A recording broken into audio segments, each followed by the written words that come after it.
As the female protagonist's brother, younger brother, father, uncle, teacher, and other relatives wallop, kiss, tear clothes, and push her down, coincidentally witnessed by the female lead.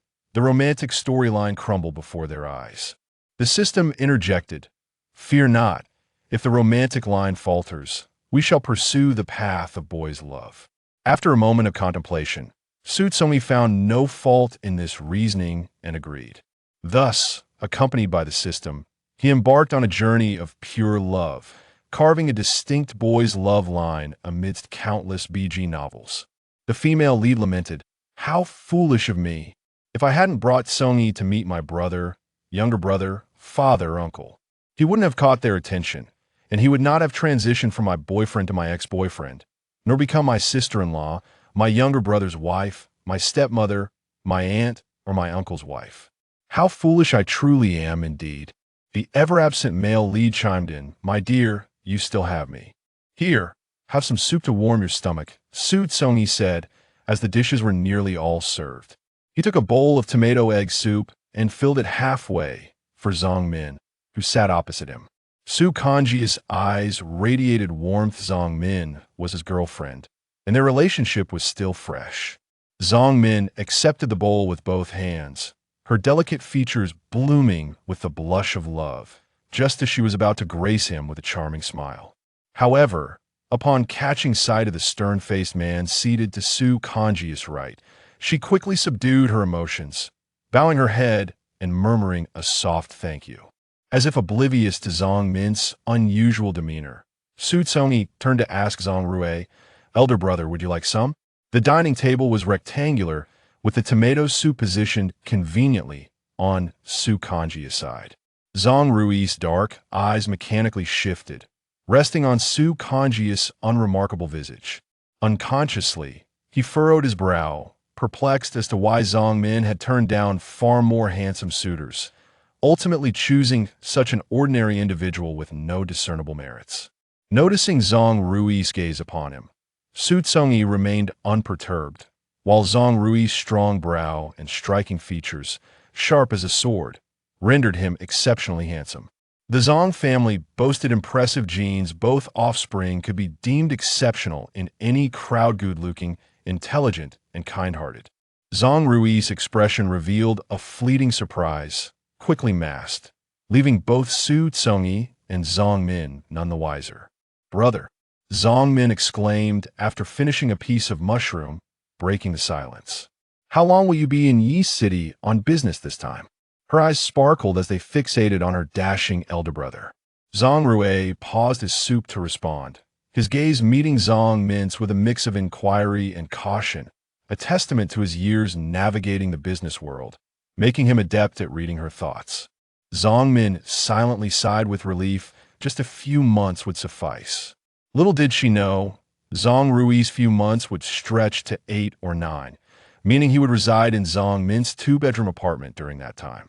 As the meal approached its conclusion, Xu Congyi handed Zong Min 2 paper napkins, taking 2 for himself, folding them neatly in preparation to wipe his lips.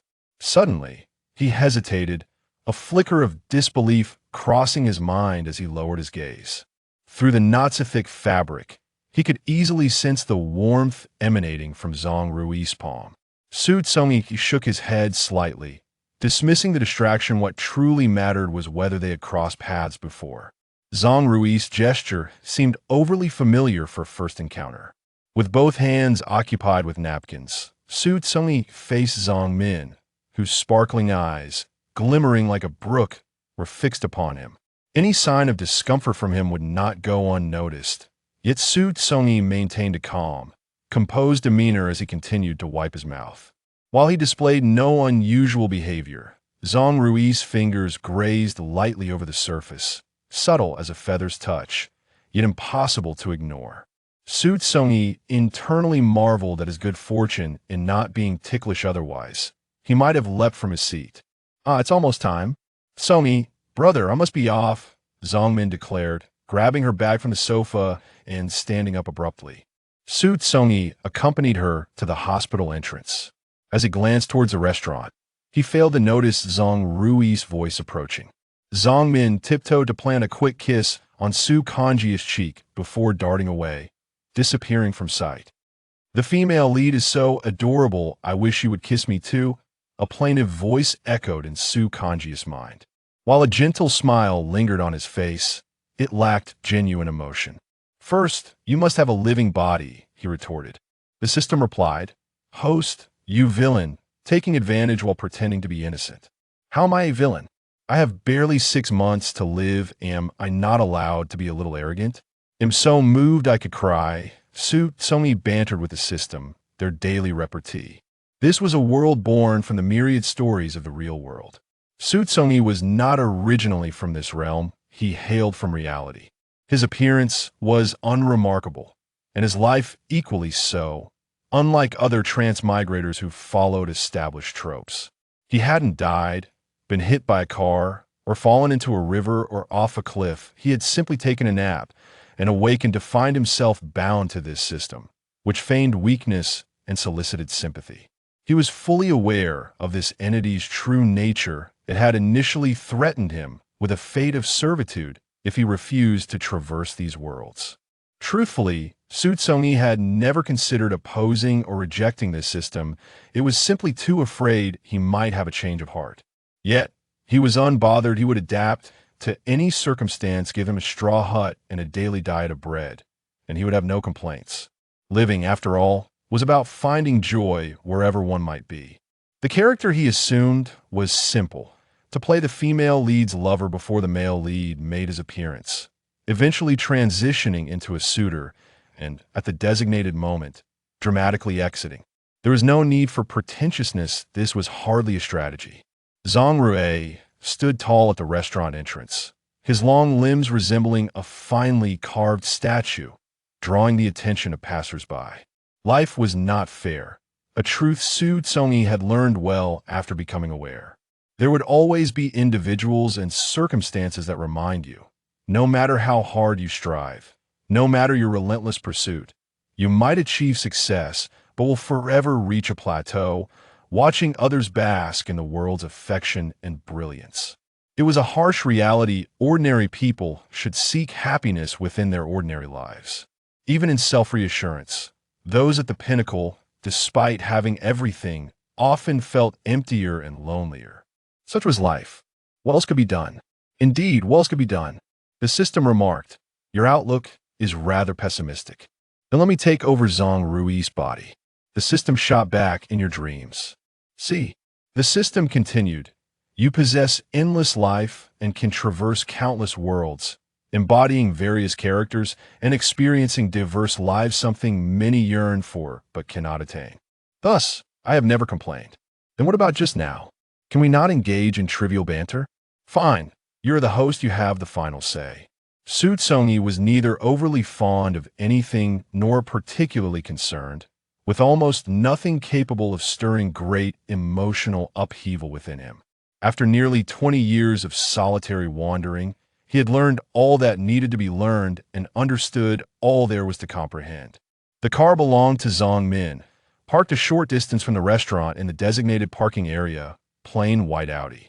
Xu Congyi walked alongside Zhang Rui, instinctively preparing to head towards the passenger seat. Catch! A deep voice called, as a parabola arced through the air. The car keys that had been in Zhang Rui's hand landed in Xu Congyi's grasp. Xu Congyi looked bewildered. You could drive, right? Zhang Rui's cold gaze bore into Xu Congyi from the rear of the car. Xu Congyi instinctively nodded, suddenly recalling that in this novel world, his character was not a driver and had never obtained a license. He was about to explain, but Zhang Rui had already taken a seat in the passenger's side, fastening his seatbelt while casting a sidelong glance at him. After weighing his options for a few moments, Xu Congyi decided that his luck had never been particularly poor. He made his way to the driver's seat, buckled up, and pulled the car out of the parking space and onto the road. Zhang Rui observed the soft-smiling youth, unexpectedly realizing that his profile was strikingly beautiful, a stark contrast to his frontal appearance. Xu Congyi raised an eyebrow. Too slow, Zhang Rui remarked tersely. Xu Congyi's smile widened, revealing a neat row of white teeth. Soft, melodic music filled the compact space, instantly dispelling the tension and stagnation within. As the car sped along, Xu Congyi's smile faltered when they approached a major intersection and turned right. Meow, meow, meow. The system queried. There's a traffic cop, and I don't have a driver's license. Weren't you just tested? That was in the real world. What now? What can be done? I could switch places with Zhang Rui. Seems a bit late for that. If you open the door from your side, the officer will see. Xu Congyi's expression fell. Although this was a fictional narrative, the emotions and experiences of the characters were real. The story had barely begun, and he was already about to leave a terrible impression on the female lead's brother. Yet, the situation had arisen. There was no evading it, only confronting it. I'm sorry, too forgot my license. It was a slip of the tongue. It was not that he had never taken a test. A single word made all the difference in meaning. Zhang Rui's dark eyes suddenly gleamed with a sharpness akin to a razor's edge, inflicting a sensation of searing pain upon Xu Congyi's visage. Let's switch places. Coincidentally, a large truck was undergoing inspection ahead, its massive frame obscuring the Audi, leaving only the sides visible. As soon as Zhang Rui finished speaking, he swiftly unfastened his seatbelt. Xu Congyi, perceiving his intent, promptly followed suit and released his own belt. The truck had completed its inspection, its tires slowly turning. The confined space made it rather challenging for two adults to change positions. Xu Congyi contemplated moving first, but Zhang Rui was a step ahead, using one arm to push the hunched Xu Congyi toward the console, then effortlessly striding over. Zhang Rui settled himself firmly in the driver's seat, while Xu Congyi occupied the passenger side. In the cramped confines, the two of them inevitably brushed against each other, their limbs and bodies intertwining in various places.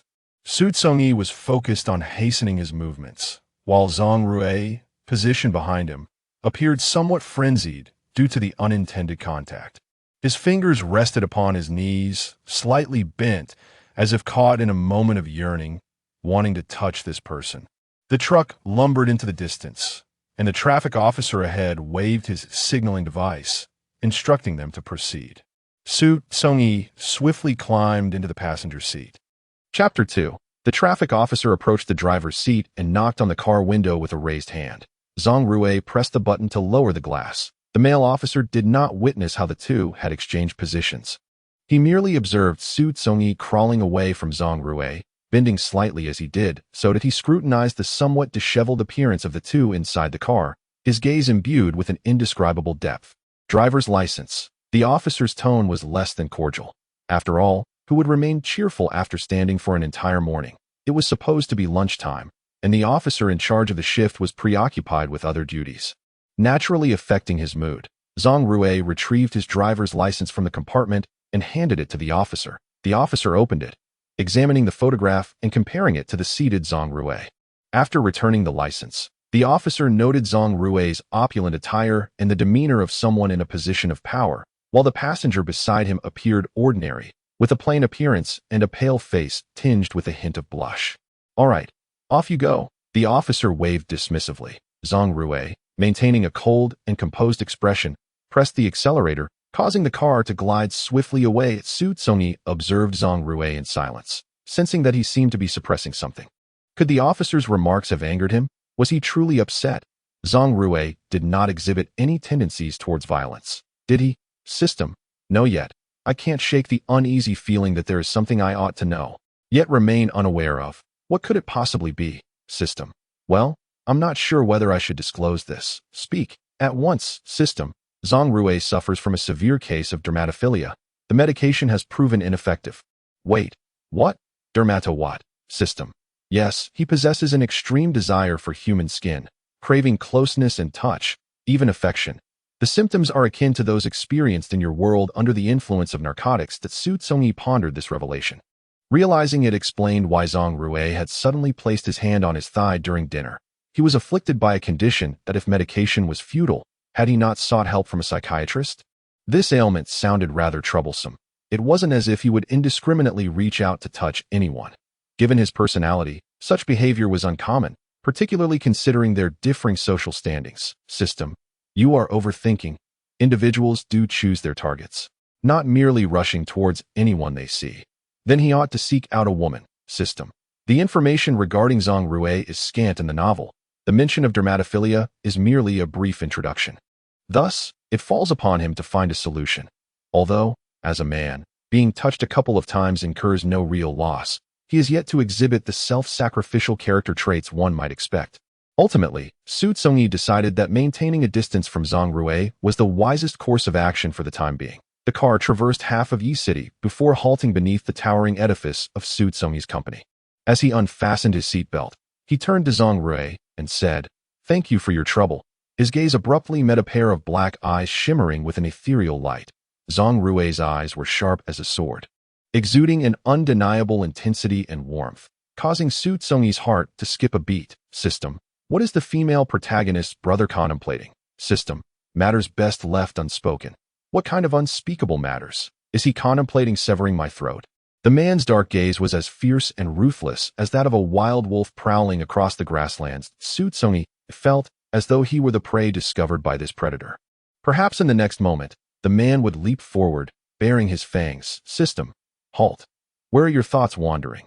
He suffers from a skin hunger, yearning to touch you. Xu Congyi exhaled in relief, thankful that it was not a desire to kill.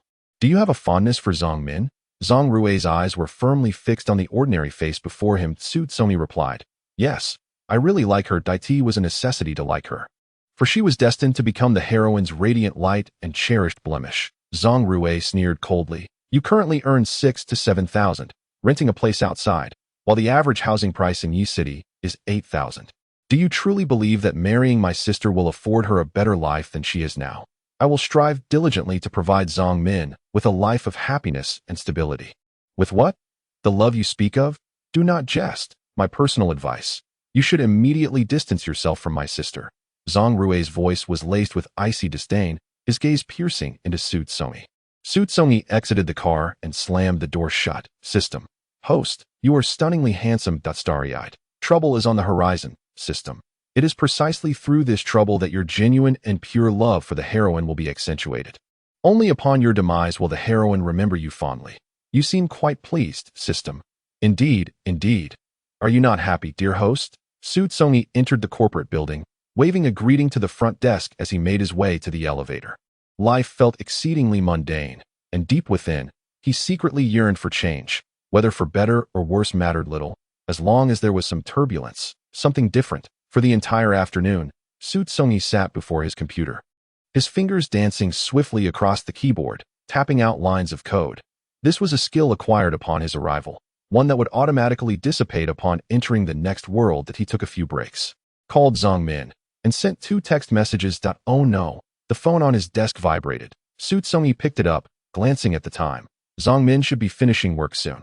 Bidding farewell to his colleagues who were still engaged in their tasks, Xu Congyi departed from the office. Zhang Min's family was wealthy. Out of the 10 large commercial plazas in S province, 6 belonged to them. Zhang Min's pocket money often exceeded his monthly salary. Their relationship's origin was rather dramatic, undoubtedly aided by the system's intervention. While Zhang Min was shopping with friends, her high heel inadvertently got caught in a manhole cover, allowing Xu Congyi, who was passing by with intent, to witness the incident. He rushed to the nearest shoe store, purchasing 2 pairs and delivering them to Zhang Min. Instead of allowing her to put on the shoes herself, he knelt down to assist her.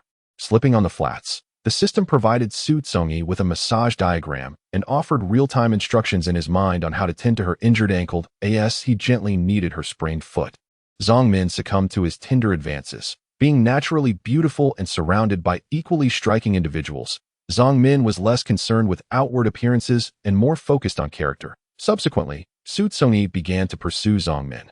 Though his finances were limited, every location he chose to take her was meticulously selected, boasting picturesque scenery and tranquil surroundings, perfectly suited for romantic exchanges. The designated meeting place for this occasion is atop a shopping mall. Zhang Min resides in close proximity, and by the time Xu Congyi arrives via subway, Zhang Min is nearing the end of her red bean juice. Have you been waiting long?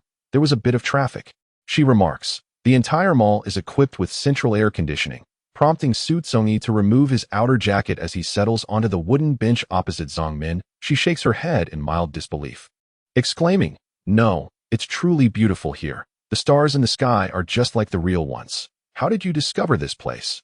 As she speaks, Zongmin gazes upward at the arched, curved dome above, adorned with twinkling artificial lights, one of the mall's distinctive features that draws many visitors.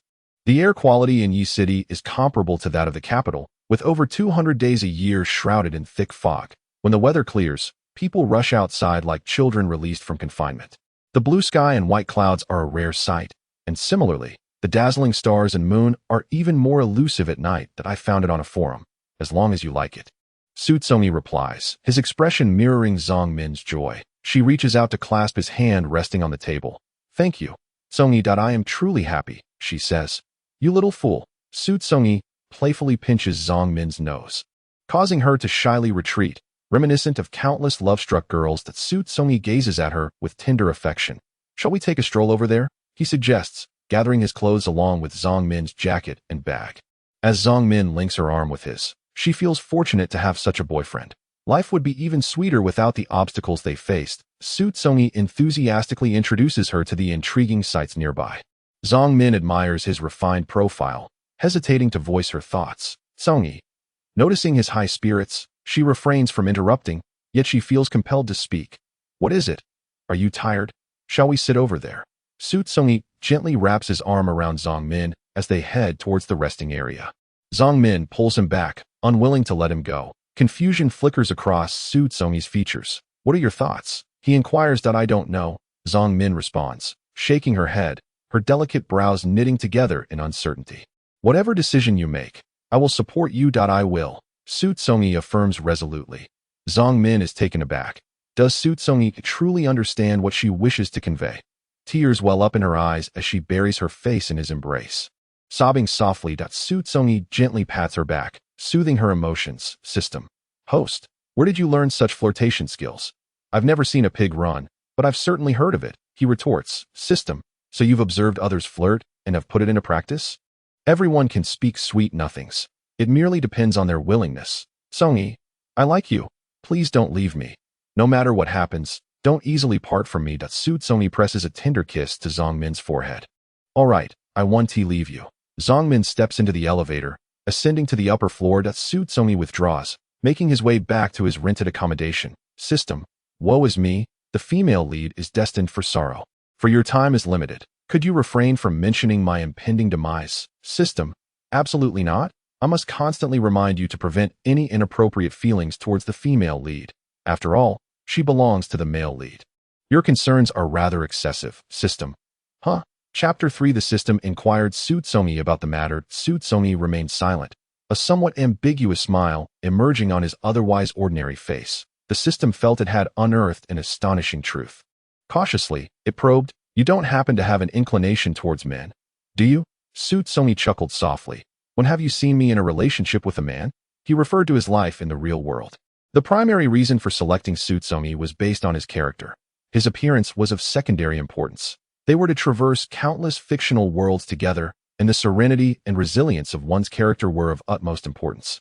Not easily altered. So far, Xu Congyi's external demeanor had reassured the system that its initial choice was indeed correct. Upon returning to his apartment, Xu Congyi filled a glass with cold water from the dispenser in the living room and then proceeded to his bedroom. He opened the laptop resting on his desk and resumed the unfinished programming work from the company. Indeed, this was a fictional realm, and his time here was limited, yet that was no excuse for idleness. Lying back like a lifeless being, it was imperative that he fulfilled his duties in order to continue traversing, to retain his original memories and thoughts, and to persist in existence. Xu Congyi was well aware that he was not the only traveler.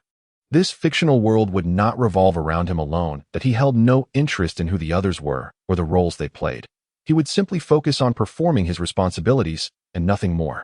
He toiled from 11 o'clock until 2 in the morning, finally completing the overdue tasks. Stretching his limbs, Xu Congyi stood up, twisting his sore neck, raising both hands above his head and letting them fall to the sides in a chest-expanding motion. Afterward, he headed to the bathroom to wash up, and then he pulled back the covers, cleared his mind, and drifted off to sleep. When the time of death is rendered into a definite figure, and with the knowledge that his end is imminent, a peculiar sense of ease envelopes him. Each tomorrow becomes exceedingly precious. Thus Xu Congyi resolves to greet it in his finest state. The day passed in a tranquil yet swift manner. After staying up the previous night to resolve the most challenging issues, today's workload was evidently much lighter. Before 5 o'clock, everyone had nearly wrapped up their tasks. Coincidentally, it was someone's birthday, so a few colleagues from the programming department decided to go out for a meal to celebrate in a simple manner. Among the 5 of them, aside from Xu Congyi, the other 4 were all single, and single individuals often harbor a dislike for someone like Xu Congyi, who has a partner. They knew Xu Congyi's girlfriend was interning at a hospital and had met her once or twice.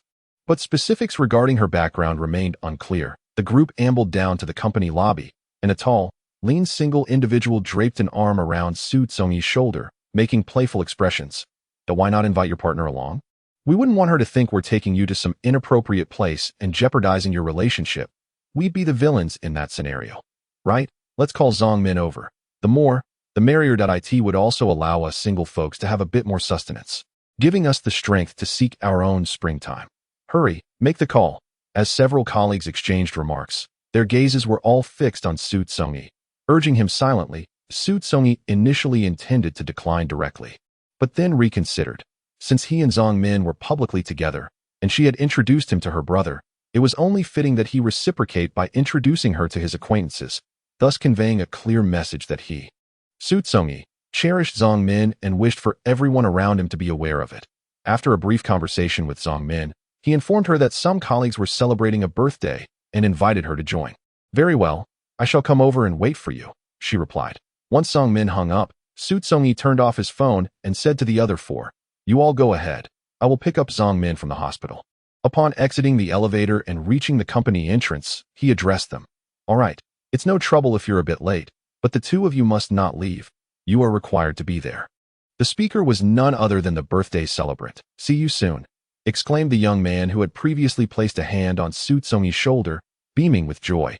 The remaining 2 nodded in farewell. Xu Congyi hailed a taxi, waving at his colleagues. See you shortly. As the car re-entered the street, the system interjected, That's quite inexpensive. The female lead likely won't appreciate it. So, it's your time to shine, the system continued. Me? What can I do?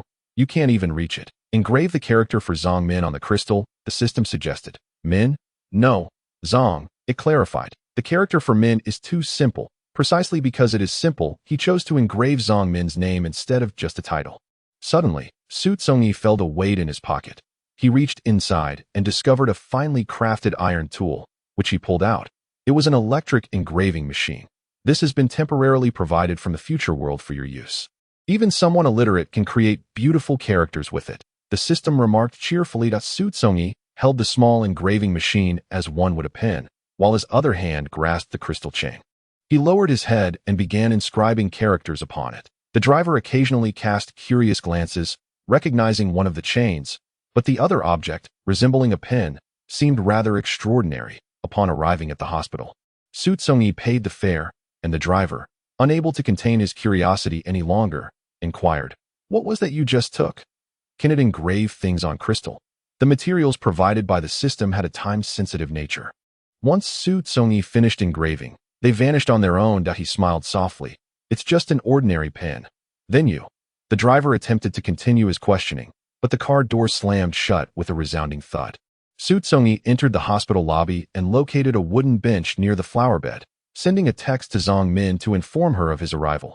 Indeed, within less than 5 minutes, Zongmin, now clad in a white coat, hurried towards Xu Congyi in her high heels. He rose to greet her. Finally, I can leave work early. Always working overtime. It's simply maddening, Zongmin complained. Her lips pursed. Xu Congyi gently brushed aside a strand of hair that had fallen across her cheek. His gaze tender and soft. I have plans to take on some freelance work, Zongmin responded with a slight gasp, clearly perplexed. You mean a part-time job, in addition to your duties at the company?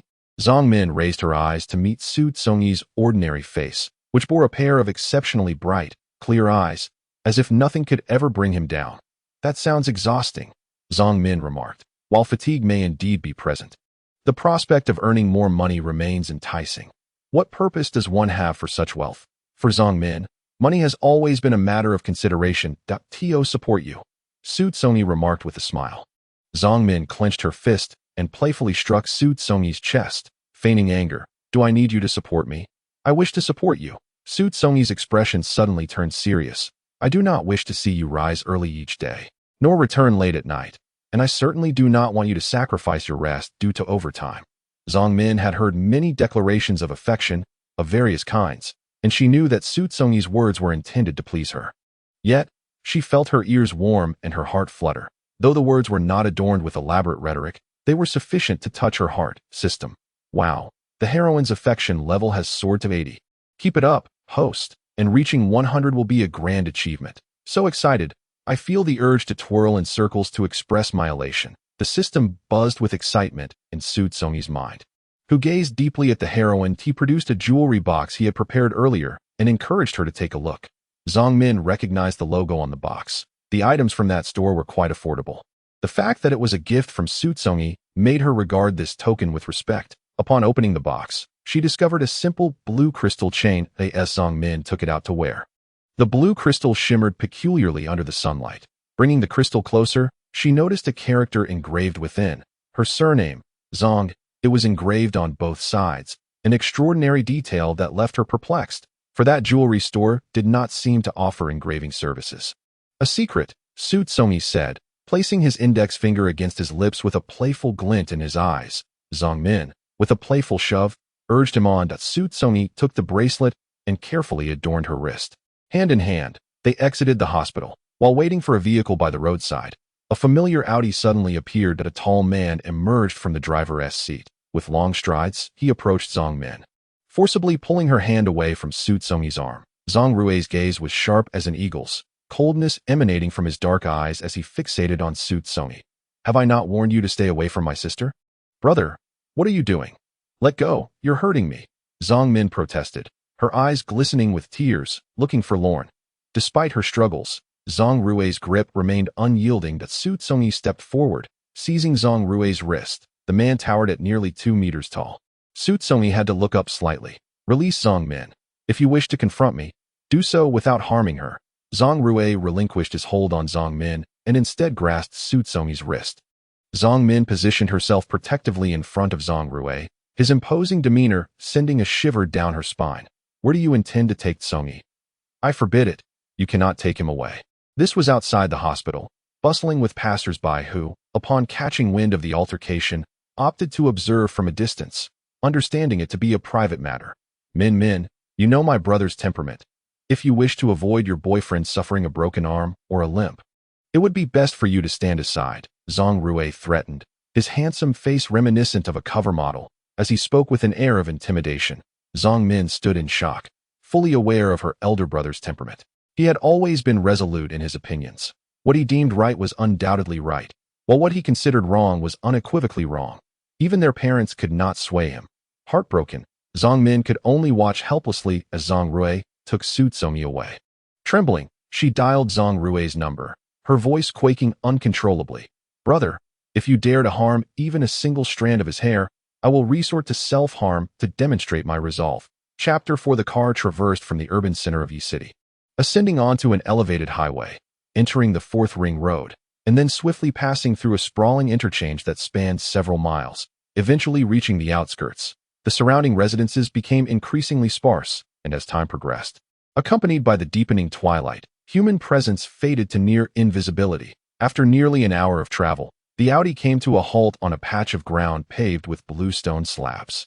Zhang Rui, seated in the driver's position, opened the door, exited, and approached the rear of the car. With a swift motion, he lifted the trunk lid, bent down, and retrieved a bundle of gray material. Xu Congyi unfastened his seatbelt, sat in silence for 3 or 4 seconds, and then followed suit. There were no streetlights in sight, only the faint illumination cast by the Audi's low beams, providing a limited range of visibility. Zhang Rui approached from behind, moving towards the headlights, and at that moment, Xu Congyi could clearly identify the item in Zhang Rui's grasp, a length of nylon rope that Zhang Rui closed the distance. Xu Congyi instinctively retreated, his eyes fixated on the man. The chilling glint in Zhang Rui's dark eyes, even amidst the obscurity of their surroundings, radiated a brightness that sent shivers down Xu Congyi's spine. Was the female protagonist's brother truly preparing to end me? Xu Congyi continued to back away, suddenly feeling his heel collide with an obstruction He swiftly turned his head, realizing he had backed into a wooden railing. Faintly hearing the sound of flowing water in his ears, system, uncertain. Thus far, although he has blood on his hands, he has not yet taken a life, setting a precedent for my end, system. Behind you lies a reservoir. He has the rope that I suspect he intends to bind you and then cast you into the depths. If I were to perish here today, the female protagonist's affection for me should reach 100. Right, system? That is indeed possible. But what? The system abruptly fell silent, retreating into the void. In the next moment, Xu Congyi's pupils dilated in shock. While he communicated covertly with the system, Zhang Rui seized the opportunity to lunge forward in a swift motion. Xu Congyi scarcely had time to blink before the man's strikingly handsome and stern visage loomed before him. With a weighty press, Zhang Rui's powerful arm bore down, forcing Xu Congyi's back against the railing. Creating distance between them, the man remained silent, positioned against the light, his entire face shrouded in shadow, obscuring any discernible expression. His dark eyes gleamed with an unexpected intensity, akin to a wolf that had spotted its prey. Zhang Rui, Xu Congyi implored, in light of your relationship with Zhang Min, I extend my respect to you. Zhang Min and I share a genuine love. I am currently in a difficult position. I am well aware of that. But I shall strive to improve. If one job is insufficient, I will seek two. I have never experienced the life of the wealthy, and thus cannot presume to offer any judgments. However, I can solemnly swear upon my very existence that I, Xu Congyi, will cherish and love Zhang Min throughout this lifetime, ensuring that she endures no grievances or harm. If you grant me a mere 6 months, I shall prove my worthiness for Zhang Min's lifelong trust. Xu Congyi spoke steadfastly, without a hint of breathlessness. That a flicker of light danced in Zhang Rui's eyes, yet his expression remained impassive, coldness prevailing. The man's indifference made Xu Congyi feel pitiable and tragic. As if he were performing a monologue, his voice involuntarily rose. What must I do? Aside from forcing me to leave Zhang Min, what will it take for you to believe in my feelings for her? Speak. It's quite simple. Zhang Rui finally opened his mouth, dispensing his words like a reluctant benefactor.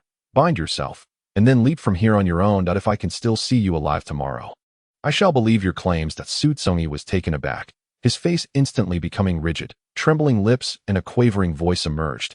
Are you afraid? Thus, when you profess your love for my sister, what you truly cherish is your own self. Otherwise, why not jump? Zhang Rui's other hand, unoccupied by the rope, struck Xu Congyi's chilled face, an electric thrill coursing through his fingertips, surging into his body with a rapidity that left him breathless, each cell rejoicing in a euphoric gasp. This sensation had been long absent, the last time felt in his youth. Yet that individual had met a premature end, not allowing him to act before fate intervened.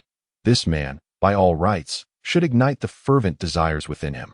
Yet he ought not to remain in this world. That Xu Congyi regarded the man before him as a devil, both terrified and awed. Nevertheless, he had to deny that his love for Zhang Min was lesser than his love for himself. I will jump. I will jump. I will jump.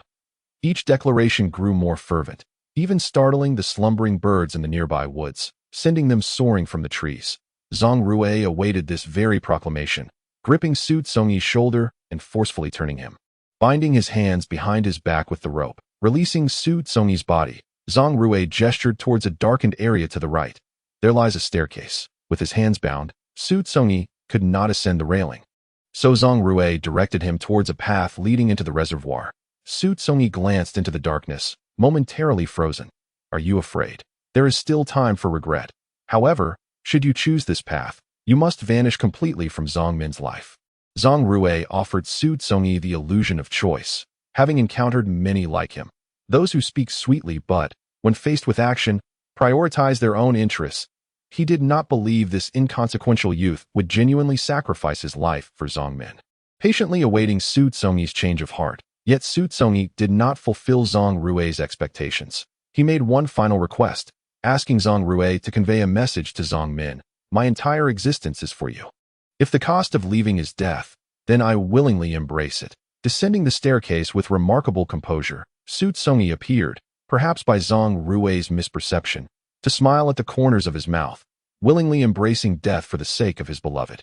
A peculiar emotion surged within Zhang Rui, a blend of anger and jealousy. Yet, what was it that incited his fury and envy?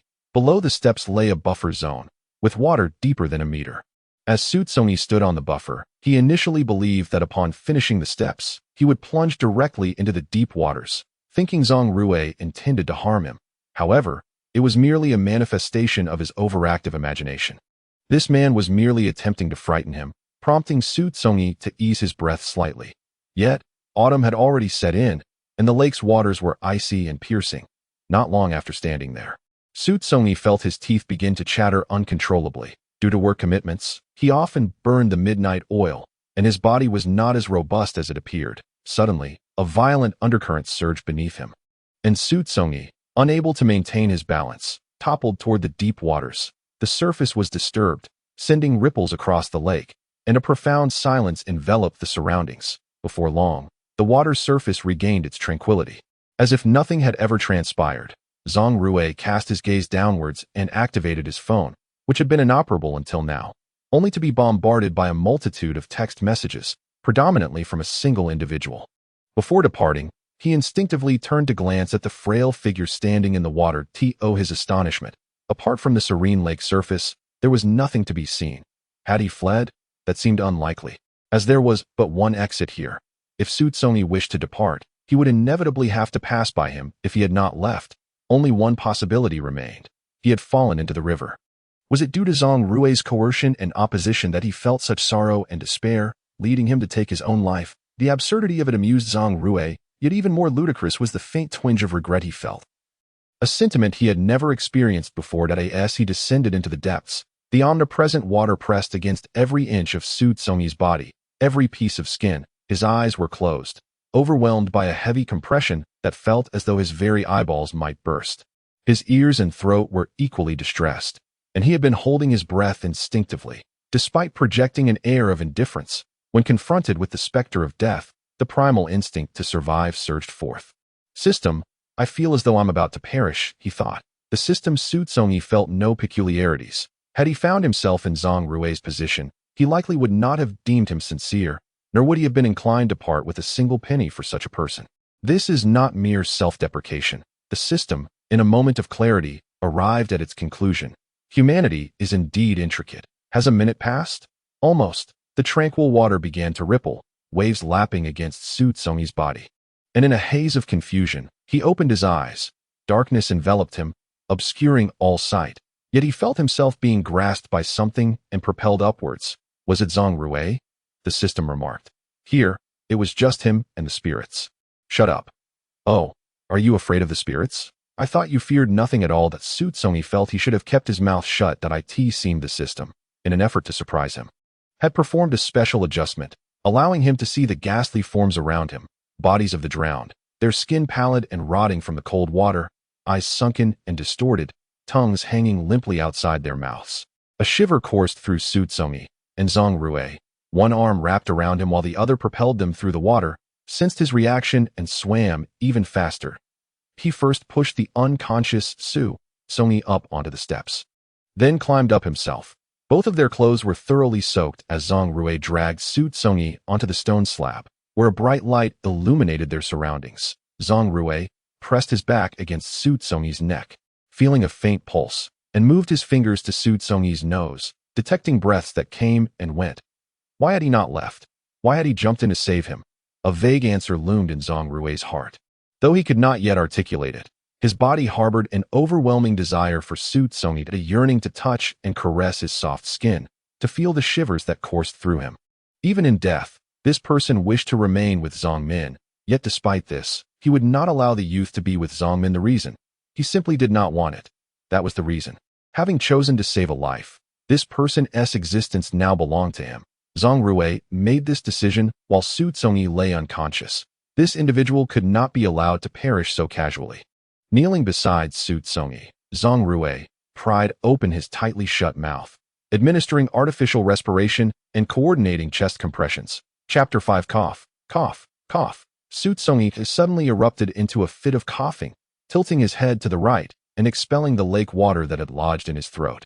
Slowly, he opened his eyes, his expression tinged with confusion, as if he were unclear about the situation at hand. As his gaze shifted, it locked onto the face of the man hovering above him. The light from the vehicle illuminated this side, and abruptly, a drop of icy water fell on Xu Congyi's neck, causing him to instinctively retract his neck. "I just at you." A tearing discomfort gripped his throat. His arms still bound behind him, his entire body feeling languid and powerless. Xu Congyi parted his lips, uncertain of what to say in this moment. The atmosphere grew heavy with tension. Zhang Rui lowered his head, closing the distance between them. His handsome face suddenly magnified, prompting Xu Congyi to instinctively recoil. Yet there was nowhere to hide. A look of rejection flickered in his eyes. "You don't hate me." Zhang Rui found it peculiar. Within the youth's eyes, he perceived a realm of unblemished hues, akin to the most pristine and translucent snowflakes, devoid of even the slightest trace of dust. This individual had just teetered on the precipice of death, yet harbored neither hatred nor resentment. His affection for his sister was so profound that even Zhang Rui, his elder brother, could be forgiven for having committed such egregious acts against him. Throughout nearly 3 decades of life, Zhang Rui had encountered a myriad of personalities, yet none bore resemblance to this youth.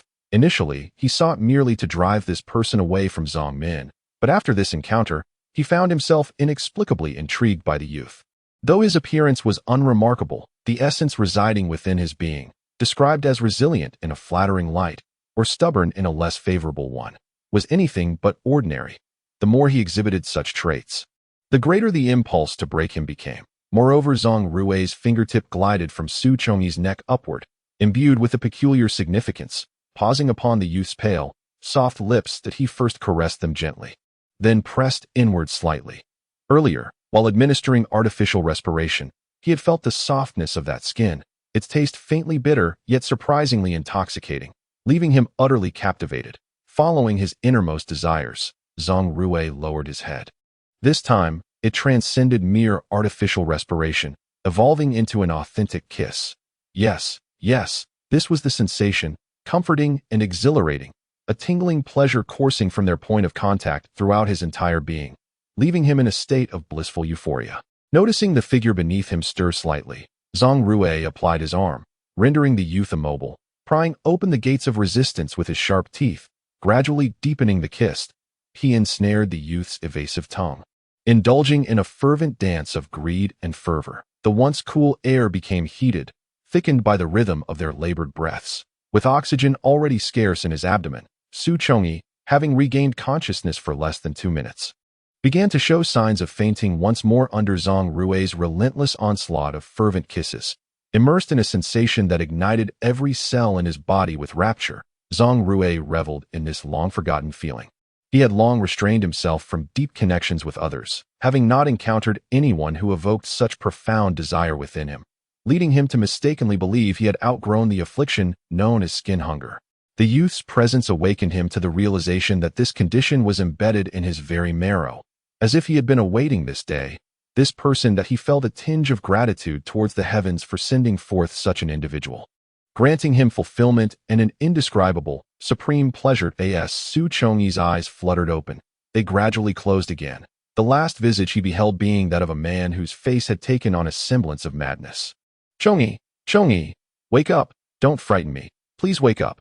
Xu Congyi was roused by a chorus of sobs. Upon opening his eyes this time, he beheld Zhang Min's tear-streaked face, rather than another visage that glimmered with a haunting light, as if poised to engulf him in an icy abyss. Instantly, relief washed over him.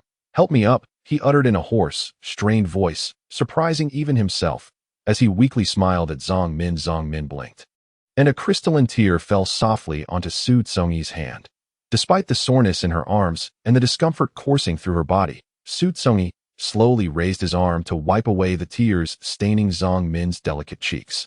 "Why are you crying? Am I not all right? You truly scared me to death. Do you realize that? It's all my fault. I should have kept it from my brother if I hadn't told him about our relationship. He wouldn't have known and wouldn't have harmed you. Congyi, I'm so sorry. It's my fault." Zhang Min buried herself in Xu Congyi's embrace, shouldering all the blame. "Fool, how can you blame yourself? It is I who am inadequate. If I were good enough, if I were exceptional, your brother would never oppose us." Xu Congyi gently caressed Zhang Min's hair. "My brother has made his decision, and no one in our family can deter him. He believes you are unworthy of me, and he will surely devise other means to separate us. Congyi, can we leave this place? As long as you are by my side, I am willing to go anywhere." She finally comprehended that love, which cherishes and protects oneself, is far more precious than wealth. Leave this place. Leave ye city. System. 90. The protagonist's affection for you has increased to 90. Almost there. There's still 10. System. This is influenced by impulsiveness. If she thinks it over for another night, she will likely waver. Of course, if you provoke her now, she might book a flight immediately. The protagonist's character is one who dares to love and hate, which is why she can attract an exceptional male lead later on. Thus, the affection she currently displays may eventually shift to another person. In the end, Xu Congyi, after his departure, will merely exist as a symbol. A vague feeling of discontent lingered in his heart. Discontent, yet it seemed there was nothing to be done about it. His existence was contingent upon the protagonist. Without her, he had no reason to exist. Xu Congyi's expression softened like gentle spring waters. Think about it a little longer. Noticing Zhang Min misunderstood his intentions, he clarified. No, it's not that I don't want to leave with you. I'm merely afraid you might regret it. Afraid it's an impulsive decision. How about you consider it for 2 more days? If after 2 days you still feel the same, then I will have no objections. I will resign from my job and leave with you. I, Xu Congyi, swear to you that in this life, I live for you and die for you. This vow, pronounced with such gravity, struck Zhang Min with unparalleled astonishment. Yes, she gazed at Xu Congyi, this ordinary young man. For a fleeting moment, she seemed to peer beyond his mundane exterior and catch a glimpse of his resplendent soul. Zhang Min's arms trembled as she clutched Xu Congyi's clothing tightly. 2 days. Is it? Xu Congyi nodded. System. 95, just 5 points away from reaching 100. Xu Congyi felt a flicker of joy. I shall heed your wishes. Zhang Min understood that Xu Congyi's intentions were for her own good. To prevent her from regretting her decision, she accepted his thoughtful gesture. During these 2 days, let us try not to meet, so my brother mistakenly believes we have parted ways. Then we can sneak away later. Does that sound agreeable? Very well. Xu Congyi kissed Zhang Min's forehead, and she beamed with joy. That is his sister, unexpectedly, the one he cares about, who, unbeknownst to him, has transformed into a young man lying on the sofa, dripping with water. Why? Zhang Rui slammed his foot down on the accelerator, and the car roared hoarsely as it sped onto the wide avenue, the dazzling neon lights reflecting from above. That a massive poster leapt into view, advertising a romantic film currently playing. Zhang Rui squinted at it, recognizing the joyful, smiling couple embraced in happiness. It was Zhang Min and Xu Congyi. Anger surged within him, and he struck the steering wheel with a fist. Without pressing the clutch, he executed a sharp turn, the tires scraping against the ground, emitting a muted, piercing sound. There was no other choice. Xu Congyi had just donned the clothes of the person who had nearly caused him his life over half an hour ago. After changing, Xu Congyi stuffed his wet clothes into a bag and departed from Zhang Min's home. Zhang Min accompanied him to the elevator, watching as the doors slowly closed, leaning against the elevator. Xu Congyi felt the pressing need to ask the questions he had not had the chance to pose before. Did Zhang Rui kiss me just now because of his skin hunger syndrome? System. It should be. What do you mean by should be? System. He hasn't had an episode in many years. Your sudden appearance triggered the recurrence of his old ailment that I only know what is mentioned in the narrative. If at ISNT addressed, I cannot provide clarity that I have a rather ominous premonition. System. If you are referring to eloping with the female lead, your premonition is indeed accurate. You cannot escape, as Zhang Rui will intervene. Rest assured. No, he cannot rest easy. This premonition encompasses more than just elopement. But what else could it be? Xu Congyi lowered his gaze in contemplation, always on the verge of clarity, only to have his thoughts severed abruptly. Taking one step at a time, he feared nothing, not even death. What else could he possibly dread? Chapter 6. After a night of sleep, Xu Congyi was awakened by the ringing alarm clock at his bedside. Habitually, he reached for his phone, only to grasp at empty air. Suddenly, he remembered that he had fallen into the reservoir yesterday, and his phone had been waterlogged, rendering it unusable. He pushed himself up with both arms, attempting to sit up, but was taken aback by the unexpected weakness that enveloped his entire body. His limbs felt as limp as noodles, and even the slightest movement brought waves of fatigue crashing over him. After some time, Xu Congyi finally managed to extricate himself from the bed, his back hunched and his head drooping. Am I ill? System. You have a slight fever, 38.5 degrees Celsius. His eyes rolled, and his thoughts followed suit. Becoming sluggish, Xu Congyi unsteadily climbed out of bed, first turning on his laptop, logging into QQ, and messaging his department head, requesting a half-day leave due to his ill health. Noticing Xu Congyi's unusual condition, the system remarked, "I have a fast-acting fever reducer developed for the future. Would you like to use it?" "No, it's just a common ailment. Relying on external assistance for every little issue would diminish his presence in this world. Even if it is merely role-playing, he is still a real, flesh-and-blood being. System, go to the clinic downstairs for some medication. You will recover more quickly." Xu Congyi swayed as he exited the bedroom and rummaged through the kitchen for a bottle of liquor. The system, unsure of his intentions, remained silent and observant. Dressed in a striped pajama set adorned with contrasting colors, Xu Congyi settled onto the bed. He first twisted open a bottle cap, placing it upon the bedside table, then extracted several tissues, folding them into squares the size of his palm, saturating them with liquor until thoroughly drenched. He folded 2 of these damp squares, one resting upon his forehead, while the other was positioned over his navel. Pulling the cotton quilt over his neck, he resorted to this rudimentary method, utilizing the evaporation of alcohol to absorb heat and thus physically lower his temperature. His cold was a result of being chilled, and he estimated this remedy might prove effective. Should it be a viral infection, however, a visit to a proper hospital would be necessary. Lying flat, Xu Congyi closed his eyes, slipping into a deep slumber that lasted until midday. Upon awakening, he found the dizziness and discomfort significantly alleviated. He removed the now somewhat stiff tissues from his forehead and abdomen, hastily washed himself with warm water in the bathroom, and donned his professional attire before heading out the door towards the office. Having not eaten all morning, his stomach began to protest as soon as he arrived at work. Glancing at the takeout menu on his desk, he placed an order for a meal, with a cup of hot water cradled in both hands. Xu Congyi lowered his gaze, a wry smile gracing his lips. "Zongmin's brother has come to Yi City. Her elder brother? Did you see him yesterday?" This was hardly a difficult deduction. Xu Congyi nodded in affirmation. "But you ought to have at least given a call to inform us. Leaving everyone in the lurch without a word is rather inconsiderate. Her brother disapproves of our relationship." Xu Congyi suddenly looked up, his eyes brimming with profound sorrow. His colleague, taken aback by the unexpected revelation, shifted from reproach to a tone of consolation. "I see. I will help you explain things over there. May I inquire why her brother is opposed to your relationship?" In truth, upon learning about Xu Congyi's romantic involvement and after meeting Zongmin, they had been quite astonished. From their perspective, Zongmin was stunningly beautiful and charming. The clothing she wore or the bags she carried were worth several months of their salaries, leaving them bewildered as to how such a remarkable woman would be interested in Xu Congyi, who possessed neither wealth nor particularly striking looks, and was not exceptionally intelligent, merely possessing a relatively placid disposition. Avoiding conflict with others, perhaps his colleagues speculated that Zongmin's brother deemed Xu Congyi unworthy of her. Not only her brother, but they themselves harbored similar sentiments. Nevertheless, their concern remained palpable. Xu Congyi shook his head, biting his lip, forcing a smile that was anything but genuine. His colleague, sensing the gravity of the situation, refrained from pressing further. He placed a reassuring hand on Xu Congyi's shoulder, offering silent comfort before returning to his own duties. Xu Congyi took a substantial sip from his glass of water. "System, he is discussing your situation with others, claiming you were rejected by Zongmin, completely distorting the truth. What a dreadful person." They were all laughing, appearing quite pleased. "Why?" Xu Congyi's gaze darkened, his eyes fixed on the still surface of the water in his cup. "Because I am unhappy, System. You are unhappy, and thus they are happy?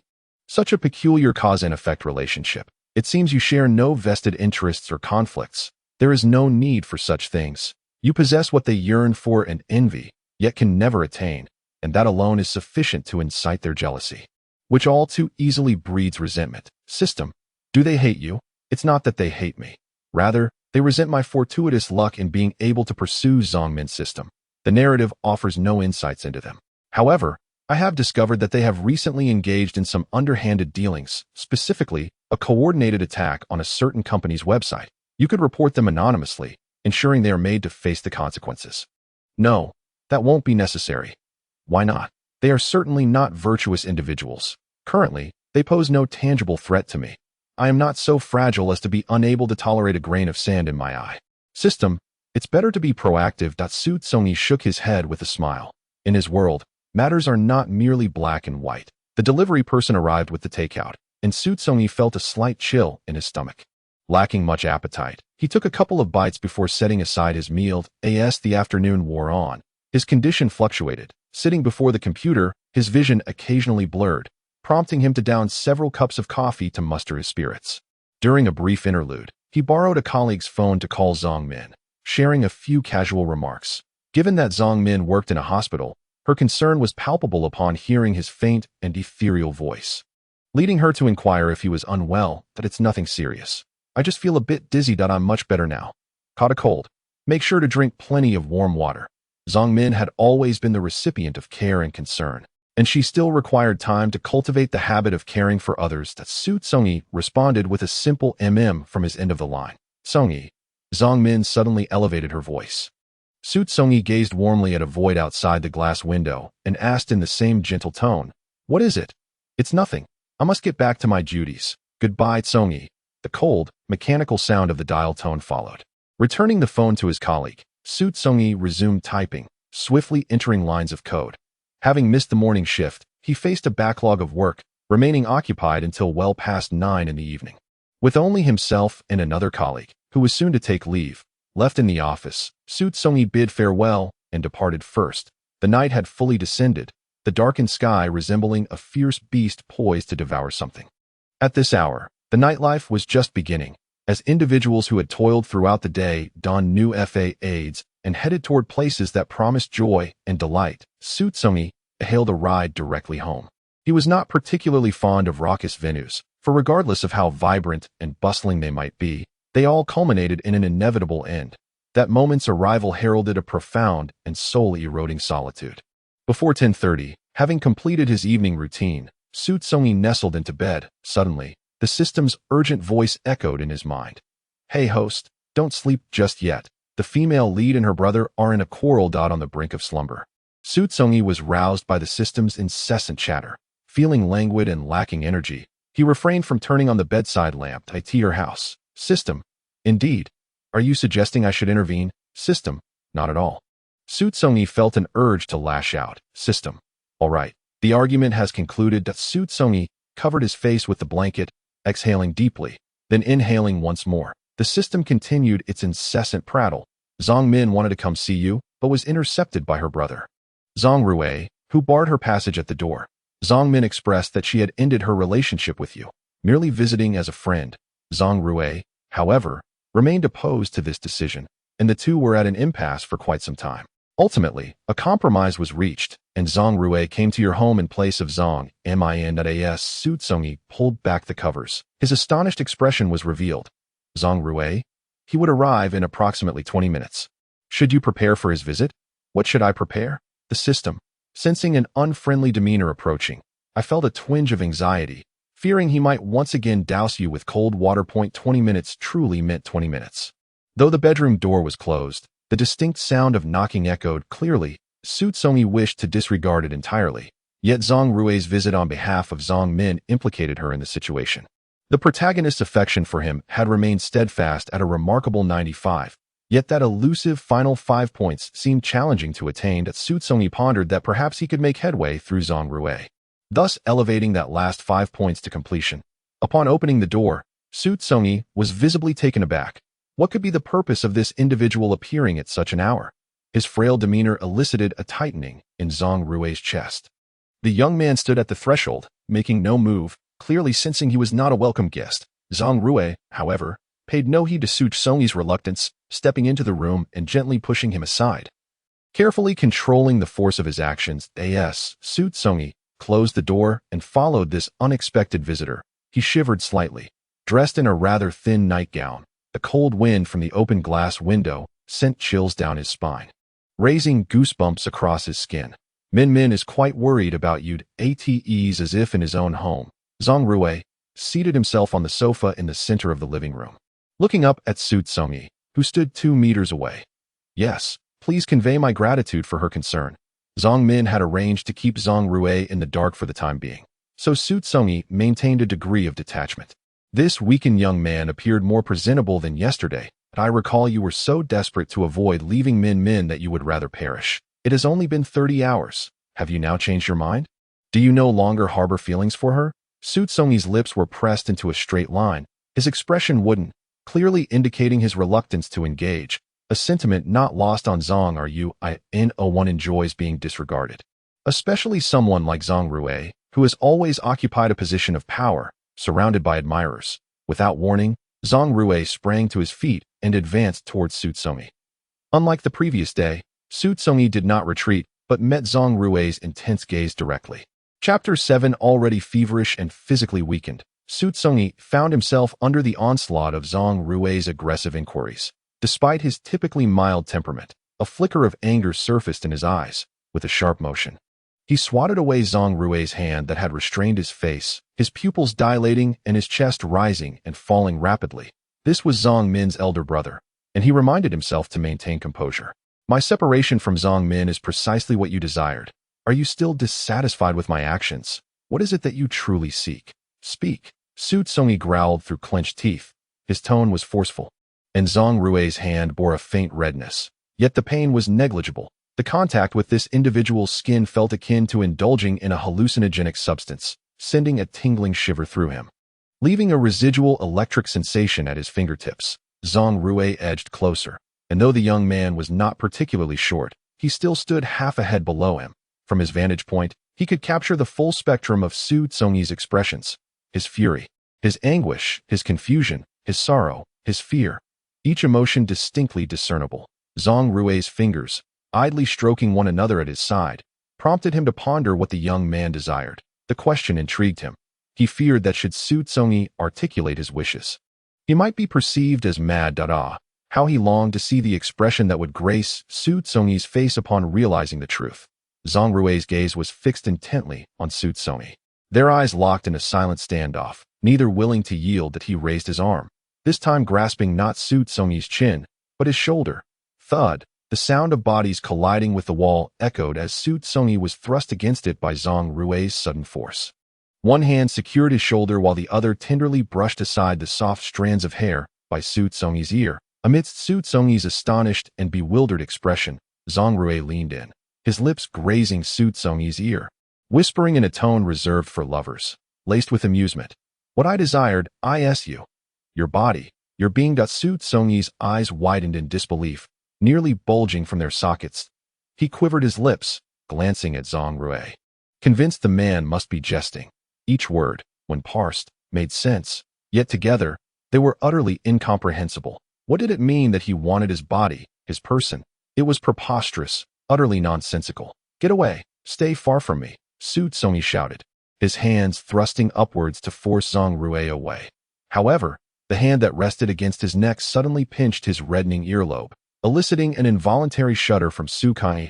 To his astonishment, his ears turned out to be a sensitive spot, a fact he had been oblivious to until now. His expression shifted dramatically, as if witnessing a ghost.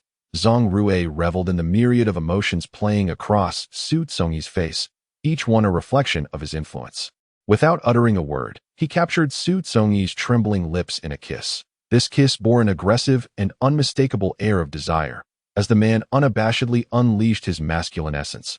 The faint scent of cologne wafted between them, leaving Xu Congyi momentarily stunned, allowing this ill-tempered man to ravage his mouth. That it was only when he felt the fabric of his nightclothes being torn apart and warm fingertips beginning to roam freely that he snapped back to reality. Get out! Xu Congyi's fists clenched tightly, fury igniting his eyes, his entire body trembling with indignation. That he shouted, "Bastard! Get out of my house right now!" His punch landed on Zhang Rui's lips, the taste of iron flooding his mouth. Zhang Rui's tongue brushed against his cheek as he nonchalantly retrieved a few tissues from the side table, spitting out the blood. Despite being struck by Xu Congyi, he maintained an air of casual indifference.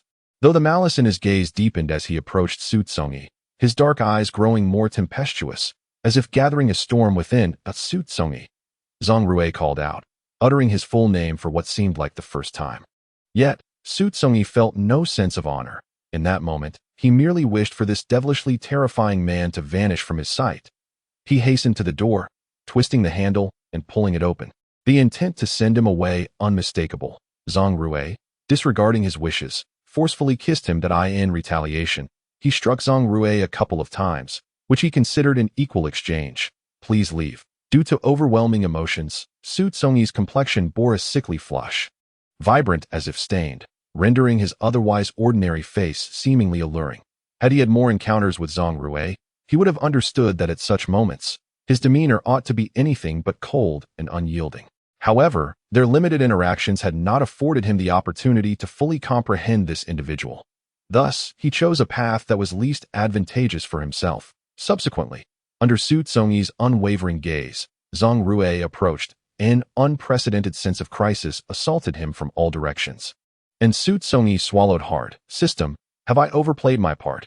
Why do I feel as though Zhang Rui is on the verge of losing control? System, it shouldn't be the case. Stay calm. Do not panic. Let's observe what he intends to do. Xu Congyi let out a quiet sigh. As Zhang Rui reached Xu Congyi's side, just as the latter assumed he was about to leave, the door slammed shut with a forceful thud. Bang! A dull sound echoed as his body collided with a solid object. The sharp, bone-gnawing pain in his neck was relentless. Zhang Rui's arms, as unyielding as steel, remained impervious to Xu Congyi's futile attempts to push and pull away. The man swiftly clenched his fingers, tightening his grip around Xu Congyi's slender, fragile neck. Let go. Release me. The pain in his throat made each utterance feel like a blade slicing through flesh, as Xu Congyi gasped out fragmented words. Zhang Rui remained unmoved until Xu Congyi's breaths grew shallow, his eyes rolling back in a haze of suffocation, at which point Zhang Rui abruptly withdrew his hand. The strength that had once filled his body dissipated along with the air he had lost. Without Zhang Rui's support, Xu Congyi slumped to the ground. With half-closed eyes, clinging to his last few breaths, he caught a blurred glimpse of the man's indifference to his fallen state. This was the same individual who had nearly brought about his demise before. And now this. Truly, he must have exhausted his luck encountering such a deranged character. All he had wanted was to play his role well, gather the female lead's affections, and joyfully transition to the next world. Why was it so difficult?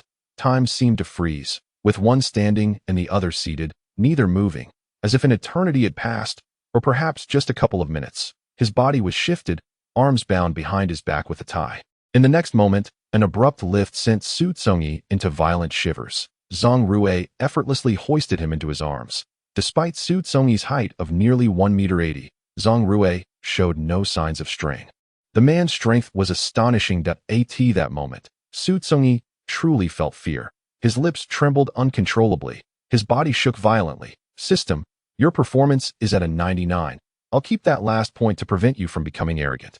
Xu Congyi chose to ignore the system, which seemed to revel in the chaos. Afraid? Zhang Rui taunted. That weren't you quite defiant just a moment ago? Kneeling at the edge of the bed, Zhang Rui traced his fingertip along Xu Congyi's forehead, down his cheek, along his jawline, and to the partially open collar of his shirt, revealing his delicate skin. It was at this moment that Zhang Rui seemingly realized, despite Xu Congyi's lackluster appearance, his physique was unexpectedly commendable, slender yet not emaciated. With a well-proportioned skeletal structure, the delicate contours of the collarbone were exquisite, as Zhang Rui's fingertips gently circled within the hollow of the bone. Zhang Rui, have you lost your mind? Untie me and leave my home. I can pretend that nothing happened today. You loathe me. Fine, I can leave you city, can I? Enough? Xu Congyi's voice strained, almost a low growl, as if he were exerting his last bit of strength. It seemed you still hadn't grasped the situation. What I just said was not a threat. It's the undeniable truth. Zhang Rui grasped the edge of Xu Congyi's nightwear, tugging it aside, the buttons popping off and falling silently into the sheets. With Zhang Rui acting in such a manner, Xu Congyi was not entirely oblivious. If he still failed to comprehend what was about to unfold, he would indeed be foolish beyond measure, struggling to escape this predicament. Xu Congyi twisted his body, but Zhang Rui easily pinned him down, rendering all his efforts futile in an instant. Xu Congyi shook his head vigorously, tears welling in his reddened eyes, his voice laced with a barely perceptible choke. No, Zhang Rui, you cannot do this. If Zhang Min finds out, she will be heartbroken. You must stop. If you do not believe me, I can leave at once. I want to even pack my things. I'll depart ye city tonight. His plea faltered, words caught in his throat. Wails escaped him, a series of sounds filled with despair. Zhang Rui, like a ravenous beast starved for days, bit down hard on Xu Congyi, breaking his lip and allowing him to taste his own blood. The tongue of another invaded his mouth with reckless abandon, exploring every corner, leaving his gums aching and his tongue numb from the fierce assault. Gradually, it felt as if his mouth were no longer his own. The air grew thin, forcing him to gasp, yet this only served to facilitate Zhang Rui's desires. Clothing was stripped away, exposing his pale skin to the chilling air, as Zhang Rui's fingers roamed over every inch. Both seen and unseen, caressing and kneading, no longer merely a face or wrist, but Xu Congyi entirely. Ecstasy erupted within him, an unparalleled pleasure that ensnared Zhang Rui completely. He embraced the trembling figure before him, wishing he could meld him into his very being. Chapter 8. Rage, humiliation, loathing, and the fragility of being unable to escape the clutches of despair intertwined upon the youth's ordinary visage, unexpectedly emanating a stunning allure. A captivating shock that was profoundly enticing. Zhang Rui sighed with deep satisfaction, brushing aside a strand of hair that clung to Xu Congyi's forehead, planting a soft kiss at the corner of his eye. Under the external stimulus, Xu Congyi instinctively closed his eyes, and Zhang Rui felt the tremor of his lashes against his lips. Zhang Rui wore a joyful smile as he rose, reaching for the quilt that had been cast aside. Draping it over Xu Congyi's bare form, standing upright, he straightened his back, adjusted his shirt, donned his coat, and fastened the final button. Beneath the quilt, the disheveled hair of the person lay scattered, with hollow eyes and a pallid visage. Though his eyes were wide open, he remained utterly motionless, resembling a lifeless puppet. Zhang Rui leaned down, his gaze fixed intently upon Xu Congyi's eyes, and with a playful smile remarked, "I trust you wouldn't be foolish enough to divulge this matter to Minmin, would you?" He brushed his finger across the lips of the red moon, marred by several bleeding wounds, and tasted a drop of crimson blood on his fingertip. Xu Congyi, whose arms had been bound together, found them finally released, yet the prolonged restraint had hindered circulation, causing sharp, needle-like pains in his wrists as he moved. He extracted his right arm from beneath the quilt, raising it into the air. From his knuckles to his back and down to his arm, every visible inch bore marks of varying colors, some of vivid red, others already turned purple, and several distinct bite marks. Tightening his knuckles, Xu Congyi formed a fist, the protruding bones gradually paling. After observing his arm for a moment, he spread his palm over his eyes. "Do not evade. What is the current situation? Is this not a romance novel?" He summoned the system, which had been lurking in a corner of his consciousness. The system trembled. "Why, yes, it is indeed a romance novel." Then elucidate Zhang Rui's recent actions. Surprise? In truth, Xu Congyi was not as astonished as he appeared. Upon learning of Zhang Rui's severe skin hunger from the system, he had anticipated such developments. Zhang Rui's attempts to physically dominate and humiliate him were not entirely unexpected. One might say he even played a part in inciting the situation. As for this body, it had directly traversed into another realm. Apart from previous solitary indulgences, it had not been touched by anyone else, nor had he engaged with others. The notion of maintaining purity was irrelevant. For Xu Congyi, intimacy was as mundane as daily sustenance. Indeed, it was a realm in which he held no interest whatsoever. Having watched brief videos, he merely perceived two pale bodies entwined, akin to two plump worms. Let alone experiencing any sensation. Regarding Zhang Rui's forceful subjugation and exploration of his body, Xu Congyi felt neither overwhelming hatred nor profound disdain. In the presence of Zhang Rui and Zhang Min, his identity was predetermined. He was merely an actor, performing all for the sake of winning Zhang Min's affection. Zhang Rui's humiliation system. "You are still unwell. Taking a cold shower will only exacerbate your condition." Indeed, the aim is to worsen the illness. How else could one elicit the heroine's sympathy and attain that final 5 points of affection? Already at 95, it is imperative to secure those last 5 points. Xu Congyi, despite dragging his ailing body to the office, appeared as usual aside from a slightly pallid complexion. He had yet to find the time to purchase a mobile phone. Thus he opted to order one online via his computer. Choosing cash on delivery and selecting a local delivery option, anticipated to arrive before the end of the afternoon shift. The morning passed in a drowsy haze, and at noon, he joined several colleagues for lunch at an external restaurant. While others ordered their meals, Xu Congyi spoke little, merely listening to their idle chatter. Suddenly, the conversation shifted to him, and upon hearing his name, Xu Congyi lazily lifted his eyelids, casting a languid glance at the speaker. Xu Ji, who had celebrated a birthday a few days prior, had been stood up by Xu Congyi due to Zhang Rui's interference.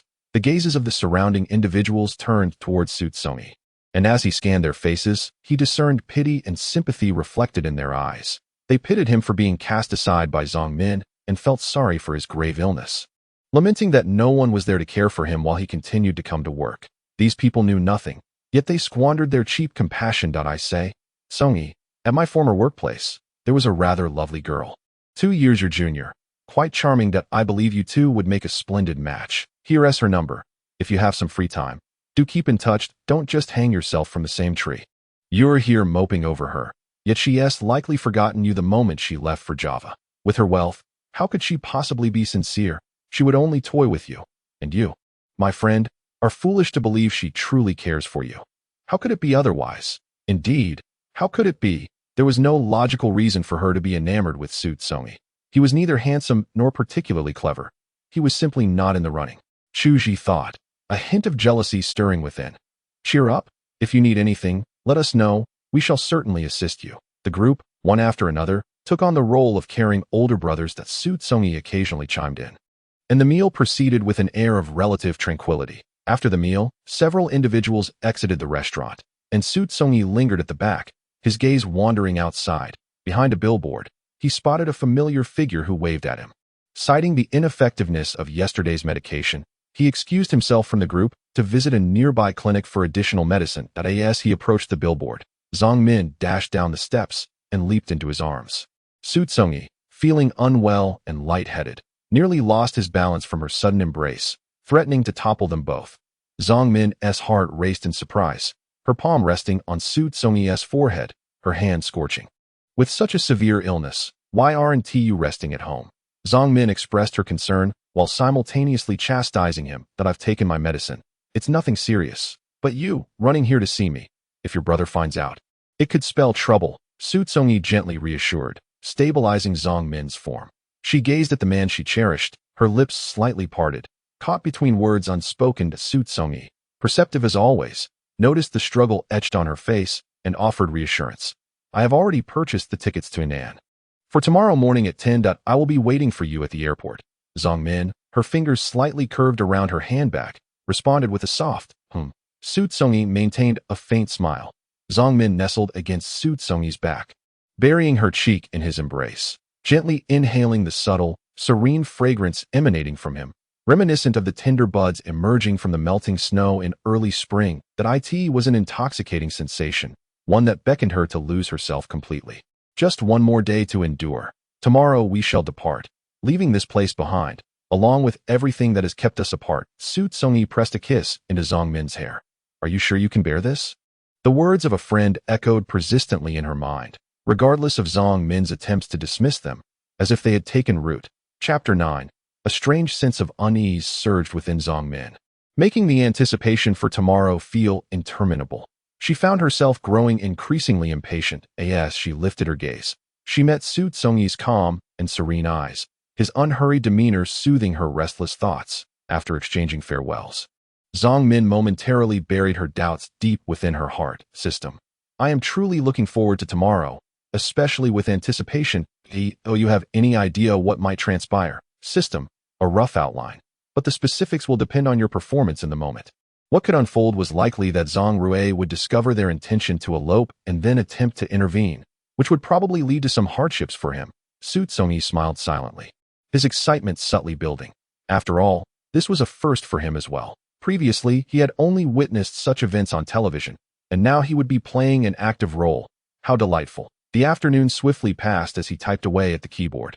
The decision to leave Yeqing being a spur-of-the-moment choice. With no one informed of their departure, Xu Congyi's character was designed to have an elderly grandmother who had passed away 2 years prior. Leaving him alone, devoid of family ties, that night was remarkably tranquil, akin to the brief calm before a storm. His luggage was minimal, consisting merely of a few articles of clothing, as everything else was of little value and too cumbersome to carry. Soon, everything was packed, and around 7:30, he dragged a suitcase down the stairs, ensuring he had everything necessary before hailing a taxi directly to the airport. Zong Min had already left her belongings with a friend while her brother Zong Rui was away. Feigning her usual routine by leaving the house at 8 that morning, the Audi was still in use by Zong Rui, and taking the subway to the airport proved to be faster than driving. Especially during the morning rush hour, the subway was packed, and Zong Min found herself cornered, unable to stretch her limbs. This journey might lead to a life of similar experiences in the future. She gazed at the unfamiliar, indifferent faces surrounding her in the carriage. The decision that felt effortless at the moment of making it became daunting once she began to act upon it, revealing its complexity compared to her initial expectations. Having come this far, she resolved to persevere. Congyi was still waiting for her. He loved her, and she loved him. Thus there could be no room for regret. No regrets, Zongmin repeatedly reminded herself in her heart. Standing outside the subway exit, Xu Congyi almost instantly spotted the person she was waiting for amidst the throng of people, with a wave of her hand. She eagerly approached, instinctively taking the suitcase from Zongmin. "Let's go collect the tickets first," Xu Congyi declared, as the flight tickets booked online needed to be retrieved from the kiosk in the hall using their identification cards. Zongmin followed Xu Congyi into the fully transparent tempered glass elevator, which ascended directly to the 5th floor. The time was nearly 9 o'clock. Once they had their tickets, they could proceed to the boarding gate. The two quickened their pace, each retrieving their respective tickets with their IDs before heading towards the left side of the hall. Following Zongmin's trembling gaze, Xu Congyi soon spotted a figure that clearly should not be present in that setting. The man, tall with long legs, stood there like an unmissable beacon, his strikingly handsome face drawing envious glances from those around. His dark, brooding eyes met Xu Congyi's, glinting with a cruel light. Beside him stood two stern-faced individuals clad in dark suits. Upon the man's slight gesture, the pair advanced directly towards Xu Congyi, and Zongmin. Xu Congyi glanced around, noting that no one seemed to pay them any heed. Everyone was absorbed in their own affairs. Grasping Zongmin's hand, Xu Congyi felt the intensity of her shivering. Afterward, they transitioned from the airport hall to a tea house, where 4 individuals stood while one remained seated. Zhang Rui rested his right arm on the tea table adorned with silver floral patterns, idly tapping the surface. "So, where are you two planning to go?" he asked, despite sitting, exuding an icy aura that weighed heavily on the two standing nearby. The room fell into silence, punctuated only by the crisp sound of fingers striking the table. Leaning slightly forward, Zhang Rui's cold gaze shifted from Zongmin's cheek to Xu Congyi's face. "I thought after last night's ordeal, you would be more cautious. That I didn't expect you to be so bold," he remarked ambiguously. Zongmin, bewildered by his words, sensed Xu Congyi's fists clenched tightly, her pupils dilated with unrestrained anger and disgust. "Last night? What happened last night?" Zongmin recalled that Zhang Rui had prevented her from visiting the ill Xu Congyi, insisting he would go in her stead. Could something have transpired that she was unaware of? Regardless of what it was, she sensed its significance. "Zhang Rui, be quiet," Xu Congyi roared, barely containing her fury. Zhang Rui chuckled derisively. "You two think you can conspire against me and that I would actually believe it? Impossible. That as for last night, I suggest you ask your boyfriend, Min. Of course, I suspect he might struggle to articulate it. Perhaps you should check what lies beneath his clothing." Zhang Rui's laughter was devilish, coaxing Zongmin to seek her answers. She knew her brother never spoke falsehoods, nor did he hold any disdain for the truth. Though she felt she should not dwell too much on last night's events, a voice within urged her to take a glance, even if just for a fleeting moment. Zongmin, unwilling to fulfill Zhang Rui's desires, felt an overwhelming need to know the specifics of what had transpired. In a voice tinged with desperation, she implored, "Tell me, please, tell me." In response to Zongmin's relentless questioning, Xu Congyi took a step back, his complexion turning ghastly pale in an instant. He bit down on his already chapped lower lip, utterly at a loss for words. "Just say it. I will believe anything you tell me. So Xu Congyi, I implore you, just speak." Zongmin continued to press him. The system chimed in. 94, why has it dropped? Xu Congyi was taken aback. The system expressed its own helplessness. Zongmin despises deception in any form. Truly. Xu Congyi felt utterly speechless. Very well, if they were going to press him, then he would lay everything bare. Trembling, he began to unbutton the topmost button of his collar, followed by the second, the third, and finally the fourth. He paused at the fourth button. Within the open garment lay an array of bruises, unmistakably revealing the nature of their origin. Zongmin was struck with unparalleled shock, her almond-shaped eyes widening in disbelief at the sight before her. Those marks were clearly inflicted by human hands. Who could it be? Wait, last night, Zhang Rui had acted in her stead. It was Zhang Rui, brother, Zongmin shouted, a mixture of fury and loathing in her voice. "He is my boyfriend. How could you do this to him?" Trembling with rage, Zongmin shook her head, a tear rolling down her cheek, Xu Congyi gathered his clothing and moved closer. Enveloping Zhang Min in his embrace, he had expected her to look down on him or misunderstand him, yet Zhang Min stood resolutely by his side, which offered a modicum of comfort to Xu Congyi's wounded heart. "Congyi, I'm sorry. I did not mean to doubt you. It is my fault for allowing you to endure such humiliation. Please do not blame me, all right?" Zhang Min sobbed softly. Xu Congyi shook his head. "Silly girl, how could I ever blame you? We have never done anything wrong." With those words, Xu Congyi suddenly turned sharply to face Zhang Rui. Zhang Rui exchanged a glance with Xu Congyi across Zhang Min, the former's hand momentarily halting its movements. The suited man, who had remained stationary behind him, advanced towards Xu Congyi. Caught off guard, Xu Congyi felt a sharp pain pierce the nape of his neck, followed by the chilling sensation of a liquid being injected into his body. His vision remained clear, yet suddenly his limbs grew weak, the strength being rapidly siphoned away. Xu Congyi's arm slipped from Zhang Min's back as he began to topple backward. In a dizzying whirl, the suited man caught him. The system chimed. 98. How can it still be 2 points short? The system suggested. Why not add a little more fire? Xiao Min, do not plead with him. It is futile. Xu Congyi managed a wan smile. Zhang Min burst into tears. It's all right. Truly nothing will happen. You go in peace. I promise I will find you. Even if it takes me to the ends of the earth, I will see you again. Xu Congyi spoke weakly. Under Zhang Rui's orders, the two suited men laid Xu Congyi down on the ground, while restraining Zhang Min to Dr. His brow was furrowed with an ominous intensity. Minmin, if you do not heed your elder brother's words and remain silent, I shall render him incapable by breaking one of his arms. Do not provoke my patience any further. Chapter 10. In Zhang Rui's world, right and wrong were distinctly delineated, and the determination of what constituted right or wrong rested solely with him. Zhang Min never questioned the veracity of Zhang Rui's words. Once he spoke, it was an undeniable truth. Tears streaming down her face, Zhang Min, under the close escort of 2 men in suits, procured a new ticket, this time bound for S province. Zhang Rui held the utterly exhausted Xu Congyi in his embrace, the depths of humiliation and hatred swirling in Xu Congyi's eyes, as if they might burst forth at any moment. Zhang Rui found it amusing, and indeed he laughed. A low, rich sound mingled with delight, allowing Xu Congyi, who lay against him, to feel the vibrations of Zhang Rui's chest. Anyone with a modicum of perception would understand that this was not the moment for confrontation, but rather for submission.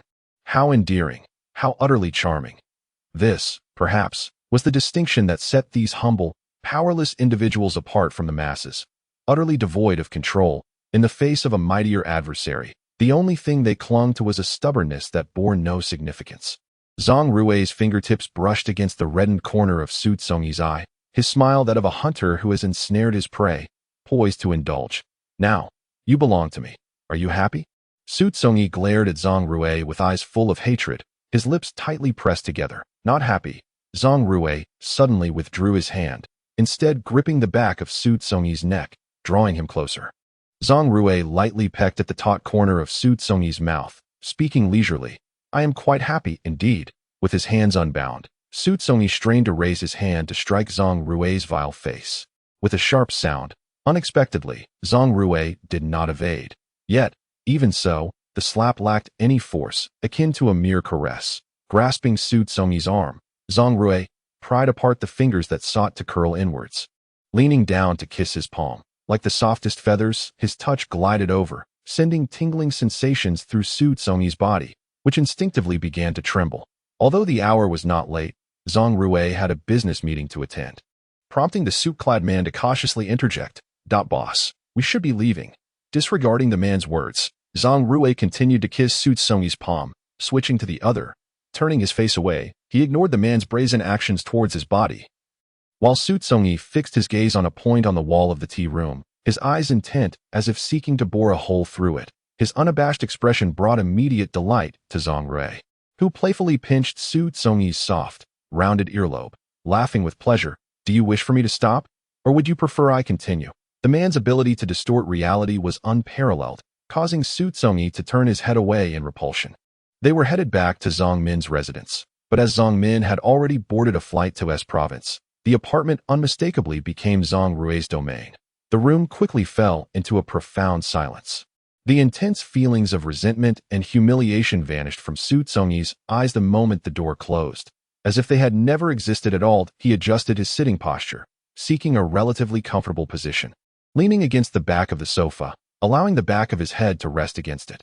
How much? Xu Congyi inquired about the affection level of the female lead, Zhang Min, towards him. System, 99. Why is it still lacking by a fraction? This is quite perplexing. Having reached this point, it is astonishing that it is not a full score. There's some error. System. Theoretically, it should be 100. But the specific reason for this situation, I suspect, lies with her brother. Anyone in her position would find it unsettling to see their boyfriend involved with their elder brother. 99. Xu Congyi lamented internally. Given the current circumstances, with Zhang Min in S province and him in Yi City, there would be no opportunity for them to meet in the near future, implying that he might never attain that final point. All efforts wasted. Indeed, all efforts wasted. It seemed futile for him to exert himself so vigorously. System. The romantic subplot is temporarily unfeasible. Host. There is something I believe you should be made aware of. Speak. System. Although it is indeed a romance novel, the target of your strategy is not exclusively singular. There are alternative options. What do you mean? System. In simple terms, if you cannot maximize the affection level of the female lead, you can switch to another person. For instance, her brother, Zhang Rui. System. You are quite astute. Host. Anyone could surmise your implications. Xu Congyi couldn't help but retort mentally that Xu Congyi was not one to delve deeply into matters. When a problem arose, the next step was to find a solution. That if the female lead was difficult to pursue, so be it. According to the system's suggestion, he would turn his attention to her brother, Zhang Rui. Pursuing anyone is still pursuing. The identity of the target is not paramount. What truly matters is the outcome. What is Zhang Rui's current affection level towards me? This detail was of utmost importance. System. 80.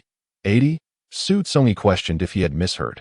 From their few, unfriendly interactions, he had not sensed any affection from that individual. Or was it that the way the other expressed affection was simply unconventional? System. He was initially attracted to you at first sight. A physical attraction, which gradually evolved into a fondness for you as a person. How fortuitous for him that his affection level had risen so high on its own. Stretching his legs that were curled up before the coffee table, Xu Congyi's thoughts were now occupied with Zhang Rui. Rather than Zhang Min, Xu Congyi was inherently aloof. One could even categorize him as asexual, harboring little interest in either gender. His physical attributes were not lacking, yet he had always been self-sufficient, relying neither on others' assistance nor their physical presence. Among those he had been involved with, he had never engaged with anyone of the same sex. Zhang Rui and Zhang Min, apart from sharing a surname, bore no other similarities. Now that the affection level was notably high, Xu Congyi would not be overly boastful. He had a premonition that those 20 points would not be easily gained.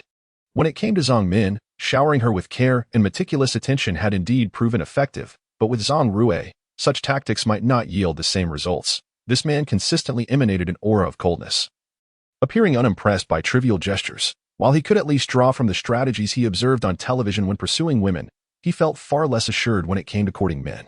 System. I have just downloaded a strategy guide. Would you like it? What does it contain? The system randomly transmitted the downloaded books into Xu Congyi's mind in the form of data.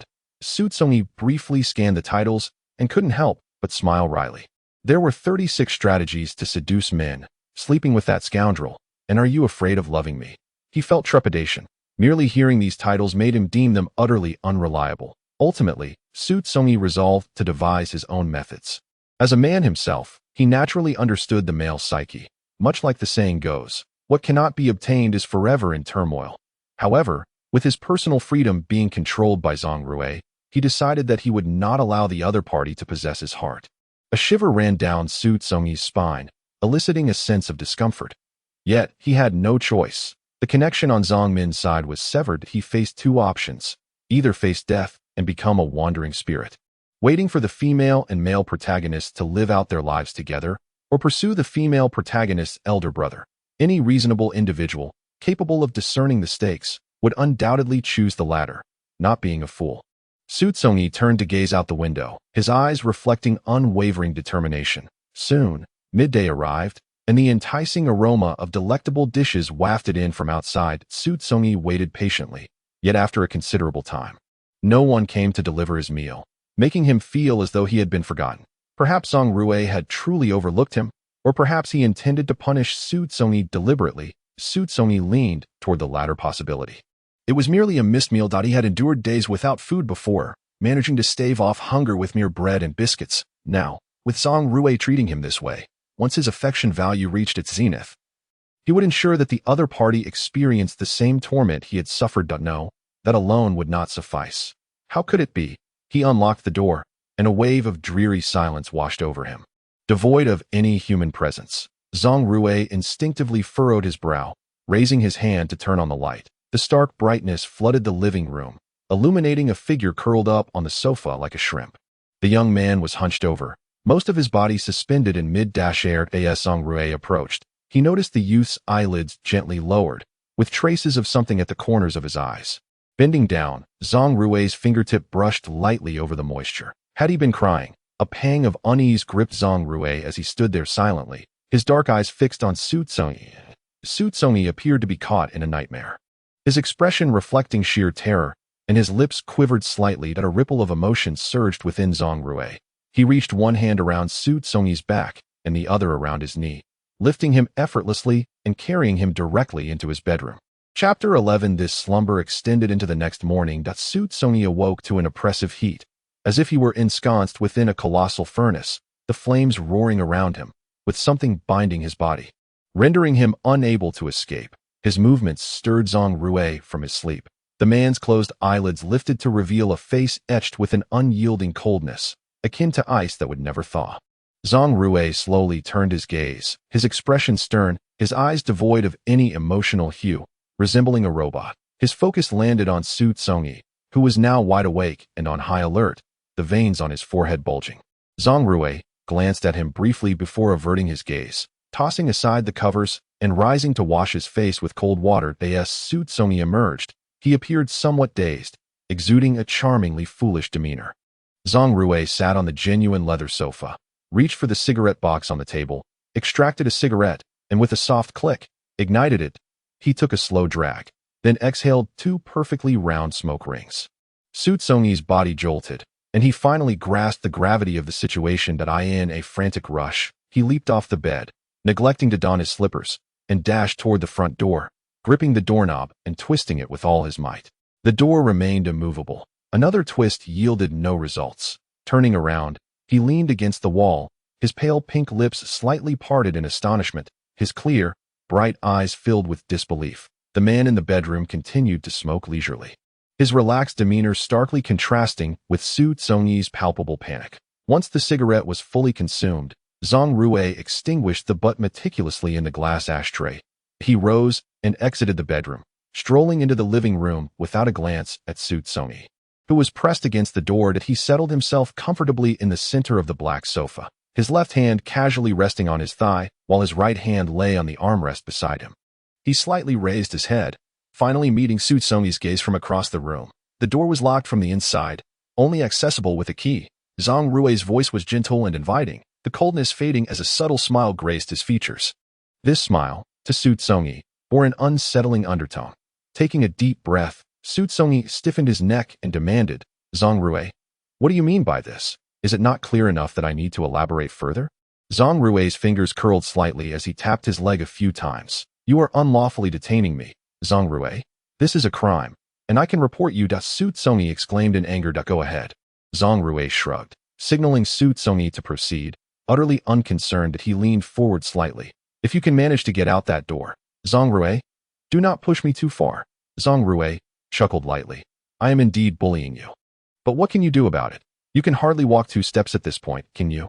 To be frank, I still have plenty of that drug from yesterday. I wouldn't mind administering you a dose each day. Just to give you a heads up on the side effects. Continuous use for half a month will damage your limb, nerves. By then, don't be surprised if you find it difficult to even stand." Zhang Rui spoke these cruel threats with an affable expression. Xu Congyi trembled with rage, his chest rising and falling rapidly. Having barely eaten throughout the day before, only sipping some water, he was now entirely on an empty stomach. The combination of low blood sugar and the lingering effects of the drug left him utterly exhausted, his back pressed against the wall preventing him from collapsing outright, with his head lowered. Xu Congyi's frail frame appeared alarmingly fragile, his hands clenched tightly at his sides, the pressure on his knuckles causing sharp pain. He had initially planned to leave Yi City with Zhang Min for a new life in another city, only to be unexpectedly intercepted by her elder brother, and now Zhang Rui had resorted to imprisoning him unlawfully. Did he consider him merely a dog to be kept at will? Xu Congyi turned to the left. Where the kitchen lay, he was aware of what resided there, recalling the previous night when he was utterly defenseless, pinned beneath a man who had explored him without restraint. Such an experience was sufficient. He would not permit it to occur a second time. Dragging his weary, feeble body, Xu Congyi rushed towards the kitchen. To his dismay, the knife rack was bare. The several sharp blades that had once graced its surface were conspicuously absent. Dejected, he retreated, leaning against the cold, white porcelain wall. As he turned his head to the right, he spotted Zhang Rui, who had approached the kitchen doorway. The man was tall, his head nearly brushing against the doorframe above. "What must I do for you to let me go? I implore you, please tell me." Xu Congyi, unable to maintain his usual composure, shouted in agitation. Zhang Rui delivered his verdict without hesitation. "Stay by my side until your body no longer holds any allure for me."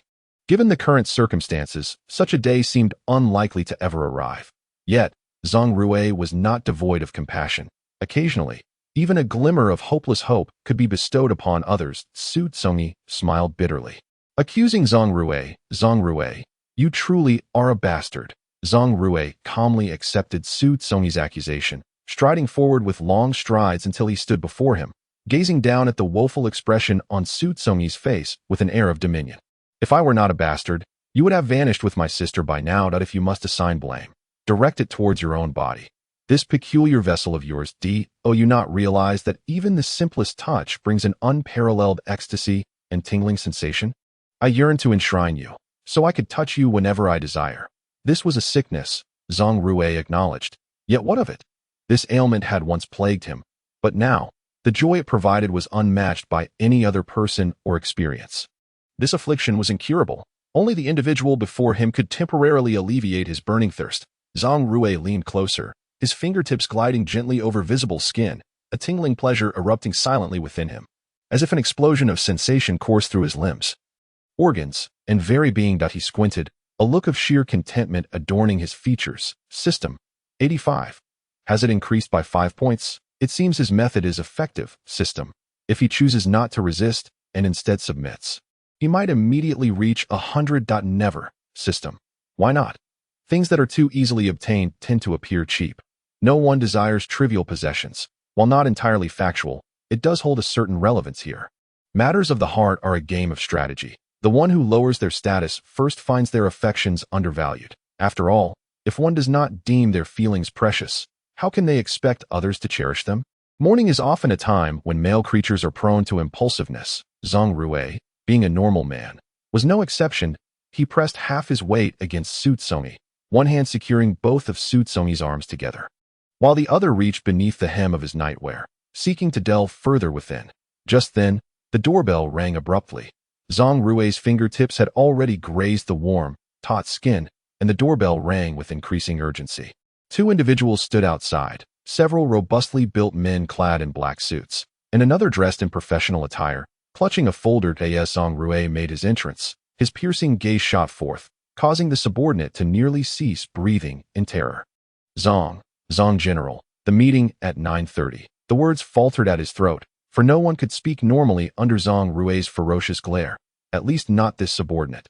Zhang Rui's gaze shifted from his subordinate to the bodyguard, who, sensing Zhang Rui's attention, respectfully handed over a bag of food.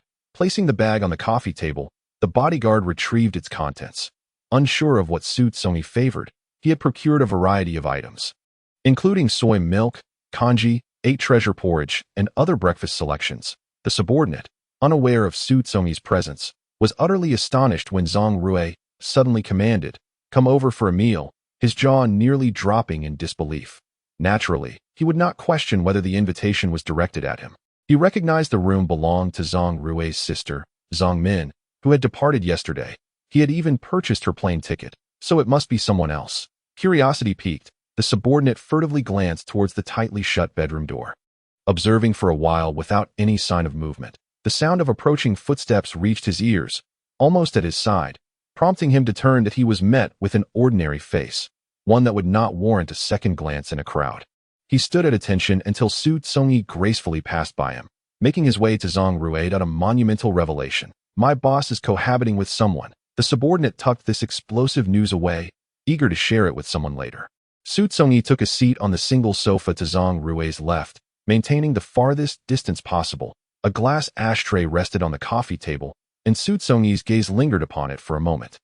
Zhang Rui began to eat his breakfast without a word, while Xu Congyi remained still, not rushing him. Once finished, Zhang Rui rose and departed with his subordinate, locking the door behind him and leaving Xu Congyi alone in the room. The breakfast on the coffee table had grown slightly cold, but Xu Congyi, not yet at odds with his own body, gradually began to eat. After breakfast, Xu Congyi stood solitary by the window on the 11th floor.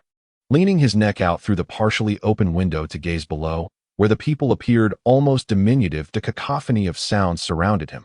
The passing of cars, honking horns, music from a nearby television station, and the calls of various vendors. His expression remained placid as he observed a narrow path stretching straight out below, abruptly halted by a tall wall at its end. System.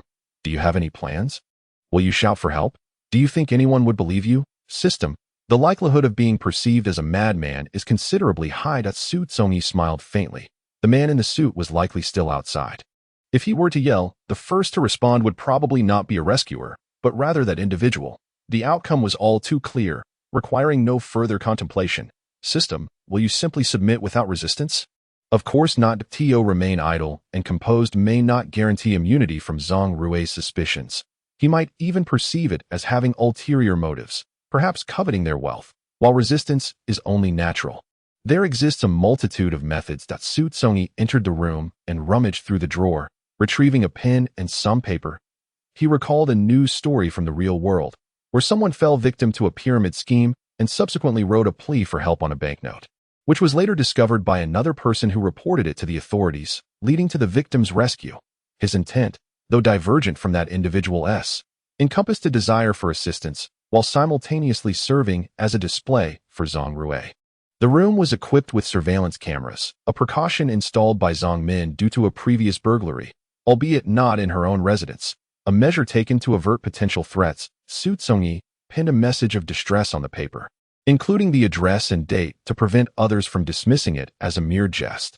The reasons remained vague, certainly not detailing his predicament of being ensnared by a deviant, stripped of personal freedom. He produced 7 or 8 sheets, meticulously folded them, and then cast them out the window. As night enveloped the surroundings, sleepiness descended swiftly upon him. After washing up, he made his way to Zhang Min's room. Resolutely avoiding Zhang Rui's quarters whenever possible, as he drifted into a hazy slumber, he sensed the room's light unexpectedly illuminating the space. Slowly opening his sleepy eyes, he instinctively turned his head to the right, only to have his heart leap into his throat. Zhang Rui sat in a chair, his dark eyes deep and inscrutable, one hand resting on the adjacent table where several pieces of stationery lay stacked. These were indeed the distress letters Xu Congyi had thrown down earlier. Staring blankly at the papers, he glanced back at Zhang Rui's face, his mouth opening and closing as if attempting to formulate an explanation. Yet, he noticed one of the letters had been unfolded, leaving no doubt that Zhang Rui had perused its contents. Xu Congyi's heart raced frantically, gripping the quilt that had slipped onto his lap as he sat up. Fear enveloping him, causing involuntary twitches in his facial muscles. Are you frightened? Zhang Rui feigned ignorance, his smile laced with coldness. What is there to fear? I care for you far too much to harm you. While his words held a semblance of truth, the chilling sharpness in his demeanor instilled a profound sense of dread. That I have treated you well, granting you ample freedom to roam within this space. You ought to be more obedient, understand? I have no desire to confine you with restraints, as that would cause you discomfort and distress me as well. System, listen to his words. He seems genuinely concerned for you.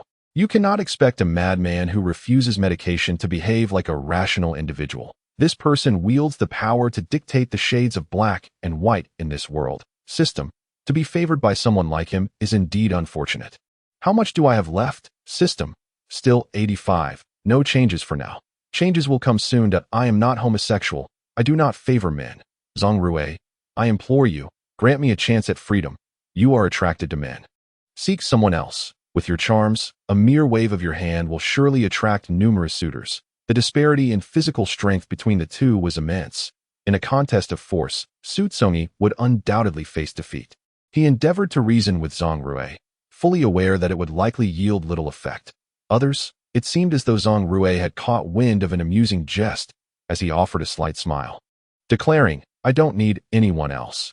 Having you is sufficient." Yet, I was unwilling. I loathed you, detested you, abhorred you, Xu Congyi exclaimed in a hushed, agitated tone. Zhang Rui continued to smile. "Your thoughts are of no concern to me. Until I declare it over, you shall not escape. Just remember that." Xu Congyi's eyes widened in indignation. After a refreshing shower, Xu Congyi found himself in Zhang Min's room, where Zhang Rui, having donned a white bath towel, entered Xu Congyi's quarters. Xu Congyi sat on the bed, his drowsiness having vanished during their earlier exchange. He stared blankly at his outstretched palms. As Zhang Rui entered, he seemed oblivious, not even lifting his eyelids.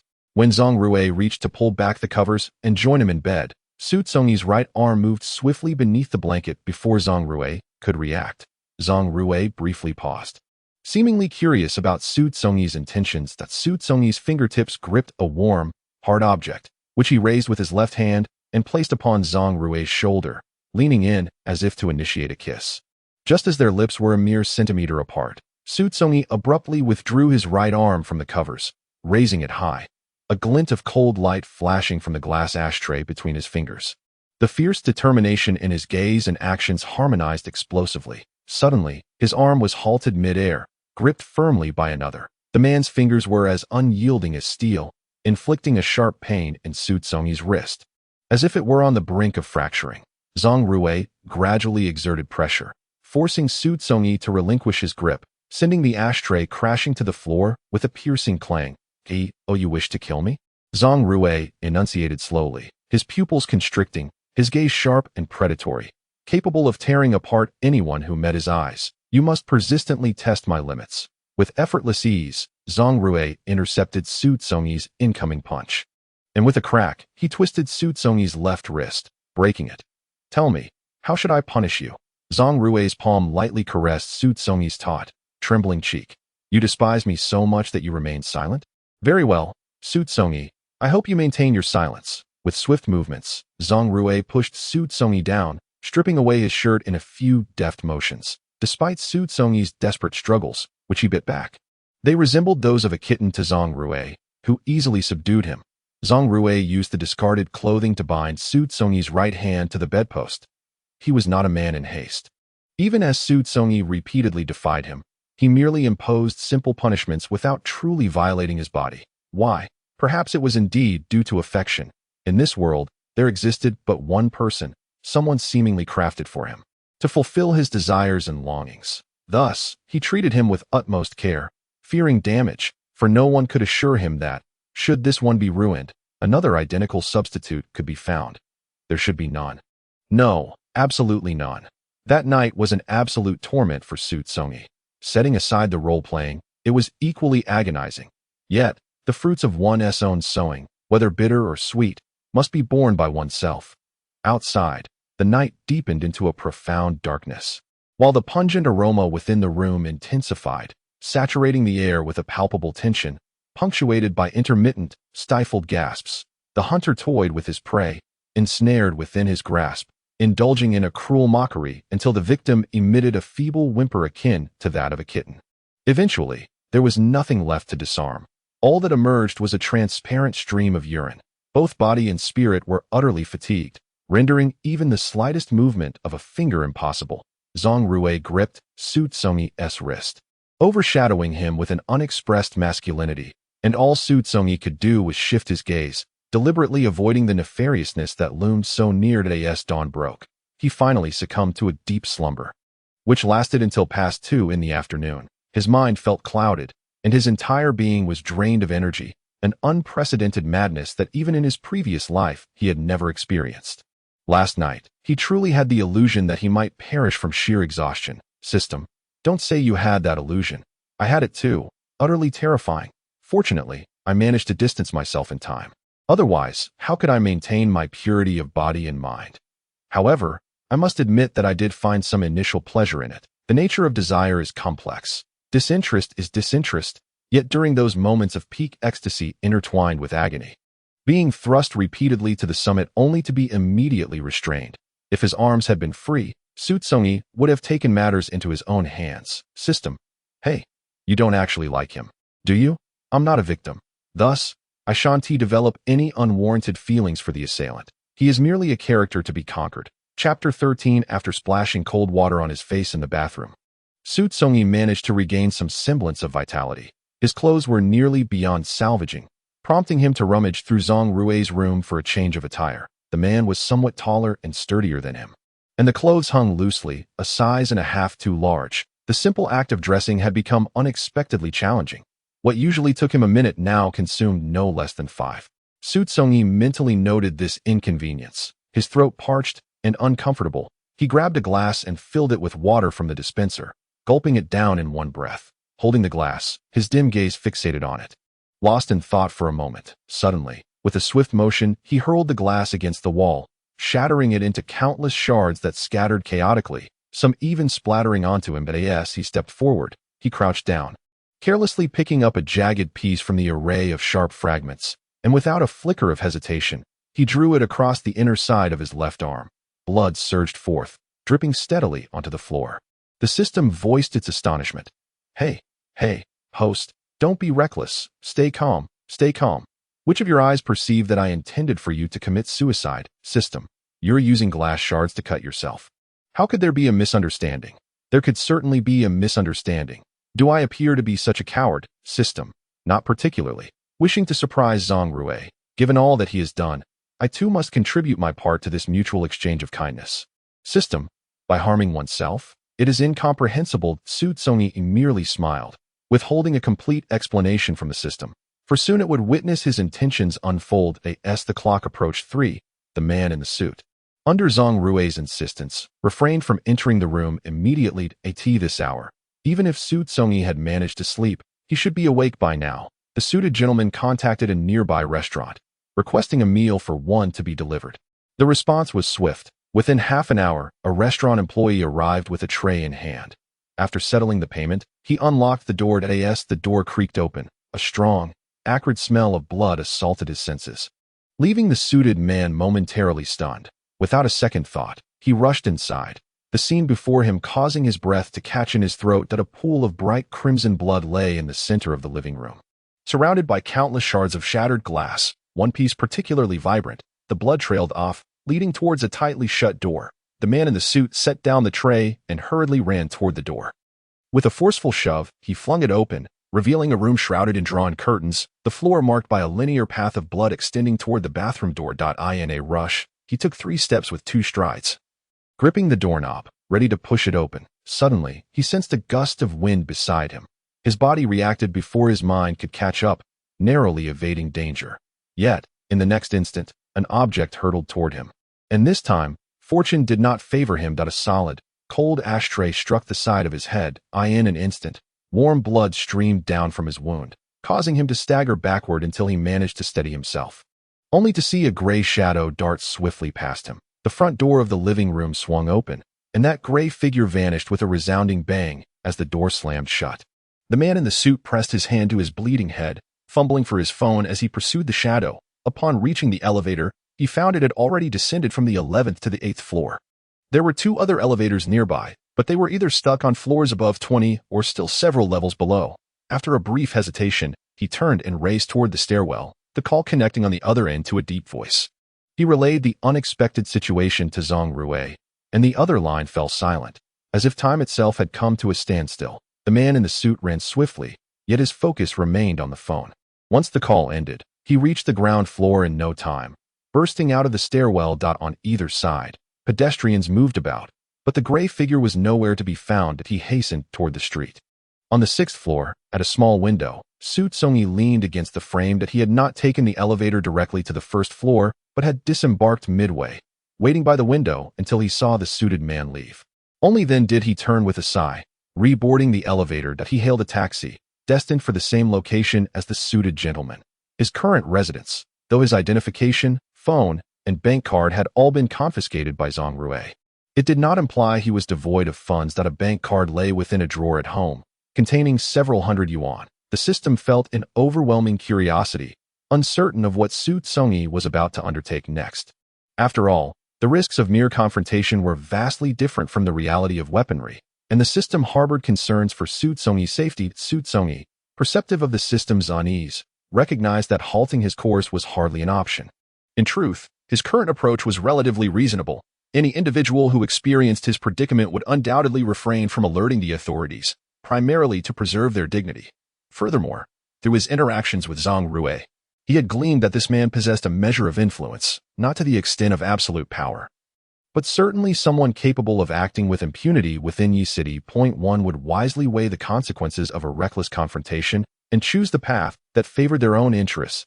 He instructed the driver to halt across the street.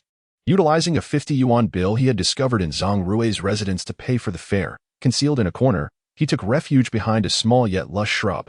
After a brief wait, a tall man clad in a black suit emerged from a certain exit, engaged in a phone call, presumably reporting back to someone on the other end. The suited man boarded a departing taxi. Xu Congyi emerged from his hiding place, swiftly crossing the street devoid of traffic lights and racing towards his lodgings. Lacking an identification card rendered him unable to purchase plane or train tickets. And according to the system's intel, Zhang Rui had dispatched individuals to search for him at the long-distance bus station.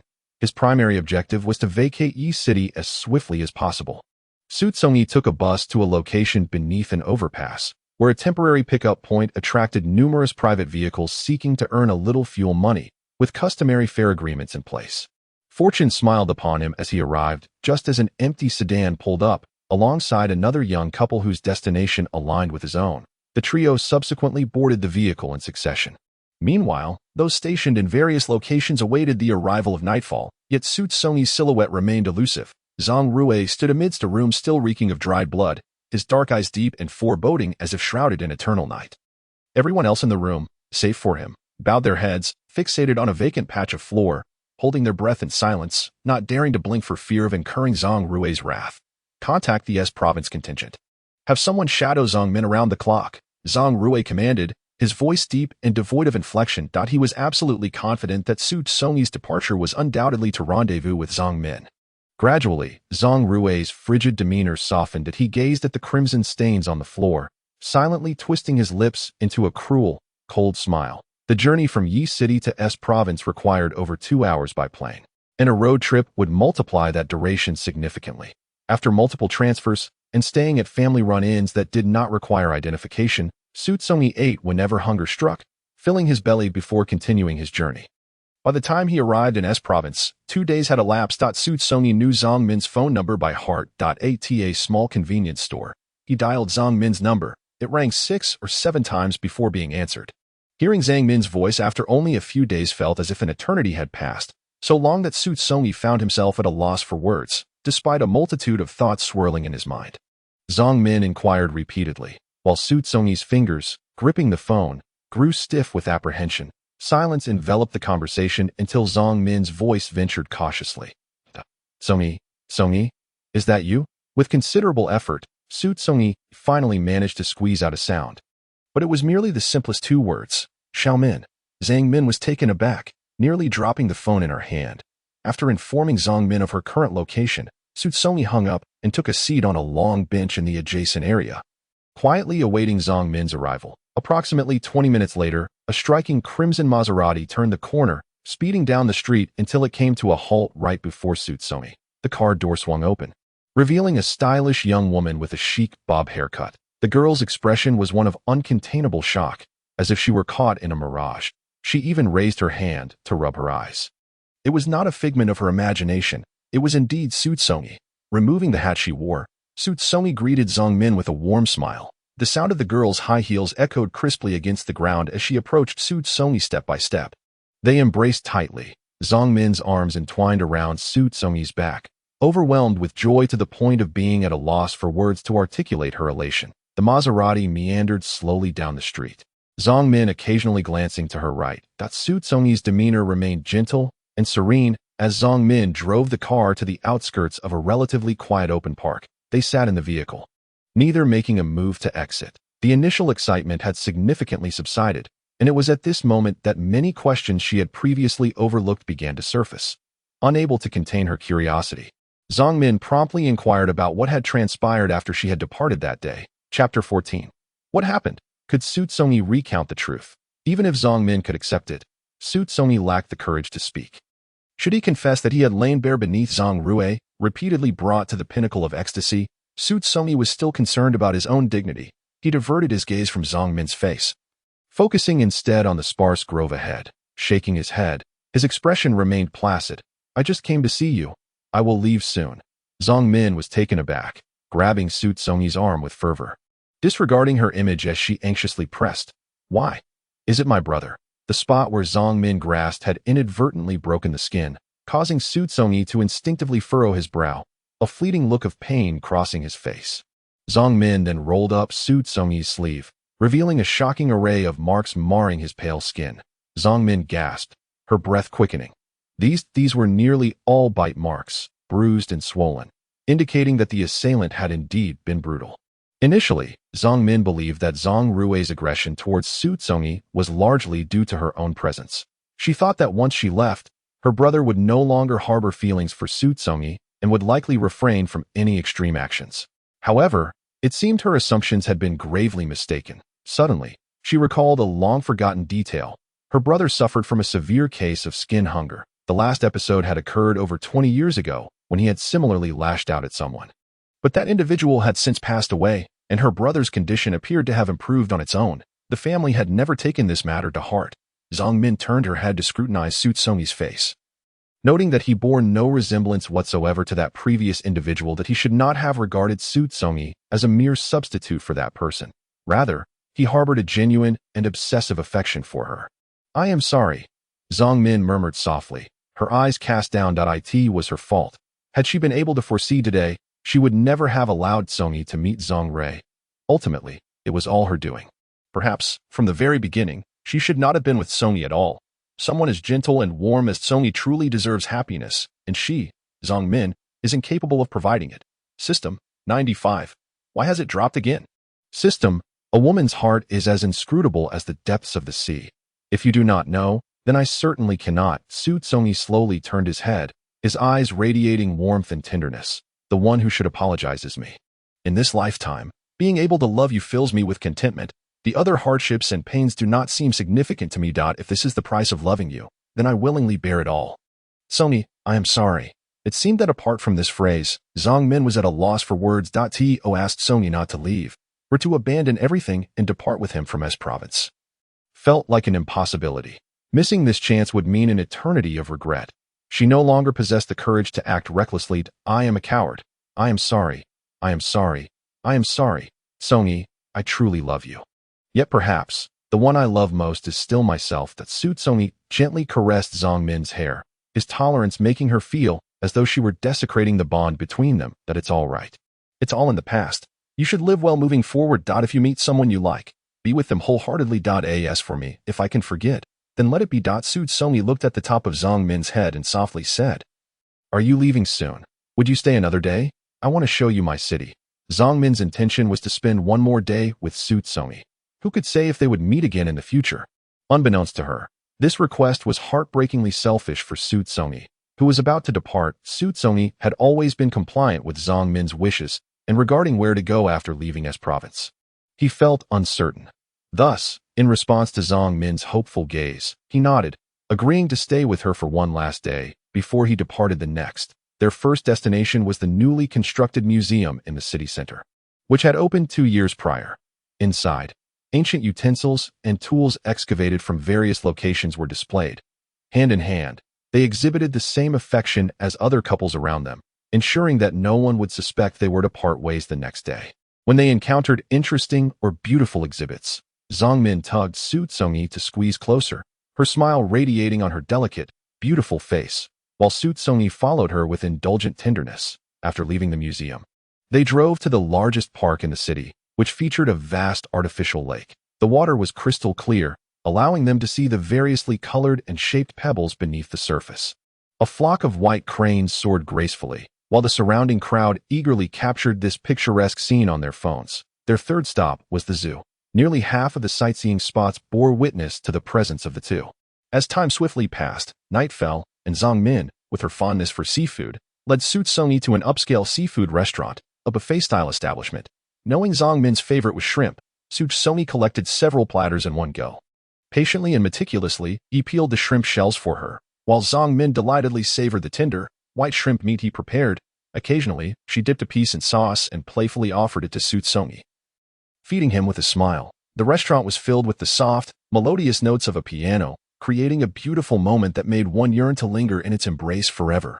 The room was bathed in soft, ambient light with a hint of blush. Zhang Min knelt above Xu Congyi, her knees apart, her arms gently resting on his shoulders as she slowly, yet firmly pushed him back. Xu Congyi fell back abruptly, causing the entire bed to shake violently. Lowering her head, Zhang Min leaned in, her crimson lips softly kissing the one she adored. The system chimed in. "Oh my, this development is truly unexpected. Host, you are fortunate. I shall take my leave now." The system quietly faded away. Xu Congyi lifted one arm, resting it on Zhang Min's delicate waist, applying a gentle pressure that brought them closer together, dressed in a pullover. Xu Congyi cooperated as Zhang Min grasped the hem of his shirt, lifting it from below. In an instant, his upper body was bare, while Zhang Min, kneeling, began to unbutton her own clothing. As she reached the button at her chest, Xu Congyi, who had been quietly watching, suddenly sat up and grasped her hand. Xu Congyi shook his head. "This is enough. More than enough." Zhang Min, stunned, released the button in her grasp, a single tear cascading down to land on Xu Congyi's hand, followed by a second, then a third. "Promise me, you will be happy from now on." Zhang Min bit her lip, unable to articulate her feelings, merely nodding repeatedly. Xu Congyi embraced her, his gaze directed towards the door. The system remarked, "Is this where it ends? In the face of such beauty, you can actually hold back? Do you take me for a stallion, jumping at every opportunity?" The system silently mused, recalling how excited Xu Congyi seemed when Zhang Rue pressured him. Was he perhaps more inclined towards men than women? Such thoughts were not spoken aloud. The system then stated, "I have bad news, and another piece of bad news. Which would you like to hear first? Is there any difference?" "Indeed, there is a distinction between the two. Then tell me." "The first piece of news is that Zhang Rue has long arranged for someone to monitor Zhang Min around the clock. So he was immediately aware of your visit. And the other, Zhang Rue chartered a private jet that landed half an hour ago in S province and is now en route here with his entourage." Xu Congyi's eyes flickered momentarily, falling into silence. "There are 5 minutes until they arrive. Should you not find somewhere to hide?" The system had a strong premonition.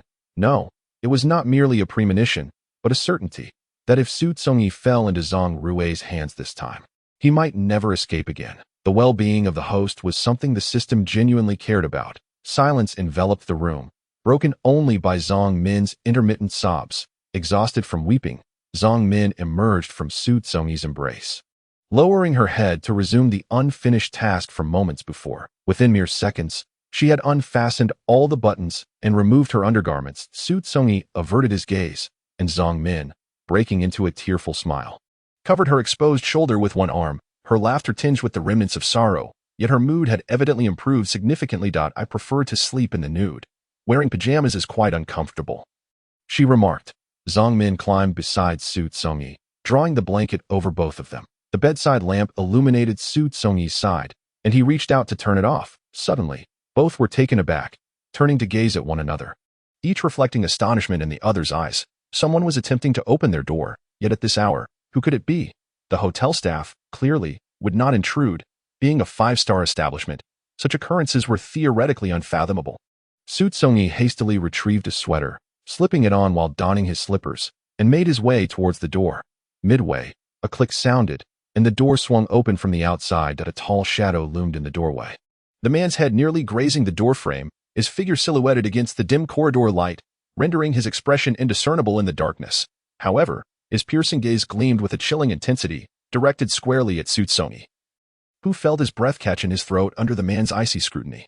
Zhang Min, noticing Xu Congyi's immobility, wrapped herself in the blanket and inquired, "Congyi, who is it?" The floor was adorned with a light brown carpet, muffling their footsteps, yet the air abruptly thickened with a damp, oppressive stillness, causing Zhang Min to tremble instinctively. Emerging from the corner was a figure, and upon seeing the man's face, Zhang Min was struck dumb with shock. "Bro." Zhang Min barely managed to utter the word before Zhang Rue raised his right arm slightly, gesturing behind him. 2 imposing men in black suits brushed past Zhang Rue, one positioning himself before Xu Congyi, the other at the foot of the bed. "Get dressed," Zhang Rui commanded, his voice slicing through the tension like a sharpened blade, lingering momentarily on Zhang Min's exposed shoulder. Trembling, Zhang Min hastily donned her clothes, throwing off the blanket and placing her feet on the ground. Overwhelmed by fear, her limbs felt weak, and her body trembled violent. I truly believed that Zhang Rui would suffocate me with his oppressive presence. Dizziness engulfed me, and my breath hung in the air. As Xu Congyi communicated with the system with his eyes shut, the system announced, "The affection value from Zhang Rui has reached 90, that he cares for you deeply. He would never let you perish. Indeed, he would not allow him to die, but he would render him to a state worse than death." Observing the current developments, it is no longer necessary to speculate on what will transpire next. While Zhang Min, in terror, yearned to scream, the man in the suit who held her arm firmly covered her mouth with his palm, regardless of her desperate attempts to strike and claw at him. The man's grip remained unyielding. Zhang Min shifted her gaze to Zhang Rui, hoping he would perceive her plea and release Xu Congyi, but Zhang Rui's subsequent actions caused her eyes to widen in disbelief. As he approached Xu Congyi, he raised his elbow and tore off his tie. The pillow that obstructed Xu Congyi's face was removed by the man in the suit, who then stepped aside, his expression devoid of any emotion, as though he were not the one who had just prepared to suffocate a man. Like a statue, the man in the suit and another stood aside, their gaze averted, as if the unfolding events bore no significance to them. Exhausted from struggling, Zhang Min's tears flowed freely, like pearls scattered from a broken string. Min, understand this. This person belongs to your brother. No one, except me, is permitted to touch him. Zhang Rui knelt down, simultaneously tearing at the clothing of the unconscious Xu Congyi, who was rendered defenseless by asphyxiation, and turned to Zhang Min with a smile, his eyes gleaming with a morbid and frenzied gleam, akin to a blazing inferno that could consume all. Thus, Zhang Min became a mere spectator as her boyfriend, or rather her former boyfriend, was held down by her elder brother. Confined and shamelessly humiliated, tears blurred Zhang Min's vision, her cries nearly choking her. From beginning to end, Zhang Rui remained impeccably dressed, while the man beneath him had long been stripped of all dignity from the very start. As Zhang Rui rose to depart, Zhang Min glanced at the bedsheet, and the tears that had momentarily ceased flowed anew. The vivid crimson hue assaulted her eyes. She could not bear to look directly at it. Lowering her head as her tears fell upon the carpet, disappearing without a trace, the grip that restrained her loosened. Yet even so, Zhang Min had long since lost all strength. She sank to the floor, curling her knees and wrapping her arms around her legs, burying her head between them. Zhang Rui, adjusting his slightly disheveled jacket and tidying his tie, strode to Zhang Min's side. He extended his arm, his palm resting gently atop her head, caressing her softly. This sensation felt nostalgic, reminiscent of a time long past when Zhang Rui, unburdened by his so-called skin hunger, had once played the role of a loving elder brother. Zhang Min slowly raised her gaze, encountering Zhang Rui's cold, stern visage, his eyes cast downward. "You may desire anyone, but not him," Zhang Rui uttered, his thin lips parting slightly. Zhang Min smiled faintly, a smile laced with resentment. "So he merely came to see me. He stated he would leave tomorrow. Brother, why do you so ruthlessly humiliate him without discernment? You must have feelings for him. This way, you will never win his heart. Brother, you will regret this. You will undoubtedly regret what you have done to Congyi today." Zhang Rui chuckled, his laughter imbued with a sense of satisfaction and delight. "Regret? No, in my brother's presence, the concept of regret holds no weight. As for his heart, it resides with me. Where else could it possibly escape to? Nowhere." Xu Congyi's garments lay in tatters, rendered unwearable. Zhang Rui, without hesitation, seized a thin blanket and enveloped him from head to toe, cradling him in his arms as he exited the room. Two men in suits trailed behind him, while Zhang Min was entirely disregarded, left behind in the confines of the room that a car awaited outside the hotel. And during the journey, onlookers expressed their curiosity regarding Zhang Rui's embrace of the shapeless form. Yet, upon catching sight of the two formidable men in suits by his side, they promptly distanced themselves. Upon entering the vehicle, they proceeded directly to the airport, boarding the same private jet they had arrived in. The aircraft ascended into the night sky, swiftly entering the stratosphere, with the two suited men maintaining a silent presence behind them. Zhang Rui held Xu Congyi close, seated sideways in his embrace, and pulled aside the blanket that obscured his face. In that instant, he was met with a pair of eyes that shimmered with a tumult of emotions. Anger, revulsion, pain, humiliation, and resentment all intertwined, casting a captivating brilliance that transformed an otherwise ordinary visage into something enchanting. Zhang Rui's fingertip traced the edge of Xu Congyi's eye, gently caressing it. Xu Congyi's gaze remained fixed, as if he intended to etch the features of the man who had imposed upon him such boundless humiliation deep into his very soul. System, would you prefer to hear the good news or the bad news first? Bad news, System. Zhang Min's affection value has plummeted to 0, indicating the failure of the mission to win her over. Failure. She no longer loves me? Not that she doesn't love you, but rather she understands that love is unattainable. She could never surpass her brother. Well, what about the good news? Zhang Rui's affection for you stands at 100, fully maxed out. Oh, that's rather good. The System cautiously inquired. You are not angry. Xu Congyi found this peculiar and retorted. Why should I be angry? System, isn't Zhang Rui forcing you? No man could endure that, especially considering this should be your first experience. Xu Congyi chuckled inwardly, maintaining a facade of indifference. To survive, sacrifices must be made. Though the price appeared steep, the presence of the System dulled the pain significantly, rendering it bearable. Moreover, he had anticipated this all along, that he was not a woman, burdened by rigid notions of chastity. It was merely a physical encounter. Was he to wail and lament, expending his energy in despair? Absolutely not. That would be a colossal waste of emotion. Whether love or hate, both held little significance for him. Thatio Zhang Rui, Xu Congyi's body was akin to a potent, lethal poison. Once ensnared, it brought forth a deeper and more intense yearning. A singular moment of passionate entanglement could never satiate Zhang Rui's desires. Thus, he continued to embrace Xu Congyi, relishing the exquisite pleasure that ignited every cell within him. Even as Xu Congyi's gaze brimmed with loathing, Xu Congyi could not recall when he had lost consciousness. He awoke the following afternoon. Although there was a slight ache in the rear, it paled in comparison to the previous day's suffering, indicating a marked improvement. As her feet made contact with the ground, a sharp pain surged through her muscles, causing Xu Congyi to abruptly kneel down.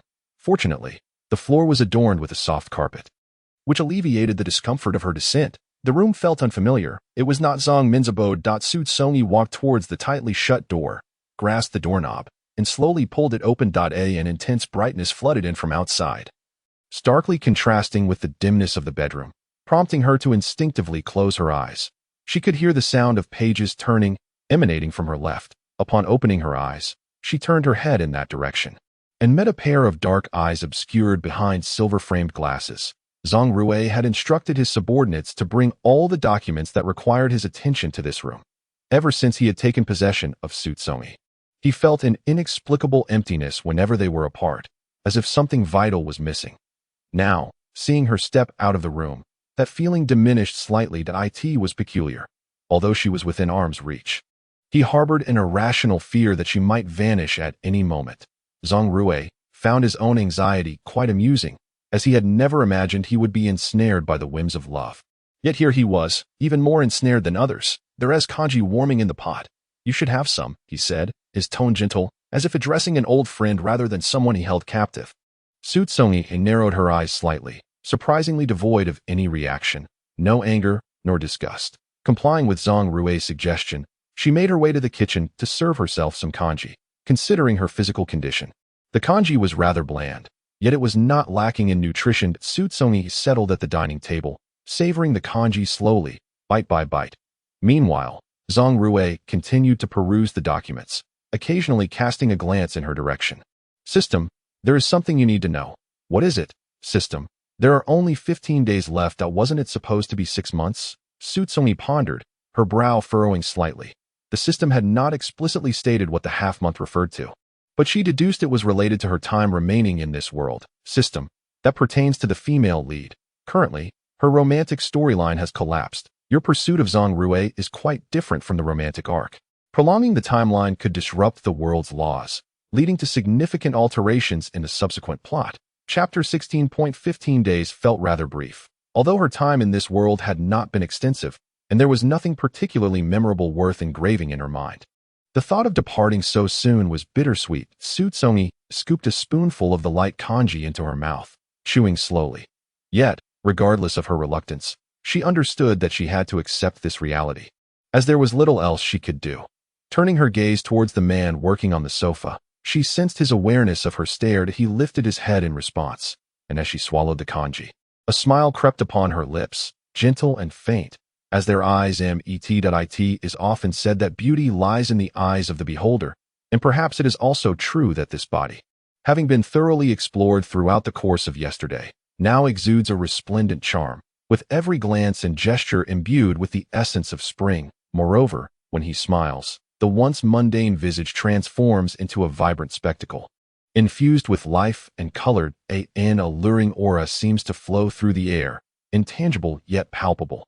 Yet, in an instant, that smile vanishes, taking with it all traces of springtime joy, as if the fleeting moment was merely a figment of Zhang Rui's imagination.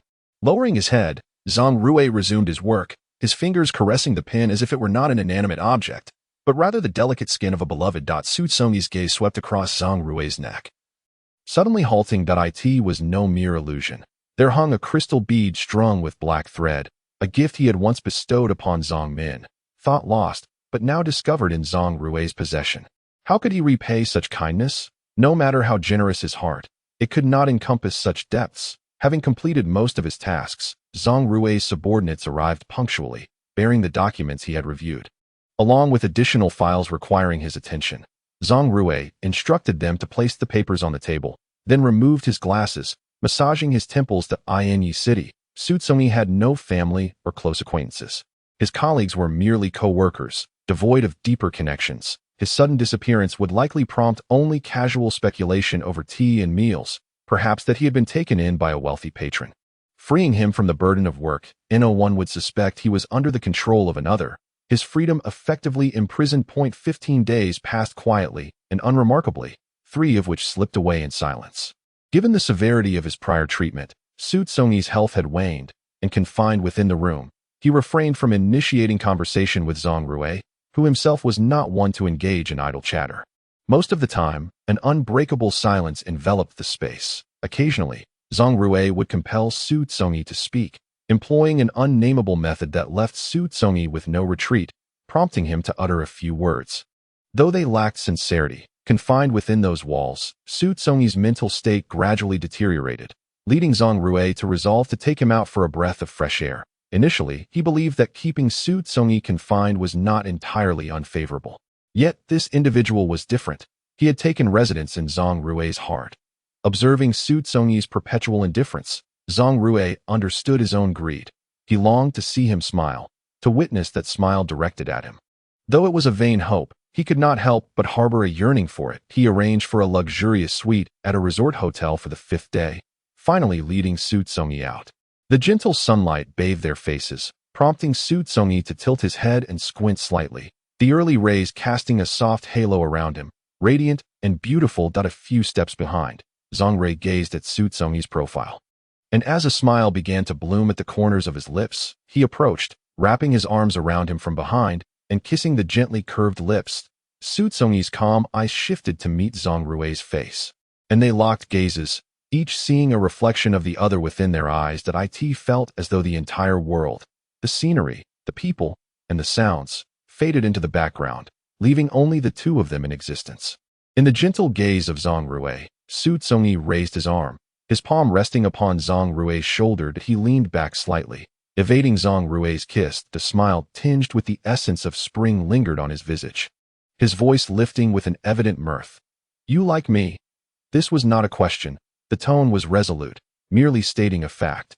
Zhang Rui's eyes bore a heavy weight, infused with an overwhelming pressure. Silence equated to acquiescence, and that held true for Zhang Rui as well. Xu Congyi's smile spread, resembling both jest and a declaration to Zhang Rui. "If I were to say I wouldn't live beyond 10 days, would you feel sorrow?" His demeanor was overly calm and composed, leading anyone to dismiss it as mere bluster. Zhang Rui's dark eyes deepened, akin to a timeless, tranquil abyss capable of engulfing those who gazed into them. "Do you truly wish to distance yourself from me?"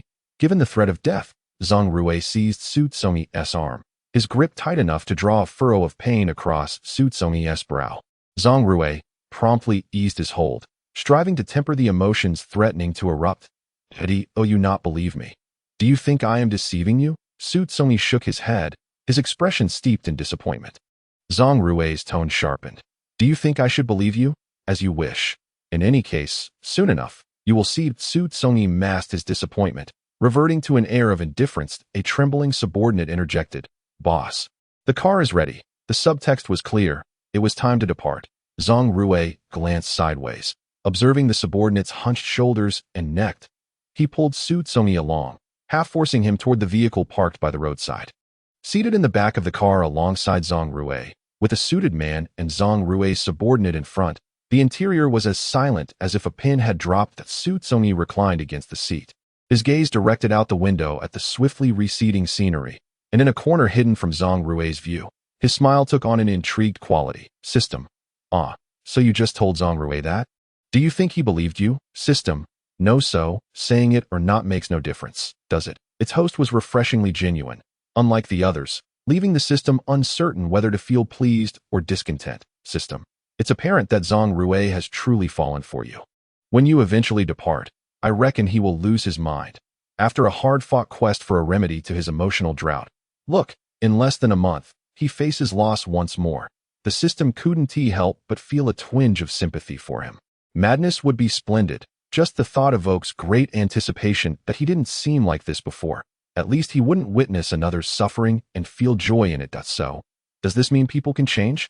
Su Congyi rested his head against the car seat, a searing gaze persisting beside him. You must like me. Very much. Indeed, he found himself almost impatient to witness Zhang Rui's sorrow and pain. System. Host. You have changed. Changed? Not at all. This has always been me. It's merely that no one afforded me the opportunity to reveal this version of myself. They ventured to the most luxurious themed hotel in the neighboring district. Although it was not situated by the ocean, the exterior decor and the interior style were entirely inspired by marine aesthetics. Upon entering the lobby, they beheld a wall on the left constructed in the form of an aquarium. Entirely made of transparent glass, where vividly colored fish swam freely. Approaching the front desk to check in, they received their room keys and, as a party of 5, entered the elevator. Their room was located on the 27th floor, and the price for a single night's stay was enough to leave one astounded. The attendants swiftly organized their luggage, placing it in the wardrobe with remarkable efficiency, completing the task in under 10 minutes, before discreetly vacating the room. Once again, only Su Congyi and Zhang Rui remained, marking a continuation from the previous life. Su Congyi had never resided in such a lavish and opulent place, filled with a sense of wonder.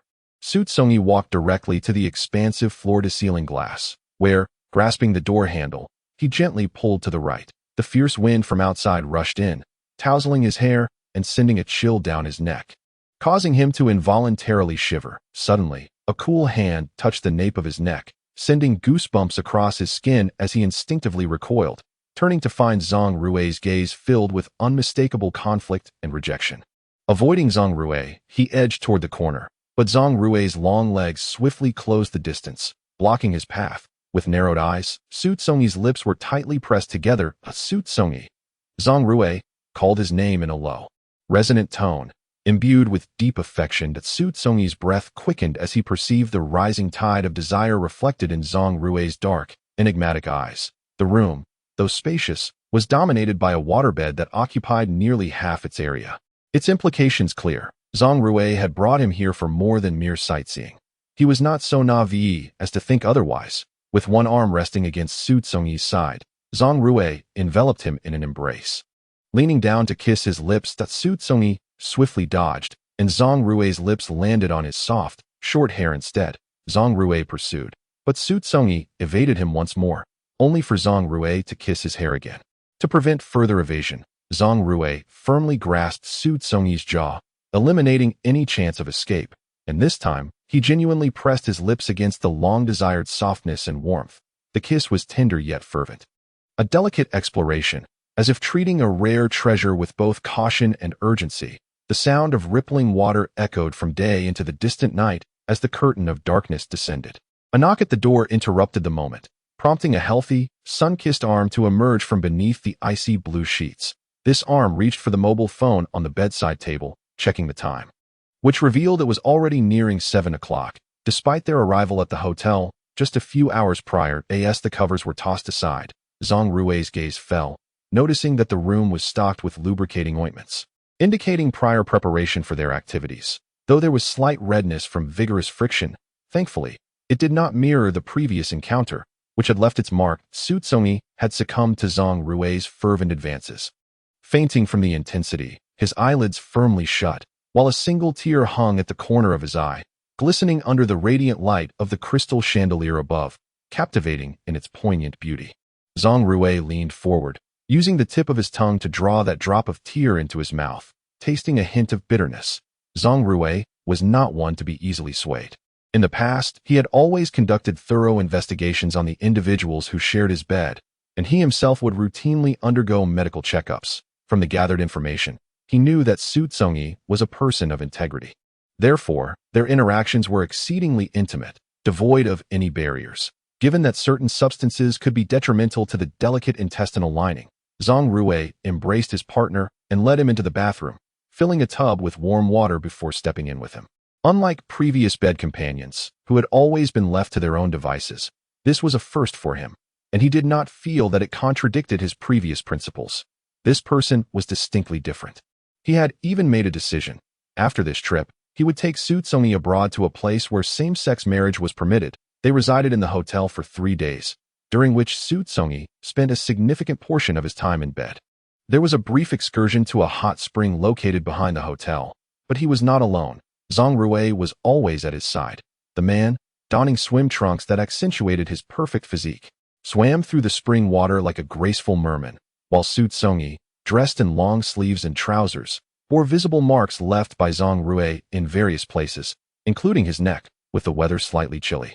Xu Congyi wrapped a scarf around himself to conceal the hickeys. Nevertheless, despite these precautions, they attracted the attention of many onlookers as they walked together. The possessive aura exuded by Zhang Rui was unmistakable.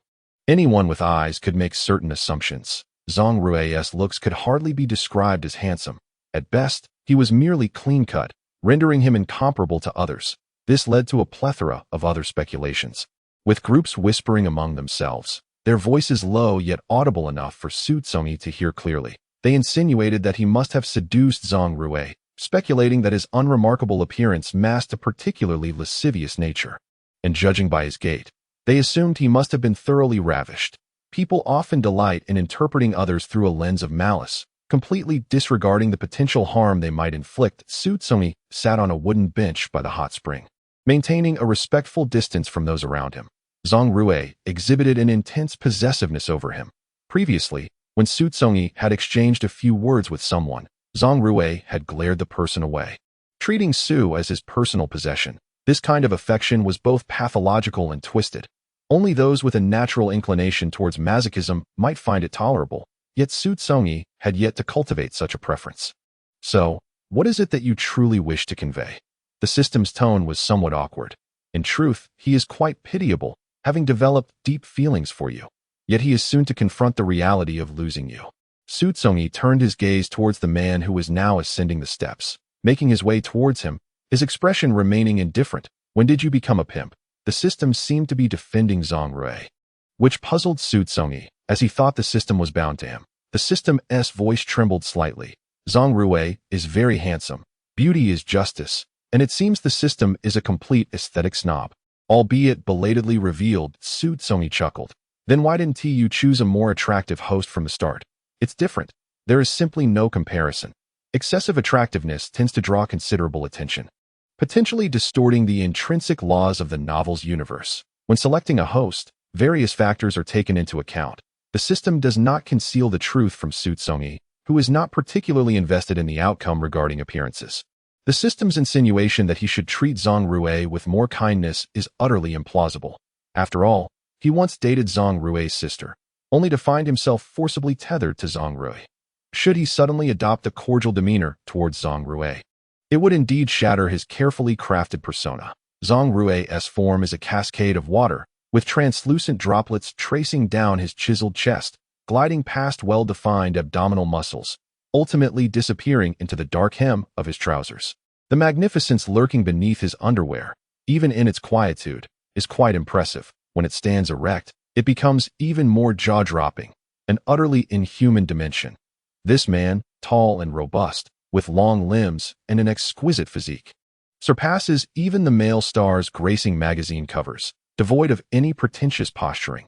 Exuding an innate air of authority as the man wades through the water, his deep-set eyes catch sight of the slight upward curve of Xu Congyi's lips.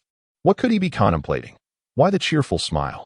Zhang Rui's formidable presence looms over Xu Congyi, causing the latter's smile to vanish at an alarming speed. Xu Congyi abruptly rises, sensing curious glances from a few onlookers nearby. Their expressions rife with evident intrigue. Xu Congyi harbors no particular fondness for such attention. Zhang Rui may act with reckless abandon, but Xu Congyi has no desire to become the subject of ridicule. Turning away to depart, he feels a gentle tug on his arm. Though not forceful, it is sufficient to prevent his escape. Suddenly, he twists around, his calm and indifferent gaze igniting with suppressed fury and disdain. Zhang Rui regards the slightly shorter young man before him, a smile gracing his lips, yet his eyes betray no hint of mirth. When I am speaking to you, do not consistently disregard my presence. His words are uncommonly domineering, leaving Xu Congyi momentarily stunned before he scoffs derisively. Are you implying that I should treat a rapist with kindness? Zhang Rui, your arrogance knows no bounds. That Xu Congyi's eyes, laden with sarcasm, scrutinize Zhang Rui. Zhang Rui applies a slight pressure with his fingers, though it does not elicit a grimace from Xu Congyi, and I may be unaware of my own size. But there is one aspect in which I excel. A fact you have personally experienced, have you not? Zhang Rui leans closer, whispering in Xu Congyi's ear, his words taking an unexpected turn. Xu Congyi is taken aback, his face flushing crimson, followed by anger that renders his lips quivering. In a fit of rage, Xu Congyi shoves Zhang Rui away and strides towards the hot springs exit point. Two men stationed at the door silently follow him. He has no desire to return to the room with the waterbed, so he wanders alone around the hotel. Yet, does he possess a second option? None at all. The system quietly interjects. I say, host, with Zhang Rui absent, you need not maintain the act any longer. It is permissible to take a break from your duties. A good actor must be ready to step into character at any moment, and his motivation for doing so is merely for amusement. That my only concern is that you might become too engrossed in your role. Then, it was not easy to walk out. After all, this was merely the first world. Many more would follow, presenting an array of different individuals and experiences.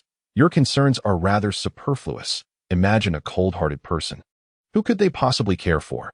They hardly love themselves, let alone others. The system sighed with a hint of melancholy. The hotel stay was for 3 days, which felt both swift and prolonged. The daylight hours passed remarkably quickly, while the nights stretched on so interminably that Xu Congyi felt as though they might continue indefinitely. In just a few days, the body seemed to acclimate to another's touch, caress, and entrance, even if the will resisted.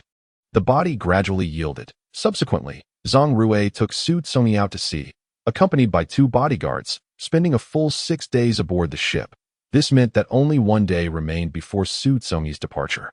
A fact unknown to Zhang Rui. At this moment, they sat together on a flight abroad, destined for a country that permitted same-sex marriage. Zhang Rui had meticulously arranged all the necessary preparations in advance, eagerly awaiting their arrival. Upon disembarking the plane, they boarded a car that whisked them directly to a quaint town. Zhang Rui refrained from informing Xu Congyi of the purpose of their trip, as his excitement was palpable. The previous night, he had indulged in Xu Congyi repeatedly until dawn, finally releasing him from his fervor. Xu Congyi, now feeling utterly exhausted and languid, nestled in Zhang Rui's embrace. When a white chapel appeared in their line of sight, a flicker of emotion crossed Xu Congyi's otherwise serene countenance. In that moment, his gaze towards Zhang Rui bore a hint of sympathy. He was not one to harbor a strong desire for revenge, believing that an eye for an eye only signifies that the other person holds significant importance in one's heart. Zhang Rui paid no heed to Xu Congyi's ambiguous glance. It was evident he was elated, and this joy was palpable to those around them. Xu Congyi gazed at the elegantly crafted white suit presented to him. If he still failed to grasp Zhang Rui's intentions, he would be truly foolish. That Xu Congyi declined to change into the formal attire. Zhang Rui gestured for the bodyguards to wait outside, standing before Xu Congyi, his gaze heavy and intense, creating an undeniable pressure. You can either dress yourself, or I shall assist you. Choose one. As Zhang Rui's fingertip lightly brushed the side of Xu Congyi's ear, where a deep mark remained from last night's bite. The touch was gentle, yet carried an undeniable significance. Xu Congyi swatted Zhang Rui's hand away, turning his back to him, swiftly shedding his clothes and donning the suit. Zhang Rui quietly observed as Xu Congyi adorned himself in the meticulously tailored garment. The high-quality suit lending an air of nobility to the young man's otherwise ordinary visage. Zhang Rui soon changed into his own suit as well. As the time drew near, they stepped out of the room together, heading towards the chapel ahead. The setting was unadorned, the atmosphere as usual, with the pastor standing in the center, smiling as he watched the two grooms, one strikingly handsome, the other exuding a tranquil grace, approach him slowly. The pastor recited a series of blessings, then gestured for the grooms to exchange wedding rings. As a bodyguard presented the rings, Xu Congyi instinctively took a step back. Zhang Rui seized the ring, grasped Xu Congyi's wrist, denying him any chance of escape, and slipped the ring onto Xu Congyi's right hand's ring finger. Xu Congyi appeared momentarily stunned, his expression replete with disbelief. Zhang Rui was acutely aware that he would not take the initiative. Thus he adorned himself with the ring, drawing his beloved into his embrace. Zhang Rui fervently kissed the person he adored. The wedding had taken place, and their next destination was a local inn, rich in exotic charm. Coincidentally, the two proprietors were also a same-sex couple who had opened this establishment, catering predominantly to homosexual couples. They collapsed onto the bed, Zhang Rui clasping Xu Congyi's hand, their fingers entwined, reducing the space between them to nothingness. His lips traveled from Xu Congyi's forehead, descending to his closed eyes, the bridge of his nose, his lips, jawline, neck, and finally to his collarbone, a place Zhang Rui cherished, where he often left imprints, deep or shallow, during their intimate moments. Yet this time, it was markedly different. Zhang Rui suddenly found his hand empty. He had been holding Xu Congyi's hand, but as he lifted his face from Xu Congyi's body, astonishment washed over him. Xu Congyi's form began to fade at an observable pace, and Zhang Rui, thinking it merely a trick of the light, stood transfixed, forgetting to intervene. Zhang Rui, farewell. Xu Congyi's voice was soft and gentle, the smile at the corners of his lips warm and tender, yet unmistakably resolute and devoid of attachment. He continued, we shall never meet again. When Xu Congyi had vanished entirely, leaving only his clothes behind and the ring that had once adorned his ring finger, Zhang Rui slowly began to comprehend the gravity of the situation. That he reached out, retrieving the solitary ring nestled among the vibrant red brocade, his fingers contracting as he gripped it tightly in his palm. The force was excessive, causing the veins on the back of his hand to bulge, and soon, crimson droplets of blood began to fall from his clenched fist onto the sheets, staining them with a vivid hue. He had once believed himself omnipotent, capable of controlling everything, yet it became painfully clear that he could not even protect the one he loved. The blood pooling in his palm tainted the ring red, and he laughed silently, a laugh steeped in despair and sorrow. In a subsequent scene, Zhang Min approached Zhang Rui. Unable to restrain herself, she inquired, brother, where is Congyi? Upon hearing that name, Zhang Rui's previously stern countenance morphed into something perilous, his piercing gaze causing Zhang Min to instinctively take a step back. Staring intently at her brother, she seemed resolute in not leaving without an answer. That he is gone, Zhang Rui replied coldly. Where has he gone? Zhang Min demanded, seeking a precise answer. Zhang Rui began to search for individuals resembling Xu Congyi, either in appearance or temperament, but regrettably, none could serve as even a semblance of a substitute. No one could quench his yearning for Xu Congyi. The more he sought, the deeper his sense of emptiness and hopelessness became. Eventually, he ceased the search, pouring all his thoughts into relentless, high-intensity work. Zhang Min understood his motives, merely observing from the sidelines as Zhang Rui nearly rejected everything, becoming as cold and unfeeling as a robot, devoid of any semblance of human warmth, consumed solely by work. Under their parents' urging, Zhang Min attempted to console Zhang Rui. Having lost his beloved, she was averse to losing her elder brother as well. But resentment lingered within her heart, prompting her to say coldly, brother, what you are doing now is futile. Congyi cannot see you. I warned you that you would regret this, yet you chose not to believe me. The anguish of losing a beloved one gnaws at him incessantly, akin to countless insects relentlessly devouring his very being. He is in profound pain, a suffering so intense it renders life almost unbearable. He finds himself in a state of torment that words cannot adequately express. Yet, he resolutely chooses not to embrace death. He will continue to live, enduring the divine punishment bestowed upon him for the remainder of his days. On a certain night, 2 years later, at around 1 in the morning, Zhang Rui was still in his study, diligently sifting through documents. Suddenly, an itch seized his throat, prompting a fit of violent coughing, leaving a metallic sweetness in his mouth. He wiped his lips with his hand, finding his fingertips stained crimson. After closing the files, Zhang Rui descended the stairs to fetch a drink. Upon reaching the staircase, darkness enveloped his vision, and he misstepped, plummeting from the second floor, crashing to the ground below, his head colliding with the railing, producing a resounding thud. He was alone in the house. Zhang Min had moved out, and although his parents resided in the upstairs rooms, they had long since succumbed to slumber. Zhang Rui lay on the floor, awaiting the passage of pain. After what felt like an eternity, a semblance of strength returned, and he grasped the railing to rise. A few meters away stood the water dispenser, but as he took less than 2 steps, a sudden jolt seized his heart, causing his entire body to tremble uncontrollably. This time, Zhang Rui collapsed and did not rise again. The following day, when Zhang Rui's parents descended the stairs, they discovered their son's lifeless body, his form cold as ice, yet his face bore an unexpected smile of contentment. Chapter 18. For me, could you please do me a favor and pick up my brother from the high-speed train arriving at 8:20 this evening? Xu Congyi's expression was devoid of amusement, yet his voice flowed gently like a babbling brook. All right, I understand. Bu Hui's joyous demeanor seemed to transcend the phone line, reaching the listener on the other end. Thank you. Congyi, you are truly wonderful. You are my girlfriend. If I do not treat you well, who else shall I be kind to? It must be time for class, so be a good girl and head to the classroom.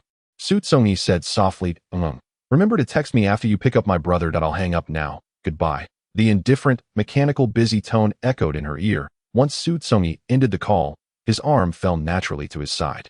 This was a second world he had inhabited for half a year, having met the female protagonist 4 months prior on the subway. Bu Hui, feeling exhausted, leaned against the wall and dozed off when her body tilted. She inadvertently fell onto Xu Congyi's shoulder. Fearing she might misinterpret his intentions upon waking, Xu Congyi placed his coat between them, allowing her to rest more comfortably. When the train reached its destination, Bu Hui awoke to find herself resting on Xu Congyi's shoulder, her face instantly flushed with embarrassment. She hastily apologized, to which Xu Congyi responded with nonchalance. Thus, they parted ways, coincidentally, in the days that followed. Bu Hui encountered Xu Congyi on the subway multiple times, yet he appeared to have forgotten her entirely. Even when their gazes met, he merely averted his eyes indifferently. Bu Hui possessed unwavering confidence in her appearance. There were no fewer than 80 admirers vying for her attention at school. That it seemed implausible that Xu Congyi would overlook her. Could he possibly have a girlfriend?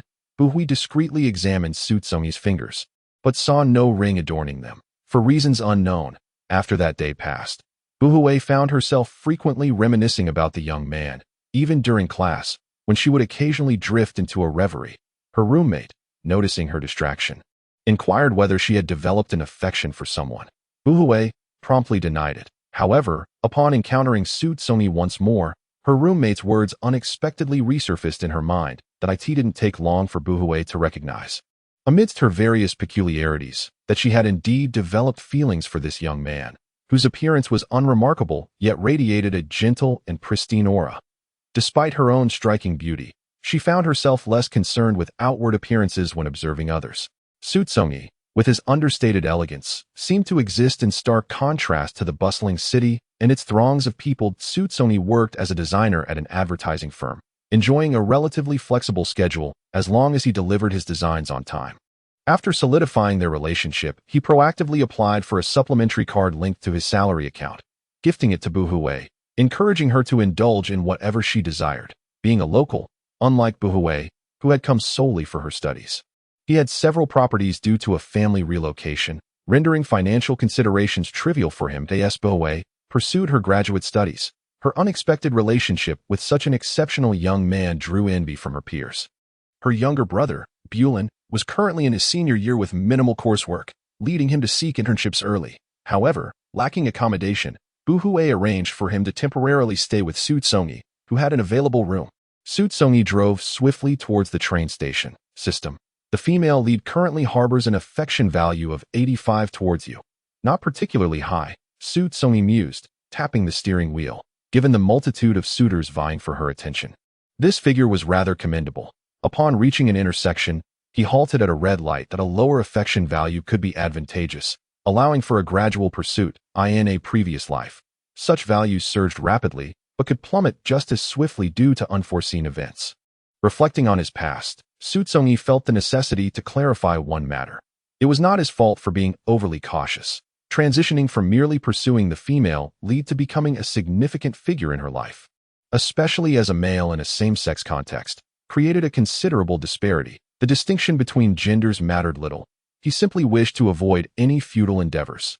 Did Buhui's brother have any particular ailments? Under normal circumstances, one wouldn't develop feelings for him. The system conducted a search for relevant information regarding future plotlines and found an entry. The female lead's brother suffers from complete color blindness. Complete color blindness? That seemed unfamiliar, as his recollection was predominantly of red-green color blindness. System, not much different. Individuals with complete color blindness perceive only one hue, gray, rendering them unable to distinguish colors such as red, blue, or green. Not even black and white, no distinction. Only variations of dark gray and light gray. As the red light turned green, the vehicles behind them honked impatiently, the sound grating on Xu Congyi's ears as he furrowed his brow and revved the engine. Was complete colorblindness the only issue? None other. Then it should not parallel the previous life, where the man's skin hunger was exacerbated upon contact with him. This colorblindness was fundamentally different from that ailment, bringing Xu Congyi a sense of reassurance. The car sped forward. Approximately half an hour later, upon arriving at the train station, Buhui sent Bulin's phone number to Xu Congyi's mobile, with more than 10 minutes remaining before Bulin's arrival. Xu Congyi stood outside an automatic teller machine, uncertain of Bulin's appearance, and therefore unable to wait at the exit like the others. The minutes passed swiftly, the crimson hues of twilight lingering faintly. As Xu Congyi glanced at the time, he surmised that Bulin would soon be at the exit and decided to place a call. The phone rang twice before being answered, just as Xu Congyi began to utter "you." His words were swallowed by the cacophony of the station's announcement echoing across the square. The situation was mirrored on Bulin's end. Leaving both unable to hear one another, Xu Congyi ended the call and sent Bulin a text, informing him of his location by the right side of the station square, outside an ATM, wearing a dark blue coat. An inexplicable thought of that man resurfaced in Xu Congyi's mind, amusing him. Why did he recall him? Was it because of their past encounter? No, that couldn't be it. Perhaps it was the regret of never having witnessed that man weep for him. System. Alas, while he did not cry, his fate was far worse than tears. The system's voice emerged softly. Xu Congyi's expression dimmed. What became of him? System. You care about him. You could choose not to speak that he died, falling down the stairs, compounded by prolonged high-intensity work, ultimately succumbing at home. What of Zongmin? She encountered the male lead, entangled in various complications, but ultimately, they became a couple. Thus, they merely served as embellishments in the narrative of the female lead's life. Xu Congyi's heart remained a still sea, devoid of any ripples. Even upon hearing of Zhang Rui's death, he was genuinely indifferent.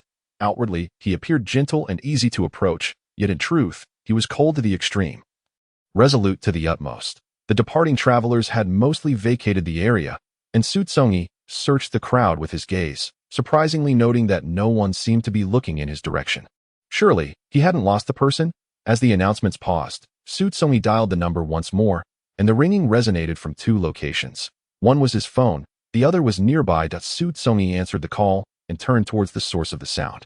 He beheld a young man, holding a phone in his right hand, though it had not been answered, and in his left, a pair of glasses. The young man's features bore a slight resemblance to Buhui, and his dark, abyss-like eyes fixed intently on Xu Congyi. He dressed quite ordinarily, yet for reasons unknown, Xu Congyi sensed an innate chill emanating from him, causing an involuntary tightening of his heart. Bulin? Xu Congyi offered a warm smile, attempting to call out. The young man's sharply defined brows slightly shifted, his reaction subdued, yet sufficient for Xu Congyi to ascertain that he was indeed the person Buhui had instructed him to wait for. Hello, I am Xu Congyi. Your sister sent me to pick you up. Xu Congyi's tone was exceedingly gentle, his cheeks adorned with a soft smile, as if capable of melting even the iciest of hearts. Bulin, the embodiment of ice, tilted his head slightly, his expression suddenly shifting to one of peculiar intrigue. Just as Xu Congyi contemplated inquiring about his sudden change in demeanor, Bulin took a long stride forward. Standing directly before Xu Congyi, Despite being 2 or 3 years younger, he unexpectedly towered over Xu Congyi by more than half a head. The enigmatic gaze of Bulin, with his deep, dark eyes, fell squarely upon Xu Congyi's jacket, his expression peculiar. Navy blue, his voice was not low, but the surrounding clamor rendered Xu Congyi unable to discern the words clearly. "What?" Xu Congyi inquired. Bulin's lips curled into a fleeting smile. "It's nothing," he replied, shaking his head. Xu Congyi descended the steps, saying, "You must not have eaten yet. Let us have a meal first." Subsequently, Xu Congyi guided Bulin to his car, traversing several streets until they arrived at his residence. Nearby was a Chinese restaurant, whose cuisine was passable. The restaurant was located on the second floor. They parked at the intersection and walked side by side. Xu Congyi had often heard Bu Hui mention her younger brother. It seemed that due to the early passing of their mother, Bulin harbored a profound attachment to Bu Hui. He likely felt discomfort by the unexpected arrival of Xu Congyi, perceiving it as a potential threat to his sister. Xu Congyi, who had not previously mingled with such individuals, resolved to be cautious in his speech and actions, ensuring that he did not inadvertently reinforce any notion that he might usurp Bu Hui's place in Bulin's affections. The dishes were ordered by Xu Congyi, who had gleaned a few of Bulin's preferences from Bu Hui, such as his fondness for spicy dishes and boiled fish. Bulin sat quietly. A strikingly handsome figure with tousled short hair, a well-defined forehead, sharp eyebrows, bright eyes, a prominent nose, thin lips, and a strong jawline. Likely an object of admiration at school. It was said that his academic performance was commendable. Indeed, fate appeared to favor the female protagonist and her brother. However, upon observing Bulin, Xu Congyi noted that he was clad entirely in dark hues, save for his sun-kissed skin. His hair was black, as were his clothes and trousers. After dinner, Xu Congyi escorted Bulin to his home, situated in an old-fashioned residential complex devoid of elevators, necessitating a climb up 7 flights of stairs to reach Xu Congyi's apartment on the 5th floor.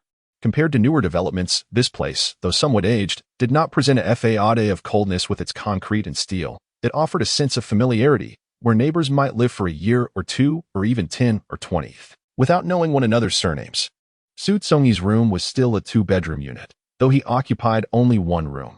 His relationship with Bu Hui was relatively new, and given her busy schedule, they typically gathered outside. Bu Hui seldom visited this apartment. As such, the adjacent room remained vacant, its bedding yet to be laid out. Xu Congyi invited Bulin to sit in the living room while he switched on the LCD television mounted on the wall, handing the remote to Bulin to watch. While he proceeded to the adjacent room, he opened the wardrobe and retrieved a cotton comforter from the bottom shelf, beginning to make the bed and fit the sheets.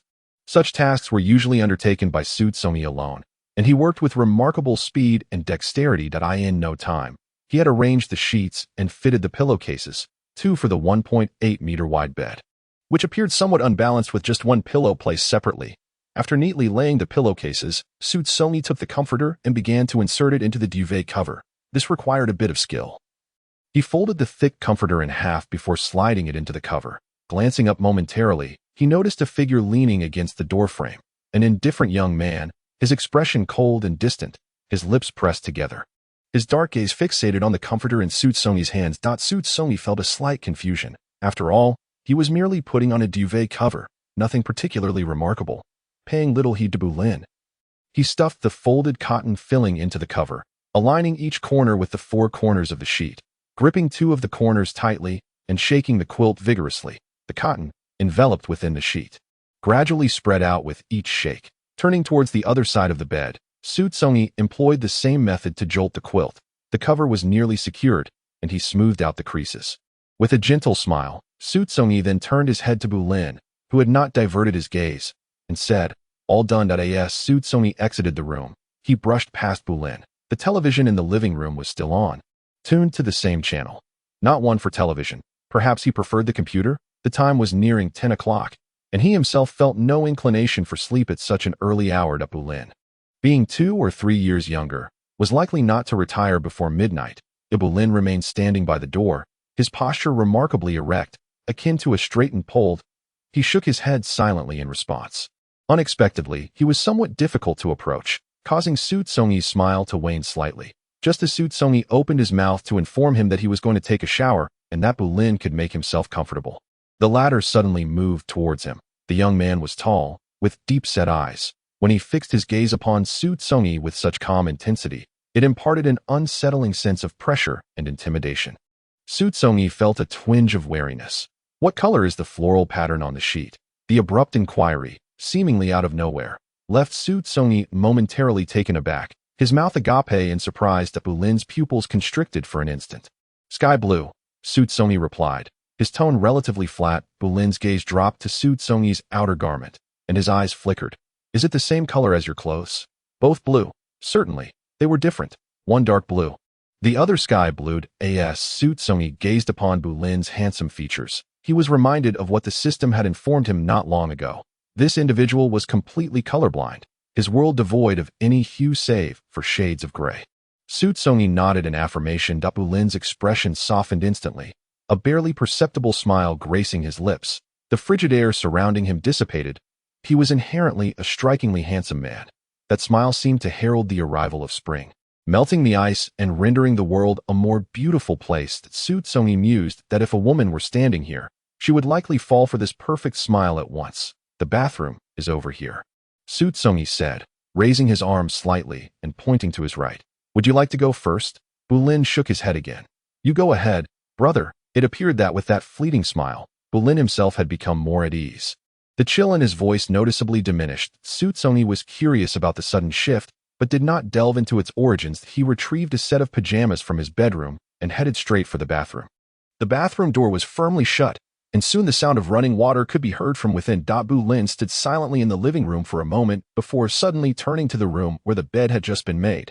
He bent down, his fingers lightly brushing over the largest floral pattern on the quilt. In the depths of his silent gaze, tumultuous waves suddenly surged. From the moment of his birth, his world had been shrouded in shades of gray, devoid of any other hues. He listened to others converse about the myriad colors, aware that the sky ought to be a vibrant blue, the sun a resplendent gold, and the flowers a vivid red, with the leaves a lush green, all of which remained unseen to him. In his childhood, he felt a profound sense of regret and anguish, perceiving himself as disabled, distinct from others. Over time, this fostered a character of isolation and aloofness, rendering him incapable of forging heartfelt connections with anyone. As he gradually matured, he came to accept, with a tranquil demeanor, his divergence from others, the inability to perceive this kaleidoscopic world. He bore no resentment towards anyone. The world was inherently impartial, and harboring bitterness served no purpose. Yet, why? Why now was he granted the ability to see colors? Sitting on the sofa, he tilted his head back against the chair's support and closed his eyes.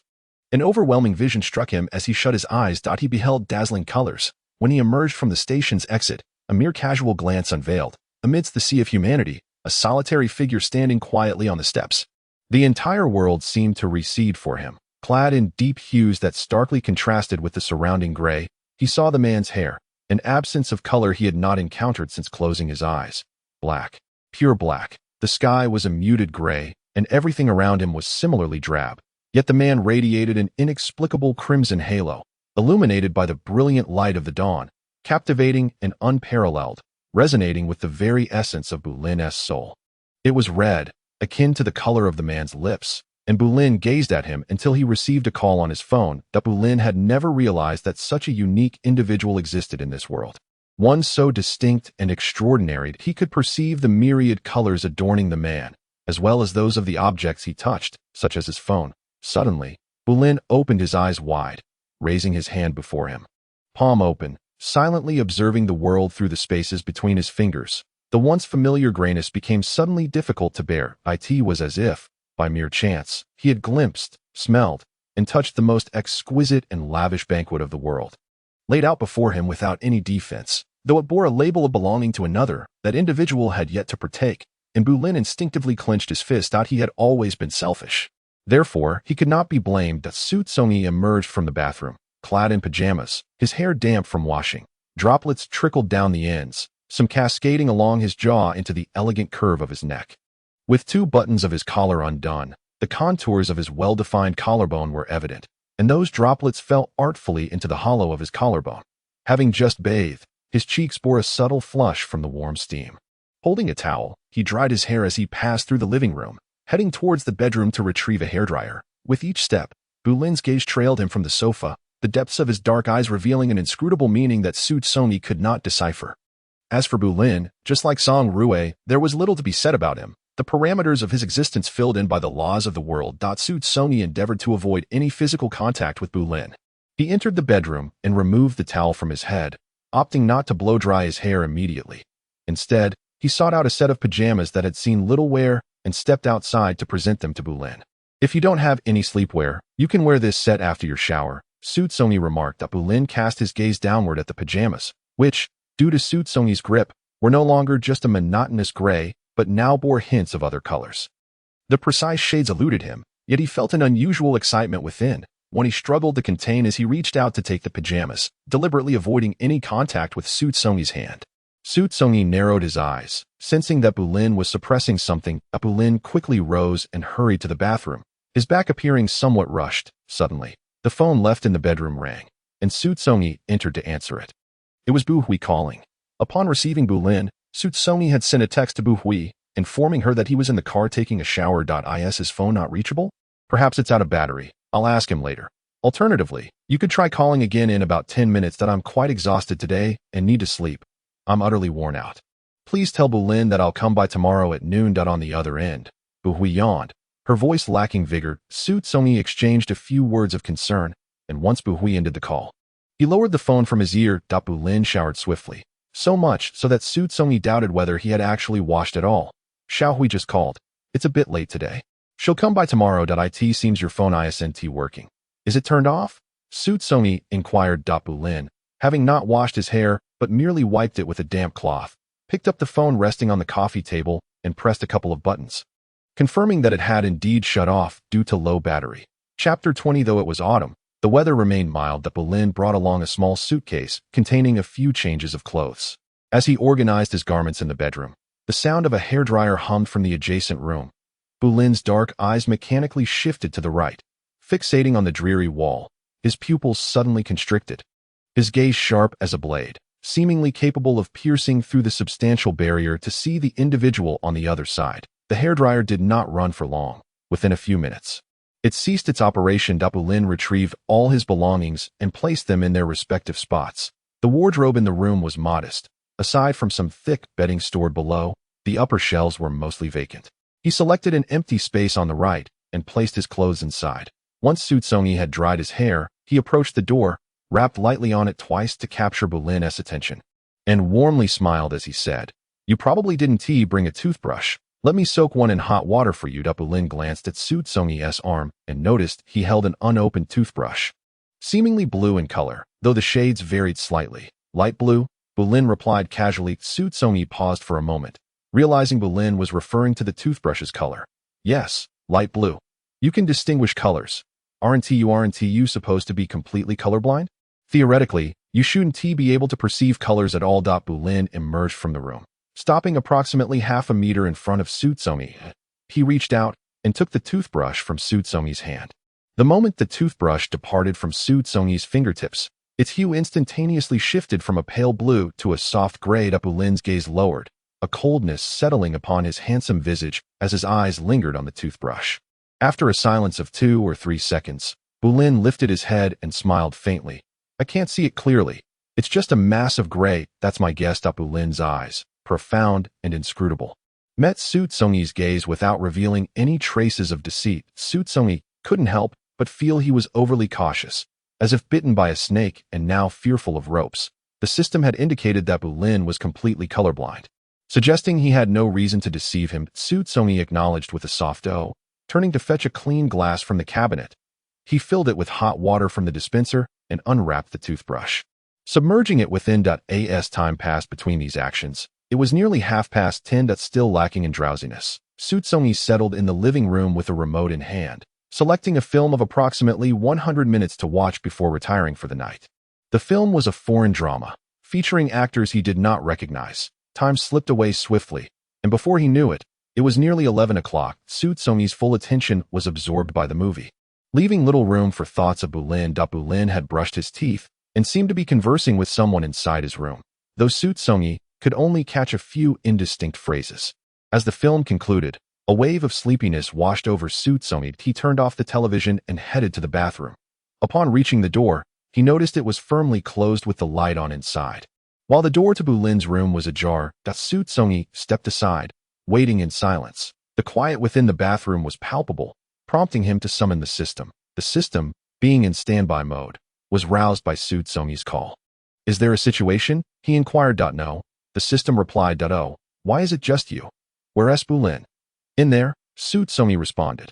"Are you getting along well?" The system asked that it shouldn't be like the last world, where the romantic subplot fell apart. "Right?" Xu Congyi retorted. "How would I know? Am I a seer of the future?" "Ah, this is so frustrating. I've contacted the crossover office, but they have no solutions. The events in the novel world are governed by their own rules, leaving them powerless," Xu Congyi reassured. "If the romantic subplot falters, we can pursue the alternative route you mentioned. I have no objections. Thank you so much, host. I was genuinely worried you'd abandon me. In that case, I might have to be sent back for a complete overhaul. I truly appreciate you." This was the first time Xu Congyi had heard the system express such sentiments. They were mutually beneficial. His survival ensured the system's continued existence. However, he couldn't shake the feeling that Bulin was somewhat peculiar. Was he truly just completely colorblind, devoid of any other abnormalities?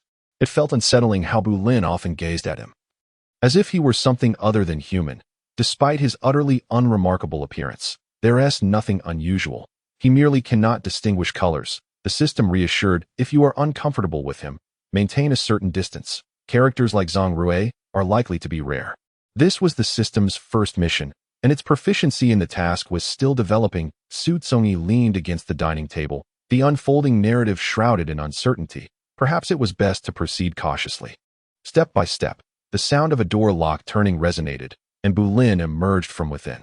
Upon glancing over, he beheld Xu Congyi mere inches away, his dark eyes somber, his expression rather inscrutable. Xu Congyi offered a faint smile and nodded slightly before passing by Bulin. A night of restful slumber ensued. As Xu Congyi had to head to the office, he rose early. When Bulin awoke around 7, he stepped out of the bedroom and was greeted by the delicate aroma of breakfast wafting through the air. Slipping on his slippers, he followed the scent to the kitchen, where he found Xu Congyi clad in a plain apron, deftly preparing the morning meal. Observing his proficient movements, it was evident that this was a familiar routine for him. Upon hearing footsteps, Xu Congyi, spatula in hand, turned his head with a warm smile. "Go wash your face first. It will be ready shortly." The spatula, now held by Xu Congyi, regained its original silvery hue. Bulin gazed at it for a moment before turning to wash his face. Xu Congyi served the stir-fried dishes from the pan into a porcelain plate, having prepared a simple meal of 2 sauteed vegetables alongside corn congee cooked in a pressure cooker. He placed the dishes on the dining table, washed 2 pairs of chopsticks, and filled 2 bowls with rice before carrying everything outside. Having washed his face and rinsed his mouth, Bulin approached the table, his hands still dripping with water. Without a second thought, Xu Congyi handed him 2 paper napkins. Bulin noticed the pristine white napkins in Xu Congyi's fingers, their color matching that of his shirt. Wiping his hands dry, he took a seat across from Xu Congyi. Everything Xu Congyi touched seemed to transform in an instant from gray to vibrant color, only to revert to their dull hue upon his departure. Bulin gazed at the scene, perceiving that in this vast, dreary world, Xu Congyi stood as the sole splash of color. The lifeless objects, upon contact with him, appeared to be enchanted, shifting from gray to brilliant hues, only to fade back into colorlessness. With his gaze lowered and a slight smirk gracing his lips, Bulin contemplated the notion that within every individual lies a caged beast, most of which remain dormant, perhaps even until they are laid to rest, turning to mere bones without ever awakening. Yet the beast within Bulin had not only stirred but had bared its fangs, extending its claws, straining against the iron bars of its prison, threatening to break free at any moment. All he could do was await the day it would erupt unexpectedly. Xu Congyi ate swiftly, then excused himself to retrieve his phone and keys from another room. He had initially made several copies of the front door key, and after rummaging, he produced one and placed it beside Bulin's arm. "Here, take the key. I must head to work now. Your sister will come by at noon. If you find it dull, there's a computer in the house with some games downloaded." After saying this, Xu Congyi changed into his dress shoes at the entrance. When Bulin glanced over, he concluded with a warm smile before stepping out the door and leaving. Now alone in the house, Bulin took his time finishing the last morsel of rice in his bowl. He gathered the dishes and utensils, noting that while their colors might be indistinguishable, they were devoid of any flaws. Otherwise, he washed the dishes and placed them in the cupboard. In fact, He had arranged to stay with another friend for a few days prior to this, waiting for his roommate to vacate before moving in. However, upon encountering Xu Congyi, Bulin immediately altered his initial plans. Not only would he reside here, but he also intended to seize this individual, who held profound significance for him, regardless of the fact that she was his biological sister. He would not relent, even for her. Bu Hui was unlike him. She was beautiful, intelligent, and possessed a buoyant personality. With no discernible flaws, she had countless options available to her, whereas he had but one. After more than 20 years, this was the first time he had met someone so uniquely different from the entire world and everyone in it. There would never be another. This person was singular and irreplaceable. Bulin called a friend to convey his sudden decision. Hey, isn't that your sister's boyfriend? Living with him, don't you feel like a third wheel? Besides, dog food isn't exactly appetizing. Bulin gazed down at the glass in his hand, the surface of the water undisturbed, and a faint smile curved his lips. My sister mostly stays at school. It won't be an issue for them for now. It seems your brother-in-law is quite wealthy, right? Local guy, family got compensation for a demolition, and they divided several properties? His friend inquired excitedly, although his friend was somewhat oblivious. He could still discern the subtle shift in Bulin's tone. Even over the phone, it made Bulin's heart flutter involuntarily. He recalled Bulin's deep affection for this sister. There had been times when he and other classmates teased Bulin about having feelings for her. At that time, Bulin had acknowledged it, and everyone had assumed it was the innocent affection typical among family. Now, sensing Bulin's deteriorating mood, which seemed to be suppressing something, his friend couldn't help but wonder if Bulin truly harbored romantic feelings for his sister. I downloaded a travel guide online. I'll send it to your phone shortly. Take a look. His friend swiftly changed the subject. Just as he was about to set his phone aside, it rang again. Bulin glanced at the screen and saw it was his sister Bu Hui calling. She informed him that she had arrived downstairs and asked him to come down. Bulin didn't inquire why she wouldn't come up and promptly stepped outside. After turning a corner and not yet reaching the entrance of the community, he spotted a graceful young woman waving at him from a distance. Bulin quickened his pace. That you've become even more handsome. As he approached, Bu Hui, clad in high heels, walked towards him, gently caressing Bulin's cheek, tilting her head with a radiant smile devoid of any shadow. Weren't we supposed to meet at noon? Bulin remarked. Glancing at the time, which hadn't yet reached 10 o'clock, Bu Hui linked her arm through Bulin's as they walked ahead. The teacher had an unexpected matter come up, so the assignments don't need to be submitted today, which freed up my time. Chapter 21. Bu Hui, with her arm linked through Bulin's, exited the community, turned right, and continued walking. A large shopping mall lay over 300 meters ahead. During her journey over, while jostling on the subway, she had lost one of her earrings and intended to buy a new pair. The area was relatively sparse in population, and the mall was not crowded. The two arrived at a counter dedicated to selling jewelry, where a display case showcased an array of golden and silver adornments, along with a small rack atop the glass case that hung a row of silver earrings. Bu Hui rested both hands on the glass cabinet, her upper body slightly inclined as she lowered her gaze to peer inside. She spotted several exquisite pieces and requested the sales assistant to bring them out for her. All were long pendants. Some featured floral designs, while others consisted of delicate chains ending in a dazzling small orb. Bu Hui picked up a pair of earrings of a different style, finding it difficult to choose, and turned to seek Bulin's opinion. Which one looks better? To Bulin, they all appeared to be the same shade of light gray. In terms of style, he preferred the one in Bu Hui's left hand. He pointed to the floral earrings and remarked, "How about this one?" Bu Hui frowned slightly, her voice dropping as she almost muttered to herself, "But I prefer red. I like blue more." Her gaze shifted from her left hand to her right, where a pair of ice blue earrings rested. Style-wise, she shared Bulin's preference for the floral design, but when it came to colored, momentarily indecisive, Bu Hui's eyes suddenly brightened, and she decided to purchase both. A radiant smile blossomed on her face as she instructed the sales assistant to retrieve the other earring. She tried on both pairs, turning her face from side to side in the mirror provided by the assistant, finding that they complemented her perfectly.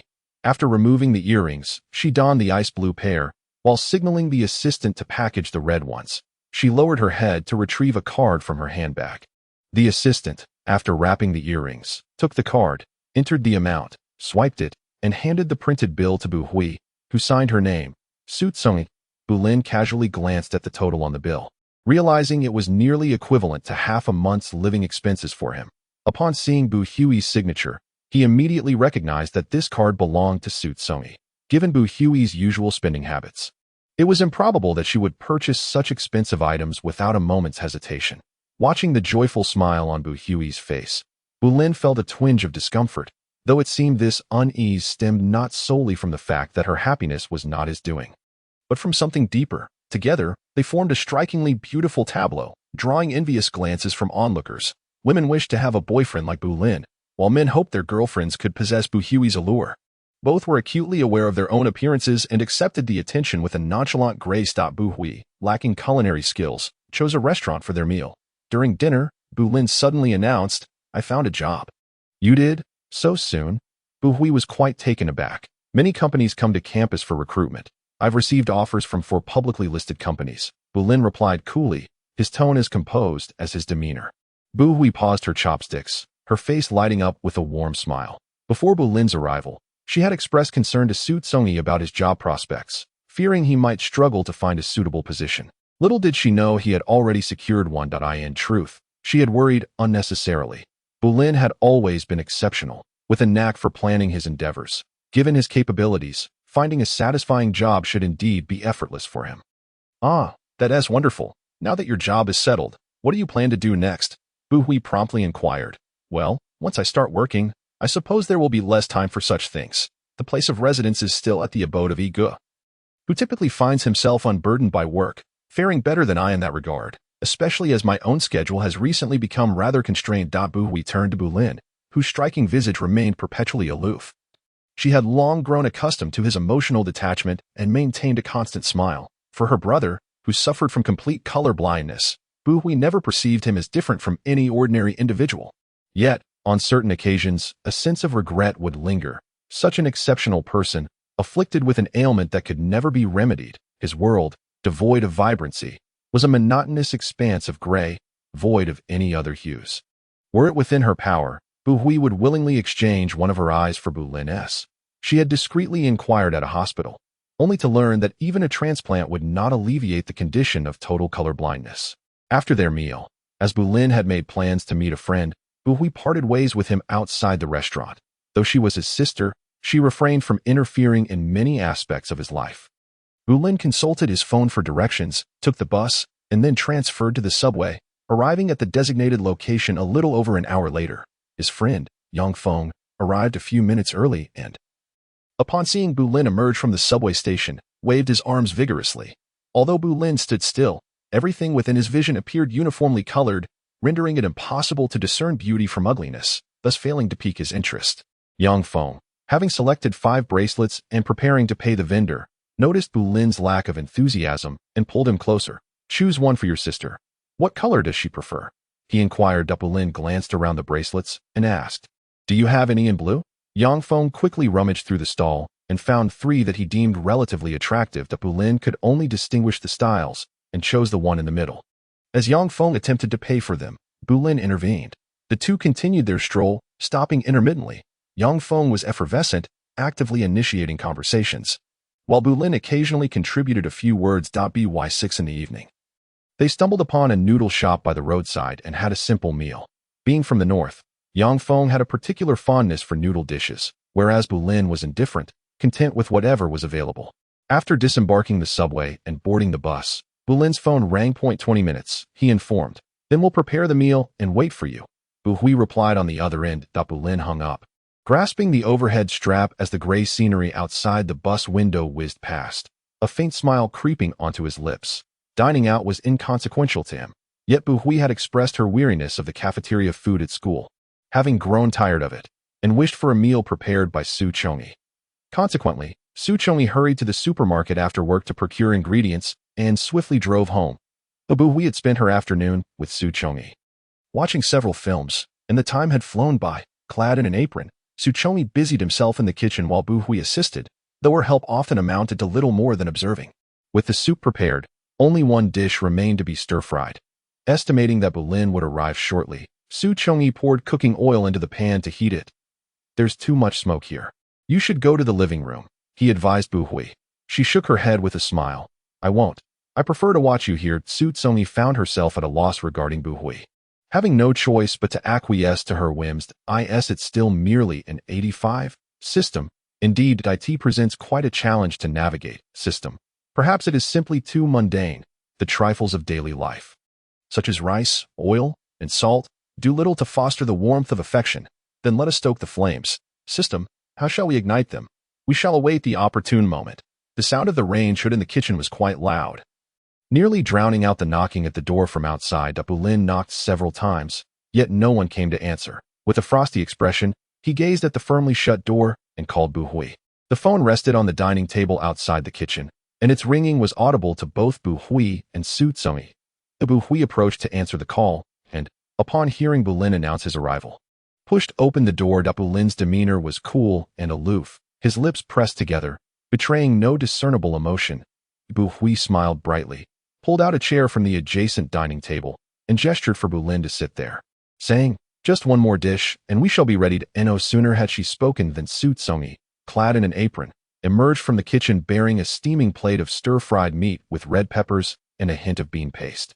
Bulin regarded the vibrant dish, his gaze gradually rising to meet the equally lively Xu Congyi, in stark contrast to the surrounding dreariness.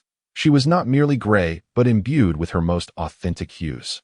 It stirred within him an urge to act immediately. Xu Congyi briefly lifted her gaze. She inadvertently met Bulin's penetrating stare, causing her pupils to instinctively contract. Meanwhile, Bu Hui took the dish from Xu Congyi's hands and placed it on the table.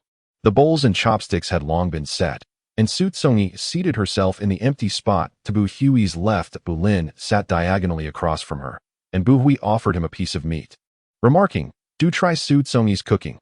I'm not exaggerating when I say it's far superior to what some restaurants serve." The chore of washing the dishes after the meal fell to Xu Congyi, while the two siblings, Bu Hui and Bulin, remained in the living room, chatting and watching television. Bu Hui, in what seemed both accidental and intentional, inquired if Bulin had a girlfriend. Bulin candidly replied that he did not. If he happened to meet a suitable girl, he might consider dating her. Bulin had a rather solitary disposition, and it appeared that Bu Hui had never heard him mention any particular girl. His condition, while significant, had a manageable impact on his daily life. Yet, seeing him consistently alone, she felt it would not do in the long run, and resolved to have Xu Congyi ponder potential matches for Bulin. After washing the dishes, Xu Congyi joined them in the living room, and as Bu Hui had no classes the following morning, she decided to stay overnight with Xu Congyi. She placed some clothes in the wardrobe, retrieved her pajamas from the bedroom, and headed off to take a shower. In the living room, Xu Congyi sat beside Bulin, causing the sofa to sink slightly under their combined weight.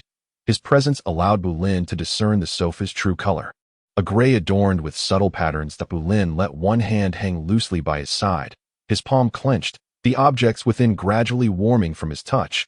Xu Congyi filled 2 cups with water from the dispenser, placing one before Bulin while she sipped from the other. After setting her cup down, she lifted her gaze and caught sight of a pale blue woven bracelet, which led her eyes upward to find Bulin gazing intently at her. "Is this for me?" It was no wonder Xu Congyi felt astonished. Their relationship had yet to reach the stage of gift-giving. Since it was a gift for him, it seemed unlikely to be too expensive. So Xu Congyi accepted it without hesitation. He turned his wrist, having never been particularly fond of such decorative items, but unexpectedly found it quite agreeable once worn. Xu Congyi then softly expressed his gratitude. Meanwhile, Bu Hui, having finished her bath, noticed Xu Congyi and Bulin seated together on the sofa, appearing quite harmonious. She chose not to approach them, instead heading directly to Xu Congyi's room and casually closing the door behind her. As the door to the adjacent room shut before him, Bulin slightly lifted his eyelids and cast a dispassionate glance, reaching for the remote control to turn off the television. The room was instantly enveloped in silence, broken only by the occasional sound of a car speeding past outside. Bulin sat at the bedside, his head bowed. The room had excellent sound insulation, and any noise from next door was barely audible. Yet, he remained with his dark eyes wide open, as if straining to catch any hint of an anomaly amidst the profound stillness. Bu Hui rested her head on Xu Congyi's arm, discussing her brother Bulin with him. "Are there any individuals in your company around Bulin's age?" Xu Congyi gazed at the ceiling with one hand behind his head. "There are a few. Take a look, and if you find someone with commendable qualities, do introduce them to my brother," Bu Hui suggested. "All right, I'll keep an eye out," Xu Congyi replied. Bu Hui turned over to face Xu Congyi, her fingers gently fiddling with a button on his collar. "I might have to go out of town for a week." Xu Congyi was momentarily taken aback, his bright eyes resting on Bu Hui's lovely visage. "Out of town?" he inquired. Bu Hui nodded. "Yes, there's a research project. The factory our school is cooperating with is located in another province.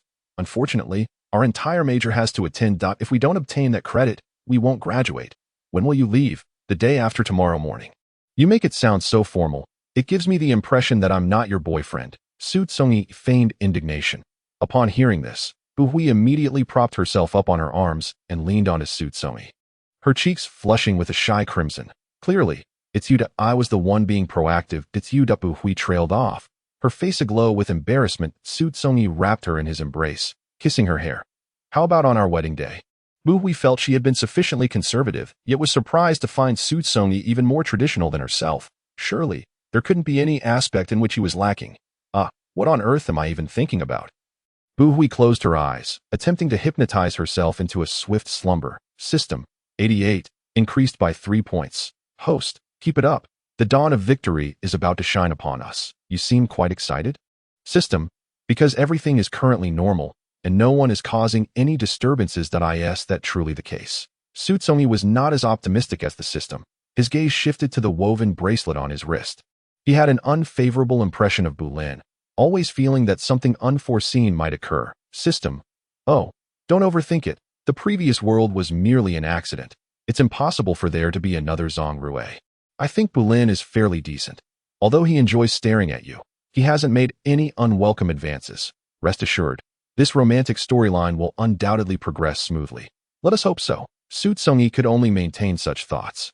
Upon learning from Bu Hui that Bulin had made plans to go out with friends, Xu Congyi found himself still in bed, indulging in a leisurely morning. He prepared breakfast and brought it to her, while he himself dined at the table with Bulin.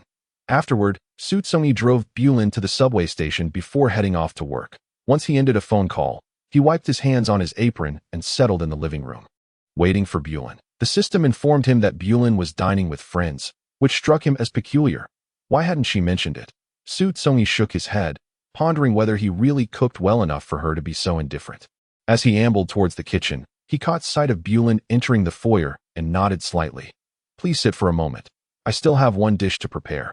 During the meal, they sat facing each other, a heavy atmosphere enveloping them. After all, she was the sister of the female protagonist. Leaving her in such solitude seemed rather inappropriate. Xu Congyi, after a moment of contemplation, finally spoke. There's a girl at my company, around your age, who is also here for an internship. I have her number. You might want to reach out to her. In truth, Xu Congyi typically refrained from playing matchmaker, yet given that this was a request from the female protagonist, he felt compelled to comply.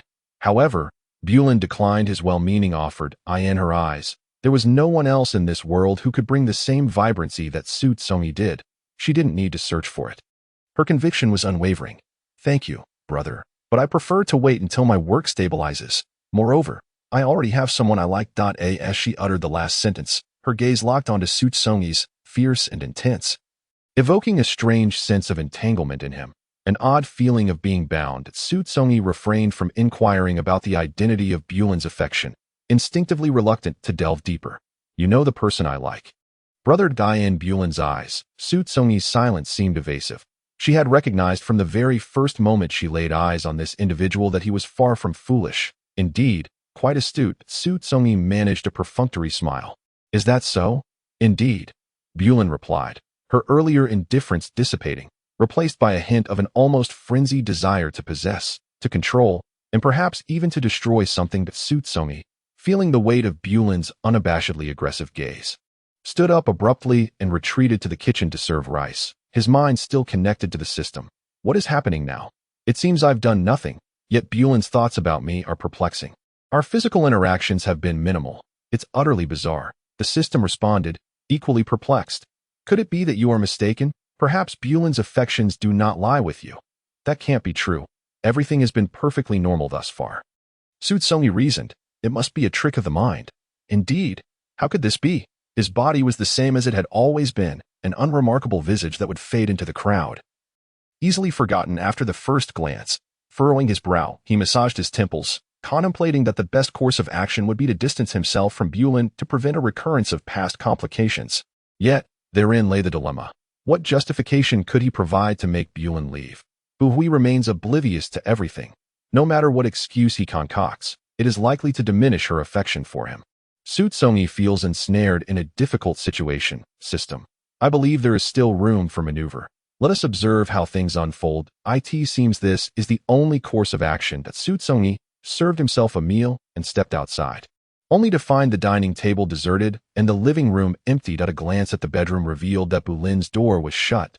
He has never been one to relinquish hope easily. As long as there is a glimmer of possibility for a romantic storyline, he will pursue it. The following day, Xu Congyi departed early, encountering Bulin without a word exchanged between them.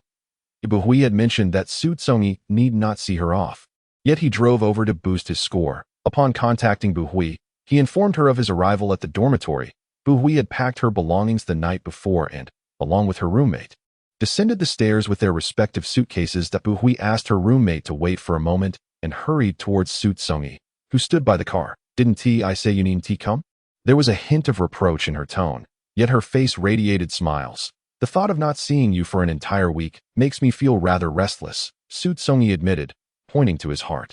Hey, that could be considered a roundabout confession of love. Buhui playfully pushed him, glancing at her classmate nearby. Didn't you tell them I'm your boyfriend? Of course I did. Then what are you worried about? Xu Congyi caressed Buhui's cheek. All right, I'll heed your words. I will call you during your breaks. Remember to keep your phone charged. Xu Congyi spoke gently. Buhui nodded earnestly. See you in a week. Buhui stood on tiptoe and, when Xu Congyi was momentarily distracted, stole a quick kiss at the corner of his mouth before scampering away, her roommate frequently glancing back at Xu Congyi as Buhui pulled her along. System 90, just 10 more. This is only natural. The week passed at a leisurely pace. By day, Xu Congyi busied himself at the office, while Bulin explored various scenic spots in the city with his friend Yangfeng. The only time they could see each other was in the evenings. After that night, Bulin reverted to his usual cold demeanor. As if no warmth could reach him, Xu Congyi began to doubt whether that night had been merely a figment of his imagination. Yet he was well aware that it was not. While dining on takeout at the office, a sudden text notification jolted him. Upon checking his phone, he found a message from Buhui stating that she had arrived at school. I'll come pick you up after work. Let us do it tomorrow. I've made plans to dine with classmates today. Then I shall see you tomorrow. Xu Congyi let his arm drop, the phone emitting a few mechanical busy tones before the illuminated screen dimmed. Bulin entered the room, and upon shifting his gaze, he spotted Xu Congyi with his eyes closed. After changing into slippers, he walked into the living room, his footsteps not particularly soft, yet Xu Congyi remained unresponsive. Is he asleep? Bulin stood beside the sofa, slightly bending forward. Instinctively, he raised his arm, his fingertips first brushing against Xu Congyi's hair, jet black, fine, and soft, slipping through his fingers like delicate feathers. In recent days, he could only observe from a distance, striving to restrain the surging emotions within him, fearing that he might frighten this individual. Yet now, this very person lay peacefully before him, their countenance serene and devoid of any trace of wariness, completely open to him. Their eyelids were gently closed, lacking the aloofness and indifference that accompanied their waking moments. Bulin's arm carefully rested on the back of Xu Congyi's head on the sofa as he leaned in, reducing the distance between them to a mere couple of centimeters. Drawn closer, he beheld Xu Congyi's face with exquisite clarity, the inky brows, surprisingly long and dark eyelashes, a gracefully arched nose, and below that, delicate, crimson lips. He pondered about their taste, and as such thoughts crossed his mind, Bulin tilted his head and softly pressed his lips against Xu Congyi's. An unprecedented sense of fulfillment and delight surged within him, causing his heart to tremble. Yes, this was what he desired. He should not merely be his sister's boyfriend, having become the sole hue in his world.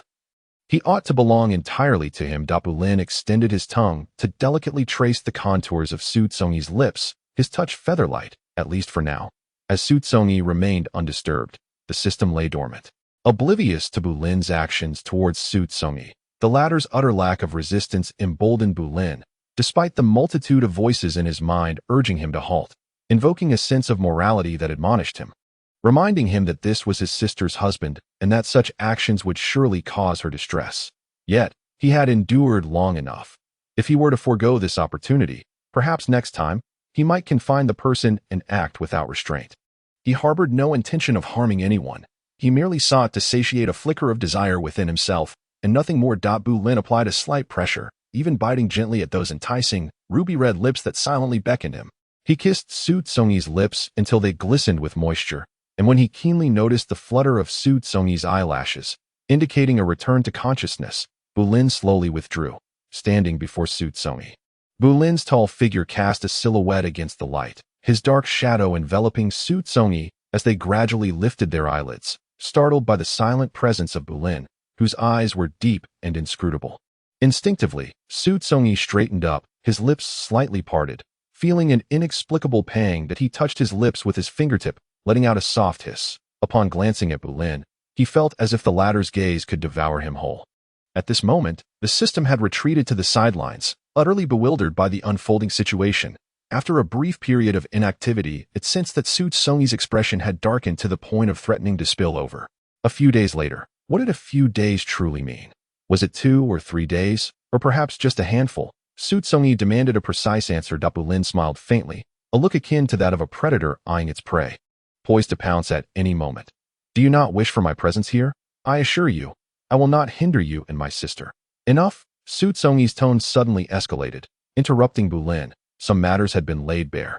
Leaving everyone with a sense of embarrassment, Xu Congyi abruptly rose to his feet, raising his gaze with piercing intensity, his voice growing cold and resolute. I do not care what your intentions are, but remember your identity and mine. There are certain thoughts you would do well to dismiss, and actions you should refrain from undertaking. Bulin slightly raised his chin, adopting an air of haughtiness, his tone laden with an imperious challenge.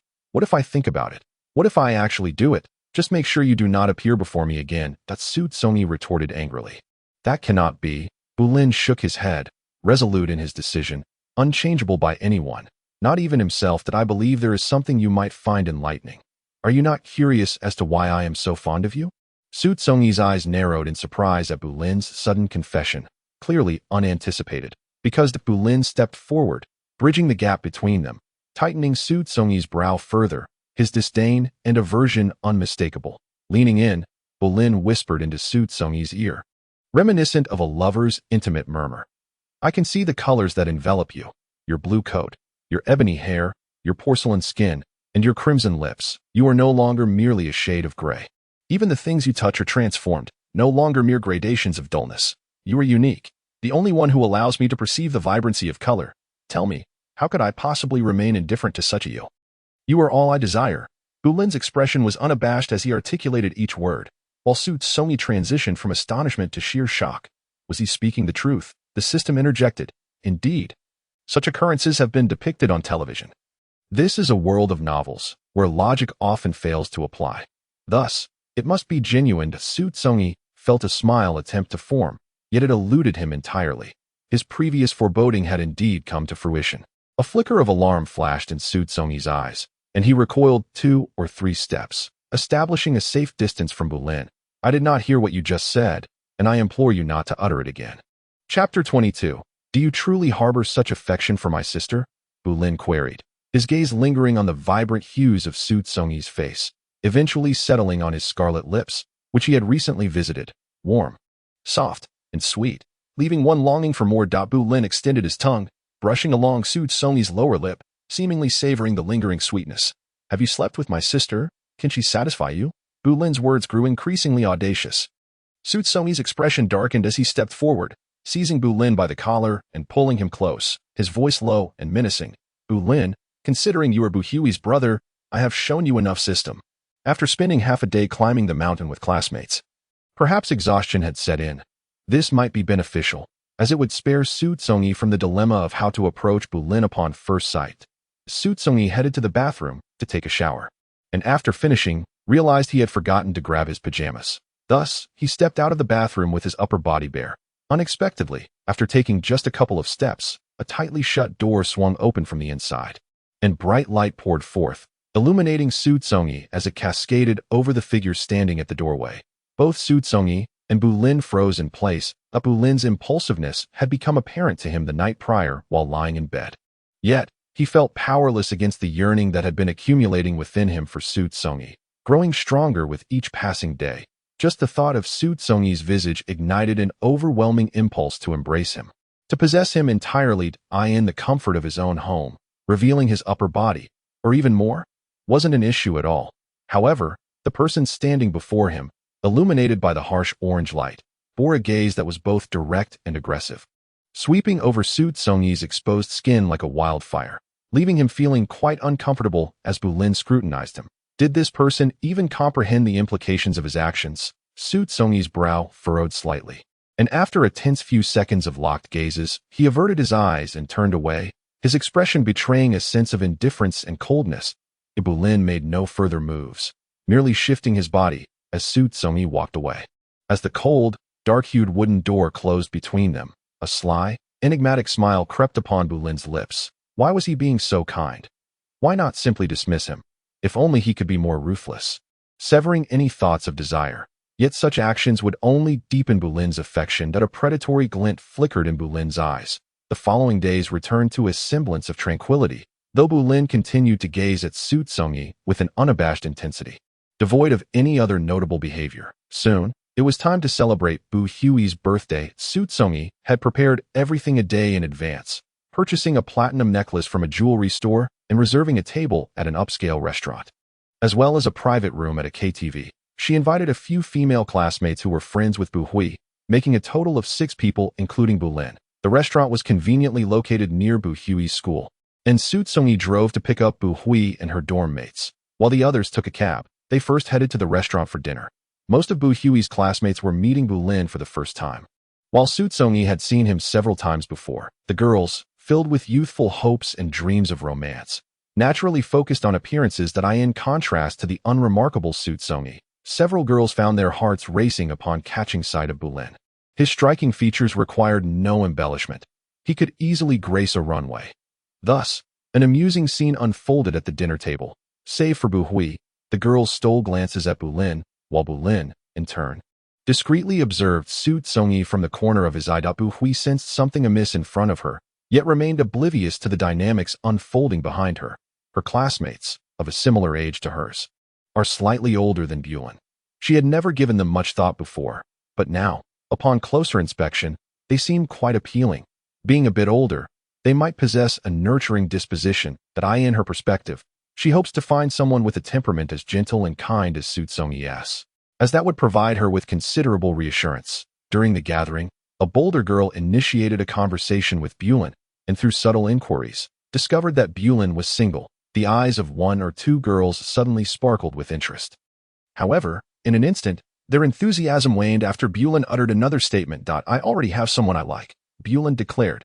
Bu Hui, who was discussing plans for the upcoming holiday with Xu Congyi, was taken aback by Bulin's voice. Just the other day, Bulin mentioned wanting to wait until her career was stable before contemplating personal matters, yet just a few days later, she had someone in mind. Who is it? Bu Hui asked directly. Bulin's gaze seemingly wandered casually over to Xu Congyi, who was leaning against Bu Hui's shoulder, but a soft smile graced her lips as she replied, I'll tell you once I've won him over. Bu Hui's curiosity intensified. Given Bulin's striking appearance, it seemed unlikely that she would struggle to pursue someone. Is he a classmate of yours? Bu Hui instinctively inquired. Bulin smiled and shook her head. No. Bu Hui continued to probe. But Bulin remained tight-lipped, revealing no further useful information. Amid this small interlude, everyone had their fill and thus departed the restaurant, heading to their next destination. The KTV was just a street behind the restaurant. They walked there amidst laughter and conversation, the atmosphere quite harmonious. During the drive over, Xu Congyi had given Bu Hui the platinum chain he had purchased, the radiant pendant now resting against her neck. Warming slowly against her skin. One girl pulled Bu Hui aside for a whispered conversation, while 2 others linked arms, admiring the myriad of shops. Bulin deliberately lagged half a step behind the group, aligning her shoulder with Xu Congyi's. A glance downward revealed that he still wore the blue woven bracelet he had given her earlier. Could this suggest that he did not entirely harbor the disdain he pretended? Bulin reached out, grasping Xu Congyi's wrist. The sudden contact caught him off guard, and upon realizing it was Bulin, he instinctively jerked his arm away with force. Aware that they were not alone, Bulin merely tightened her grip briefly before releasing it in accordance with Xu Congyi's motion.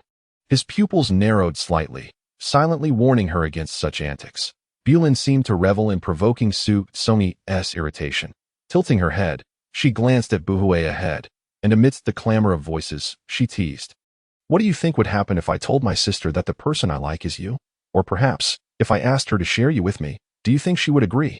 Bulin, today is your sister's birthday.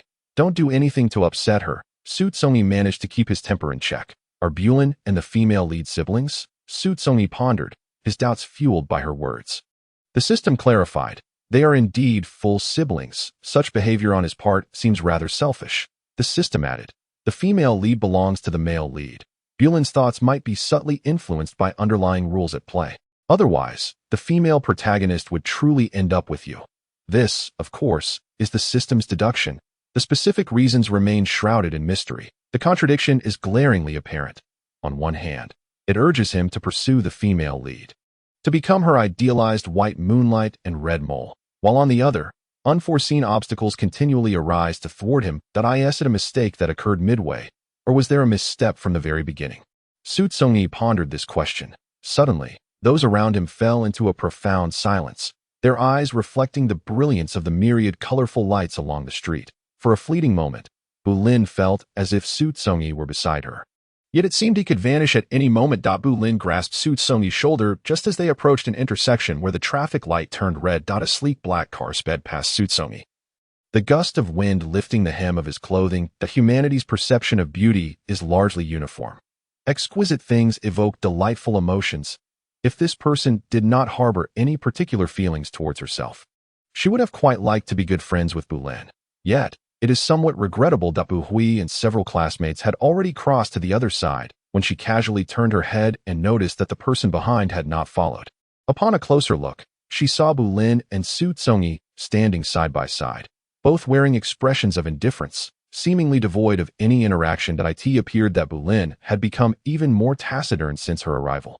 At least previously, there were a few words exchanged, but now, he would only speak if others initiated the conversation. Bulin specialized in technology, and while extensive communication with the outside world was not a requirement, such a lack of interaction over time would ultimately prove detrimental. Bu Hui waited on the roadside for the two on the opposite side, having just heard Bulin mention that she had a crush. She hoped that Bulin would pursue her affections soon. Perhaps this would encourage Bulin to be more open and sociable. They had ordered a package that included a set amount of drinks and a fruit platter. The KTV staff brought everything in and arranged it on the table. Bu Hui had a lukewarm interest in singing. Among her friends, there was one who was a karaoke enthusiast and immediately began selecting songs upon entering the KTV. The other two, one indulging in snacks while the other, whether intentionally or unintentionally, sat quite close to Bulin. For the birthday girl, Bu Hui, she was nestled in a corner with Xu Congyi, their heads almost touching. The music in the room was loud, and no one could hear their conversation, though one could vaguely see Bu Hui's radiant smile, likely discussing something amusing. Bulin's right sat a girl with shoulder-length hair and airy bangs. Seemingly indifferent as she spoke with Bulin, he cast a glance of utter indifference her way, causing the girl to instinctively retract her neck, whether it was her imagination or not. She felt as though something was being suppressed within Bulin's dark, brooding eyes. Nevertheless, this person was undeniably attractive. A slightly irritable temperament was hardly a deterrent. The girl encouraged herself and maintained her cheerful demeanor. The beers on the table were opened. Bulin took a bottle and tilted his head back, consuming nearly half of it. Meanwhile, Bu Hui was almost leaning into Xu Congyi's embrace, his arm draped over her shoulder, the young couple exuding sweetness, as if pink bubbles filled the entire room. After about half an hour, someone pushed the door open, but everyone was too absorbed in their own worlds to pay much attention, until the staff entered carrying a beautifully adorned cake. The cake bore Bu Hui's name.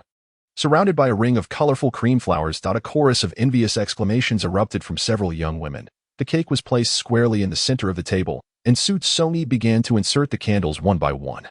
Igniting them with a lighter, he then invited the blushing Bu Hui, standing nearby, to blow out the candles. Make a wish. Xu Congyi's voice was gentle, as soft melodies filled the room. The warm orange light from the ceiling bathed the space. And from Bu Hui's vantage point, she could see Xu Congyi enveloped in this warm glow, forming a delicate halo around him. In that fleeting moment, a tempest surged within her heart, and it felt as though her very soul trembled in response. Xu Congyi gazed tenderly at Bu Hui, while Bu Hui's expression suddenly darkened, her fingers instinctively curling into tight fists, a sharp pain radiating through her bones. With her eyes closed, she made a wish.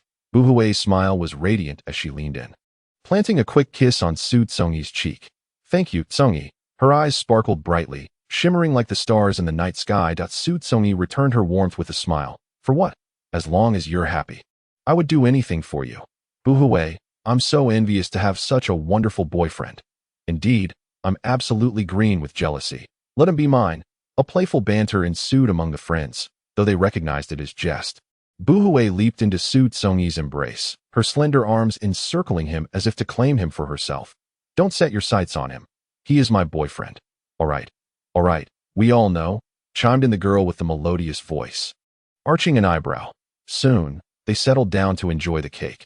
Having just eaten, they were not particularly hungry, nibbling a bit while some continued to sing and others chatted away. System, 96, up by 11 points. Only 4 points remain. System. With a little more effort, you can achieve the final 4 points during your trip next week. Victory feels tantalizingly close. Don't celebrate too early. Xu Congyi scooped a piece of cake. Its texture smooth, sweet, and soft, delighting his palate. With his gaze lowered, he pondered. System. Meow meow meow. Why say that? Everything is progressing normally. Indeed, it seemed normal, with no signs of anything amiss. Yet, the more it felt so, the more unease stirred within Xu Congyi. I'm heading to the restroom, he informed Buhui, who nodded slightly in response. As he walked down the dimly lit corridor, he learned the location of the restroom from a passing waiter, turned a corner, and pushed the door open. He turned on the faucet, placing his hands under the icy stream of water, fingers grazing the sticky cream. After washing up, he approached the urinal, just as he unfastened his belt and pulled the chain. A low sound emanated from the restroom door. Xu Congyi did not turn, assuming it was someone unfamiliar. However, when he sensed a piercing gaze behind him, burning as if it could bore a hole through his back, he knew without looking who had arrived. He kept his expression neutral, adjusting his clothes to maintain his composure. Buhui stood tall and slender at the doorway, the space beside her insufficiently wide, not wishing to engage in conversation. Xu Congyi attempted to sidestep her. Suddenly, his left arm was seized, forcing him to halt. Let go. Xu Congyi's brow furrowed, his voice cold and resolute, exuding an air of rejection and dismissal. System. What is the female protagonist's brother planning? Is he about to make a move on you? Host, you must remain composed. The system clamored within Xu Congyi's mind. Xu Congyi slightly raised his chin and squinted. What do you mean, Bulin? I believe I made myself clear that day. Do not push me. Bulin approached Xu Congyi, his figure akin to Xu Congyi's, both slender, though he was slightly taller. When his expression turned cold, he exuded an immense sense of pressure. It is you who is forcing me. You are well aware of my affections for you. Yet you persist in flaunting your affection for Buhui before him, mercilessly torturing me, one cruel cut after another. Xu Congyi couldn't help but chuckle. Your logic is nothing short of that of a bandit. Whether I am a bandit or not, one day you shall discover the truth, Bulin declared, lifting his arm to touch Xu Congyi's face, only to be stopped by Xu Congyi's grip on his wrist. Bulin gazed intently at Xu Congyi, his dark eyes reflecting Xu Congyi's clear silhouette. Seeing oneself through another's eyes is an experience entirely distinct from that of one's reflection in a glass mirror, creating an illusion that, at this very moment, one is the entirety of the other's world. The silence enveloped them, but then a voice emerged from beyond the door, signaling the arrival of an unfamiliar stranger. Upon witnessing the situation in the restroom, the man assumed he had mistakenly entered the wrong place and retreated outside, glancing up at the sign which indeed indicated it was the restroom. His gaze flickered oddly over Bulin and Xu Congyi before he discreetly slipped into a stall. In the subsequent days, Xu Congyi would visit Buhui's school after work, either to dine or to stroll around the campus. Occasionally, when Buhui had fewer classes the next day, Xu Congyi would drive him to his home. Bulin's travel plans with friends were nearing their conclusion, with only 2 days remaining. One evening, as Buhui had classes, Xu Congyi attended a company-organized dinner event. His tolerance for alcohol was moderate. After a few drinks, he began to feel lightheaded. After enjoying hot pot, the group, having indulged excessively, clamored to go karaoke, which would likely last until 1 or 2 in the morning. Xu Congyi found an excuse not to follow along. Unable to drive due to his inebriation, he summoned a designated driver via his phone, standing at the corner. He braved the cold wind while waiting for over 10 minutes until the driver arrived leisurely on a bicycle. Once seated in the back of the car and shutting the door, Xu Congyi quickly dozed off. When the car came to a halt, the designated driver roused him from his slumber. As he stepped out into the brisk air, A shiver coursed through him that he felt alternately hot and cold. His steps unsteady. As Xu Congyi shook his head vigorously to regain his composure. System. Hey, hey, host. Are you all right? Do you need a hangover remedy? Xu Congyi nodded. Yes. System. I placed it in your pocket. Feeling around in his pocket, he indeed found a small round pill. He took it out to examine it. Just then, a hurried passerby, distracted, collided with his arm, causing the hangover remedy to fly from his fingers and fall to the ground.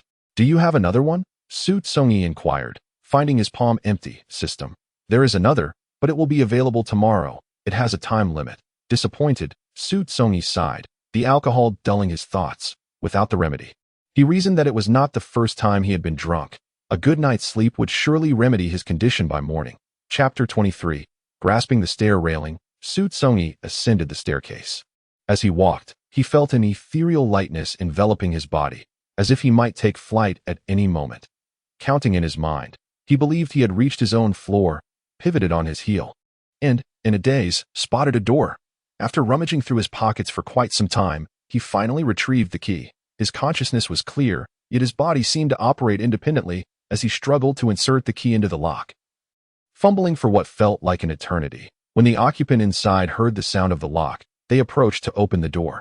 Both Xu Congyi and the homeowner stared at each other in bewilderment, neither recognizing the other. Xu Congyi, slightly dazed, stepped back, glancing upwards at the doorframe, realizing, I miscounted. My home is upstairs. My apologies for the mistake. With a somewhat foolish smile, he offered his apologies to the homeowner, who scrutinized Xu Congyi from head to toe, noting his ordinary appearance and clear gaze, before silently shutting the door with a resounding thud. This time, there was no error. He arrived at his own abode. The key slid effortlessly into the lock, producing a satisfying click as he turned it and pushed the door open. To his surprise, the living room light was still on, yet the space was empty, save for the sound of rushing water emanating from the bathroom to the left. Bulin was taking a shower. Having worked up a sweat climbing the stairs, Xu Congyi promptly shed his outer coat, tossing it onto the sofa, and made his way to the water dispenser to fill an empty cup with cold water. The icy liquid flowed into his mouth, cascading down his throat and settling in his stomach, refreshing every part it touched. Xu Congyi contentedly squinted his eyes as the sound of running water paused. He set down his cup and ventured into the bedroom to retrieve his sleepwear. Holding the pajamas and shorts, he swayed slightly as he approached the bathroom and raised his hand to knock on the door.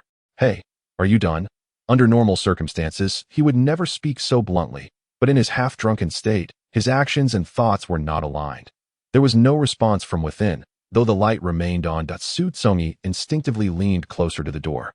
And just as his ear was about to touch the surface, it swung open unexpectedly. A rush of white steam escaped, obscuring Bulin's face in the haze, her deep, dark eyes piercing through like a predator poised for the hunt on the prairie.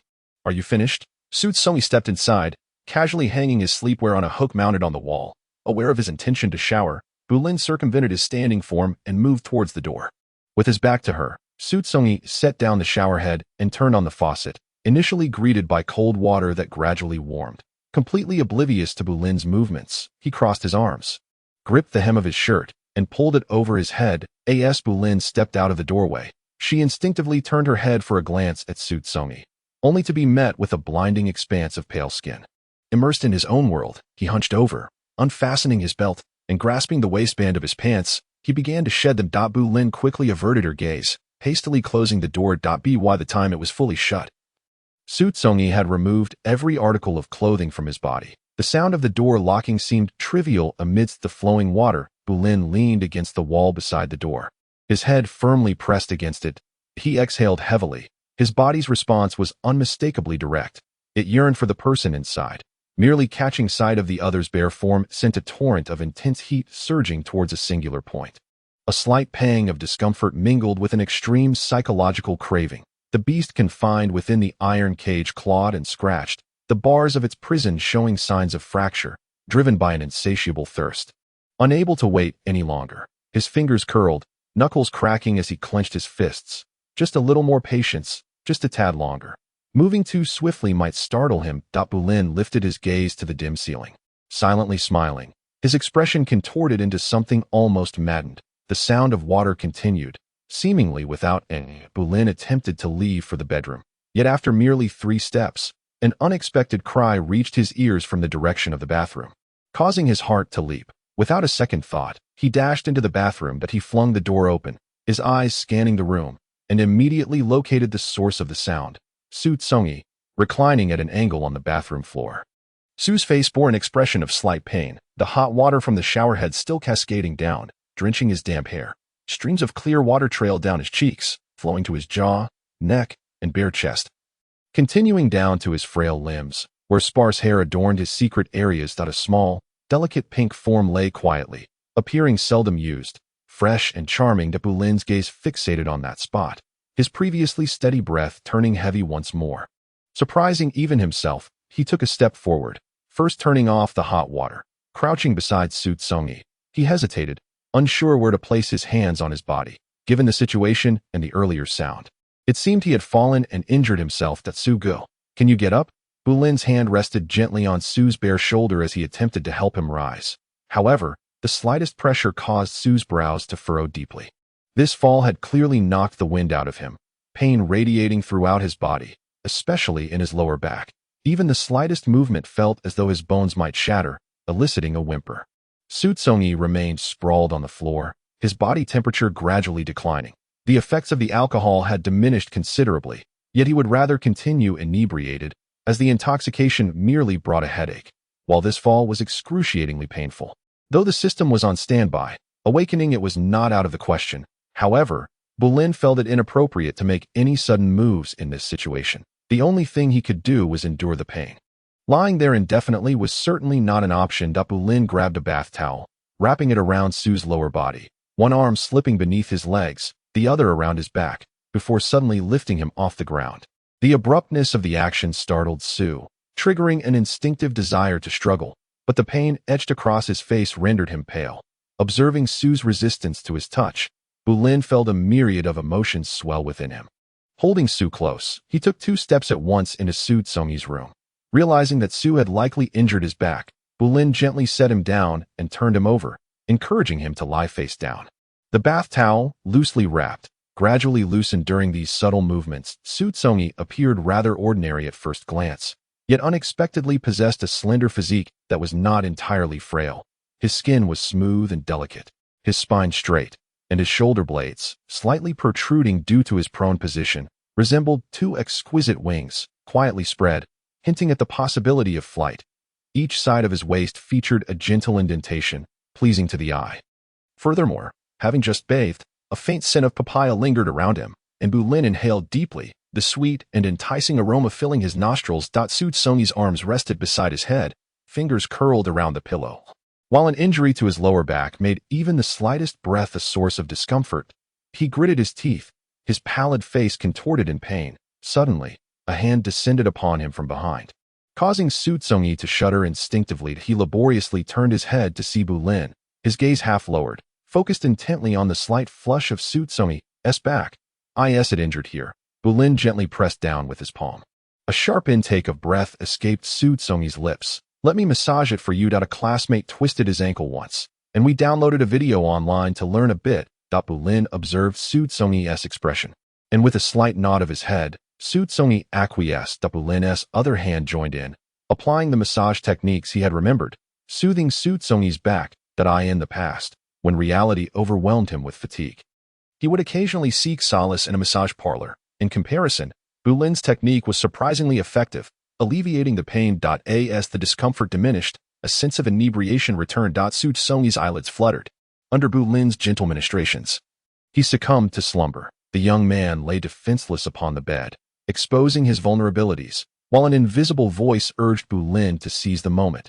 Yielding to that voice, Bulin leaned down. His lips first brushed against the exquisite shoulder blades, tasting the delicate flesh that enveloped the bones as he softly nibbled. Upon leaving faint red marks, he shifted his focus lower. Every accessible inch, every sight within his view, felt the caress of Bulin's lips, tongue, and fingers. The intoxication allowed Xu Congyi to sleep deeply, surrendering to Bulin's touch, whether gentle or firm, until his body was turned from prone to supine. The sudden shift caused his eyelids to flutter, emitting a low sound of disturbance. Yet he remained oblivious to the world. Bulin gazed at the serene visage before him, his eyes gleaming with a predatory sharpness. as if he had transformed into a wild beast. His cold gaze capable of consuming everything around him that he leaned in, enveloping Xu Congyi in his embrace. The young man's utter lack of resistance indeed granted him the freedom to act as he pleased. Or perhaps to claim him entirely that very night. Yet, he hesitated, for such an act would surely incite Xu Congyi's disdain. Xu Congyi was the singular hue in the world that his eyes could perceive. He did not wish to be loathed, to be rejected, to be pushed away, that he longed to be with him, to remain together forever. This fervent emotion blazed within him, an unquenchable flame consuming Bulin. His face nestled into the warmth of a neck. He inhaled gently, savoring the faint scent of shower gel that lingered on this person. Please like me. I beg you, come to like me quickly.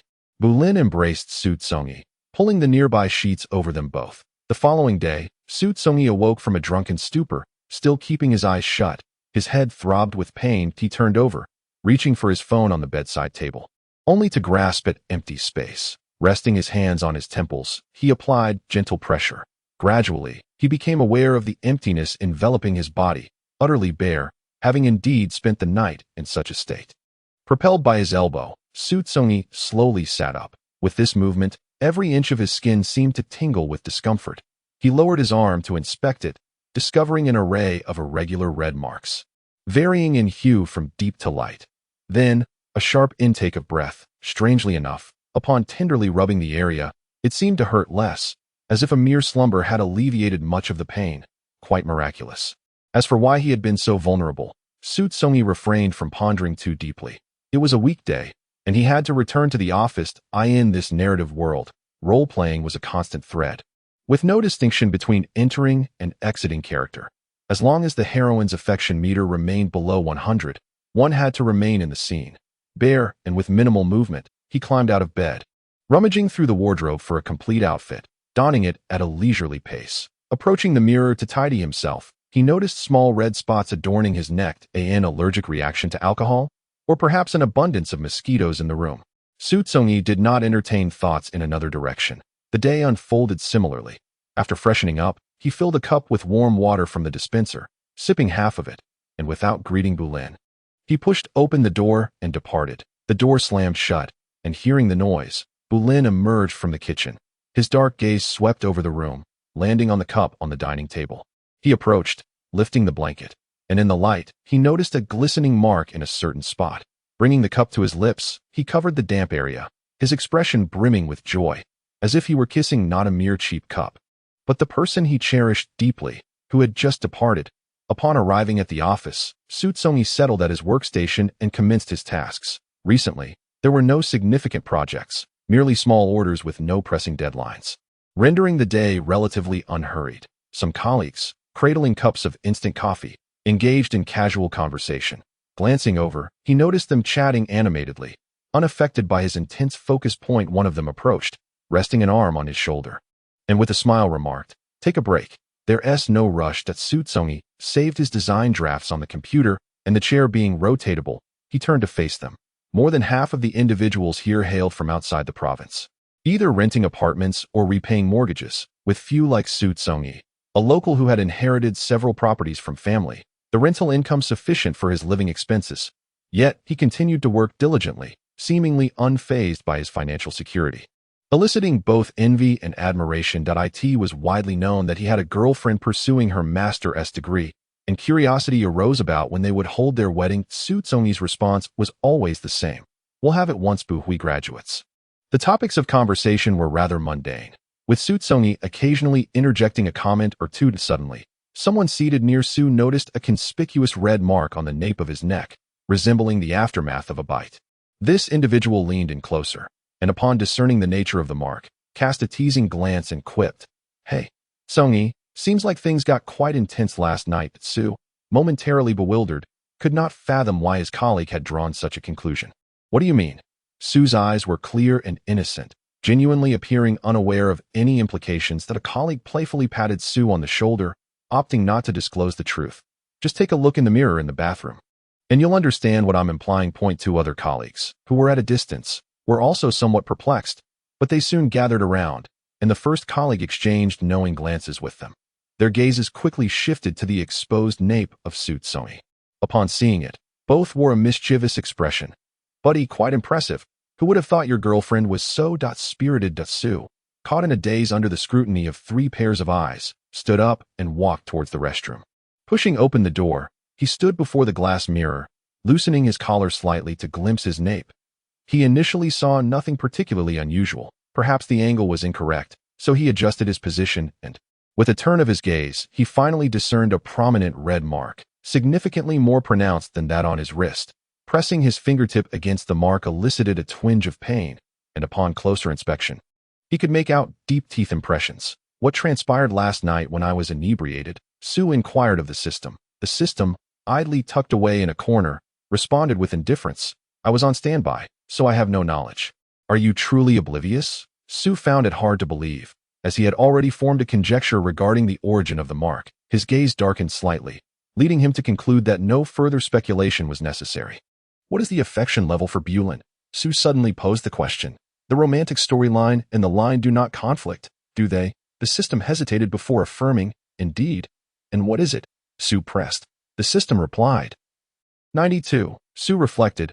I have been here for over half a year, pursuing the female lead for more than 4 months, and I've only reached 96. Meanwhile, her brother Bulin. Have we even met for a month? The system's voice was faint. No, so it's just 92. Shouldn't I have some awareness and simply pursue the line directly? The system urged. Host, please remain calm. The romantic line has not collapsed yet. Stay steady. Su regarded his reflection in the mirror with a cool smile. Devoid of warmth. I was merely jesting. I do not favor abandoning things midway. As long as there remains even a sliver of potential for progress, I shall not relent. This is my principle in life. Of course, if I truly reach a point of no return, I would not stubbornly cling to it. Adaptation is necessary to survive in this world that I wish to endure for a long, long time. The system secretly broke into a cold sweat, utterly terrified. If Su were to switch to the line while the romantic line still had potential, he would likely be viewed as a blemish disrupting the narrative, leading to his immediate erasure by the rules. Any subjective breach of the hidden regulations would be regarded as a flaw. Su Congyi raised his collar, fastening the buttons of his shirt to the neck, barely concealing the bite marks. Unbeknownst to him, he was subjected to scrutiny by someone of the same gender, and this sentiment was hardly pleasant. Although in a previous world, Zhang Rui had indulged him repeatedly, allowing him to experience both ecstasy and climax, it did not imply that he could accept such actions against his will. Whether disguised as affection or love, such gestures only evoked his disdain. The system quietly interjected. If Bulin were to adopt a more amiable approach and pursue you normally, would you acquiesce? No. This question required no contemplation. The numerous instances had sufficiently demonstrated that he could not harbor feelings for another. He had made earnest efforts, actively attempting to cultivate feelings for someone, yet each endeavor had culminated in failure. Gradually, he found himself alone, undertaking all activities in solitude, venturing to places by himself, even in death. He would be solitary, in a foreign land. The system reassured him. But you have me. I will always be by your side. As long as we remain within these narrative realms, we cannot be separated. Xu Congyi did not perceive himself as lonely. This lifestyle was his own choice, and he relished in all the joys and sorrows, requiring no other presence to share or alleviate his burdens. That evening, as had become customary over the past few days, Xu Congyi drove to Buhui School, taking her out to dine at a restaurant. Later, they rented a room at an inn outside the school, sharing a quilt and embracing as they drifted into slumber. Meanwhile, at the opposite end of the city, Bulin stood on the balcony outside his living room, gripping his phone tightly, a series of memorized digits displayed on the screen. His thumb hovered above the screen, reluctant to descend. When the display finally faded to black, Bulin's cold gaze, tinged with a hint of melancholy, surveyed the myriad of lights twinkling across the horizon. His raised arm naturally fell to his side. The intimacy between them had significantly deepened. Bulin's journey with friends was nearing its conclusion, with only 2 days remaining. Coincidentally, Buhui had no classes or other commitments during those days, and thus accompanied Bulin. Frequently, Buhui noticed Bulin's distracted demeanor and instinctively felt it might be related to someone he fancied. Bulin, lowering his gaze, shook his head. He had someone he liked. Chapter 2304.06. Grasping the staircase railing, he ascended. As he walked, Xu Congyi felt as though his body were weightless, on the verge of taking flight. He counted in his mind, believing he had reached his floor. only to turn a corner and vaguely spot a door. He rummaged in his pocket for some time before finally retrieving his key. His mind was clear, yet his body and brain seemed divided. His body acted independently as he struggled to insert the key into the lock, failing to do so after a lengthy attempt. When the occupant inside heard the sound of the lock and approached to open the door, both Xu Congyi and the homeowner stared at each other in surprise. Not recognizing one another, Xu Congyi, dazed, took a step back and looked up at the door, realizing, "Oh, one number is missing. My home is upstairs." "Ah, I'm sorry. I mistook the door." He smiled awkwardly and apologized to the homeowner. The homeowner scrutinized Xu Congyi, assessing his ordinary appearance and clean gaze, before silently shutting the door with a resounding thud. This time, there were no mistakes in recognition. Upon arriving at his own residence, he inserted the key into the lock, turned it with a satisfying click, and pushed the door open. To his surprise, the living room light was still aglow. Yet it was devoid of any occupants. From the left, the sound of running water emanated from the bathroom. Bulin must be taking a shower. After climbing the stairs, beads of sweat adorned Xu Congyi's brow. He shrugged off his jacket and tossed it onto the sofa, then proceeded to the water dispenser, filling an empty cup with cold water. The icy liquid cascaded into his mouth, flowing down his throat and settling in his stomach. Leaving a refreshing trail in its wake, Xu Congyi closed his eyes in contentment. The sound of water ceased momentarily, prompting him to set down the cup and enter the bedroom in search of his sleepwear. Clutching the pajamas and pants, his body swayed slightly as he approached the bathroom door and knocked. "Hey, are you almost done?" Normally, he would not have expressed himself so bluntly, but in his semi-drunken state, his actions and thoughts were no longer aligned. There was no response from within, though the light remained lit. Instinctively, Xu Congyi leaned in to press his ear against the door, but before he could make contact, the door swung open abruptly. A cloud of white steam billowed forth, and Bulin, clad in sleepwear, stood shrouded in the swirling heat, her eyes dark and profound, resembling a predator poised to hunt on the grasslands. "Are you done?" Xu Congyi stepped inside, casually hanging his sleepwear on a hook on the wall. Aware that he intended to take a shower, Bulin maneuvered around his stationary figure and headed toward the door.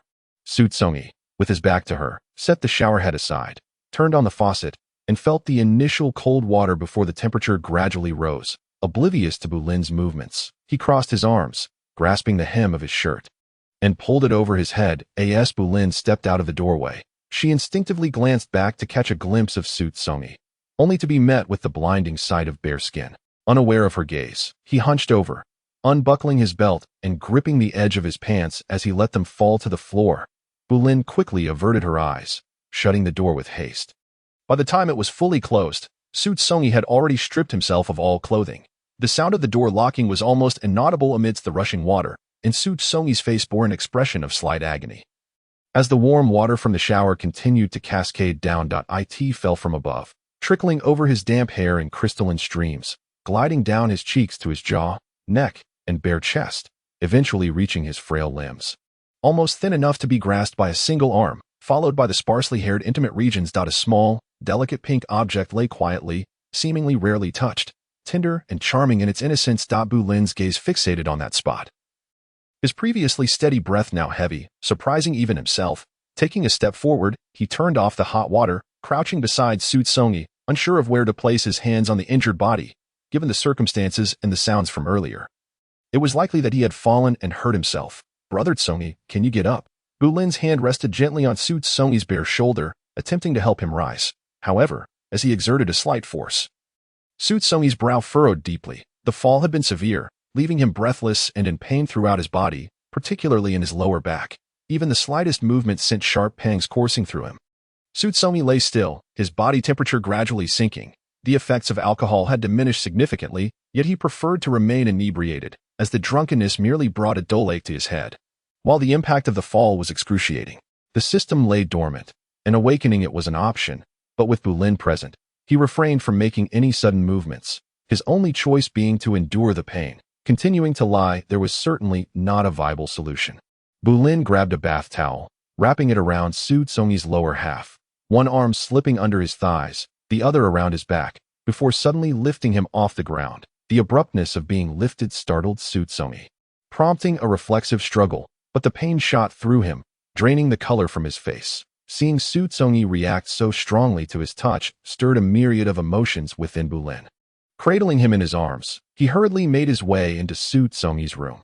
Understanding that Xu Congyi had likely injured his lower back, Bulin carefully set him down and turned him over. Encouraging him to lie face down, the towel, loosely wrapped, began to loosen during these gentle movements, revealing Xu Congyi's body, which, while slender, was surprisingly not frail. His skin was smooth and delicate, his spine straight, with the scapulae subtly protruding, resembling two beautiful wings poised to take flight. The shallow dimples at his waist were visually pleasing, and the faint scent of papaya lingered in the air, a result of his recent bath. Bulin inhaled deeply, the sweet aroma enveloping his senses. Xu Congyi's arms lay beside his head, fingers curled around the pillow. The strain in his lower back made even the simplest breath a painful endeavor. He gritted his teeth, his pale face scrunched in discomfort. Suddenly, a hand rested on his lower back, causing Xu Congyi to shudder instinctively. He turned his head with great difficulty to see Bulin. His gaze half-lidded, focused on the faintly flushed skin of his back. Is this where you're hurt? Bulin pressed his palm gently downwards. Hiss! Xu Congyi gasped sharply, the pain striking him anew. Allow me to offer you a gentle massage. Previously, a classmate of mine had twisted his ankle, and our dormitory members had downloaded a video online to learn a few techniques. Bulin observed Xu Congyi's expression closely. He slightly nodded his head in agreement. Bulin placed his other hand upon Xu Congyi, employing the massage methods he recalled from memory, gently kneading Xu Congyi's back. In the real world, during times of exhaustion and discomfort from work, Xu Congyi would occasionally visit a massage parlor for relief. Comparatively, Bulin's techniques were quite effective, as they at least alleviated the pain. With the decrease in discomfort, the sensation of intoxication returned. Xu Congyi's eyelids drooped heavily. Amidst Bulin's tender ministrations, he succumbed to slumber. The young man lay defenseless on the bed, revealing everything to Bulin, while an invisible voice urged him on, emphasizing the fleeting opportunity before him. Heeding that voice, Bulin leaned down. His lips first brushed against the exquisite shoulder blade, savoring the delicate flesh that enveloped the bone, gently kissing it until he left faint red marks, before shifting his attention downward.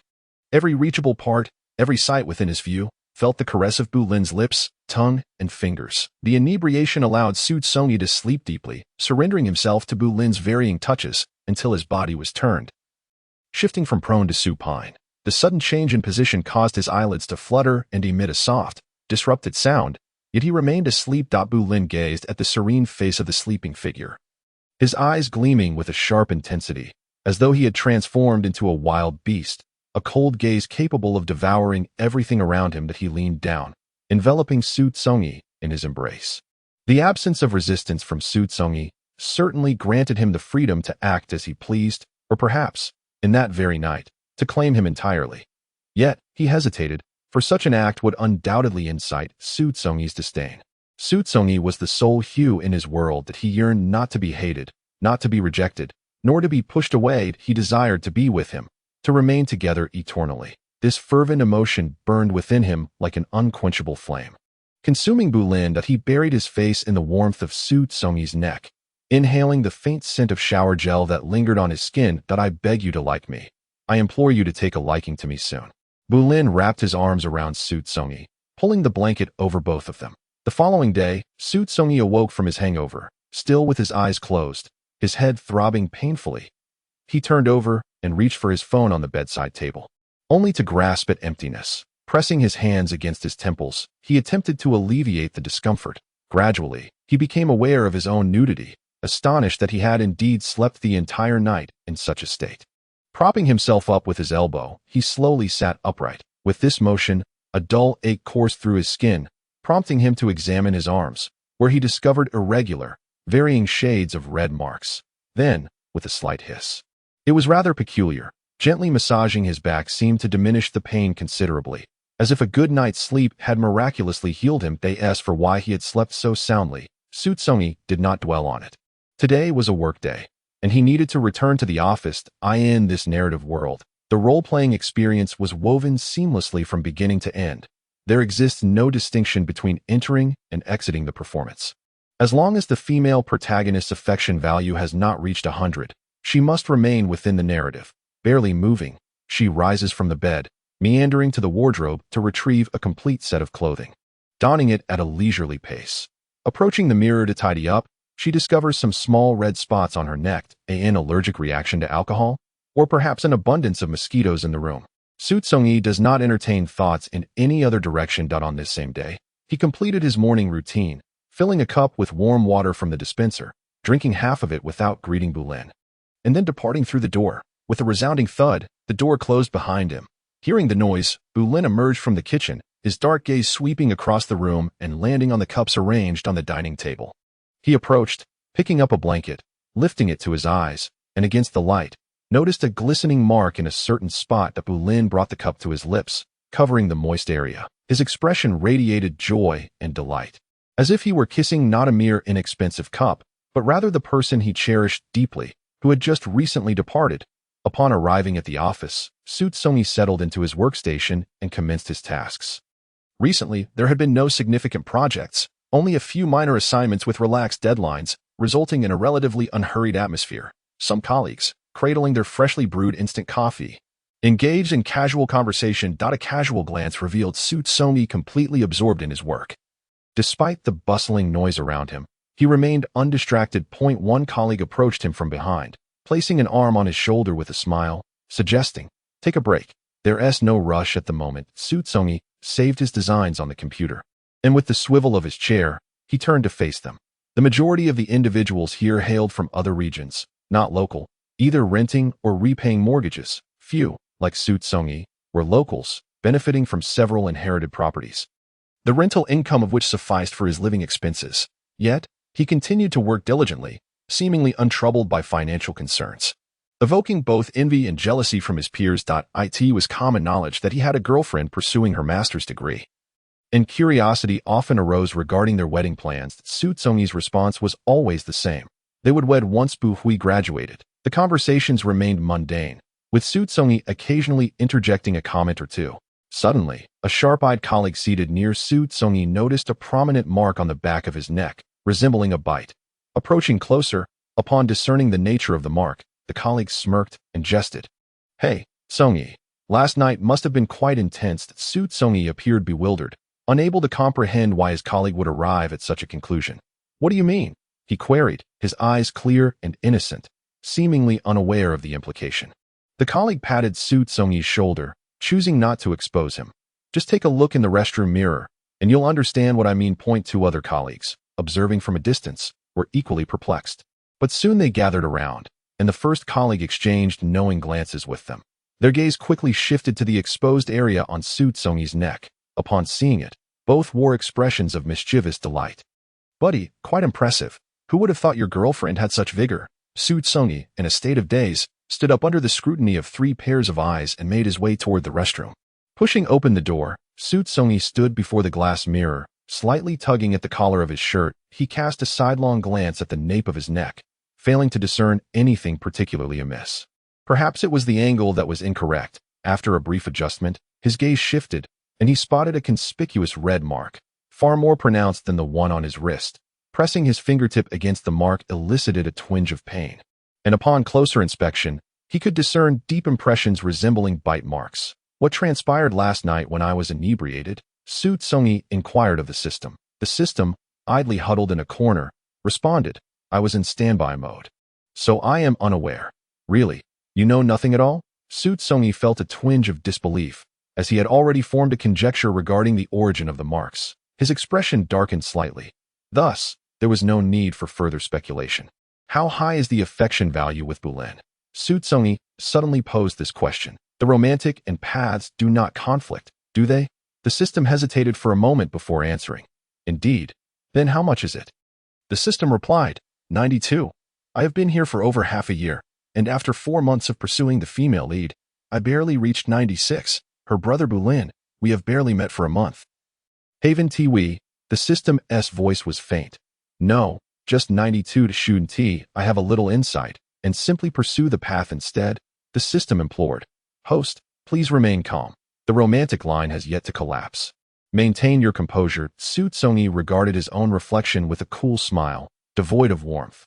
"I was merely jesting. I do not appreciate abandoning things midway as long as there remains even a glimmer of potential for progress. I will not relent. This principle guides my actions. Of course, if I were to reach a point of irrevocable change, I would not stubbornly cling to the past. Adaptability is essential for survival in the next world. He wished to live for a long, long time. The system secretly broke into a cold sweat, thoroughly frightened. Should Xu Congyi switch to the path, while the romantic line still holds, he could very well be regarded as a blemish and subsequently erased by the laws. Any subjective actions that contravene the hidden rules would be viewed as a stain. Xu Congyi raised his collar, fastening the buttons of his shirt to obscure the bite marks as best as he could. The feeling of being subjected to the advances of someone of the same gender without his awareness was decidedly unpleasant. Although in the previous world, Zhang Rui had taken him repeatedly, and he had experienced ecstasy and climax within that context. It did not imply that he could accept such actions against his will. Whether cloaked in the guise of affection or love, it all elicited a sense of revulsion. The system quietly ventured. What if Bulin were to pursue you with a more favorable attitude? Would you acquiesce? No. This question requires no contemplation. Numerous past experiences are sufficient to demonstrate that I cannot harbor feelings for another. I once endeavored earnestly, attempting to cultivate affection for someone. Yet all such efforts ultimately ended in failure. Gradually, I found myself alone, undertaking everything by myself, going everywhere alone. When death came, I was also solitary, in a foreign land. The system reassured, but you have me. I will always accompany you. As long as we remain within these narrative realms, we shall never part. Xu Congyi never felt lonely. This way of life was a choice he made himself. He relished in both pain and joy, without the need for another existence to share or alleviate his burdens. After work that day, as he had done for several days prior, Xu Congyi drove to Buhui's school, taking her out to dine at a restaurant. Later that night, he rented a room at an inn just outside the school, where the two of them snuggled under a blanket and fell asleep in each other's embrace. On the other side of the city, Bulin stood on the balcony outside his living room. His palm gripping the phone, numbers memorized like a mantra, his thumb hovered over the screen, hesitating for what felt like an eternity. As the screen faded to black, Bulin's cold, dim eyes gazed into the distance at the myriad of lights twinkling in the night. Subsequently, his raised arm fell limp to his side. The intimacy between them had significantly deepened. Bulin's journey with friends was nearing its conclusion, with only 2 days remaining. Coincidentally, Buhui had no classes or other commitments during those days, so she accompanied Bulin. Often, Buhui noticed Bulin's mind seemed elsewhere. She instinctively felt it might be related to someone Bulin held affection for. Bulin, eyes downcast, shook his head. He has someone he likes. Oh, that's quite troublesome. Not married, right? No, being unmarried means there's still a chance. With your brother's exceptional qualities, he surely wouldn't be rejected. Her selfishness surfaced, as her primary concern lay with her own family. She wished for Bulin to be with the one he loved. After all, the world had not been particularly fair to him. Just put in a little more effort. Perhaps he hasn't yet realized your worth. Don't always wear a stern expression. Smile more. Bulin lifted his gaze, meeting Buhui's gentle smile, and replied, "All right, I will win him over. This story is a work of fiction. The characters and their perspectives do not represent those of the author. It is merely a novel, intended to entertain or evoke emotions in its readers. I remain grateful for your support. Today's update is brought to you with thanks for your subscriptions, comments, and encouragement. May time be kind to you, and may all the beauty in the world embrace you. To those who have followed since the previous installment, I am particularly delighted by your companionship. I know several authors who have left Xinjiang for various reasons, and it is indeed a pity. But rest assured, I will remain here, always present, and I will tread carefully in the future, for I am a creature of boundless imagination. Today, I may be a bit verbose, but seeing you defend and support me fills me with immense gratitude. A bow to you all. Now, for a moment of promotion. This is the work of my most beloved couple, Yunqing Liu, titled The Interstellar Life of the Azure Dragon, by Yunqing Liu. It features a primary male lead, sweet romance, interstellar themes, and revenge. Chapter 24, 04.07. On the way back, Buhui received a call from a classmate informing her of a class meeting that evening, which had been mentioned in their group chat earlier, but she hadn't paid attention at the time. Therefore, she did not return to Xu Congyi's place with Bulin, opting instead to transfer to the subway heading to school.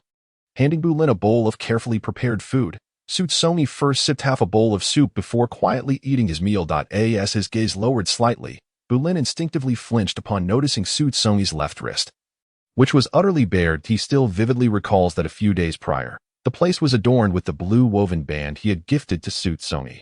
Has he truly become so despised that even his presents are deemed unclean? unworthy of touch. Bulin gazed intently at Xu Congyi's countenance, attempting to discern even a trace of disdain, yet found none. Xu Congyi maintained a serene and tranquil expression, perpetually embodying such composure. Even when smiling or displaying anger, Bulin felt as though his heart, or perhaps his very soul, remained detached from this corporeal shell. Xu Congyi seemed utterly indifferent to Bulin's affection, his devotion, and his concern to him. It appeared that after their parting the following day, they would be akin to strangers. Whatever their relationship, Bulin yearned not to become a mere stranger to Xu Congyi. A tremor coursed through Xu Congyi's heart as he suddenly lifted his gaze. The young man opposite him bore an intense, unwavering stare fixed upon his face. Xu Congyi set down his chopsticks, his voice clear and detached. In the afternoon, in the morning, Bulin's eyes were fixed with an intensity as if he wished to peer into the very depths of Xu Congyi's being. In the morning, then I shall escort you to the station. Have you purchased your ticket? Yes, I have already booked it online. Bulin harbored a silent hope that Xu Congyi might implore him to stay. Yet such aspirations are seldom realized. That is well. Xu Congyi picked up his chopsticks, nodding slightly, his demeanor remaining composed, leaving Bulin uncertain whether he was relieved or pleased to be spared further confrontation. That night, Xu Congyi slumbered soundly until dawn, while next door, Bulin lay awake, his eyes wide open until the first light of day. The belongings had been organized the previous evening, and Bulin zipped up his suitcase, dragging it to the entrance of the living room. The hour was still early, just past 6:40. Xu Congyi refrained from cooking and accompanied Bulin downstairs to a nearby bun shop at the community exit to procure some breakfast.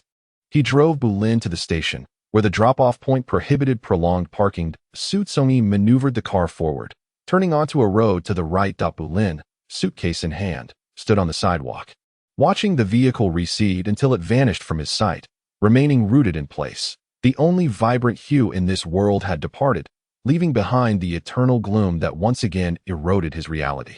A sudden pang pierced his chest, a thread of pain radiating through his limbs, as if a gaping void had been carved into his being, the relentless emptiness inducing a near-hysterical urge to scream.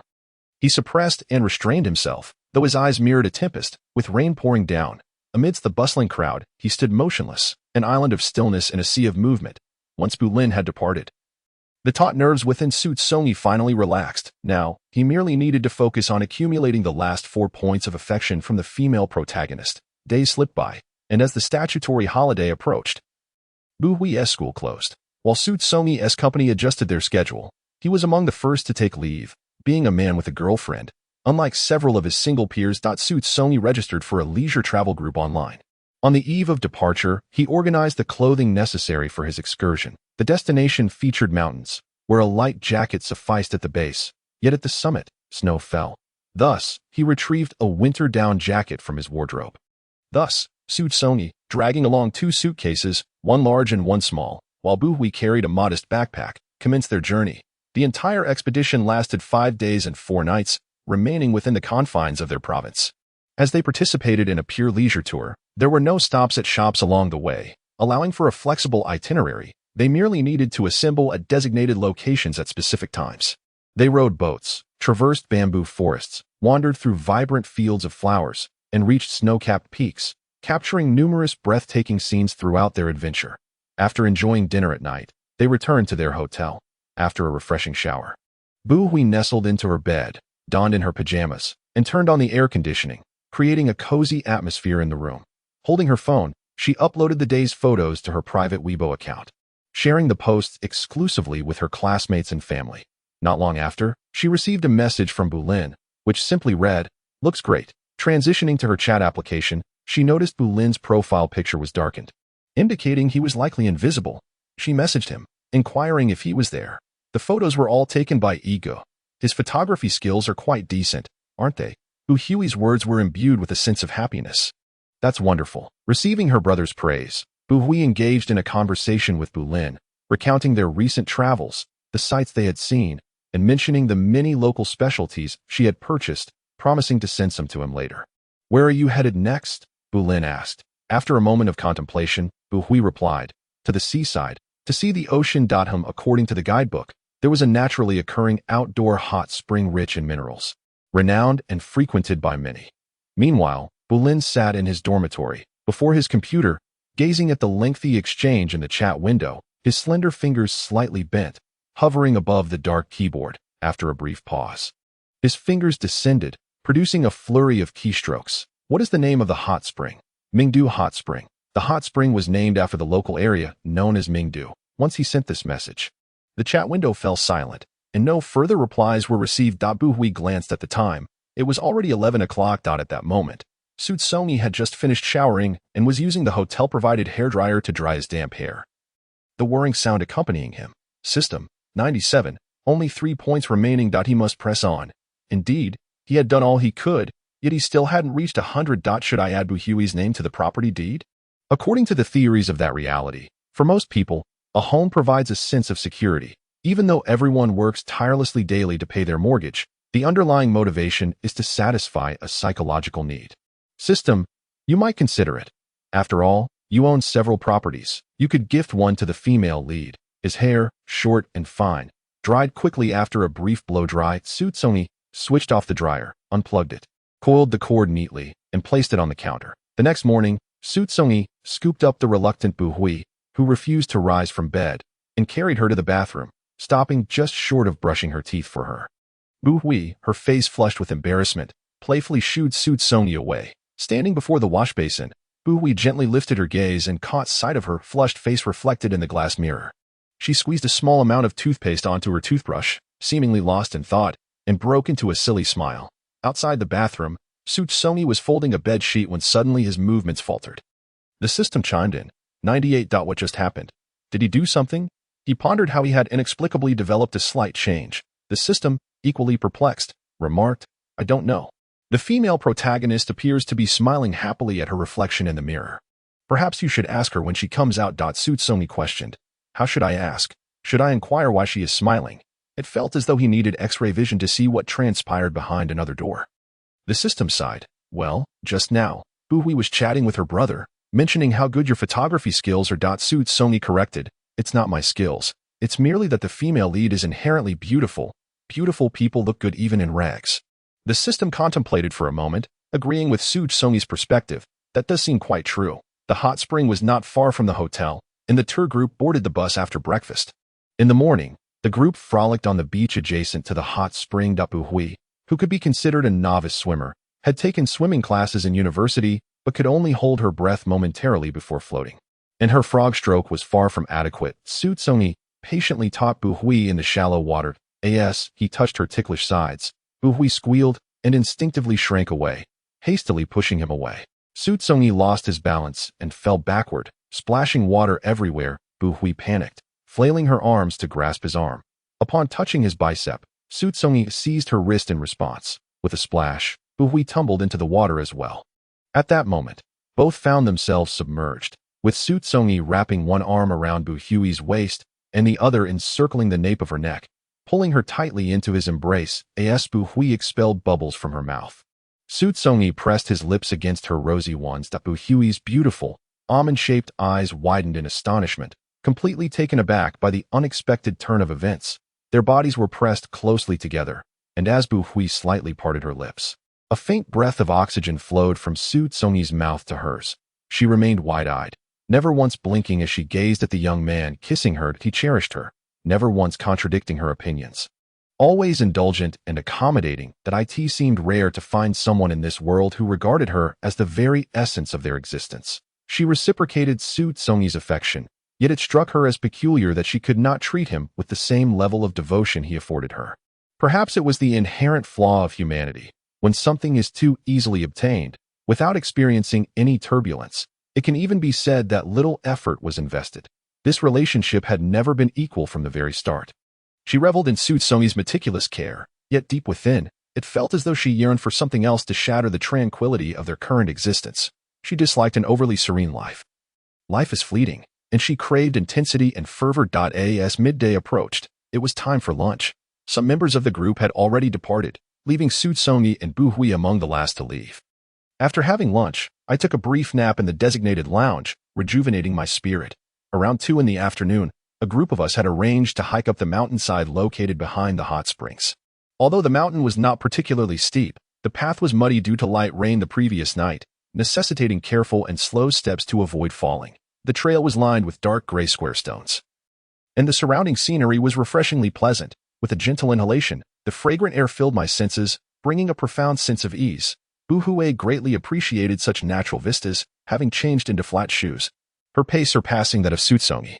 As we ventured further along the trail, the stones became narrower, in some places barely accommodating a single person. Xu Congyi followed closely behind Buhui, occasionally grasping her wrist. Slow down, the path is slippery. Be careful not to fall. I know, Buhui replied, her speed undiminished, even accelerating. Upon catching sight of a waterfall cascading down a cliff a few dozen meters ahead, she excitedly dashed forward. The companions lagged behind, and Xu Congyi felt his heart race as he watched Buhui run as if on solid ground, without a care in the world. He quickly caught up to her, standing beside Buhui, his enthusiasm for the magnificent waterfall overshadowed by concern. His arm protectively resting on her back. This place is stunning. Congyi, please take a picture for me, Buhui exclaimed, arms wide open, brimming with excitement. Let us find another spot. This rock is too slippery, and I fear you might lose your balance. Although she was the protagonist, Xu Congyi believed it prudent to exercise caution. Buhui took Xu Congyi's wariness lightly.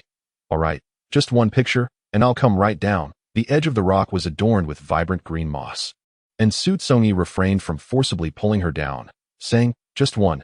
Okay, sure, Buhui replied with a radiant smile. Xu Congyi stepped back a few meters, adjusted his phone to camera mode, and aimed at Buhui, who stood atop the boulder with her arms raised. With a series of clicks, he captured several shots. At that moment, several other companions managed to climb up, and upon catching sight of the stunning waterfall, they erupted in exclamations of awe. Among them was a young couple, seemingly of similar age to Xu Congyi and Buhui, who ran hand in hand, too caught up in their excitement to notice the slick moss on the stone. As one of them stepped onto it, the girl stumbled and fell towards Buhui, who was momentarily stunned, failing to react. Although Xu Congyi noticed in time, it was still too late. The girl collided with Buhui, causing her to lose her balance.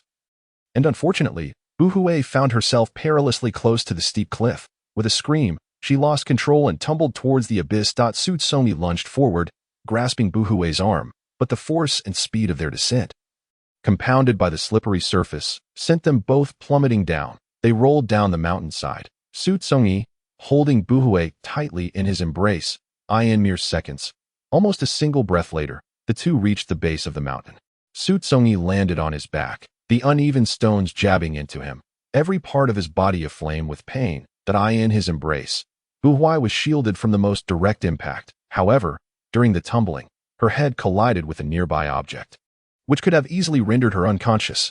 How is the female protagonist injured? System, minor injuries, just a small abrasion on her forehead. As for you, it seems you may have fractured a bone in your foot. Do you have any painkillers? System, yes, just a moment. In the brief interlude while the system searched for medication, Xu Congyi gingerly propped Buhui up from his lap, removing his jacket to lay on the ground for her to sit upon.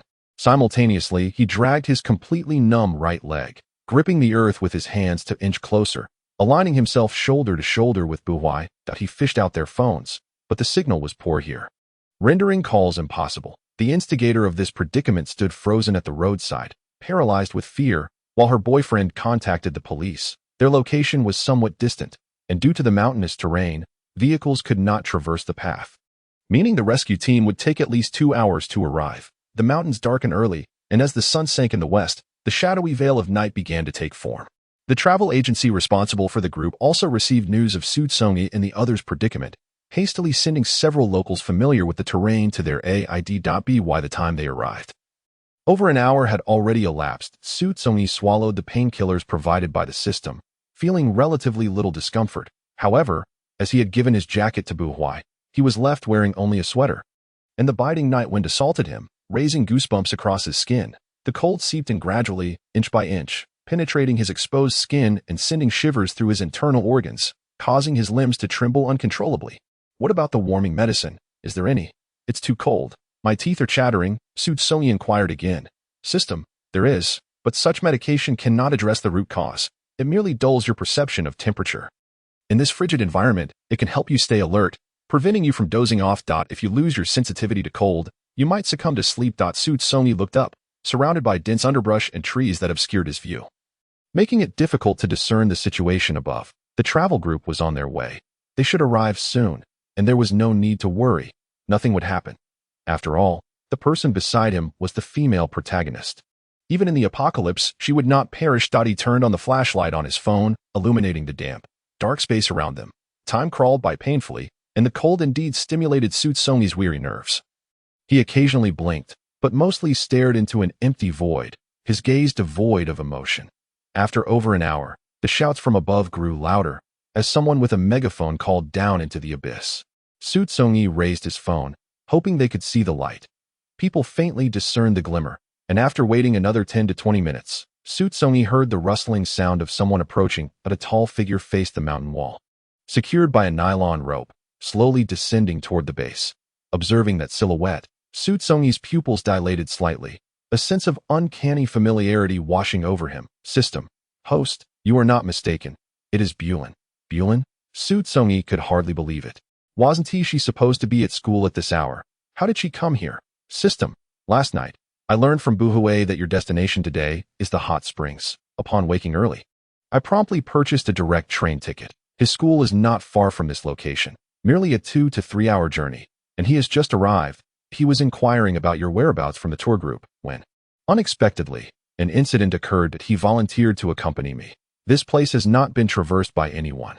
The situation below remains unknown, and everyone hesitates to take risks. You are the one whom Bulin holds dear, and Buhui is his sister. Even if the path below were a treacherous mountain of blades, I suspect he would not flinch in the slightest. The system continued to relay information. The flashlight on the phone illuminated the darkness, casting its glow upward and revealing Xu Congyi's face. Bulin's feet touched the ground. He turned to catch sight of Xu Congyi. His face was engulfed in shadows, his expression indistinct. Xu Congyi could faintly perceive him glancing at his face before lowering his head to untie the ropes binding him. After freeing himself, he grasped the nylon cord, pulling it a few times. The rope clung to the damp mountain wall, and Bulin approached Xu Congyi in silence that he uttered not a word, yet the ominous, unsettling aura surrounding him caused Xu Congyi to instinctively catch his breath. Bulin squatted beside Xu Congyi, scrutinizing him from head to toe. Aside from his pallid complexion, he appeared to exhibit no other signs of distress. Turning his gaze to Buhui, he noticed her shallow breathing, her clothes caked in dirt. Can you stand? Bulin inquired of Xu Congyi. Clutching the mountain wall, Xu Congyi struggled to lift himself, his right leg dragging weakly on the ground. Injured your leg? Bulin did not rise, but extended his arm, grasping Xu Congyi's ankle. In an instant, he sensed the dislocation of the bone. That Bulin's dark eyes deepened with intensity. Xu Congyi's expression remained unchanged, as though he had lost all sensation of pain. As they conversed, a rustling sound echoed from above, and 2 individuals descended, equipped with professional rescue tools. They first secured the unconscious Buhui with a rope, and one experienced rescuer was hoisted up alongside her.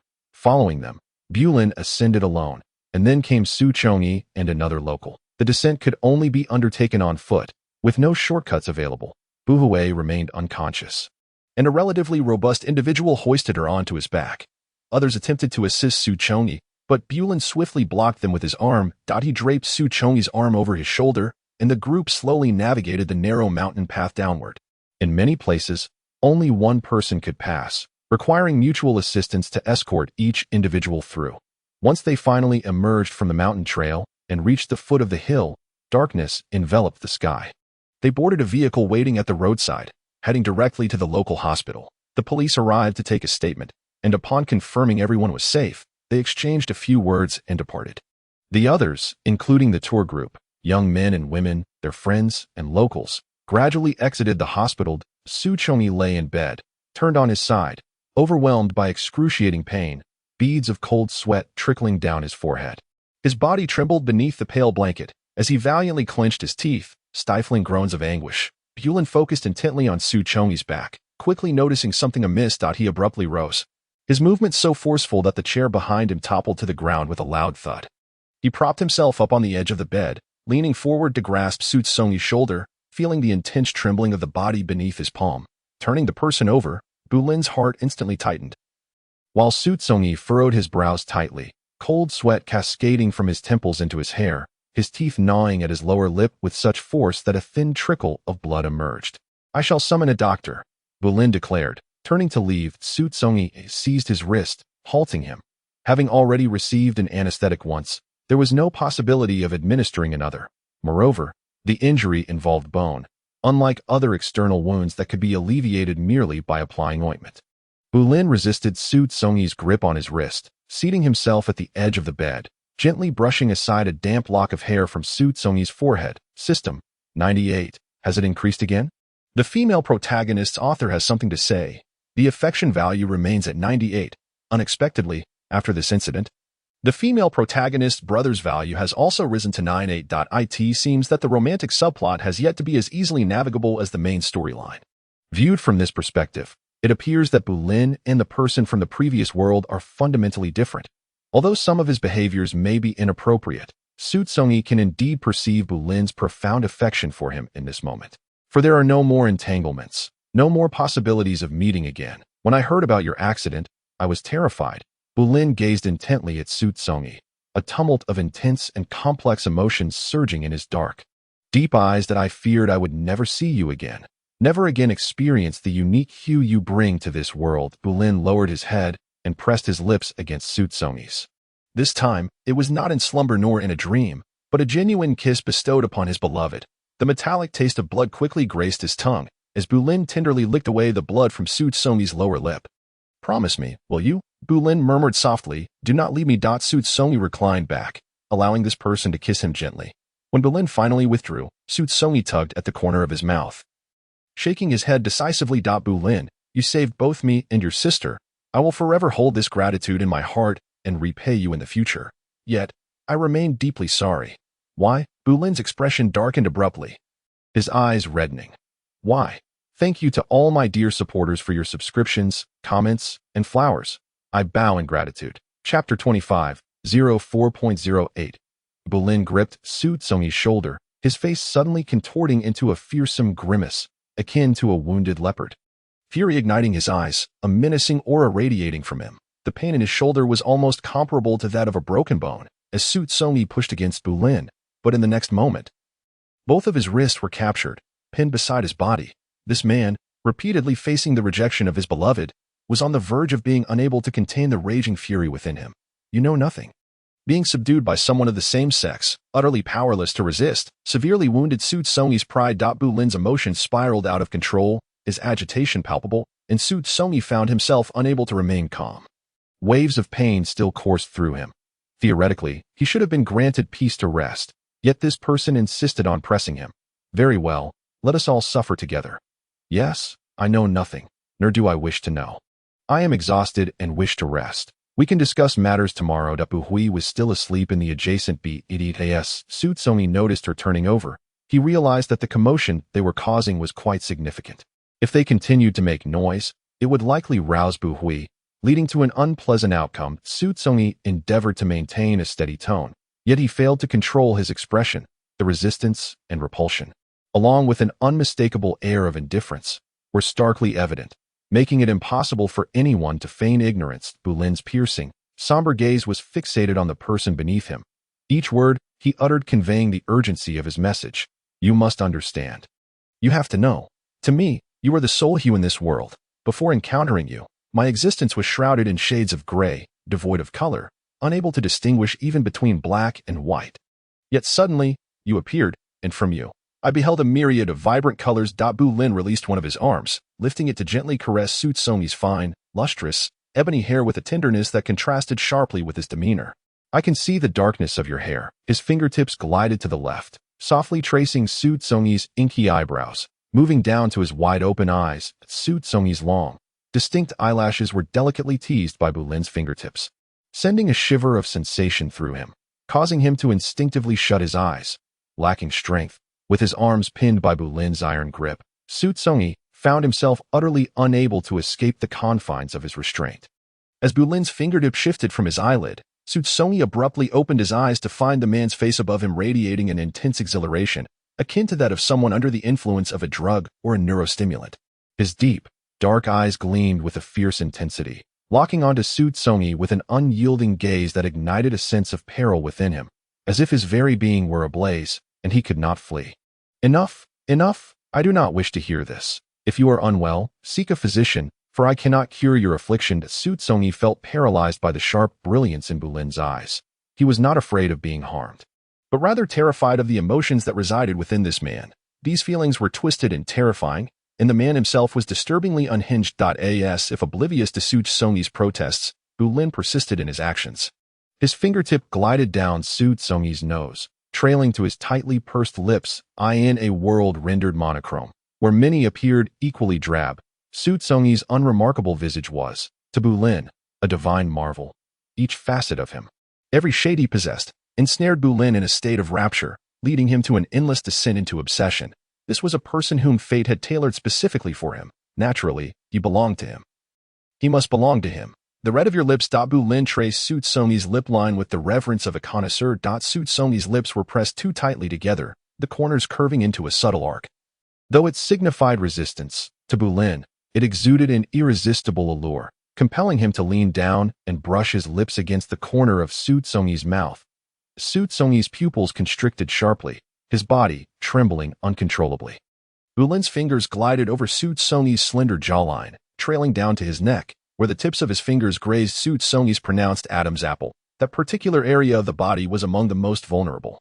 And although Bulin's touch was gentle and he did not grip Xu Congyi's throat, it still instilled a profound sense of dread, as if his very lifeline were ensnared in Bulin's grasp. It was as if, in an instant, his body plummeted at an alarming speed, descending into an abyss devoid of light, a hellish void, where reaching the bottom would leave no possibility of escape. This person had succumbed to madness. Completely unhinged. Xu Congyi, finally coming to a realization, understood that one could not engage in rational discourse with a madman, for he remained unwavering in his singular conviction. Xu Congyi clenched his eyes shut. And when he reopened them, all feelings of repulsion were buried deep within his soul. Bulin initially sought to convey to Xu Congyi that he had seen him, but upon touching this man's skin, Bulin suddenly found himself unable to restrain his emotions. He was not foolish. Xu Congyi's resolute demeanor suggested there was no room for negotiation. Thus, it seemed best to bind him, confining him to a place visible only to himself, where his world would recognize only him, just as Xu Congyi's world should encompass him alone. This was right. Indeed, just so. Bulin felt a surge of elation and joy at having devised this plan. The anger that had simmered in his eyes gradually dissipated, replaced by a gentle smile as he kissed Xu Congyi's lips. Preparations were necessary. They were in a hospital, and to take Xu Congyi away now might soon lead to his loss. Bulin operated with meticulous calculation, believing in either a permanent solution or abstaining entirely from action. Xu Congyi could only express confusion and bewilderment at Bulin's sudden change in demeanor. Bulin was aware of the many questions swirling in his mind. Patience was required, for it would not be long before Xu Congyi would discern his intentions. Without a moment's hesitation, Bulin turned and exited the ward. Xu Congyi watched as Bulin's tall and slender figure gradually vanished beyond the door. The air within the room, previously stagnant, seemed to yearn for liberation, becoming lighter as Xu Congyi took several deep breaths. The system, having observed the unfolding drama, cautiously emerged, its voice laced with confusion. 99. The value here is 99. It was perplexing, despite his continuous rejection of the female protagonist's brother. Why did he seem to love him all the more? Xu Congyi shifted his right foot beneath the blanket, adjusting to a more comfortable position, the deep pain now rendering it nearly numb. With a pale face, he slowly began to smile. His recent actions had all been in accordance with his established persona. The romantic subplot remained intact. As long as he existed, he could not afford to break character. He had contemplated that if he acquiesced to Bulin, the romantic line would likely reach its peak value in an instant. But as he lay there, resting his arms behind his head, he gazed indifferently at the pale, empty ceiling above. Even if the romantic line were to collapse as it had in the previous world, he would not concede. Why should he? Witnessing another's obsession, madness, and fervor for him was genuinely delightful. As for himself, he would not willingly offer anything. See, he was quite selfish. The system inquired, "Host, are you all right?" Xu Congyi's musings left the system with an impression of being unable to fathom this individual. It remembered that he was supposed to be kind and gentle, never one to trouble others, with a demeanor detached from worldly affairs, resembling a wandering ascetic, devoid of desire. Now the system began to understand. It was not that he lacked desire, but rather that, in the realm of reality, nothing had arisen to pique his interest. "Are you frightened?" Xu Congyi asked with a smile. "System, no, it's quite unexpected. This is just the beginning." "Of course, merely the beginning. The hospital's medical facilities are averaged at by noon the next day. Xu Congyi had completed the discharge procedures with Bu Hui, who had just regained consciousness, and they boarded the bus for their return journey. Xu Congyi's right foot was severely injured, necessitating the purchase of a cane. The two sat together, with Bu Hui's head resting against Xu Congyi's shoulder. Upon waking, seeing Xu Congyi's tragic condition, tears streamed down Bu Hui's cheeks. Yet Xu Congyi continually reassured her, stating that it was merely a sprained bone. Though it appeared serious, it was not a grave matter, and she would recover swiftly. His tone was lighthearted, gradually easing Bu Hui's worries. Nevertheless, she still harbored lingering fears about the cliff incident from the previous day, gripping Xu Congyi's hand tightly, as if fearing he might vanish at any moment. System 99.9. Why is there a decimal point? System, the value indicates such. The specific reasons remain unclear to the system. These novel worlds, although derived from countless stories, established their own laws from the day they formed, governing everything within, rectifying the improper and the incomplete. These laws exist independently of the narratives, not entirely under their control. Viewed in this light, only 0.01 remains to reach full valued. Xu Congyi turned his head, his gaze slightly lowered, as Bu Hui, resting against his shoulder, fell asleep shortly after the bus departed. Surprisingly, despite the imminent success, Xu Congyi felt little joy or elation. Strictly speaking, he had contributed nothing to Bu Hui. The money and property were all automatically provided to him by the laws upon his arrival in this world. As for feelings, from the outset, he knew they were fabricated. Bu Hui's affection for him was entirely constructed upon the narrative's framework. Even if someone else were to assume his role, Bu Hui would inevitably develop feelings for them. They were both trapped in a cage, marionettes on strings. How could one break free from such an imposed fate? Naturally, it was unfeasible. If one wished to perish without leaving a trace, they could act recklessly. What more could he covet? Even if it were merely a fleeting moment of joy, Xu Congyi's foot injury healed remarkably quickly compared to an average person, enabling him to walk with difficulty in less than a month. During this period, Xu Congyi transferred ownership of a property to Bu Hui, with her name solely on the title deed. Days passed, and on this particular day, Xu Congyi did not pick Bu Hui up from school, but instead provided her with an address, insisting she arrive there before 7 in the evening. As for Xu Congyi, he had spent the previous day arranging the hotel room with the staff to prepare a proposal setting.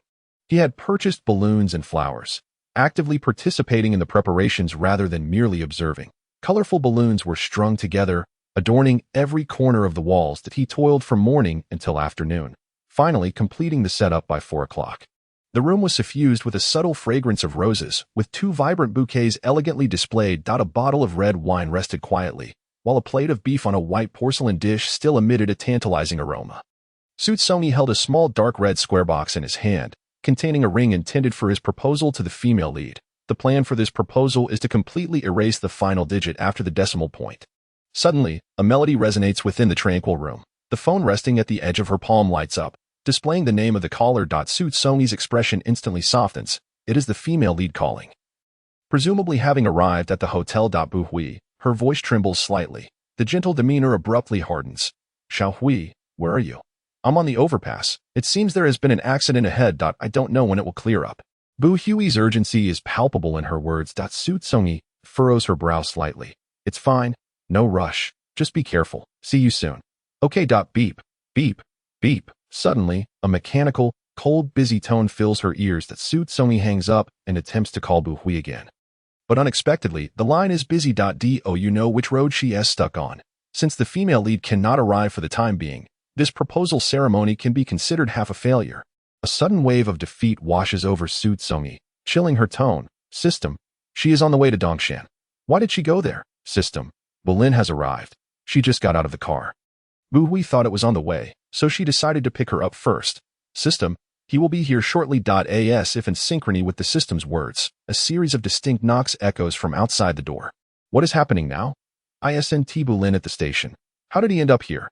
System, I just learned that Bolin has been absent for too long and has not participated in the romance storyline, so I cannot monitor him. A few seconds later, Xu Congyi's phone rings again. The caller is none other than the person outside the door. Xu Congyi abruptly hangs up the call and tries to reach Bu Hui once more. Yet the situation remains the same. She cannot get through. The line is persistently busy. This is a hotel, and the corridors are under surveillance. Bolin's presence here cannot go unnoticed.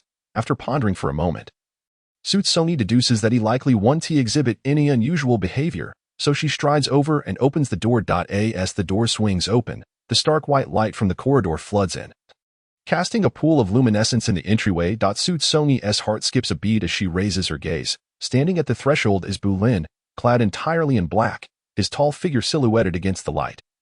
His expression obscured.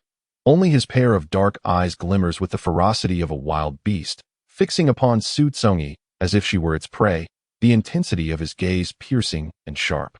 Su Congyi rests her hand on the doorknob, with no intention of allowing Bu Lin entry. Bu Lin, how did you find this place? It is evident to Su Congyi that Bu Hui must have informed him of the location, as she had only shared it with her. Bu Lin, slightly taller than Su Congyi, gazes over her shoulder, his eyes skimming past her as he catches sight of the table adorned with roses, red wine, steak, and the balloons festooning various corners of the room, illuminated by the flickering, dim candlelight. The air is suffused with an intoxicating fragrance. This person intends to engage in something with Bu Hui here. He feels fortunate to have arrived just in time. Bu Lin strides forward into the room, but Su Congyi steps in front of him, blocking his path. Bu Lin scrutinized Su Congyi's face, not perceiving him as foolish. He ought to have guessed that Su likely desired to hear the truth directly from his lips. I learned this from my sister, but you deceived her by saying you were at the station. Yes, I was at the station, but that was in the past. I had no intention of having her pick me up. I merely inquired if you were at home, and she proactively informed me that you were at this hotel. System. Logically, there is no flaw. The logic is sound, yet the individual is flawed. Su Congyi swiftly moved to the wall, illuminating the dim room, which abruptly transformed into a bright space. Bu Lin, you have gone too far. Even deceiving Bu Hui. Su Congyi exclaimed in anger. It was evident that the two could not communicate normally. Su Congyi was preoccupied with concern for Bu Hui, lacking the inclination to engage with Bu Lin, let alone remain in the same room with him. The way Bu Lin looked at him felt as if he were about to devour him whole. Su Congyi instinctively walked toward the door. But unexpectedly, Bu Lin resolutely positioned himself in the doorway, blocking his exit. Reflexively retreating a step to avoid colliding with Bu Lin, Su Congyi coldly commanded, "Step aside." Since Bu Lin had arrived, he had made extensive preparations to see this person, not to separate from Su Congyi again. System. The female lead is here, arriving shortly. Simultaneously, the sound of high heels clicking against the tiled floor drew nearer. The two instinctively turned to glance back. Bu Lin's vantage point offered a broader view than Su Congyi's. Through the barely opened door, he caught sight of Bu Hui, who was walking while examining the room numbers. There were still 2 rooms distance remaining.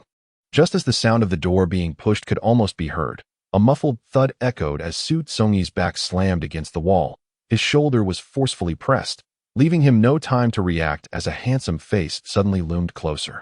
A cool touch brushing against his lips. Taken aback, Su Congyi's eyes widened in shock as Bu Lin unexpectedly kissed him. The door ahead gradually opened, revealing a woman with an alluring figure standing there, her almond-shaped eyes widening in disbelief.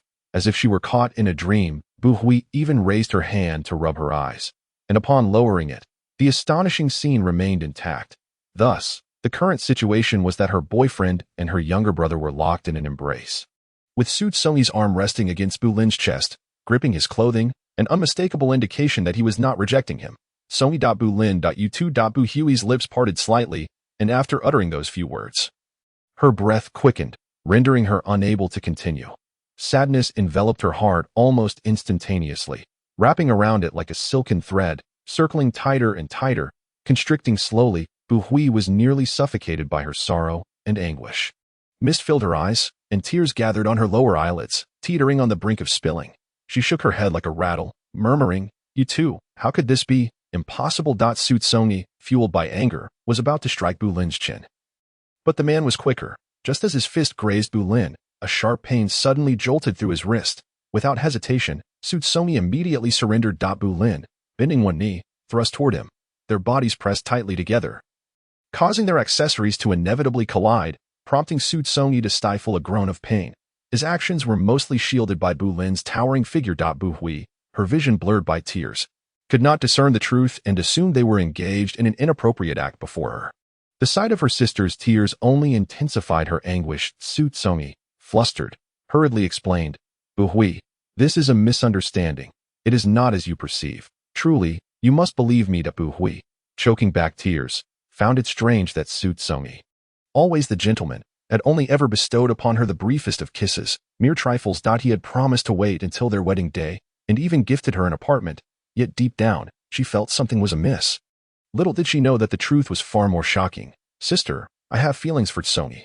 Please, let him be with me. Bu Hui wept bitterly, while Su Tsongi's expression was one of desperation, contrasting sharply with Bu Lin, whose face radiated excitement and joy. Bu Lin, release me.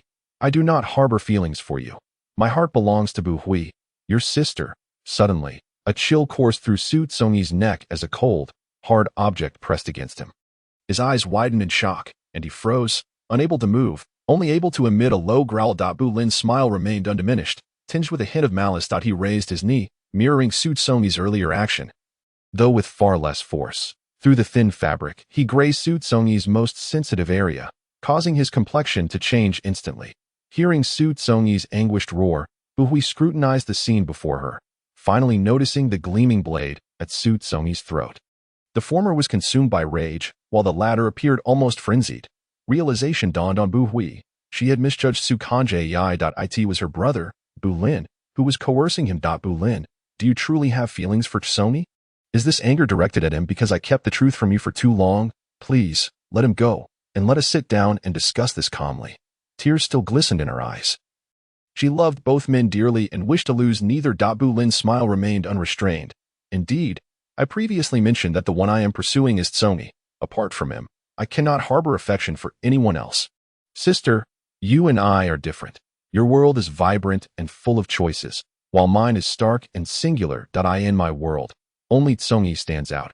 I can see the colors that illuminate him, transforming everything he touches from dull to brilliant. I will not let go. Starting now, I absolutely will not release him. Bu Lin's gaze was fixed on Su Tsongi, his final words directed not only at Bu Hui, but also at himself and Su Tsongi. Although Bu Hui had spent little time with Bu Lin since starting school, she understood his nature. Throughout the years, she had never witnessed Bu Lin show such care and obsession for anyone or anything else.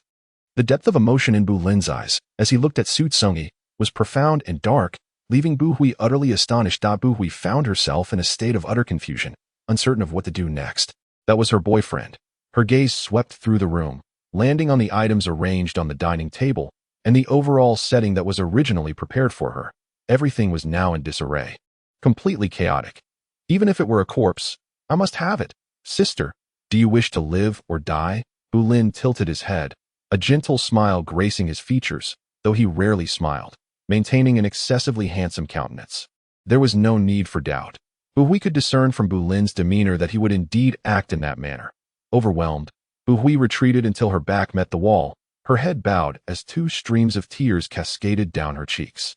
Observing her posture, though she uttered no words, Su Tsongi had already begun to surmise Bu Hui's answer. Su Tsongi's eyes reddened, his voice tinged with a hoarse, tearful plea.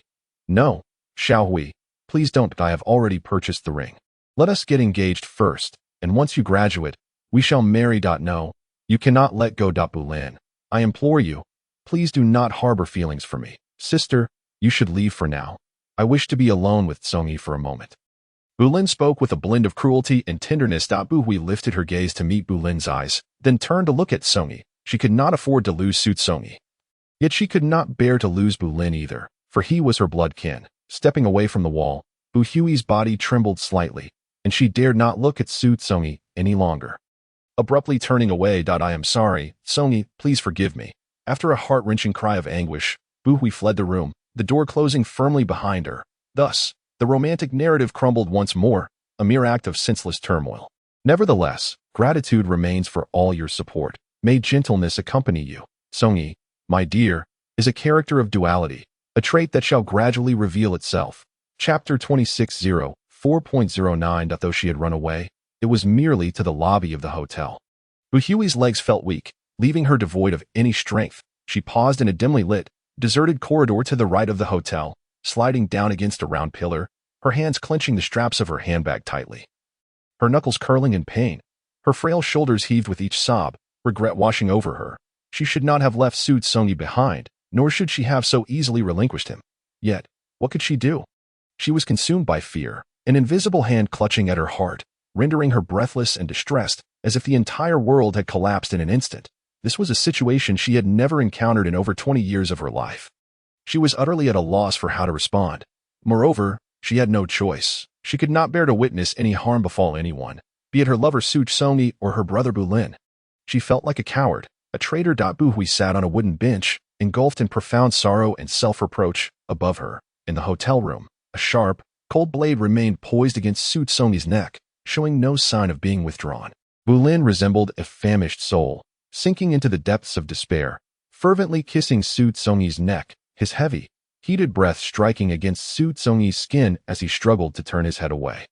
Bulin's kisses gradually descended. Upon reaching the collarbone, he lingered there. As he extended his tongue, savoring the moment little by little, he recalled this very spot where, on that occasion, Xu Congyi had just emerged from a bath. Droplets of clear water having fallen here at that moment, he felt an overwhelming urge to immediately lap up the water droplets. This time, however, Xu Congyi was not intoxicated. Rather, he was fully alert, his eyes wide open. Witnessing the actions of the one before him, it mattered not whether love was absent or hatred present. He would confine him, imprisoning him in a space accessible only to himself. Someday, without a doubt. That day would come when both his body and heart would wholly belong to him. Bulin parted his lips, nibbling at the sharply defined contours of Xu Congyi's collarbone. Having been licked, the skin glistened with moisture, reflecting a spectrum of colors. The brilliance was dazzling, captivating the soul. How could he possibly let go of such a being? He absolutely could not. Xu Congyi, bound by his very life, dared not make any significant movements. His brown eyes fixed on Bulin, filled with a hatred born from humiliation. Bulin wore a twisted, morbid smile, seemingly reveling in the loathing Xu Congyi directed towards him.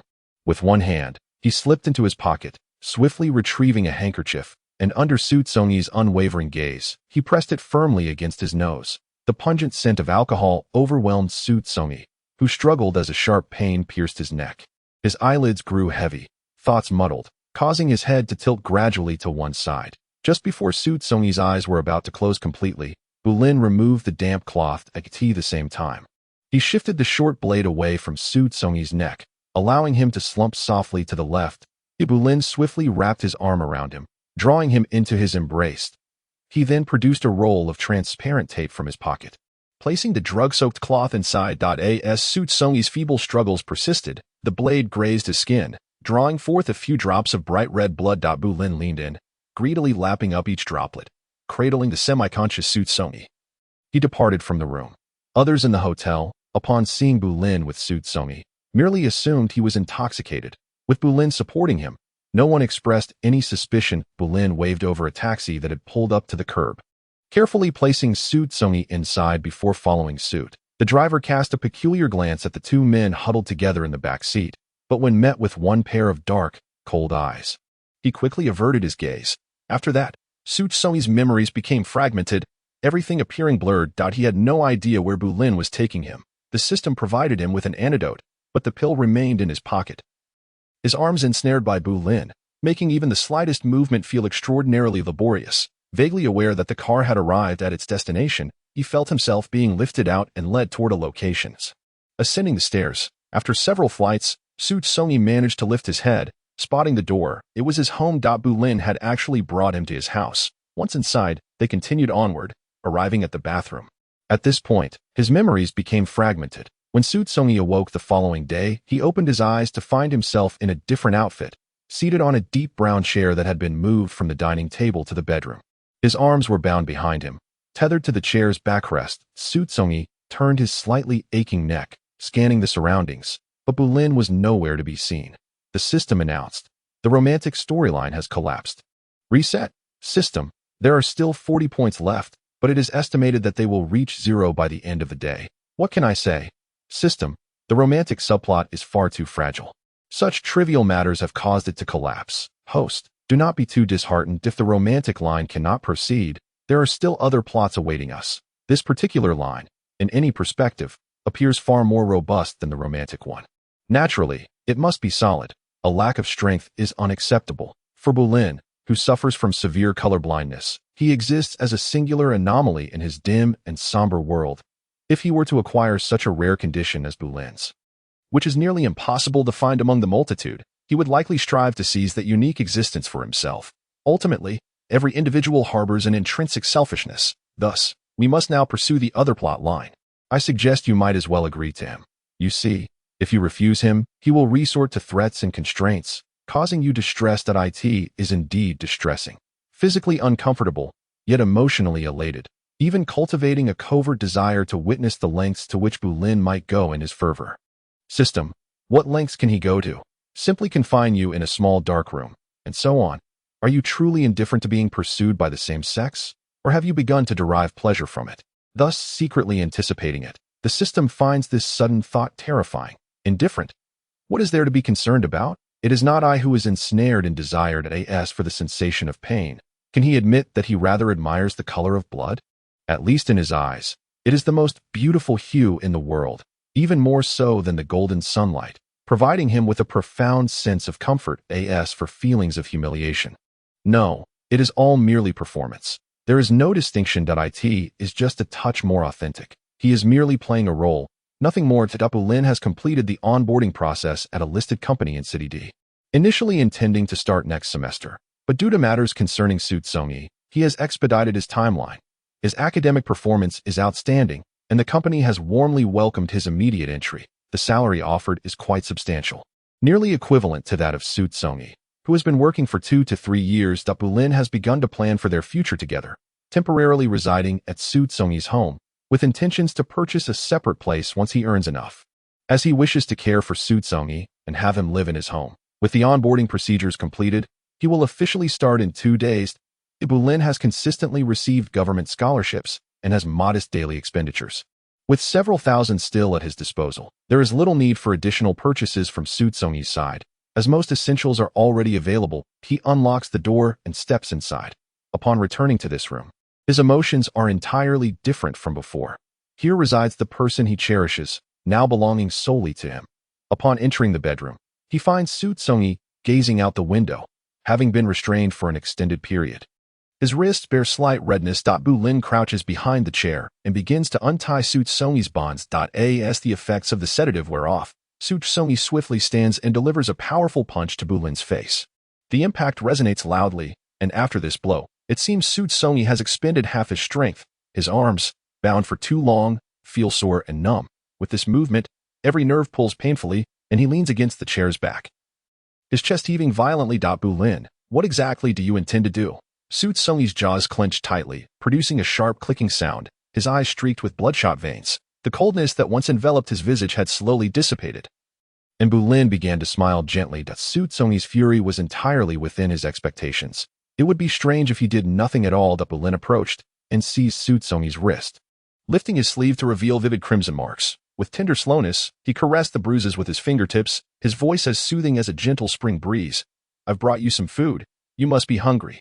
Let's step out and eat. With a resounding slap, Xu Congyi forcefully brushed Bulin's hand away. Did this person possess no sense of awareness? He had imprisoned him, confined him within his own room, stripping him of his freedom, yet still acted as if nothing had transpired and wore a congenial demeanor. Xu Congyi regarded Bulin with incredulity.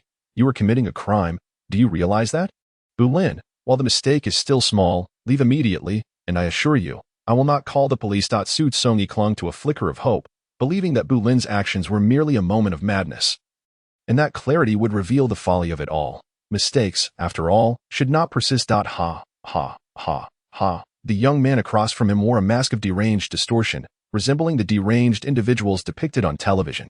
Xu Congyi instinctively took a step back, shaken. The moment he moved, the laughter in the room ceased abruptly. Bulin's manic grin froze upon his face, his abyss-like dark pupils fixated on Xu Congyi, as if he could devour his very soul. In a sudden burst, Xu Congyi turned and dashed towards the living room, barreling towards the door. His hand grasped the doorknob, managing to open it slightly.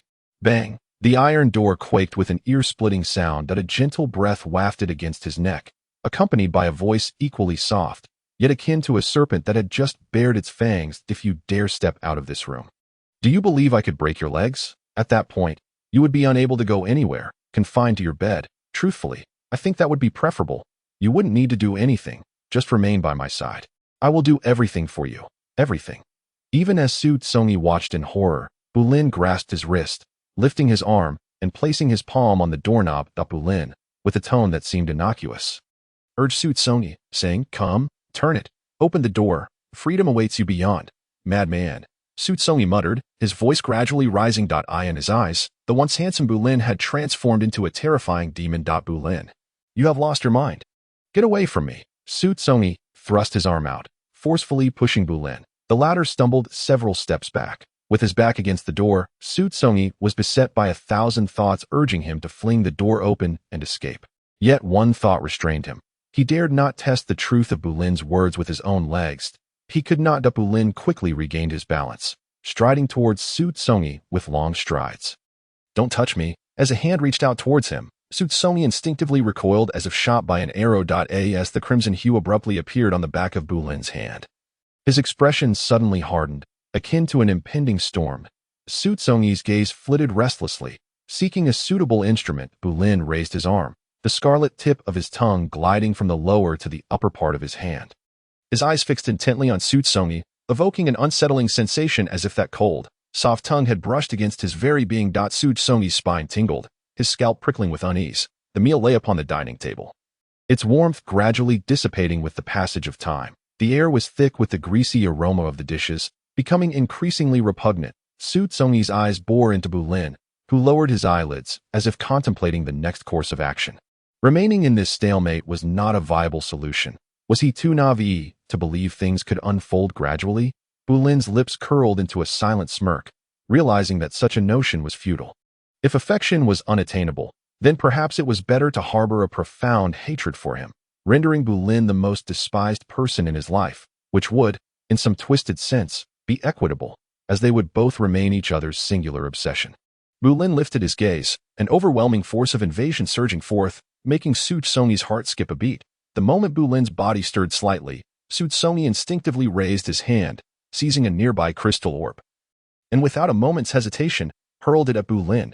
The orb shattered into a multitude of fragments, scattering water and colorful debris across the floor, while Bulin's forehead erupted with blood from the violent impact. Xu Congyi's eyes widened in horror, instinctively dropping the shards in shock. His arm trembled, yet across from him, Bulin merely blinked, seemingly devoid of pain, as he continued to advance towards Xu Congyi, who found himself retreating until there was nowhere left to flee. Bulin pressed against Xu Congyi, one hand gripping his throat, the other pinching his chin, and leaned in for a kiss. It was a savage bite, blood immediately welling from Xu Congyi's lip, and whatever flowed forth. Bulin consumed eagerly. He latched onto the wound, fervently sucking, as though he aimed to draw every drop of Xu Congyi's essence into his own being, merging them into one. Xu Congyi was paralyzed with fear. This man, until now, had not exhibited overtly deranged behavior, merely extreme reactions. But that was more than sufficient for Xu Congyi to recognize the depths of his madness. No, that was incorrect. He was indeed a lunatic. The vivid crimson blood contrasted sharply with the equally bloodied lips that Bulin had kissed, and as he pulled back slightly, he admired the masterpiece he had created. His fingers caressed Xu Congyi's cheek, feeling the slight tremor beneath his touch. This man was afraid of him. But what could be done? This was merely the beginning. Soon, he would likely weep. He had yet to witness Xu Congyi in tears. What color would they be? Transparent? Even if they were, they would undoubtedly possess a certain beauty. Bulin's finger, resting upon Xu Congyi's nape, suddenly tore open his woolen sweater, swiftly delving inside. His palm encountered the warmth of flesh, a wave of pleasurable electricity coursing from his fingertips throughout Xu Congyi's body. Bulin's movements became increasingly fervent. Blood, continuously trickling from Bulin's forehead, slid down his cheek and along his jawline. As their bodies intertwined, the blood inevitably stained Xu Congyi's clothing, quickly soaking through and marking him. The blood still radiated warmth, searing through Xu Congyi's heart, causing him to tremble. His expression was one of dazed shock, rendering him momentarily incapable of resistance. At this juncture, he entirely forgot the earlier threats posed by Bulin. Twisting the doorknob in an attempt to pull the door open. Thud!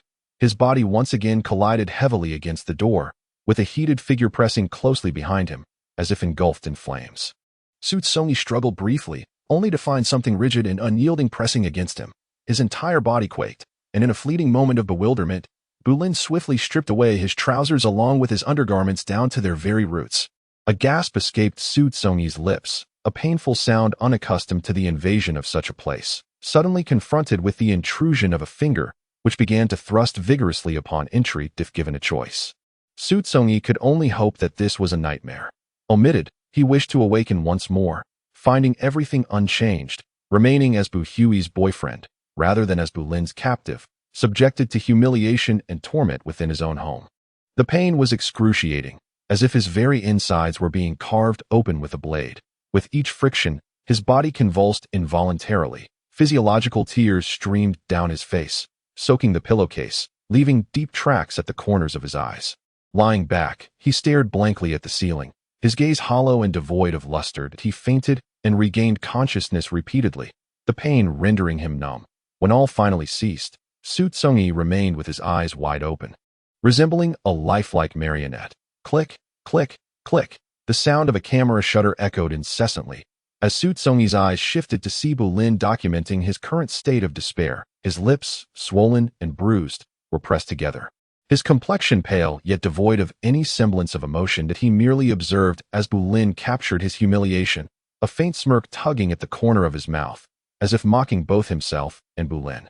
With photographs and videos as leverage, Bu Lin ceased to bind Xu Congyi, yet warned him that should he entertain thoughts of escape, those images would be sent to Bu Hui and disseminated to his workplace, even to the internet at large. Thus, Xu Congyi was compelled to remain with Bu Lin. Bu Lin utilized Xu Congyi's phone to call his superior, securing a few days of leave for him. As for Bu Lin himself, he returned to his office duties. Wrapped in a thick coat, Xu Congyi curled up on the sofa, his body ablaze with fever, exuding a fragile and feeble demeanor, alone in the room. He sipped from a cup of warm water, taking half-hearted sips. System. Line 100, full value achieved. System. You seem rather unenthused. Are you upset? Not at all. This outcome was indirectly orchestrated by him. If anger were to be directed at anyone, it should be at himself. He never regretted his past actions, especially since it was merely a matter of enduring some pain. Deep within, he felt an overwhelming sense of delight. He relished this sensation, enjoying the plight of those who fancied themselves in control, yet were utterly powerless, sinking into the abyss of his woven lies and deceit. Did they believe that such possession equated to victory? How laughable. Indeed, the joy he felt now was profound, yet it would not be long before sorrow and anguish would follow suit.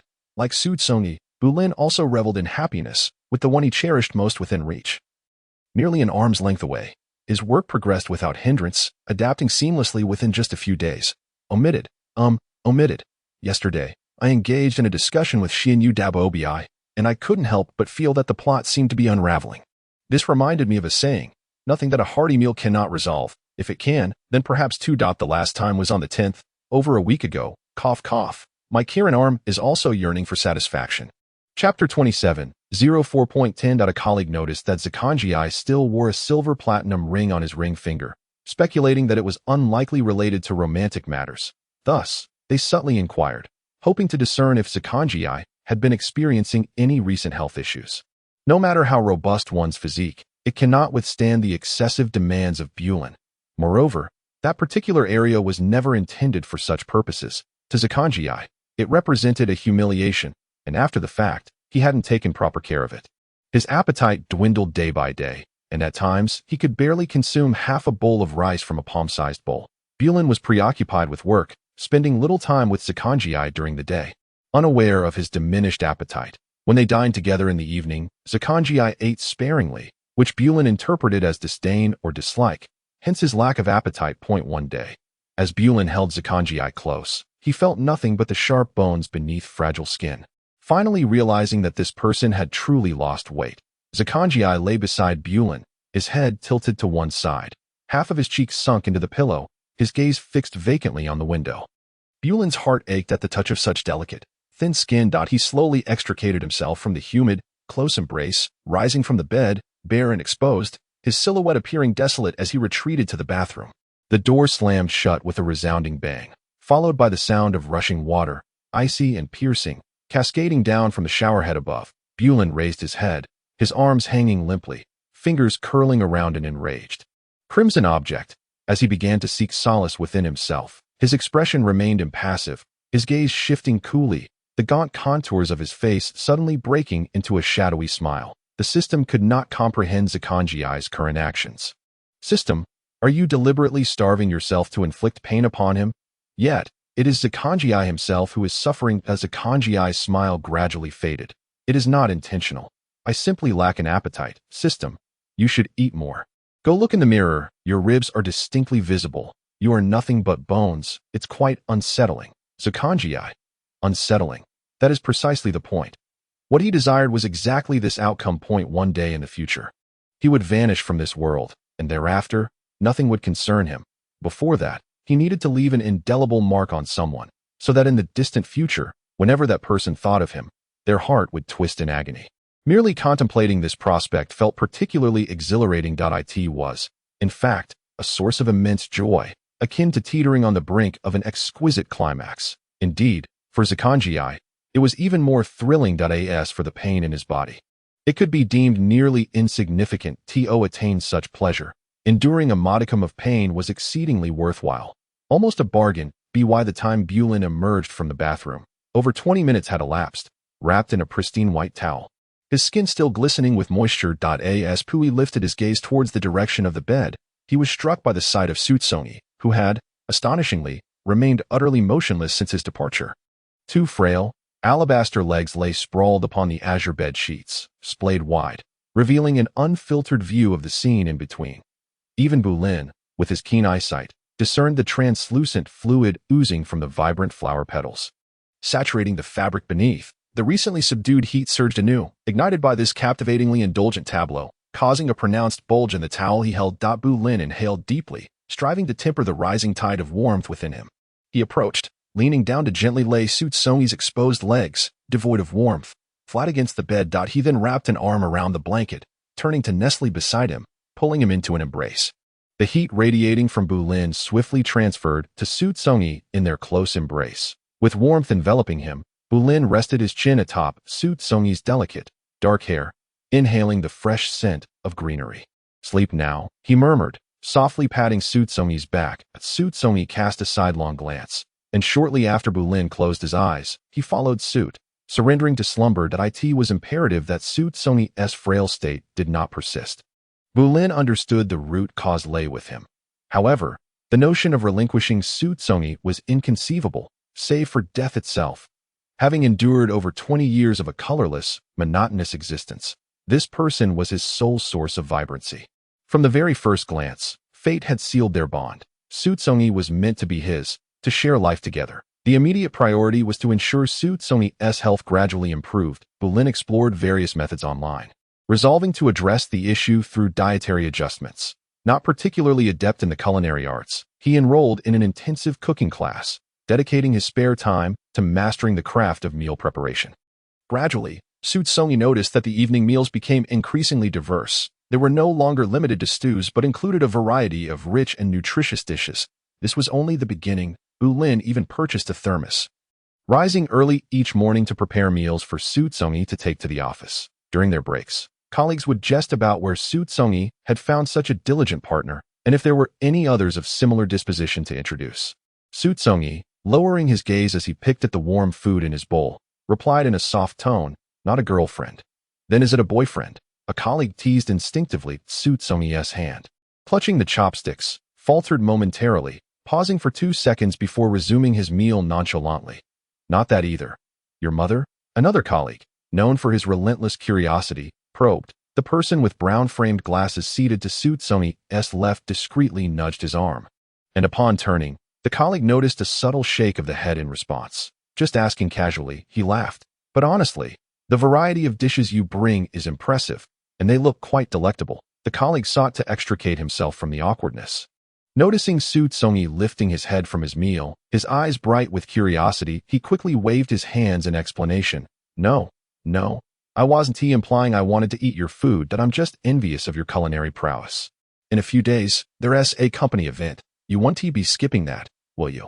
Over the course of the past 2 months, the profits accrued by the company have equaled the entirety of last year's earnings. Consequently, the management has resolved to reward the employees with 2 excursions to various destinations. In contrast to previous occasions where gatherings were held privately and Xu Congyi often remained absent, a level of understanding could be afforded. However, to forego participation in a corporate event is somewhat inexcusable. What it should even mean? Could there possibly be matters of greater importance? This left colleagues perplexed that Bulin had prepared a meal in advance and, upon calling Xu Congyi, learned of his plans that he kept the food warm, refraining from eating himself, instead opting to pass the time watching a movie in the living room. Outside, the sky was shrouded in darkness. The air heavy with humidity, and fierce winds raged that Bulin's workplace was considerably farther than Xu Congyi's, prompting him to leave a bit earlier. Uncertain whether Xu Congyi had brought an umbrella, Bulin took one with him as he stepped out. By a stroke of fortune, just as he arrived at the entrance of the community, he spotted Xu Congyi driving in. Bulin stood on the roadside, watching as Xu Congyi's car glided silently past him. The latter noticed him as well, casting a fleeting glance before quickly averting his gaze, an air of icy detachment enveloping his demeanor. With the umbrella raised, Bulin approached the garage exit, where a long, dim tunnel lay ahead. A tall silhouette gradually advanced, the darkness receding as he drew nearer. In an instant, the entire world seemed to retreat at light speed, leaving only this singular, vividly colored figure in Bulin's field of vision. He felt as though he could hear the voice of his own soul, screaming and shouting. He was wholly devoted to this person, belonging entirely to him. His chest swelled with happiness and joy. Bulin awaited Xu Congyi's arrival, extending the umbrella towards him. The space beneath it, shared by two adults, was evidently limited. Bulin shifted slightly outward, ensuring the umbrella sheltered Xu Congyi's head, while raindrops fell heavily upon his own exposed half. Within mere seconds, he was nearly drenched. Upon reaching the stairway entrance, Bulin closed the umbrella and shook off the excess water from it. As Xu Congyi ascended the stairs and turned a corner, he glanced downward, their eyes meeting. Bulin's gaze heavy with profound understanding. To be fair, Xu Congyi was not a heartless individual. He was acutely aware of the affection and emotions directed towards him. Bulin's concern for him ran deeper than that of any parent. It seemed unlikely that there existed another person quite like him in this world. Alas, the beginning had been flawed. One misstep leads to a cascade of errors. Noticing that Xu Congyi had suddenly halted, as if waiting for him, Bulin strode forward with his long legs, taking 4 or 5 steps. With one hand holding the still-dripping umbrella, he gently grasped Xu Congyi's wrist, which hung naturally by his side, tightening his fingers as their body temperatures intertwined, as though their hearts were becoming entwined as well. Xu Congyi's eyes sparkled brightly, and the corridor's motion sensor lights abruptly dimmed, plunging them into a darkness so profound that they could not see their own hands. The obscurity concealed their expressions as Bulin guided Xu Congyi upward. In that entire corridor, only the sound of their footsteps intertwined could be heard. Compared to Xu Congyi, it seemed that after their cohabitation, Bulin had assumed the role of the true master of the household. He had taken it upon himself to manage all domestic duties, handling every task that required effort. Were Xu Congyi to permit it, he would even be inclined to assist him with bathing. Yet, he was mindful not to press too closely, understanding the importance of granting Xu Congyi a measure of personal space. After dinner, Bulin tidied up the dishes and made his way to the kitchen to wash them. There was no choice. He could not afford to wait any longer. If he lingered, Xu Congyi would inevitably become his brother-in-law. A prospect he could not bear. He had obtained him, and the outcome was certain. The wall-mounted television remained shrouded in darkness, untouched. Xu Congyi clasped his hands together, resting them on his bent knees, while a half-filled glass of water sat on the coffee table before him. Hearing footsteps, he slowly turned his gaze towards Bulin. The subtle change in his expression suggested he had something to discuss. Bulin felt a weight in his heart as he approached with a cold, measured stride. In a few days, the company had an event, likely requiring a stay of 2 to 3 days away from home. Xu Congyi's demeanor was laced with a faint detachment. 2 to 3 days? Bulin's eyes darkened as he mulled over the words, pondering whether everyone from the company would attend. A trace of sardonic amusement flickered at the corner of Xu Congyi's mouth as he coolly confirmed, yes, the entire company. If fearing Bulin might misunderstand, he emphasized the latter part of his statement. What specific date? Bulin did not immediately object, nor did he readily acquiesce. The 16th. In a sense, as long as the excuse was sufficiently compelling, not attending would not bear significant consequences. However, with such a rare opportunity to temporarily distance himself from Bulin, Xu Congyi was determined not to let it slip away. Bulin contemplated for a moment, then replied, Make sure your phone is fully charged. I don't want to be unable to reach you. Xu Congyi smiled faintly, his expression no longer as resistant as before, now imbued with a hint of warmth. Having just showered, his hair was still damp, with droplets cascading from the tips down the nape of his neck. The water had turned cool, prompting him to instinctively shrink his neck inward. "Go dry your hair," Bulin noted Xu Congyi's subtle movement, and, without needing to think further, spoke directly. Before long, the sound of a hairdryer whirring filled the room. Bulin quickly finished his shower. Stepping into the room with a lingering warmth enveloping him, the quilt, adorned with a gray base and light blue patterns, slightly bulged in the center. From his vantage point, he could only see the tips of Xu Congyi's dark hair peeking out. Approaching, he lifted the quilt and sat down. The figure beneath trembled slightly, a sensation Bulin keenly perceived that he lay down, extending an arm to pull the evasive figure into his embrace. With a gentle inclination of his head, he placed a soft kiss on Xu Congyi's forehead. Both arms were ensnared, prompting Xu Congyi to struggle. Suddenly, when his back brushed against a distinctly firm shape, he ceased his resistance. With his eyelids half dropped, he appeared particularly docile, allowing Bulin to tenderly kiss his face. When the familiar sensation graced his lips, Xu Congyi averted his gaze to the pale wall beside him. An undeniable truth lingered. His body had been thoroughly explored by Bulin. The man's heated form descended upon him, closing the distance between them to nothing. He could feel the powerful rhythm of Bulin's heartbeat against his chest, as if he could hear the thundering of that heart.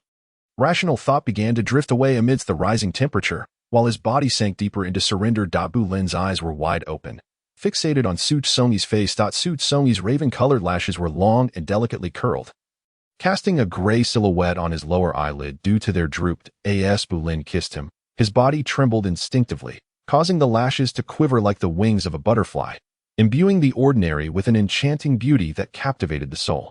Bulin deepened the kiss, entwining himself with the timid, soft tongue of the other, sucking, nibbling, as if savoring an exquisite delicacy, creating audible smacking sounds. He released his unnameable essence into another's unknown recesses. After a prolonged moment, everything abruptly ceased, accompanied by a long sigh. Several dewdrops cascaded onto the flower's core, moistening the petals, which trembled delicately. Blooming to their fullest, a few drops of dew trickled forth, accentuating the vibrant crimson of the flower's heart. Achieving an unparalleled beauty, utterly mesmerizing. The night was long, and the flower's core was repeatedly pressed, seemingly on the verge of bleeding. As dawn's light began to emerge, the alarm clock rang incessantly. A pale arm reached out, sluggishly searching until it finally located the phone that interrupted a sweet dream. In the next instant, the jarring melody ceased. As Xu Congyi rose, the light blue printed sheet slipped down to his abdomen, leaving a trail of vivid red fingerprints on his side. His body protested weakly, and any slight movement brought forth a burdened ache. After changing clothes by the wardrobe, Xu Congyi, clad in slippers, stepped out of the room with a slightly hesitant gait. The house was silent. The author wishes to convey. In the stillness, not a single sound echoed, save for the occasional murmur of voices and the rush of cars passing by outside the window. Xu Congyi went to wash his face and brush his teeth. Passing the dining table, he noticed an empty glass pressed beneath a note. He picked it up and glanced down, slowly crumpling the paper into a ball before discarding it into the bathroom trash can. The weather was fine, with a crimson sunset illuminating half the horizon. Bulin had been at the company for over half a month, maintaining a general relationship with his colleagues. He never took the initiative to approach anyone. Yet his strikingly handsome appearance inevitably drew attention from all, both men and women, who sought to befriend him. Coincidentally, it was one of their birthdays, and a familiar group of 5 or 6 was invited to gather for dinner and drinks at a bar later that evening. Well, everyone can search for the angle sculpture, perfect from the side and hilarious from the front. Many adorable individuals expressed their discontent with the abrupt ending, desiring to see more, starting with such a premise.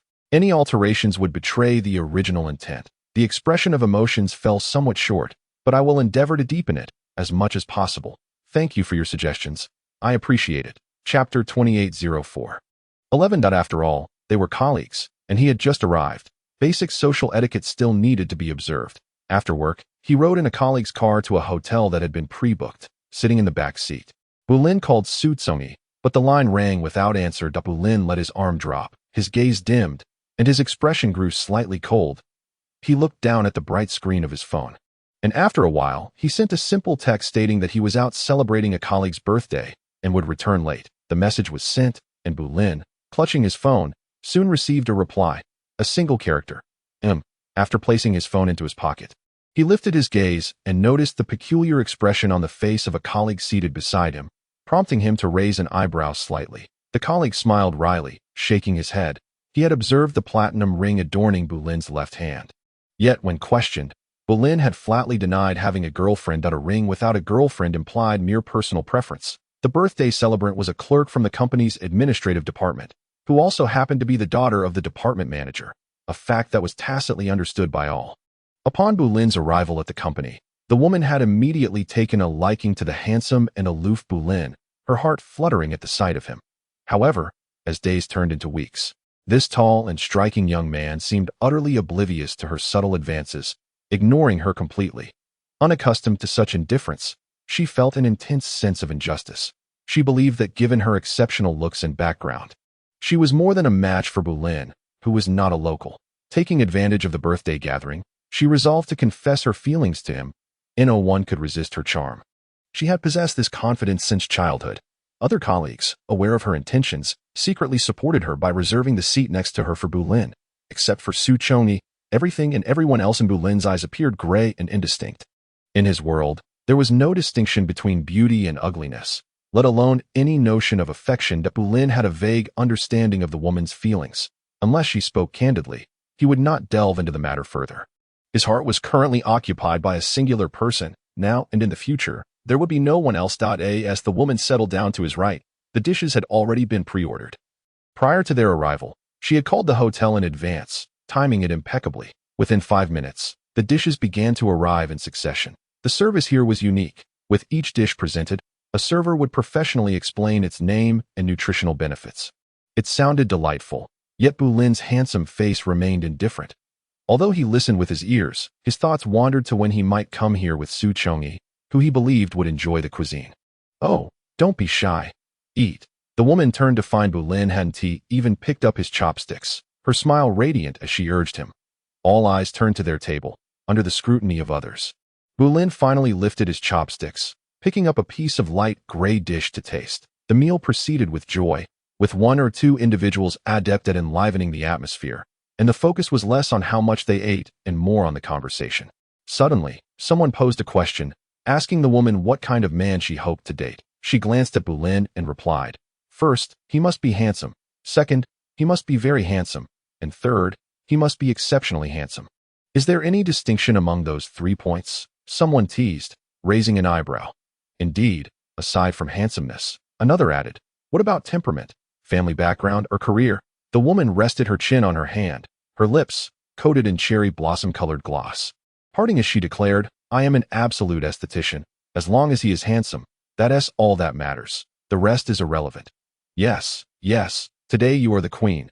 Whatever you say goes." Upon reflection, if we are to consider the individuals present here, it is undeniable, though some may hesitate to acknowledge it, that one person is indeed deserving of the title of handsome. Wouldn't you agree, Bulin? The speaker swiftly shifted the focus of the conversation onto Bulin. Called out publicly by name, Bulin chewed and swallowed the morsel in his mouth. In truth, he regarded himself with an equally muted perspective. His aesthetic sensibilities diverged significantly from those of the average person. Despite receiving love letters periodically during his school days due to others' perception of his attractiveness, he remained indifferent to his own appearance. "Thank you." Bulin's lips curled into a slight smile, which was rather unexpected. Many anticipated a modest response, yet he simply accepted the compliment. "Hey, Bulin, do you realize that such confidence might provoke a strong urge to punch you?" "Is that so?" Bulin's eyelids lifted slightly, displaying no sign of being perturbed. The speaker's shoulders slumped in feigned indignation, declaring, "This is futile. I can't communicate with you normally." Bulin was merely speaking the truth, without a hint of deceit. That a woman interjected, "I concede. I cannot argue with you all. So I shall remain silent, if that is acceptable." The individual raised their hand in a gesture of surrender, eliciting a wider smile from the woman. After dining, the group boarded 2 vehicles and journeyed to a bar in the city center. The vibrant lights flashed in a kaleidoscope of colors, while the music reverberated loudly within the establishment. Some patrons, unable to remain seated for long, sprang up as if impaled by nails and made their way to the bustling dance floor. Eventually, only Bulin and the woman remained at the card table. The hour was not particularly late, just past 9 and nearing 10. Amidst the flickering gray lights, Bulin sent a text to Xu, inquiring about his dinner. He had not anticipated a response to this sudden action, yet to his surprise, a notification chimed. Rib noodles. The message contained 3 simple words, and Buelen's deep gaze fixated on his phone screen until it dimmed, prompting him to illuminate it once more. That a smile instinctively tugged at the corners of his mouth. The woman poured herself a glass of beer, downing it in one gulp, having engaged in extensive mental preparation. She found herself at a loss for words, her thoughts cycling endlessly on her tongue without ever being voiced. She had never before taken the initiative to confess her feelings to anyone. Filling her glass again, she tilted her head back to drink, inhaling deeply to muster her courage, and said, "Buelen." The woman's expression turned blank as she stared at Buelen, who was weaving through the crowd ahead. He was tall, with broad shoulders and a slender waist, his posture erect like steel, standing in stark contrast to those around him. Just as he approached the exit, the woman seemed to come to her senses. Ignoring the 10-centimeter heels she wore, she pushed through the throng and hurried after him. Buelen stepped outside and stood by the curb awaiting a taxi. A vacant cab approached slowly, and he stepped off the sidewalk. Bending to open the door, "Buelen, wait. I have something to say to you." The woman's expression was a mix of urgency and shyness, illuminated by the bright glow of a nearby street lamp that highlighted her rapidly reddening cheeks. Her gaze darted about, avoiding contact with Buelen's eyes. After a moment of waiting, Buelen observed her falter, unable to articulate her thoughts. That he released the door handle, gently pulling her delicate fingers away from his wrist. "I have a partner," Buelen stated plainly, without any pretense or evasion. The woman raised her head abruptly, her mouth agape in shock. "Ah, so, please, do not harbor feelings for me." On this occasion, the woman stood by the roadside, allowing the cold night breeze to lift her skirt, her gaze fixed on the vehicle swiftly vanishing from sight, tears streaming forth, gradually blurring her vision. The woman's father was not exactly the direct superior of Buelen. Thus Buelen held little reservation. By the time he pushed open the door to his home, it was already past 10:30. The living room was enveloped in darkness, with only a faint glimmer of light seeping through the adjacent window. He turned on the light at the entrance, the warm yellow glow instantly filling the room. In the 2 bedrooms, one was slightly ajar, while the other was firmly shut. He entered the partially opened room, retrieved his pajamas, and then proceeded to the bathroom. After freshening up, he made his way to the tightly closed door of the other room. Inside, the light blazed brightly. A figure reclined against the head of the bed, a substantial book held upright between their fingers. Upon hearing the door creak open, Xu Congyi slowly lifted his gaze from behind the book, his expression cool and distant, his eyes devoid of emotion. Buelen approached, lifting the corner of the blanket as he climbed onto the bed. The figure beside him tensed abruptly, adopting a defensive posture. They had shared this bed for several days now, yet he still found it difficult to adjust, unable to grow accustomed to the closeness. "Have you packed everything?" Buelen inquired, as Xu Congyi prepared for a company-organized event scheduled for the following day. Buelen glanced around, noting the absence of suitcases or bags. "It's all packed, placed in the wardrobe," Xu Congyi replied, closing his book. With this person nearby, he found it impossible to concentrate. "That's good."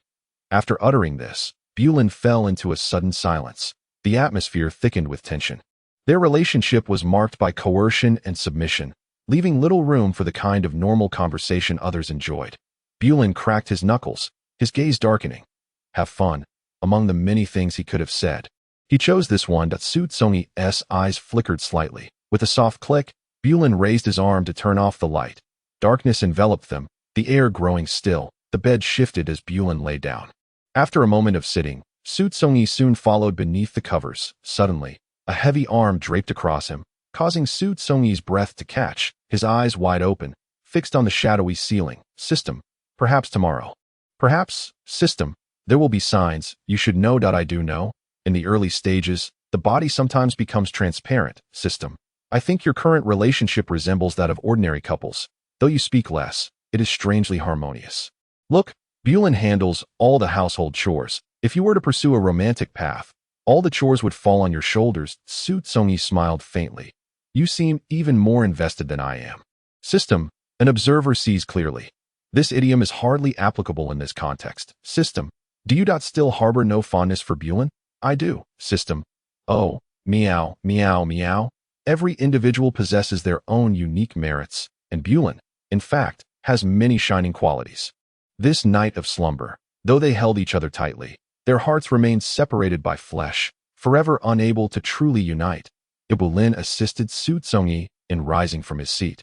Having completed an intensive culinary course, his skills now surpassed those of many hotel chefs. The breakfast he prepared was relatively light, yet nutritionally balanced, consisting of dishes such as egg and lean meat porridge. The two shared a silent meal before parting ways.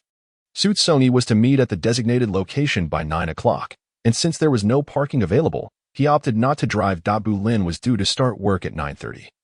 And as Xu Congyi stepped out with a small suitcase in hand, Bulin followed suit. He swiftly took hold of Xu Congyi's suitcase and, with his long legs, covered the distance to the stairwell in just a minute or two. At the entrance of the community, a taxi approached to pick up passengers. Bulin reached the rear of the taxi, opened the trunk, and placed the luggage inside. Xu Congyi neither nodded nor shook his head. Simply getting into the vehicle, the car journey was quiet, the only sound being the rush of wind outside the window. As he gazed at the scenery retreating outside, Xu Congyi's expression remained indifferent, his eyes equally devoid of emotion. Suddenly, he felt a weight on his knee and turned his head abruptly, only to find his hand resting on top of another's, which was covering his own. Instinctively, he tried to pull back, but their fingers intertwined, rendering him unable to break free. The driver glanced back occasionally, noticing Bulin's arm across Xu Congyi, his expression revealing a hint of curiosity. Xu Congyi ceased his struggles, making an effort to ignore the hand atop his. Approximately 40 minutes later, the taxi arrived at the meeting point. The journey had been smooth, with minimal traffic. The vehicle came to a stop by the roadside, and Bulin exited first, followed by Xu Congyi. A casual glance revealed a familiar bus surrounded by several faces he recognized as his colleagues from the design company. A greenbelt separated them, and for the moment, none of them had noticed Xu Congyi. He retrieved his luggage and placed it on the ground, the wheels making a moderate sound as they rolled. As he passed in front of Bulin, his arm was suddenly seized, causing Xu Congyi to startled in the next instant. Utterly unprepared, his lips were unexpectedly met by another's, and he found himself momentarily dazed by the striking features of the man before him. It was only when he felt a sharp pain on his lips that reality struck him. This was not the comfort of home but the bustling street. Some onlookers had begun to take notice of their interaction, and the unmasked emotions in their gazes caused Xu Congyi's expression to darken. A metallic scent of blood wafted to his nostrils, and he absent-mindedly wiped his lip with his fingertip, revealing a stark crimson mark. Turning away, he strode off decisively. The driver had witnessed their exchange and occasionally cast furtive glances at Bulin. Every time their eyes met, a chill ran from Xu Congyi's feet to the crown of his head, causing him to shiver. This trip would span 4 days and 3 nights, with the bus journey lasting a full 4 hours until they arrived at the pre-booked inn, sponsored by the company. All expenses were covered. The accommodations included both standard and suite rooms, organized by the administrative department, with Xu Congyi placed in a suite. Unfortunately, this meant there was only one bed. While he had no qualms about sharing a room, he was accustomed to solitary living, having seldom shared a bed with anyone in the real world, let alone in this novel-like scenario. His colleague, however, who would share the room with him, was exuberant and carefree, displaying no such reservations. Upon discovering that his roommate was Xu Congyi, he collapsed onto a bed adorned with a white sheet near the entrance, limbs sprawled in a rather ungraceful manner, exclaiming, "Why, I sentía a woman? If I were to awaken in the morning and find myself entwined with someone possessing a physique identical to my own, I would undoubtedly be frightened to the point of losing control." Xu Congyi had a modest acquaintance with this individual, enough to engage in casual conversation. He positioned his suitcase horizontally, unzipped it, and retrieved his personal belongings, placing them into the cabinet provided by the hotel, which also featured hangers. After such a long-awaited outing, to end up like this is truly disappointing. So disappointing, he lamented, his words flowing incessantly. Xu Congyi, swift in his actions, nearly finished organizing his items before approaching a glass coffee table set to one side, where a transparent plastic box rested containing a colorful business card. After reading the service description on the card, he leaned slightly and presented it before his colleague. A simple phone call would summon a woman to their location, and perhaps a generous payment might even yield certain special services. Xu Congyi's eyes sparkled with clarity, and a subtle smile graced his lips. His face, though unremarkable, radiated an innocent and clean aura. His colleague was momentarily taken aback. Suddenly, with a vigorous movement, he sat upright. "Xu Congyi, you truly are a person of hidden depths." Typically, he had never seen him discuss any woman, nor had he allowed them to meet his girlfriend. leading them to believe he was genuinely innocent. To their surprise, he turned out to be quite the seasoned player, a commendable young man indeed.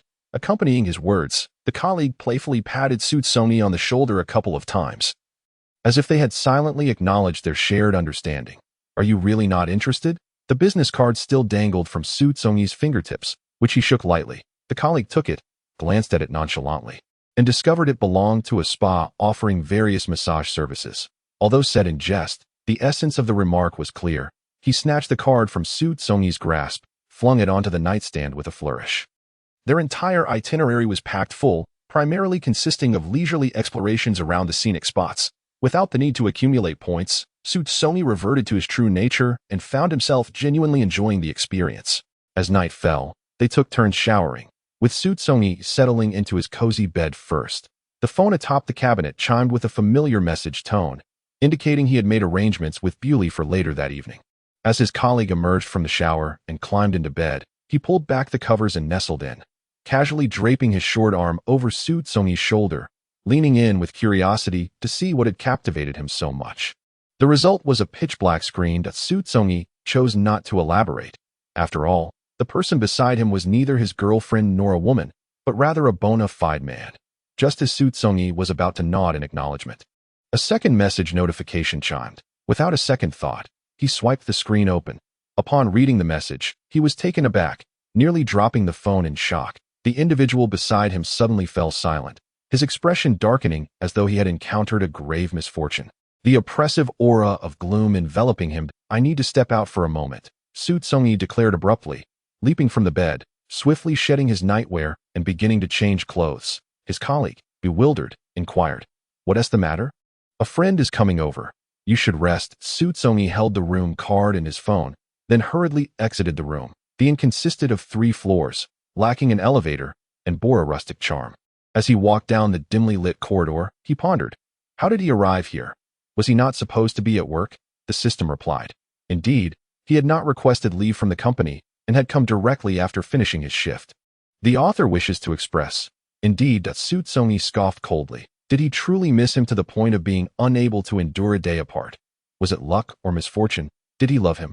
If so, then let that love seep to the very marrow of his being. Chapter 29, 04.12 That a figure emerged from the dreary inn, standing out as the sole splash of color in this monochrome world.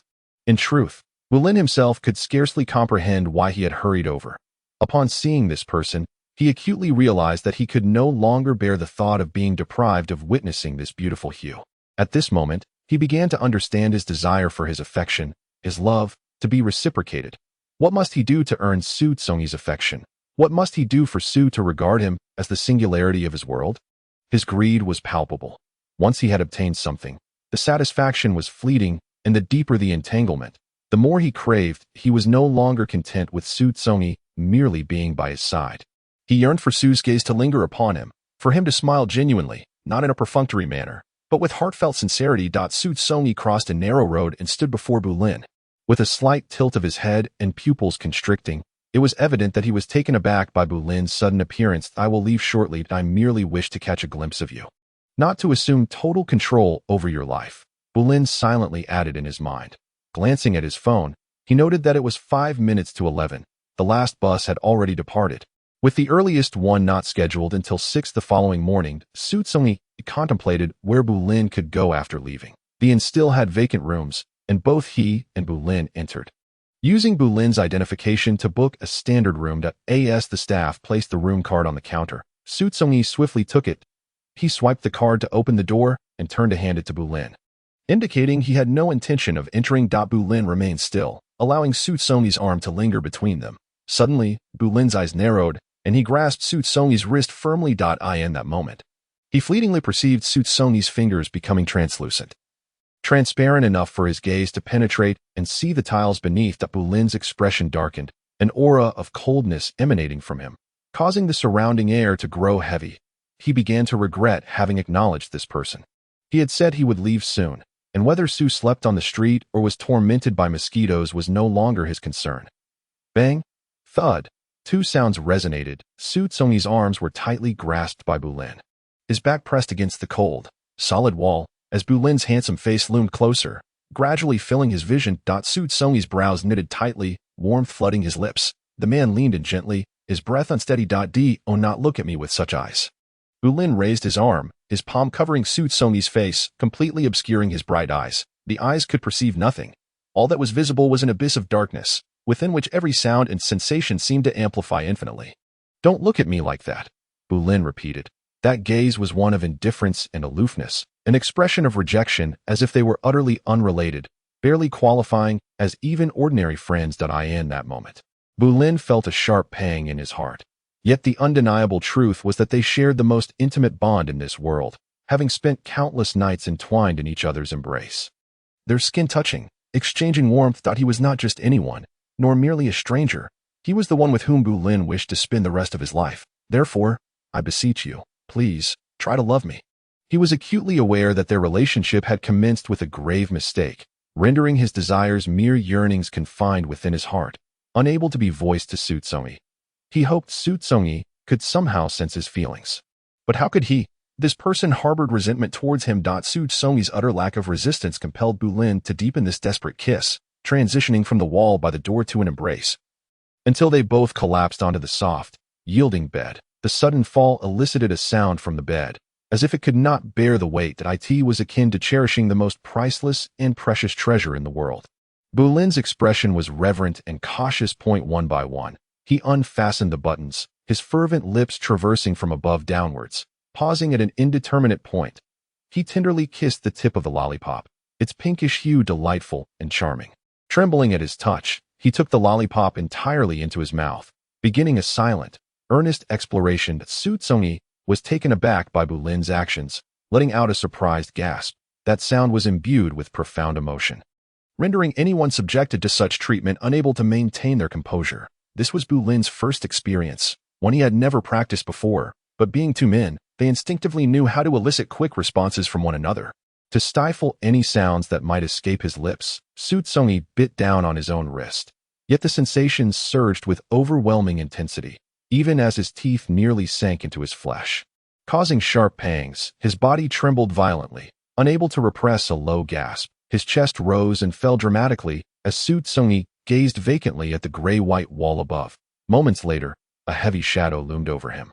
Still enveloped in the afterglow of exquisite pleasure, Xu Congyi's eyes remained unblinking. The figure above him braced himself on either side of Xu Congyi's body, then descended further. Their lips met, the man's sharp teeth prying open Xu Congyi's mouth. An intrusive sweetness mingled with a hint of musk flowing in as the man's unyielding invasion continued. Upon realizing what it was, Xu Congyi instinctively struggled, but the very nature of his position, combined with his weakened state, rendered his resistance more akin to a coy invitation. The probing tongue danced against his gums, igniting a series of tremors that sent shivers coursing through him. His consciousness began to slip away. Succumbing to the inescapable pleasures innate to humanity, a wave of humiliation welled up in his eyes. Xu Congyi tightly shut them, the physiological tears pooling in his lashes spilling over into his hairline. The rolling drop of tear, akin to a towering glacier collapsing in an instant, reverberated within Bulin's soul. He propped himself up, his lips parting in the process.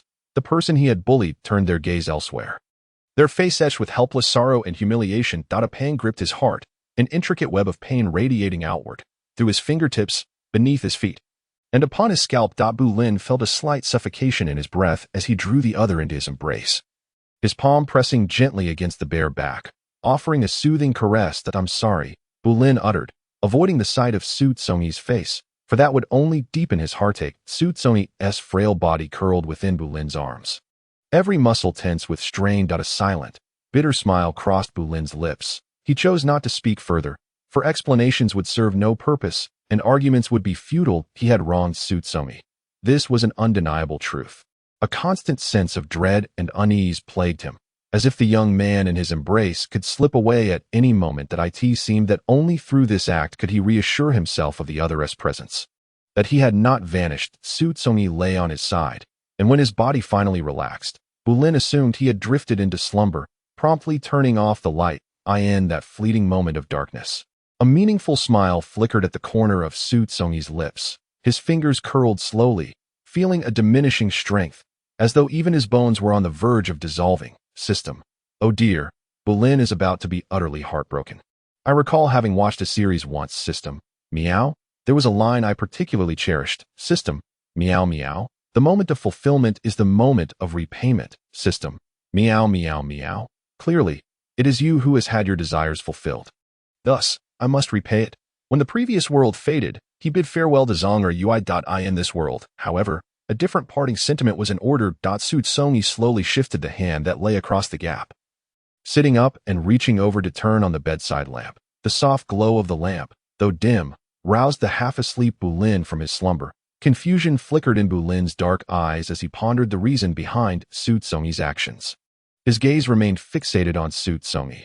Almost in the next instant, Bulin felt a constriction in his chest. He beheld a bizarre sight. Xu Congyi's body, mere inches away, was slowly becoming transparent. As if being devoured by some terrifying force, Bulin suddenly reached out, intending to grasp Xu Congyi's wrist, but his fingers grasped only emptiness. Lowering his gaze to his empty palm, a profound change washed over his expression. Xu Congyi. Bulin's emotions surged, and he gripped Xu Congyi's shoulder, attempting to halt his corporeal disappearance. Yet it was futile. The warmth beneath his palm gradually faded into nothingness. The fabric of Xu Congyi's clothing sank inward at a visible pace with the dissolution of his form. I'm sorry. Xu Congyi's lips curled into a soft, gentle smile, one that Bulin had never witnessed before, only having seen it directed at Bu Hui. Bulin shook his head, his voice tinged with a roar. Why apologize? The fault lies with me. Xu Congyi's smile deepened. You are not at fault. It is I should not have appeared, should not have brought such vivid colors into your world that I must depart now.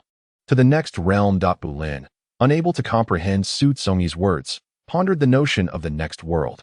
What could this next world possibly entail? The fleeting moments remaining were insufficient to elucidate anything, and Xu Congyi had no intention of revealing anything to the characters inhabiting these fictional realms. Half of his body had vanished. Even his cheek was only partially visible. The remaining half of his lips quivered as he uttered, "If you must harbor hatred, let it be directed towards this world. They manipulate you, shackle your thoughts, and govern your life." In that instant, Bulin found himself unexpectedly sympathetic towards them. Gone. The final two syllables were lost to Bulin due to Xu Congyi's dissolution. Yet he could surmise their meaning. Within less than a minute, the two individuals who had once embraced on the bed had transformed into but one. The other was left with nothing but his garments. Bulin stood there, bewildered, his arm extending as he placed his palm flat upon the pale gray shirt, recalling its original hue, a pure white, akin to the color of Xu Congyi's eyes. The essence of the departed lingered, the fabric still retaining a faint warmth. His fingers clutched the material, slowly constricting, until the pressure was such that the veins in his hand bulged with intensity. He cast aside the sheets and descended from the bed. Slipping into the slippers left on the floor, he made his way across the room towards the partially drawn curtains. Grasping the fabric, with a swift motion, he flung the curtains wide open, followed by pushing the window ajar. The frigid gusts of wind howled outside, rushing in with wild abandon. Raising his arm to rest upon the windowsill, Bulin's penetrating gaze fell upon the outside world, where dim streetlights flickered, their feeble glow offering no sense of illumination, but rather evoking an impression that this world might remain shrouded in perpetual darkness. Xu Congyi had vanished before him. A sudden pang struck his chest, as if a gaping chasm had opened within him. He felt an overwhelming pain, a torment that rendered him breathless, and a bitterness that was beyond words. Was this but a dream? Too exquisite, perhaps, to be free of constraints. The vividly colorful youth, akin to an angel, had intruded upon his bleak existence, offering him redemption and revealing the beauty that the world could harbor. Why? Why must it be so cruel? Bulin's mouth opened in a silent scream, his fists clenched tightly, striking the window frame again and again. His knuckles cracked, blood seeping forth. All he desired was to possess the one he cherished.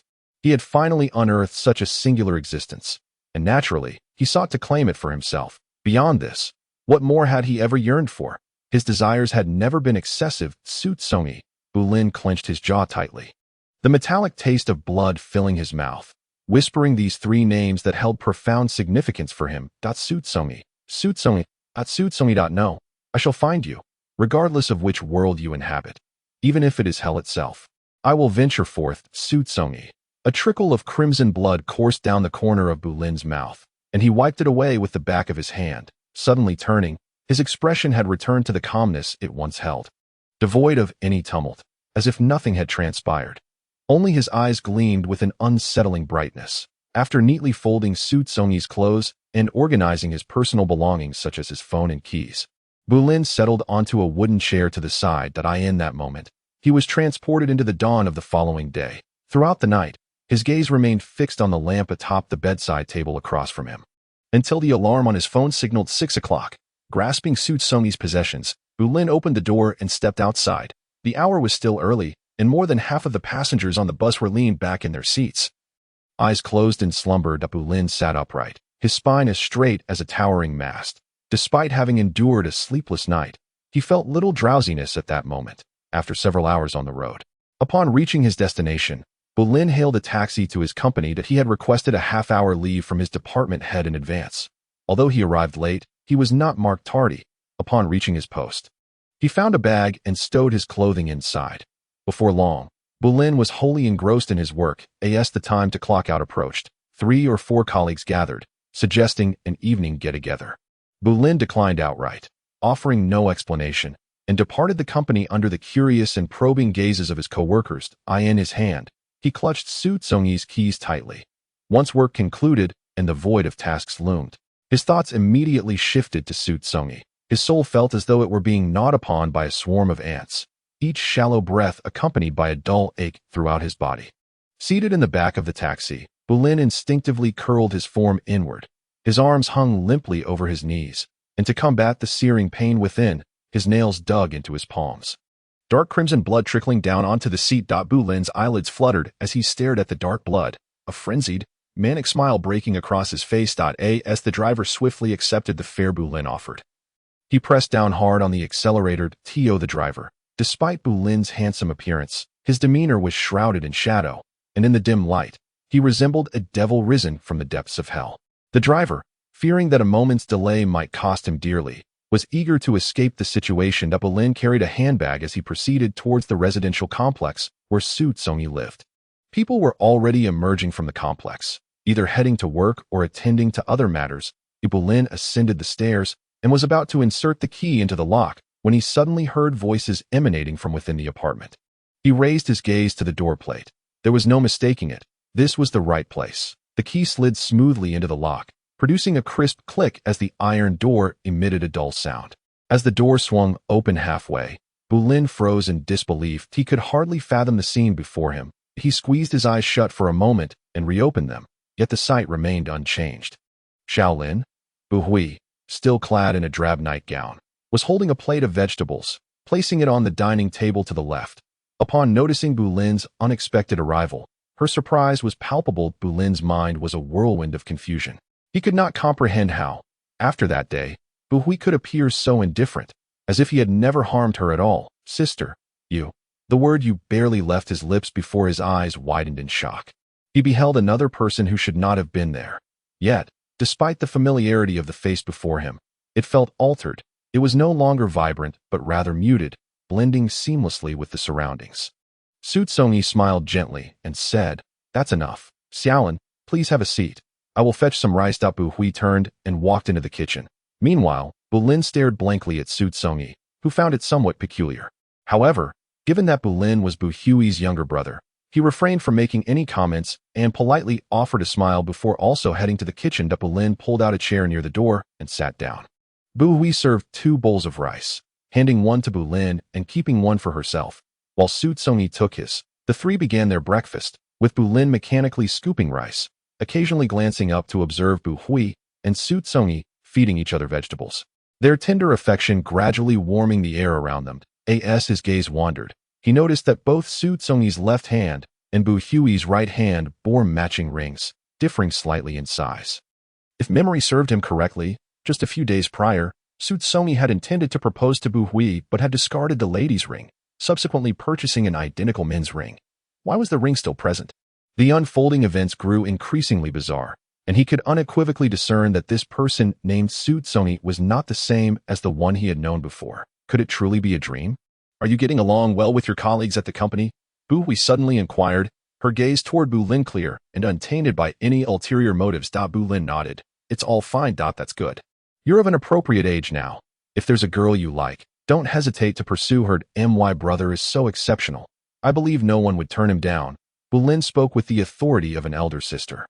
Bulin's voice was soft. The meal concluded swiftly, and he took his bag to the bedroom, opening the wardrobe to find his belongings still in place, with no sign of change. The bed was neatly made. But as he approached, Bulin's expression darkened. It was evident that it had been frequently used. He bent down, placing his palm against the sheets. He knew their color, even though they were currently a blend of dark and light gray. He recognized their original hue. This was not an illusion. There truly existed someone who had occupied this space. Noticing the time, Bulin bid farewell to Bu Hui and stepped outside.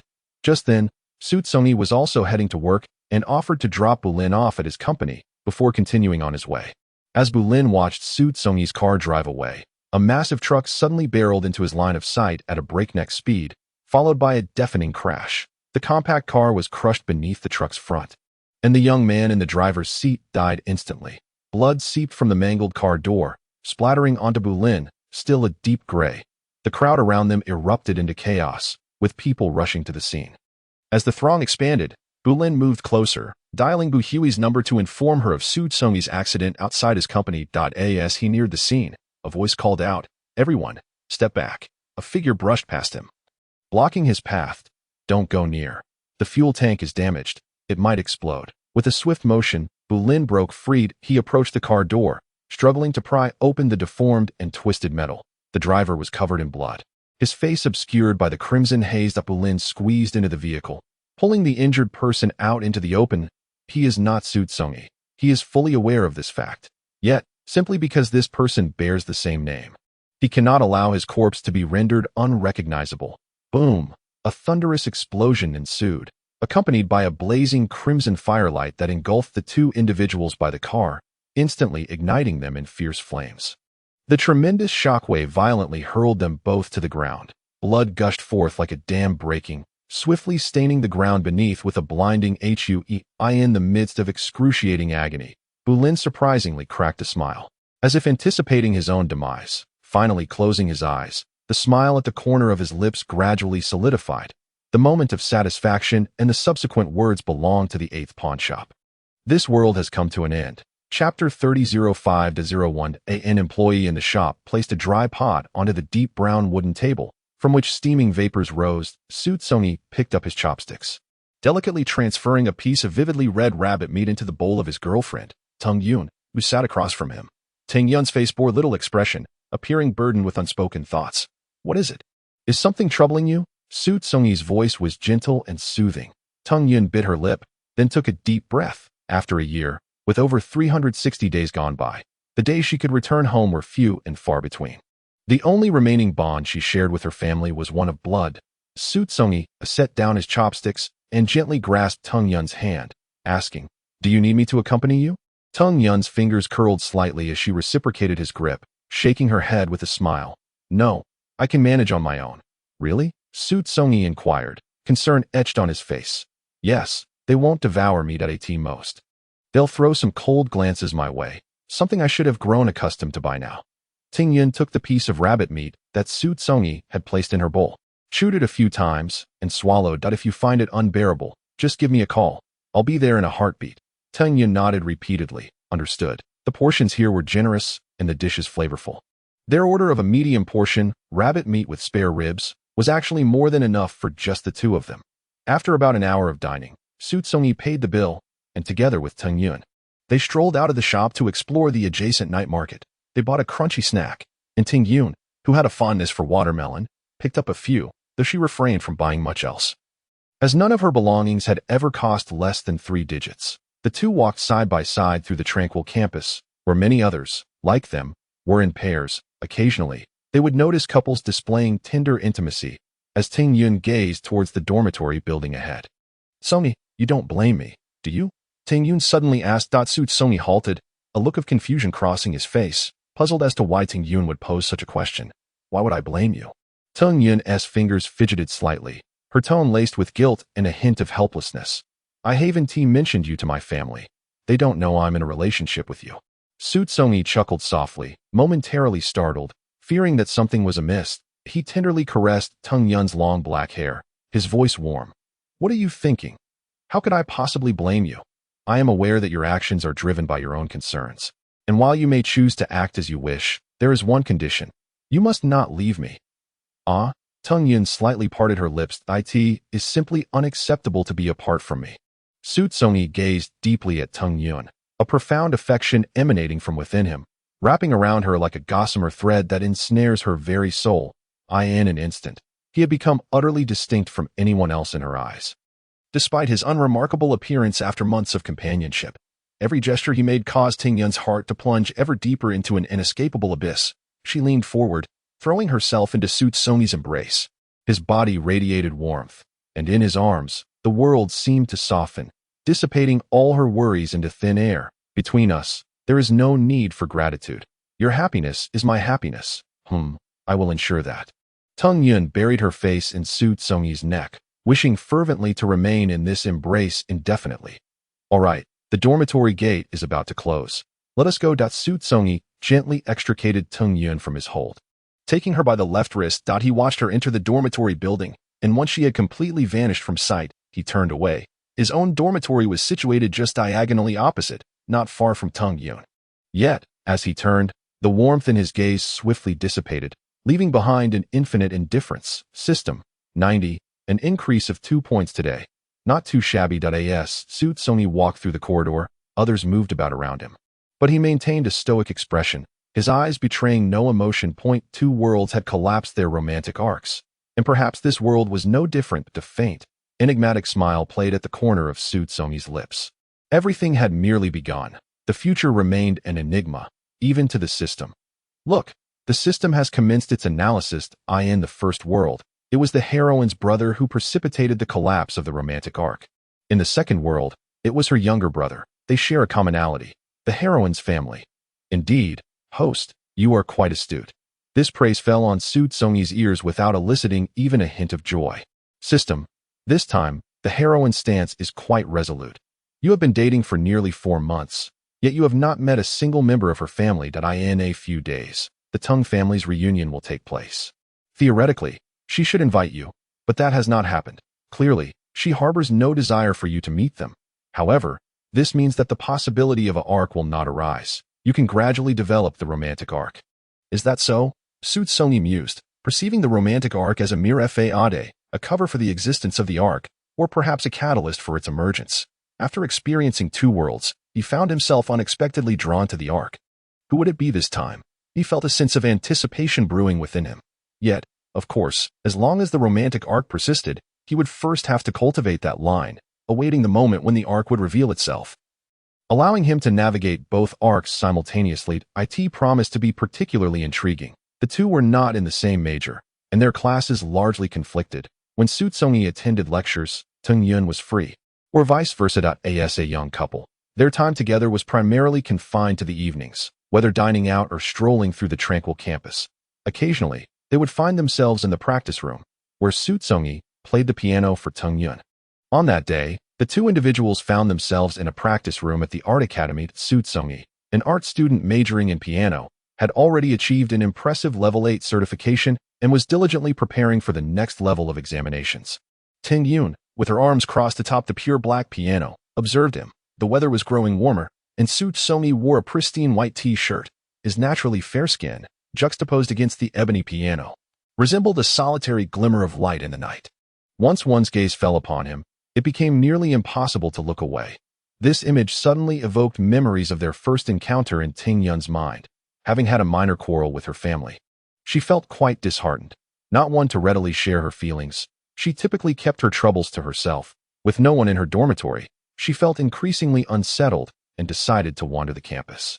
As she strolled outside a teaching building, she unexpectedly heard the sound of piano music. It was not a pre-recorded tune, but resonated with a vivid, three-dimensional quality. Someone was playing somewhere nearby, and the music seeped into Tung Yun's ears, soothing her tumultuous heart with its melodious strains. That moment, without overthinking, she felt an urge to discover the source of the enchanting melody, wishing to express her gratitude, even if silently. Subsequently, she found a room and, in doing so, also discovered her now gentle and kind boyfriend. It seemed she had never encountered anyone quite like him in her life. Merely gazing at him, without any conversation or even a shared glance, made the entire world feel tranquil. She could hear the rhythmic beating of her heart and envisioned golden waves of wheat undulating in the warm breeze, layer upon layer. She saw doves soaring across the azure sky and glimpsed beauty and happiness. Their union unfolded without any turbulence. It was merely Xu Congyi taking her hand and softly declaring, "Let me take care of you from now on." Tingyun nodded in agreement, but as the piece concluded, Xu Congyi closed the piano lid, while Tingyun remained enraptured by the exquisite music, her emotions still in a state of disarray. With a gentle embrace, Xu Congyi lowered his gaze and kissed her. The two young souls exchanged warmth and intimacy through their lips and tongues. System 91. A point gained at a few more kisses, and perhaps it will be accomplished. Is this a relay race? System. Meow meow. Just kidding. Tingyun, having lacked maternal affection and paternal care since childhood, appeared cheerful but had never forged deep friendships. Filling this void would prove to be a challenge. System. Yet I have absolute confidence in you. Although two romantic narratives in different worlds have collapsed, it was due to unforeseen circumstances, unrelated to Xu Congyi's strategic skills. Uncertain if it was merely her imagination, Tingyun perceived a fleeting chill in Xu Congyi's gaze as he kissed her. Though ephemeral, the sensation weighed heavily upon her, leaving her pensive after the kiss. What was she thinking? Fortunately, she had recently established her own company, yielding commendable profits, and had found someone like Xu Congyi who cherished and cared for her. She felt content, no longer yearning for the familial love that had eluded her. Tomorrow at a family gathering at 7 in the evening, Xu Congyi gently caressed Tingyun's cheek, with tender affection flowing from her gaze. "I will accompany you." "No, I do not wish that. I do not want you to suffer," Tingyun replied, aware that even she struggled in their presence. The thought of Xu Congyi joining her made her shudder at the imagined scene. "I have not finished speaking." Xu Congyi pressed her fingertip against Tingyun's soft lips. "I shall wait outside, not entering. If you find it unbearable, simply come out. We will leave. Depart from the place that brings you unhappiness." Xu Congyi's expression was warm and gentle. System 92. It seemed that Tingyun had not mentioned me to her family. System. Correct, she is not. They are unaware of Tingyun's relationship with you. If they were to find out, System, they would certainly intervene. This time, it should be somewhat different, right? System. It will not take me to a place where I must choose between death and Tingyun. System. It should not, I hope. The next day arrived swiftly. In the afternoon, Xu Congyi had no classes while Tingyun had two. Xu Congyi brought along her textbooks to attend the class with Tingyun. Since it was an elective course, students from various colleges and majors filled the room. They sat in the middle of the classroom while the instructor passionately lectured at the front, their hands intertwined beneath the desk.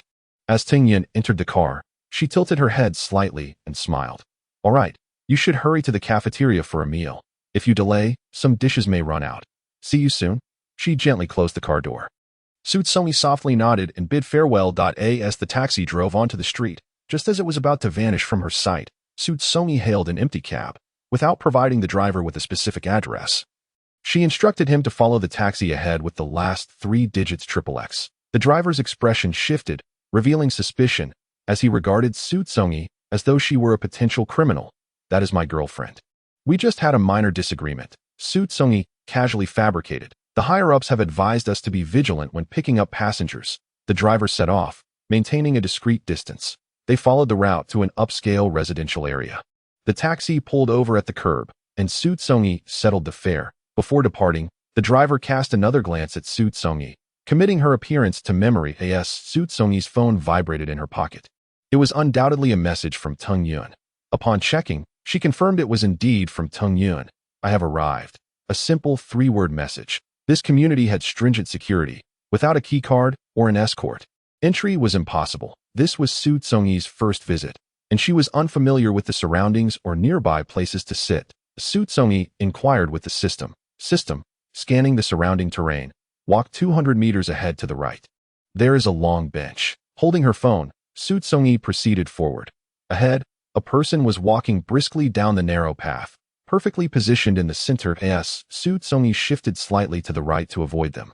The man suddenly accelerated as he approached. In one swift motion, he swung an arm, catching Xu Congyi completely off guard. Her phone was snatched from her grasp and into the man's hand. The thief fled. Sprinting into a waiting black sedan parked at the roadside, the car sped off, disappearing rapidly from Xu Congyi's astonished expression. Had he just stolen her phone? His phone cost merely 2,000, hardly worth the price. System. The male lead is her brother, Tung Rinjian. System. This individual has never held any affection for the female lead.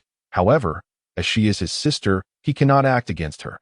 Upon learning that she is in a relationship with you, he intends to make some underhanded moves against you. Xu Congyi left the shop and stood at the corner just outside the exit. As his gaze wandered aimlessly, he noticed a white car slowly approaching, with a young child ambling ahead. The car's horn blared repeatedly, yet the child seemed oblivious, continuing to walk in the middle of the road. Xu Congyi hurried over to shield the child, guiding him toward the sidewalk, gently advising, "Be careful, stay close to the edge. There's a car behind us." The child, looking utterly bewildered, was nearly brushed by the passing vehicle. Xu Congyi instinctively lifted his gaze, only to be met by a pair of cold, unfeeling eyes. Those eyes held no emotion, resembling a metallic void, observing him and the child as one might regard discarded weeds by the roadside. Releasing his grip on the child's shoulder, the moment the child was free, he dashed quickly into the community. The system's voice emerged again, tinged with evident urgency. "The female lead has left, exiting through another passage." "Where has she gone?" "System. To the city hospital. She received a call made from your phone, where the caller informed her that you were involved in an accident on your way here and are currently undergoing emergency treatment at the hospital." Unable to move, Xu Congyi stood still at the community exit. The system curiously inquired, "Aren't you going to stop her? How can I intervene? In both theory and practice, I should not be aware of this situation." The system's thoughts whirled for a moment before seemingly coming to a realization. "System. Then we can only wait here." Sigh, sigh, sigh, sigh. This wait extended for over an hour. Ting Yun rushed to the hospital mentioned in the phone call, flustered as she dashed toward the emergency room, only to be met with the response that there were no emergency patients from any accident. Ting Yun panicked, gripping a nurse's hand tightly, insisting that her boyfriend had been in an accident and that the hospital had contacted her. Trembling, Ting Yun dialed Xu Congyi's number, only to be met with the unexpected response that his phone was turned off. Tung Yun burst out of the school. At this hour, it was not early, and there were no taxis nearby. She hopped into a passing minivan, urging the driver to hurry. Likewise, at night, the roads were less congested, and they arrived at the residential exit in nearly half the time. Before even stepping out of the car, Ting Yun spotted a familiar figure standing rigidly beside a thicket. A sudden warmth surged in her chest, and her vision blurred with tears as she saw Xu Congyi standing there, completely unharmed. Tears streamed down her face as she softly choked out a sound. She pushed the door open and stepped out, slowly approaching Xu Congyi. "Thank goodness you're all right. Thank goodness. If something had happened to you, I don't know how I would have managed to carry on alone." Especially upon seeing the tears cascading down Ting Yun's cheeks, he immediately pulled her close with great force. The author has something to say. A new story, Insomnia, Chapter 31, 05.02. What's wrong? What has happened? Shouldn't you be at home? Tears streamed down Ting Yun's cheeks, seemingly crashing into Xu Congyi's heart that he asked urgently. Ting Yun wiped her tears with the back of her hand, crying yet smiling. "Someone called me using your phone, saying you had a car accident.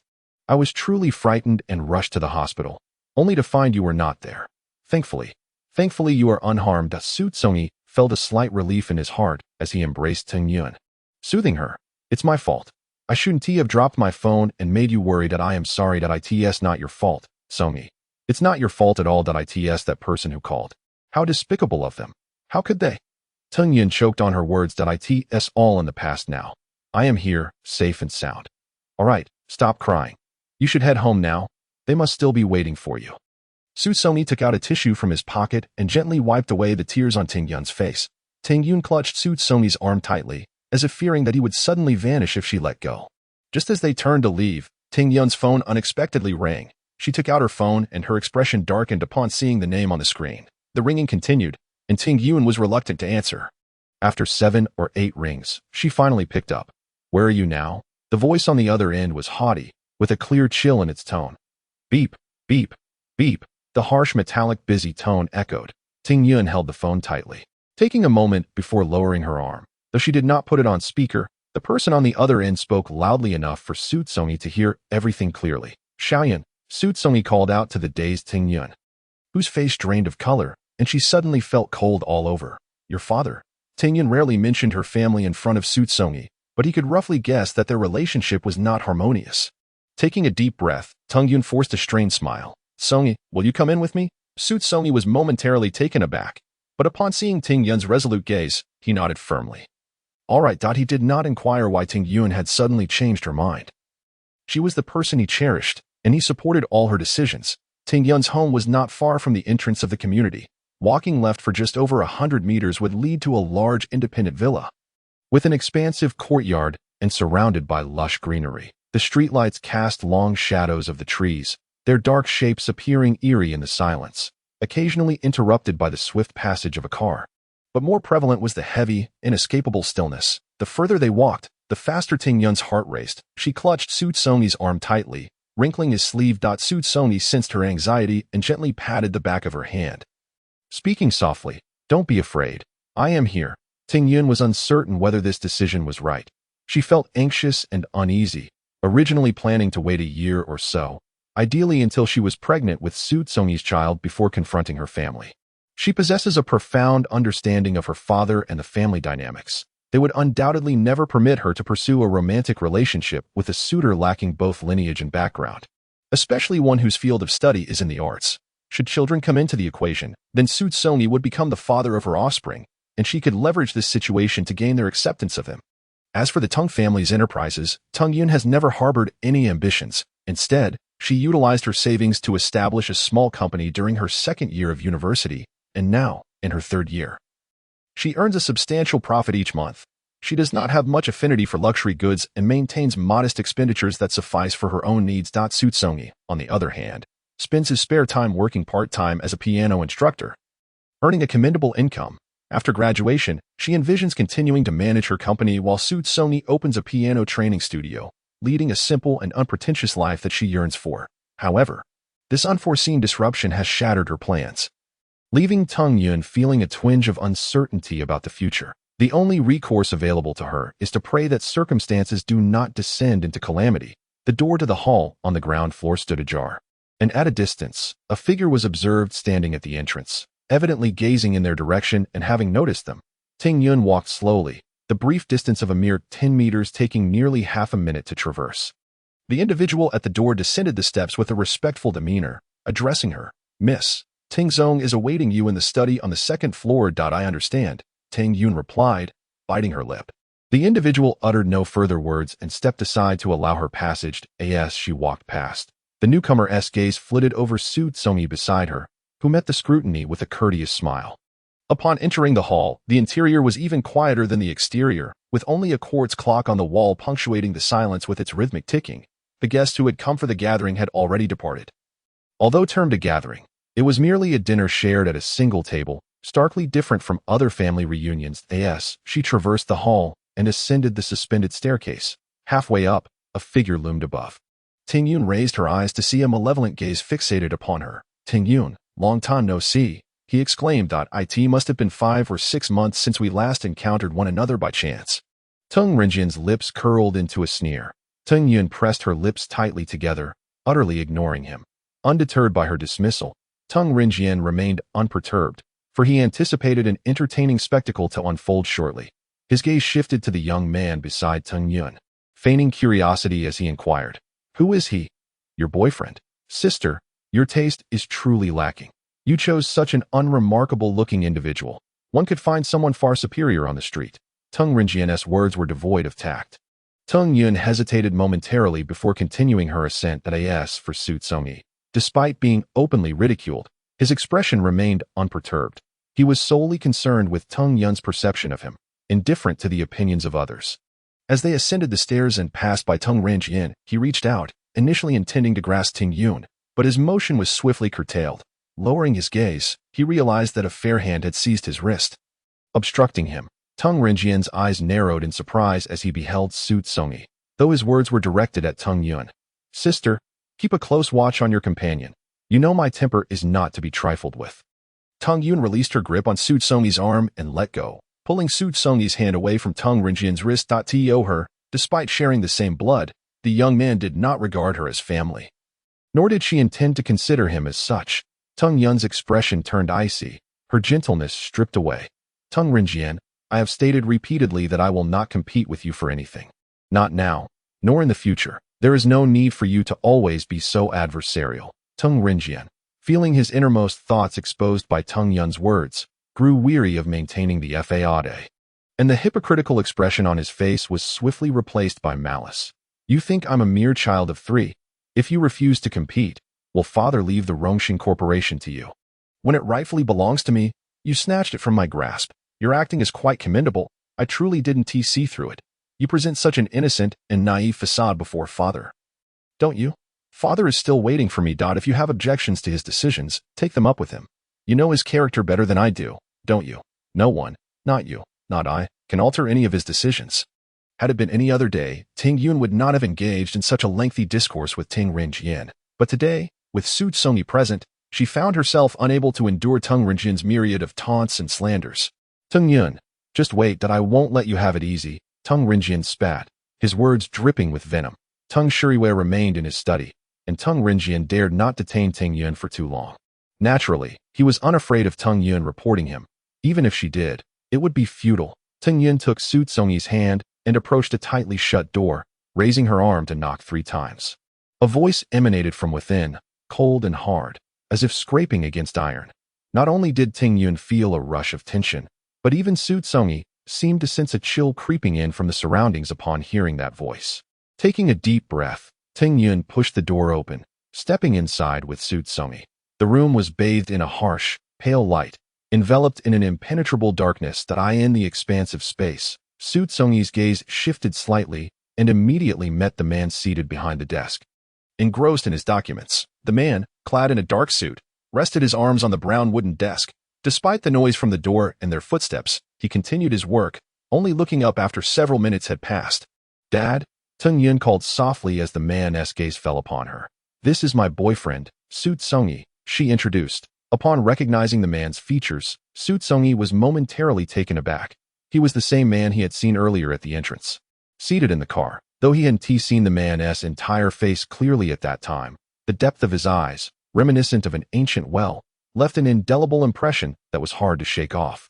As Teng Yun's words reached him, Xu Congyi collected himself and politely said, "Hello, Teng Uncle." Teng Shuyue's somber gaze shifted from Teng Yun to Xu Congyi, his eyes devoid of any emotional hue. Yet, under his scrutiny, one felt an unsettling sensation, as if their very essence was restrained and their heart had momentarily ceased to beat. The imposing aura that came from his long-standing position of power radiated silently, intimidating all who drew near. "Where have you been just now?" Teng Shuriwei closed the document, his hands clasped together, his gaze heavily fixed upon Teng Yun. Teng Yun's breath hitched for a moment. "I'm sorry. Dad, it was my fault," she apologized directly. "Aren't you going to explain?" Teng Shuriwei's voice suddenly quivered, his dark eyes deepening. Teng Yun's lips quivered slightly, then almost pressed into a straight line. She could not divulge that it was due to someone else's prank that led her to believe Xu Congyi was in trouble, prompting her hurried departure. Moreover, she could not lie in front of Teng Shuriwei. Any falsehood would be effortlessly discerned by him. He was indeed a formidable presence that instilled fear that I was wrong. "Dad, please forgive me. There won't be in next time." Teng Yun's tone was resolute, unwilling to reveal the true reason. She did not wish for Teng Shuriwei to unleash his anger upon Xu Congyi. She needed to protect him. Teng Shuriwei released his hands, tapping his right fingers twice on the table before suddenly commanding, "Get out." Teng Yun gasped in surprise, her mouth agape, initially believing Teng Shuriwei was dismissing her sudden departure without grievance. However, the ensuing words shattered her composure. He stays. Teng Shuriwei's solemn expression resembled a harsh winter's chill, unyielding and frigid. "Dad, it's not Xu Congyi's fault. It's me. Out." Teng Shuriwei's voice was as calm as a still lake. Yet those 2 simple words caused Teng Yun to bite her lip tightly. She whispered to Xu Congyi, "I'll wait for you outside," before turning to leave. No one could defy Teng Shuriwei, even if she were his daughter. Teng Yun opened the door and leaned against the wall. The soundproofing of the room was exceptional, yet she still strained to hear any sounds from within. Meanwhile, Teng Rinjian watched Teng Yun with malicious glee, reveling in her evident distress. The atmosphere was thick and stagnant, as if every breath was suspended, her heart racing as if it might leap from her throat at any moment. Teng Shuriwei's demeanor was calm, his gaze distant, yet it exuded an unapproachable aura that instilled an involuntary sense of insignificance in those before him.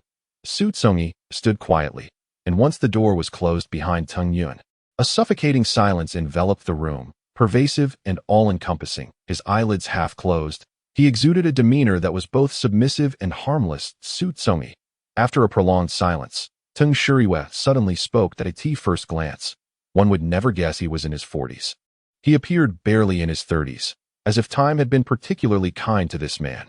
Even the corners of his eyes bore few wrinkles. His voice was low and resonant, rich and rounded, laced with a distinct metallic timbre. Beyond the chill, it was equally captivating. Congyi, from beginning to end, he mused, finding the name unexpectedly pleasing. Teng Shuriwe rose, the wooden chair creaking beneath him. He was tall, and while his stature was less apparent when seated, standing made Xu Congyi feel as though he had to look up to meet his gaze. Like Teng Shuriwe's resolute and handsome visage, he possessed an exceptionally perfect physique, clad in a bespoke suit that remained impeccably wrinkle-free, even in motion. Step by step, Teng Shuriwe approached Xu Congyi, his eyes locked onto him. Noticing the flicker of fear in his gaze, yet seeing him stand his ground without retreating, Teng Shuriwe found himself somewhat impressed. A man halted merely half a meter in front of him, his gaze piercing and frigid, fixated upon him as though he were nothing more than a worthless weed by the roadside. Xu Congyi suppressed the urge to flee, locking eyes with the man. To escape at that moment would indirectly signify his abandonment of Teng Yun that he could not. Who Teng Yun chose to be with, and who she decided to associate with, was not his concern, but one thing remained clear. He must not betray her. Teng Shuriwe declared. Xu Congyi's eyes gleamed with resolve. I swear upon my very life. Even if it costs me my existence, I shall never betray her. A smile crept at the corner of Teng Shuriwe's lips, sharp as a blade. Very well. Remember what you have professed today. Thank you. Xu Congyi exhaled a sigh of relief, feeling the tension leave his body. The stars in his eyes sparkled, transforming his otherwise unremarkable face into one that shone brilliantly in that instant. System. How unexpected. Teng Shuriwe has not intervened. Yet now, with the future stretching endlessly ahead, who could predict what might transpire? As Teng Shuriwe passed by Xu Congyi, he made his way outside. Upon opening the door, Teng Yun sprang upright, her gaze darting toward him. Seeing Teng Shuriwe, her disappointment was palpable. Teng Shuriwe cast a fleeting glance at Teng Yun, uttering not a word, before retreating to his bedroom. Teng Yun stared at Teng Shuriwe's departing figure for several moments, then hurried into the study, colliding with Xu Congyi as he exited. Xu Congyi steadied Teng Yun in his embrace. Be careful, don't fall. Teng Yun, flustered and anxious, urgently examined Xu Congyi, her hands moving up and down his body, checking for any injuries. Congyi, are you all right? Did my father say anything to you? She inquired. Your father is quite amicable. He simply asked me to treat you well, Xu Congyi replied, grasping Teng Yun's hand to halt her frantic movements. Really? He didn't ask you to leave me? That's impossible. Teng Yun expressed her disbelief. Truly, would I deceive you? Xu Congyi chuckled softly, playfully tapping her forehead with his curled finger. Teng Yun exclaimed in surprise. The two emerged from the study, and that night, Xu Congyi retired to a guest room that he soon freshened up and slipped under the covers, enjoying a night of peaceful slumber. The following day, they awakened early, before 7, and rose from their beds. Xu Congyi descended the stairs alongside Teng Yun, and upon reaching the bottom, noticed a man seated at the dining table. The sound of their footsteps echoed. The man turned to regard the young couple approaching. Teng Yun entered with her head slightly bowed, addressing him. Dad? Uncle Xu. Xu Congyi followed suit a few seconds later. Teng Shuriwe spoke in a calm tone. Sit down and eat. A servant from the kitchen promptly brought bowls and chopsticks for the two. After a short while of dining, footsteps echoed once more from the staircase. It was Teng Rinjian, dressed in his pajamas. He lazily lifted his gaze, realizing there were 3 people at the table, 2 of whom were looking at him, while the third didn't spare him even a glance. An uneasy sensation stirred within Teng Rinjian. Akin to a sharp sting, he controlled his expression as he took a seat beside Teng Shuriwe. Teng Shuriwe remained silent. The other 3 also enveloped in a thick silence. The car rolled from the garage to the front door. Xu Congyi approached the passenger seat, pulling the door open, only to have Teng Yun grasp his arm. I'll sit in the front, she declared. Yes. Xu Congyi caught sight of Teng Shuriwe approaching. He seemed to grasp the essence of Teng Yun's intentions and nodded in acknowledgement. The car slowly exited the courtyard, merging onto the street before accelerating swiftly. The journey was tranquil until they reached a 3-way intersection, where an adjacent vehicle unexpectedly lost control and careened towards their car. The driver, gripped by panic, fumbled with the brakes while frantically steering the wheel. The rogue vehicle narrowly grazed their front, colliding with another car that failed to evade in time with a resounding crash. Xu Congyi and his companions were not in an enviable predicament. Although they managed to steer clear of the out-of-control car, they crashed into a flower bed situated in the middle of the road. The occupants of the vehicle, including the driver, were violently thrown about, while the driver and Teng Yun were secured by their seatbelts, which provided a temporary safeguard. Xu Congyi and Teng Shuriwei were not as fortunate. Xu Congyi's slender frame was propelled to the left due to inertia, landing directly on Teng Shuriwei, who reacted more swiftly, grasping the overhead handle in time. Although his body struck the car door, the handle cushioned the impact significantly as the car came to a halt. An eerie silence enveloped them for a fleeting moment, soon shattered by a cacophony of honking horns, as the already narrow street became completely obstructed by the two vehicles. The driver, trembling uncontrollably from shock, exited the vehicle and rushed to open the door beside Teng Shuriwei, his words stumbling in a tangle of fear. "Teng, Mr. Teng, are you all right?" Teng Shuriwei felt a slight numbness in his arm. After moving it a couple of times, he reassured, "I am fine. Everyone is all right, so there's no need to be frightened." Teng Yun clutched the hem of Xu Congyi's clothing, her fingers trembling uncontrollably. "Mr. Teng, we should go to the hospital for a checkup." Before she could finish her sentence, the driver fell silent, intimidated by Teng Shuriwei's penetrating gaze. "Arrange for another vehicle to come," he instructed. "The author has a message," with a subtle shift of his dark pupils. He noticed the two individuals embraced on the other side enter his line of sight. The fingers resting at his side curled inward slightly. This sensation was not without origin, as he recognized its source. The faint, lingering aroma from their brief contact remained in his senses, not a fragrance of perfume, but rather the subtle scent of ordinary shower gel, unexpectedly inviting him to inhale that refreshing essence once more. Some have reported the content of this narrative as inappropriate, while others have given me negative ratings. Truly, regarding the reports, I await the judgment from Jin Jiang. And about the negative ratings, I can only say, let it be. I reiterate, please do not be overly agitated on my behalf, nor engage in disputes or confrontations. I merely wish for this story to be well received, allowing everyone to enjoy it. Additionally, I hope that discussions regarding omitted vehicles in the narrative remain temperate. Thank you for your subscription and support, and to those who leave comments, showering me with flowers and throwing mines, it seems I can only express my gratitude. Lastly, I wish everyone good health, restful sleep, and daily embraces of happiness. Ultimately, joy and contentment are what truly matter. Chapter 3205-03 As the initial shock subsided, Teng Yun finally extricated herself from Xu Congyi's embrace, amidst the chaos of the obstructed road.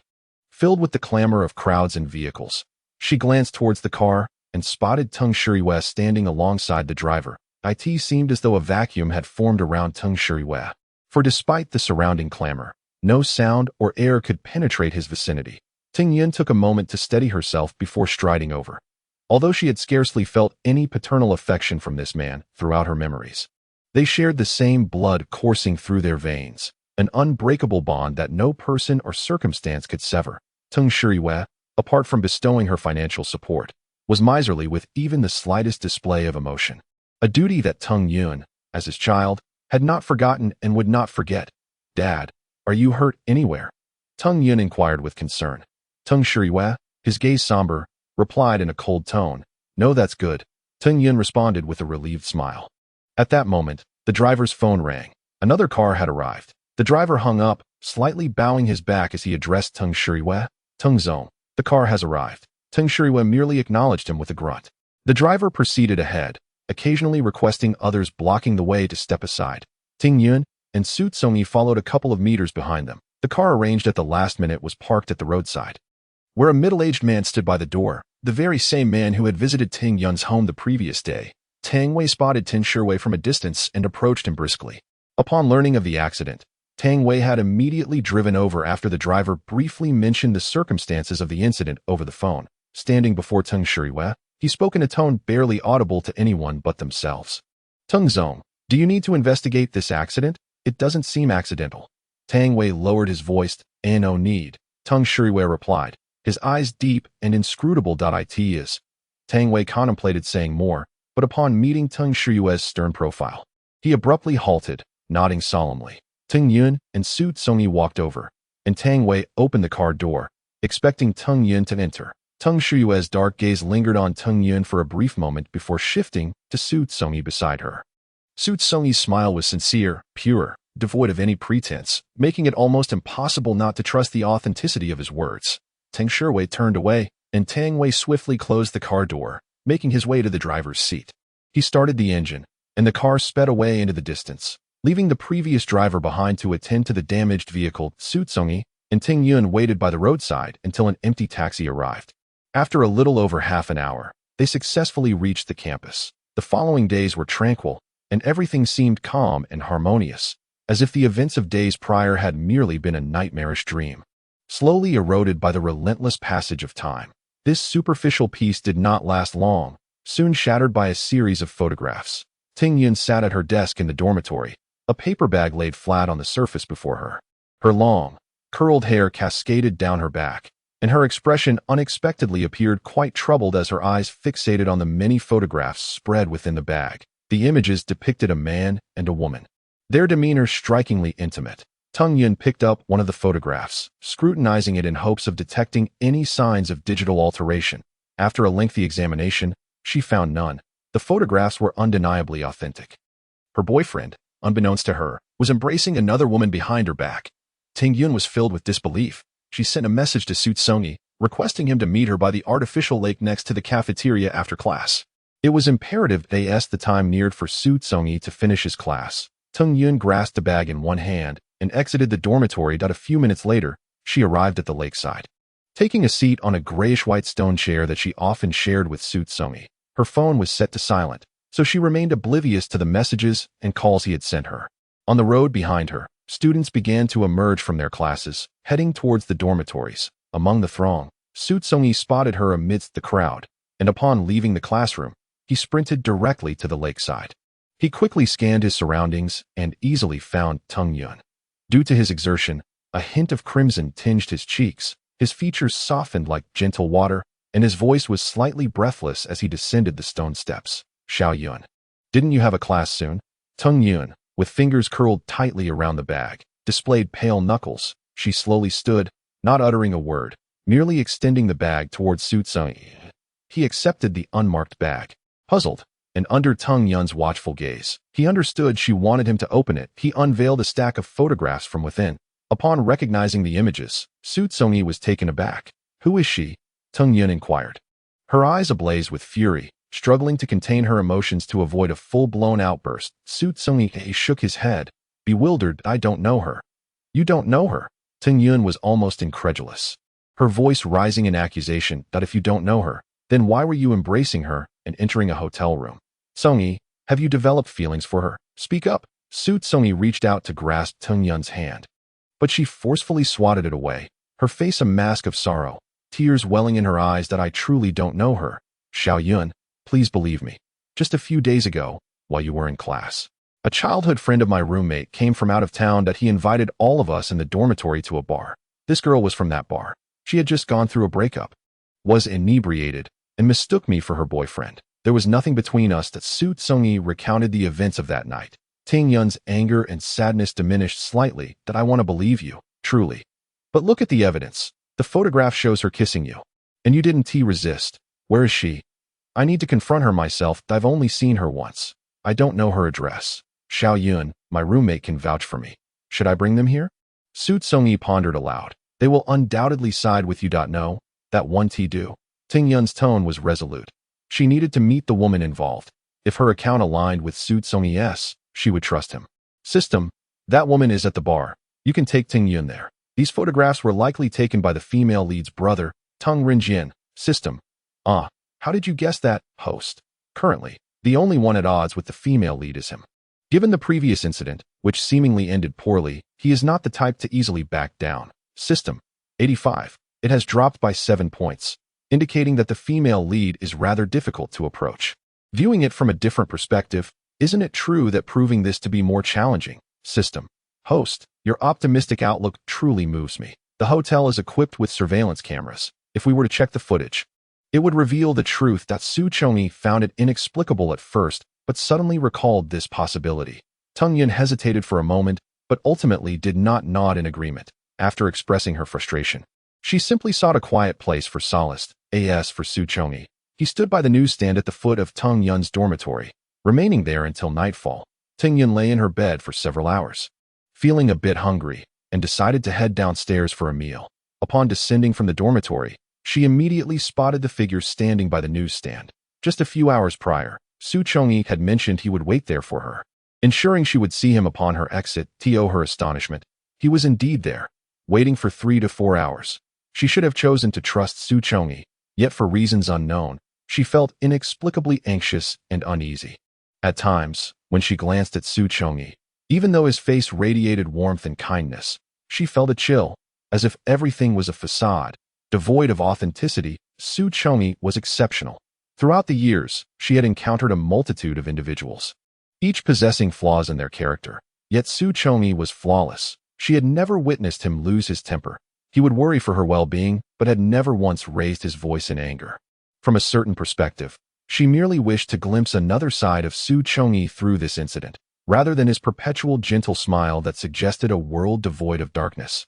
But how could that be? The world is far from pure. Her mother loved her father deeply.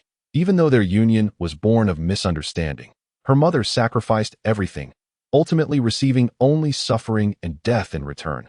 She had once resolved never to love anyone in this lifetime, to remain solitary, but Xu Congyi's sudden appearance shattered that decision. In truth, she felt terrified and restless, as if she were walking a perilously thin tightrope, surrounded by darkness with no visible end in sight. Below her lay an unfathomable abyss, devoid of anything to grasp, and she felt she could fall at any moment, struggling to hold on. Upon arriving at the hotel, they approached the manager, merely stating that they had lost an item that day. The manager replied that none of the staff had found anything resembling it.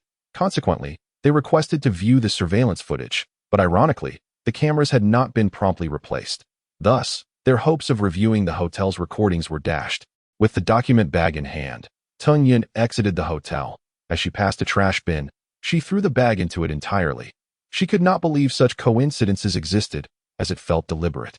Teng Yun was deeply disappointed and distressed, hastening her steps and leaving Xu Congyi momentarily behind. That a car approached from behind, honking its horn, but Teng Yun seemed oblivious, continuing on her way. Xu Congyi rushed forward, grasping her arm and pulling her close. The car brushed past Xu Congyi, and the driver's expression was grim, as if viewing Teng Yun like a reckless fool. "Xiaoyan, what must I do for you to believe me? Or what do you wish for me to do?" Xu Congyi found himself at a loss. The hotel could not provide any means to prove his innocence, leaving him to seek Teng Yun's opinion. Teng Yun struggled against his grip, which he held firmly.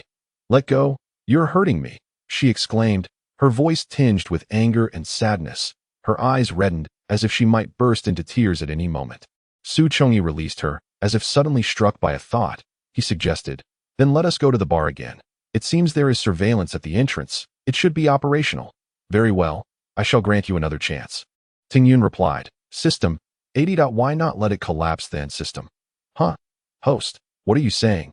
"Just joking. I must achieve a score of at least 99. System. Why not 100? I have a foreboding that this world may resemble the previous two." "System, are you implying the romantic storyline will collapse, leading to a transition to another narrative? That seems unlikely. Thus far, you have encountered Teng Yun's family, and I have not discerned any particular interest directed towards you. Her brothers certainly wouldn't, and her father even less so. Speaking of which, the female protagonist's father does suffer from a peculiar ailment, one that is deemed incurable." "What ailment?" "System. Insomnia. Conventional remedies have proven ineffective, and sleep medications provide no relief, nor do injections. What about rendering him unconscious?" "System. Currently, there is no one with the audacity to attempt that." "System. Daily, I suppose." However, he soon reconsidered. This was not the real world, and one could not apply the same standards here. Xu Congyi and Teng Yun entered the bar, where a server informed them that the manager was currently attending to guests upstairs and asked them to wait. They seated themselves at a card table, and as time passed slowly, the bar gradually filled with patrons, a sea of heads stretching as far as the eye could see. After more than half an hour, the manager had yet to appear, and Teng Yun's patience finally wore thin. She abruptly rose from her seat. In her haste, she paid little attention to her surroundings, nearly colliding with others several times, while Xu Congyi remained by her side. apologizing on her behalf. Upon exiting the bar, they found a row of empty taxis lined up along the street. Tingyun approached one, opened the door, and climbed in. Though Xu Congyi desperately wished to stop her, he recognized that Tingyun was truly furious, and it seemed there was but one way to alleviate her sorrow: securing the surveillance footage. Once you reach school, send me a text, will you? Xu Congyi said gently, his concern for Tingyun unwavering despite her misunderstandings and doubts. Tingyun glanced at Xu Congyi through the car window. His overly calm demeanor made her feel as though she was the one being unreasonable. Drive, she instructed the driver. Lowering her head, Xu Congyi stood by the roadside, watching as the taxi carrying Tingyun drove off into the distance. Turning the corner until it vanished from his sight, he navigated through the crowd. And based on the server's guidance, he spotted a man in his 30s, adorned with a name tag, seated in a corner on the left side of the bar's main hall. The bar manager, holding a glass of liquor, raised a toast to those seated in the booth, while Xu Congyi lingered by the corridor, momentarily refraining from joining. As the manager departed and approached, Xu Congyi stepped forward to greet him. The music in the bar blared deafeningly, necessitating close proximity to one's ear to discern the words being exchanged. Xu Congyi accompanied the manager out of the bustling hall and into a quieter corridor at the back. He spoke candidly, noting that the patrons here differed from those at the hotel. At the hotel, one could access surveillance footage as long as the reasoning was sound. However, in establishments like bars, where a different atmosphere prevailed, claiming to have lost something here would likely prove unconvincing. He adopted a humble demeanor, his tone exceedingly sincere, resembling that of one in need. Although the manager was no philanthropist, he was willing to extend a small favor.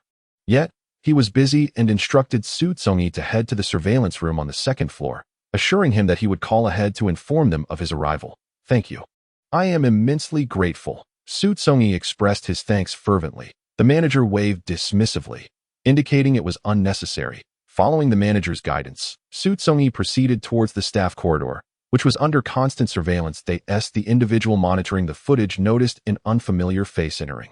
He prepared to contact security, but just then, the phone in the room rang. He picked it up and placed it to his ear. Within 5 minutes of hanging up, there was a knock at the half-open door. The monitor invited the visitor in. Hello, Xu Congyi greeted, a polite and gentle smile gracing his lips.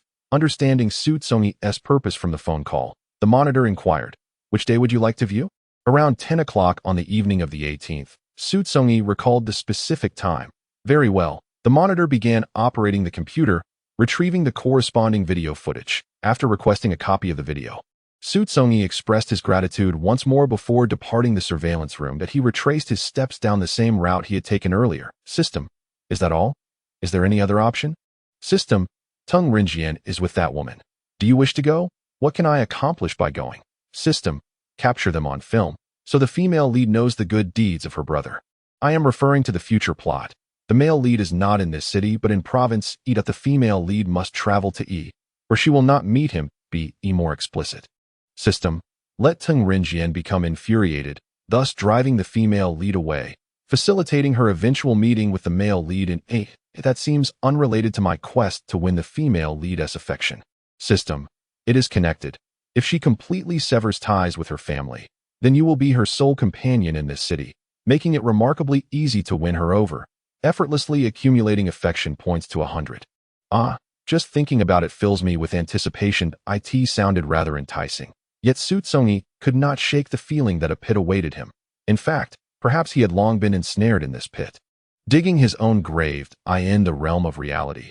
He cherished a life of simplicity and stability, but within these narratives, as he traversed through various worlds, he unexpectedly found himself leaning towards some form of exceptional upheaval.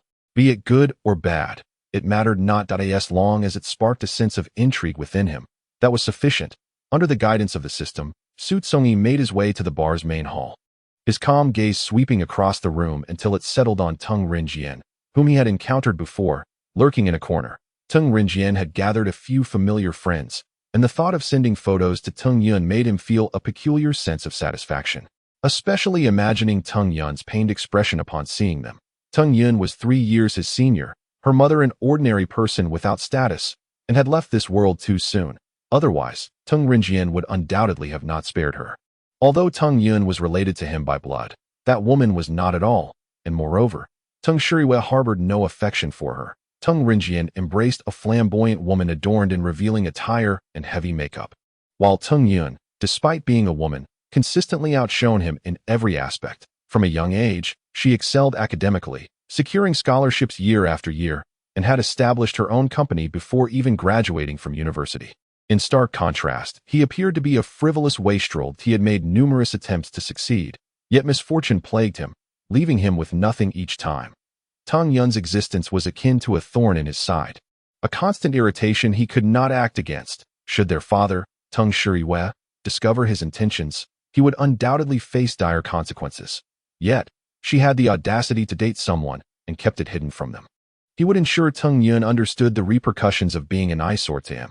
The author has something to convey. Behind the sofa Teng Rinjian occupied, there stood a partition wall, roughly half a person's height. At that moment, someone stood with their back to him beside that low wall. As Teng Rinjian's friend Wang Zhao shifted his gaze, he caught sight of that individual, but thought nothing of it.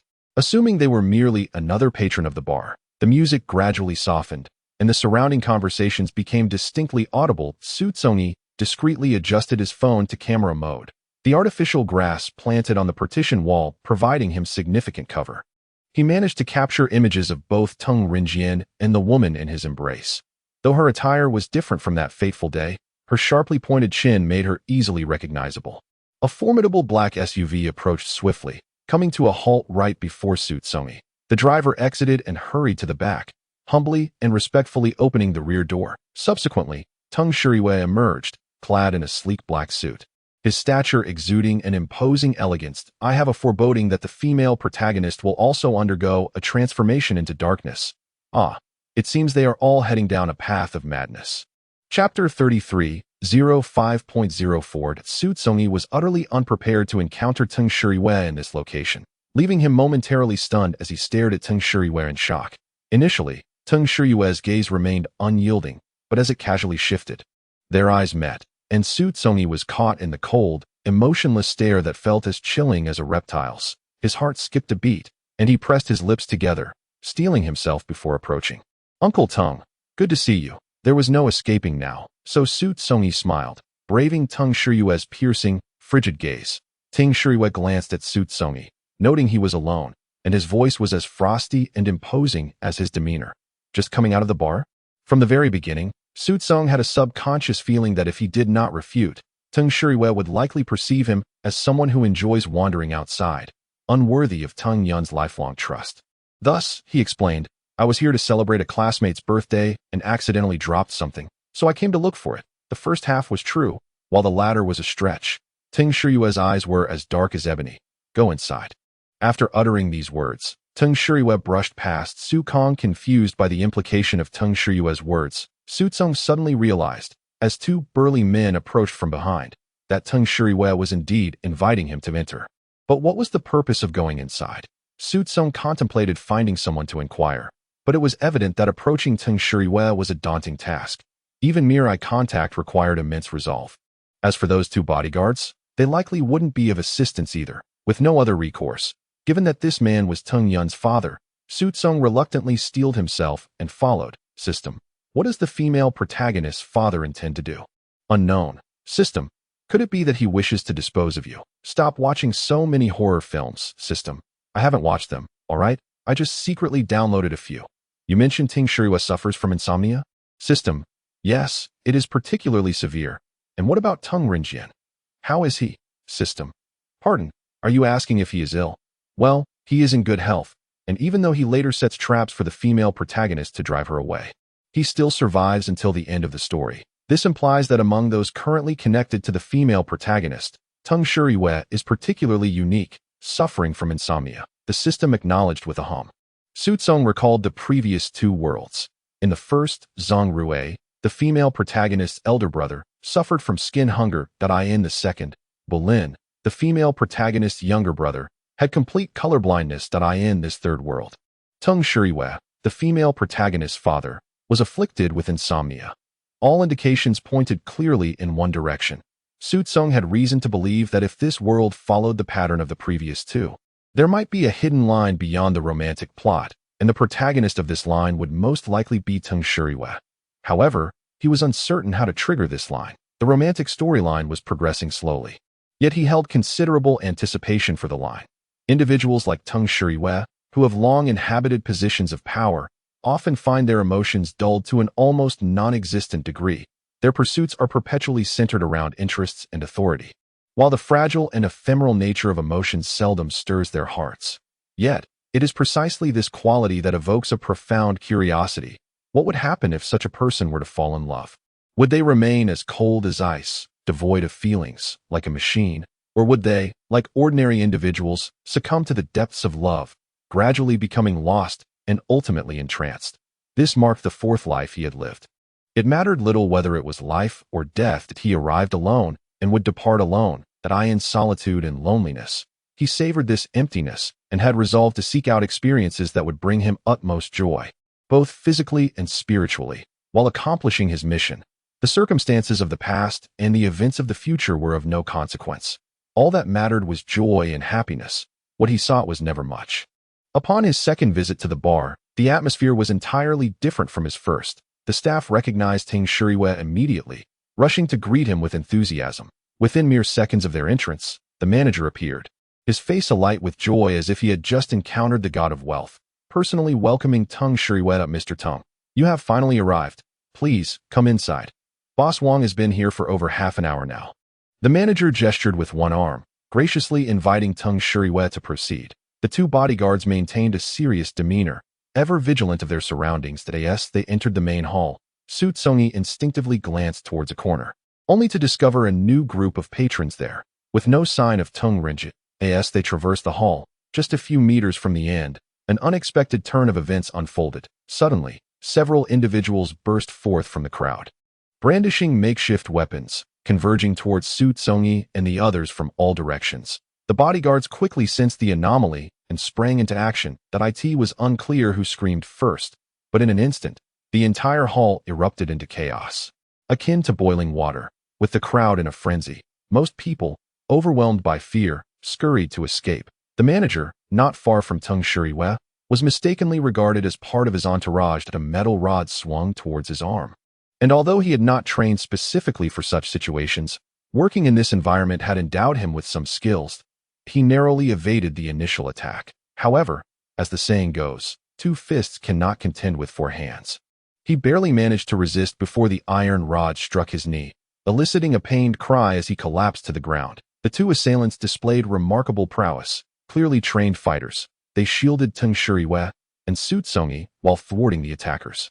For a moment, the assailants were kept at bay. When Xu Congyi saw someone attempting to approach, he seized a nearby high stool and swung it fiercely at the intruder. The exit was blocked by the attackers, who, like frenzied hyenas, showed no signs of retreat. Xu Congyi's heart raced, almost leaping into his throat, as an overwhelming fear gripped him like an invisible hand around his neck, making it difficult to breathe.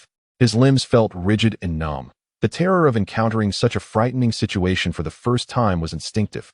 Yet, the instinct to survive surged within him. Suddenly, a flash of insight struck him. He recalled the employee passage he had passed earlier, where he believed another exit might lie. Without a moment's hesitation, Xu Congyi turned abruptly, urgently informing Teng Shiriyue, "There's a way out behind us." Teng Shiriyue's expression remained cold, his deep, dark eyes shifting from the chaos ahead to Xu Congyi's face, his pupils narrowing slightly. Go. Xu Congyi instinctively raised his voice, sensing Teng Shiriyue's lack of response. In stark contrast to Xu Congyi's evident anxiety and fear. Teng Shiriyue's demeanor was as calm and detached as before, albeit even colder. Someone had breached the bodyguard's defenses, darting past them.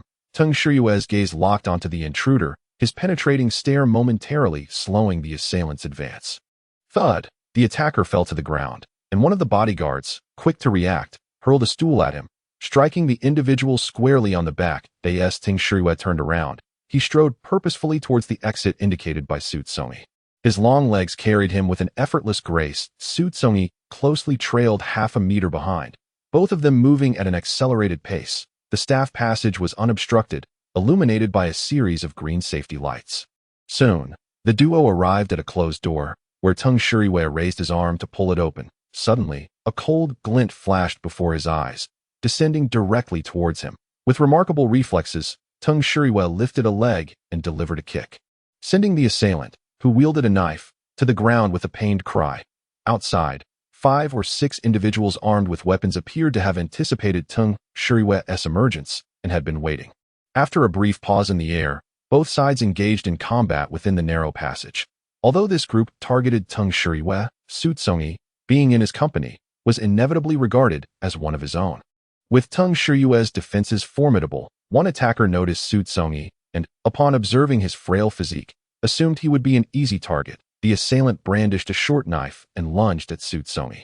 With his hands empty and facing an armed opponent, Xu Congyi instinctively scanned for something to defend himself with, discovering a broom. Without hesitation, he seized it and held it before him, but the blade struck the wooden handle with such force that it sent a jolt of pain through his hands. With his initial strike missed, the attacker's eyes flared with a terrifying ferocity as he prepared for a second blow, this time aimed at Xu Congyi's neck. Xu Congyi narrowly evaded, his right arm colliding painfully against the wall, producing a muted sound of impact. Meanwhile, Tung Shuriwe had dispatched the 3 assailants who had been surrounding him, leaving them battered and incapacitated. Turning his gaze, he was dismayed to see Xu Congyi struggling against a single opponent. Tung Shuriwe delivered a kick to the attacker's knee, applying what appeared to be minimal force, yet even Xu Congyi could hear the sound of bones fracturing. The assailant cried out in agony as Tung Shuriwe swiftly wrapped an arm around his neck, and with a decisive crack, he snapped the man's neck. The attacker's large frame collapsed heavily to the ground, his weapon clattering onto the carpeted floor, just as Tung Shuriwe was about to turn back. He unexpectedly caught sight of Xu Congyi's startled expression. 2 of the previously downed assailants were rising again, now advancing with knives drawn towards Tung Shuriwe. With agility, he intercepted one of them. But the second attacker was poised to strike. In that moment, another figure surged forward, and Tung Shuriwe witnessed the knife that should have found its mark in him instead plunge into Xu Congyi's right arm. Tung Shuriwe's eyes widened in shock as he stared at Xu Congyi for half a second before instinctively pulling him close, turning to shield him with his body. Using his other hand, he seized the attacker's wrist and delivered a powerful kick, breaking 2 of the assailant's ribs. As for the other assailant, Tung Shuriwe wrested the knife from his grip and plunged it into the man's shoulder. The attackers lay strewn on the ground, some unconscious, others moaning in pain. Tung Shuriwe discarded the knife and felt the warmth of blood seeping from Xu Congyi's wound as he gently pulled him away from his embrace. The young man's face was ashen, his lips trembling from the agony. Suddenly, hurried footsteps approached from behind, and Tung Shuriwe, protecting the injured Xu Congyi, made his way towards the exit. The 2 individuals in question are none other than Tung Shuriwe's 2 subordinates. The assailants from the bar have been left to the care of those who arrived later, while these 2 serve as Tung Shuriwe's personal bodyguards. As soon as they extricated themselves, they rushed to find Tung Shuriwe. Upon witnessing the continuous trickle of blood cascading from the back of Tung Shuriwe's hand, one of them anxiously inquired, "President Tung, are you injured?" The moment Tung Shuriwe's piercing gaze shifted to the speaker, the man was jolted, immediately lowering his head in deference. The blood was not emanating from Tung Shuriwe himself, but rather from the young man he was cradling. After departing from the bar and settling into the vehicle, Tung Shuriwe's palm pressed firmly against Xu Congyi's arm wound, yet the blood seemed to flow more copiously and swiftly, saturating Xu Congyi's attire in a dark crimson hue. The pungent scent of blood permeated the confined space, enveloping the air with an inescapable metallic tang. The car sped down the street, the atmosphere within the vehicle thick with tension, as the 2 bodyguards in the front seat sat rigidly, their gazes fixed ahead, the chilling aura emanating from behind making it impossible to ignore. They held their breath, striving to diminish their presence to the barest minimum. The young man's pallid visage only intensified the already palpable scent of blood in the air. The physician swiftly scanned both Tung Shuriwe and the young man, deducing that it was the latter who bore the brunt of the injuries. Although the specifics of the young man's identity remained unknown, one could surmise that anyone worthy of Tung Shuriwe's personal attention was far from ordinary. The doctor approached, addressing Tung Shuriwe, "President Tung." Tung Shuriwe continued to cradle the young man as he strode into the building, laying him down on the sofa in the living room. His injury was to his right arm, his voice low and his gaze deep and inscrutable. Beads of cold sweat trickled down the young man's forehead, dampening several strands of hair. Tung Shuriwe found himself inexplicably compelled to brush aside the wet locks, yet remained standing at a distance, his expression shrouded in shadows. The medical kit lay on the adjacent coffee table. The doctor gleaned from the bodyguards that the unconscious young man had sustained an injury to his arm. He opened the first aid kit, retrieving a sharp knife.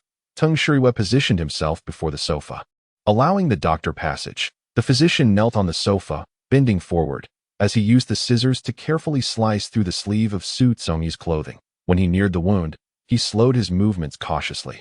Yet, even so, the torn fabric slightly embedded itself into the injury, causing the young man to experience a sharp pang of pain, eliciting a low moan of discomfort upon hearing this sound of agony. Teng Shirue's gaze darkened, transforming into a sharp intensity that rendered the doctor frozen with fear, a chill racing down his spine, causing goosebumps to rise on his skin. That it would be prudent to assign someone to remain at his side tonight. Should he develop a fever, physical cooling measures should be administered, the doctor advised before his departure. Teng Shirue's unwavering gaze remained fixed on the man whose eyes were tightly shut. The bodyguard approached to assist the doctor with his medical kit. As the doctor had arrived in his own vehicle, allowing the bodyguard to merely escort him to his car, the two bodyguards remained standing in the living room, exchanging glances as Teng Shirue exhibited no further reaction. After a moment of silent communication, one of them stepped forward, suggesting, "President Teng, should I take him to the guest room upstairs? Lying here indefinitely is certainly not a viable option, especially considering I am the one who saved Teng Shirue." The bodyguard attempted to inquire. Teng Shirue's cold, dark gaze shifted toward the bodyguard, making it evident that the latter had overstepped his bounds. The bodyguard immediately fell silent, although he refrained from interfering in Teng Yun's friendships.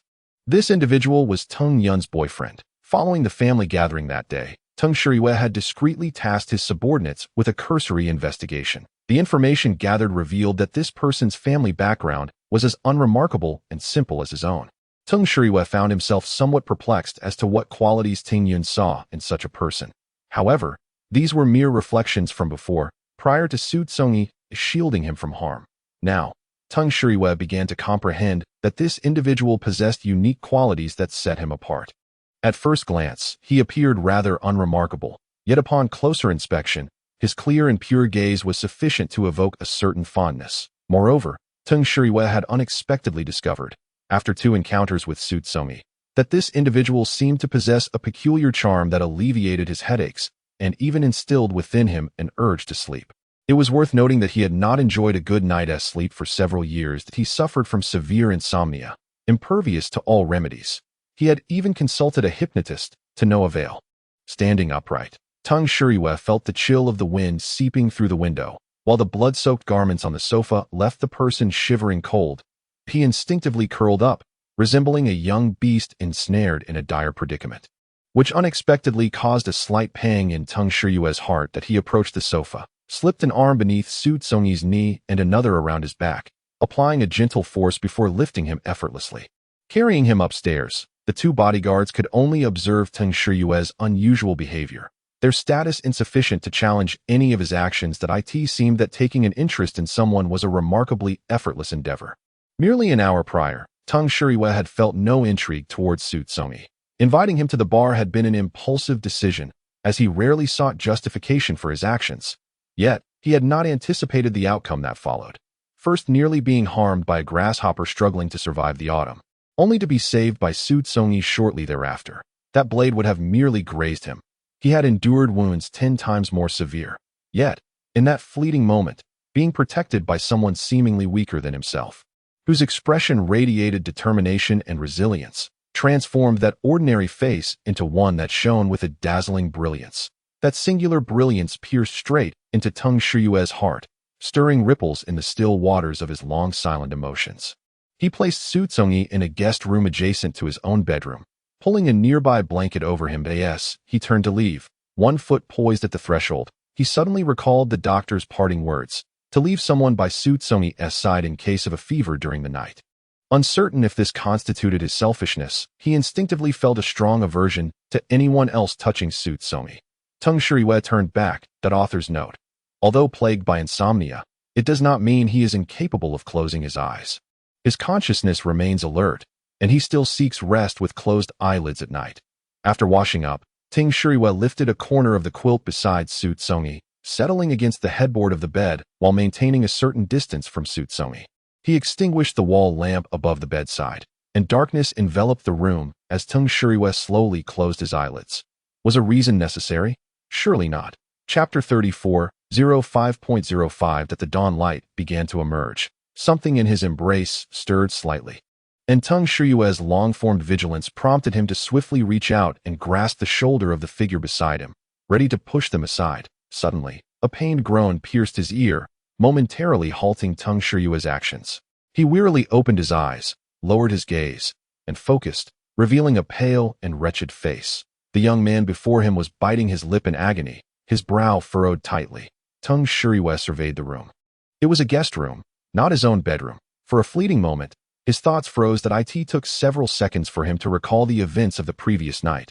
This person had taken a knife for him and had fallen unconscious.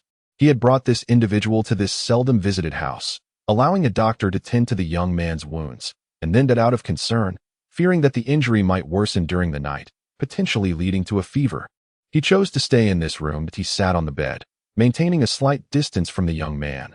But later, as fatigue overtook him, Teng Shuriwe fell asleep, unaware of when he had drifted off. The one he had been watching opened his eyes in pain, trembling as his eyelids fluttered, the inky lashes brushing against Teng Shuriwe's heart like delicate feathers. Teng Shuriwe's expression shifted subtly as he glanced at Xu Congyi, his eyes gleaming with a sharp intensity that would surely startle Xu Congyi if he were awake. Like a wounded cub's lament, the unexpected vulnerability conveyed a profound sense of helplessness, stirring within Teng Shuriwe an impulse to soothe the furrowed brow of the man he had regarded as a mere cushion. A sharp, tearing pain shot through the injury on Xu Congyi's right arm, robbing him of much of his strength as he lay there, gasping for breath. Teng Shuriwe lifted the quilt covering them both, and once Xu Congyi had regained his breath, slowly moved away from him and immediately got out of bed, his silhouette departing without a word, devoid of lingering sentiment or hesitation. His heart, having remained silent for so long, had become accustomed to indifference and hardness. The sudden emergence of someone who might stir his heart was unwelcome. Teng Shuriwe wished to harbor no weaknesses in the blink of an eye. The presence that had been there moments before vanished. Leaving Xu Congyi in a daze, he was utterly bewildered by the current circumstances, with no memory of what had transpired after his fainting spell. Upon awakening in the early morning, he found himself nestled in Teng Shuyue's embrace. Why? Was it because he was injured and needed care, or was it merely the case that there was only one room available? Or perhaps, Teng Shuriwe, could it be that he possessed feelings for him? Xu Congyi did not perceive anything particularly extraordinary about himself that would warrant such attention. Teng Shuriwe was a man of discerning tastes, having seen all manners of people, shaking his head to dispel such thoughts. Xu Congyi propped himself up with his left hand, rising from the bed. He had not removed his outer coat, still wearing it as he slept, though the sleeve of his right arm was torn.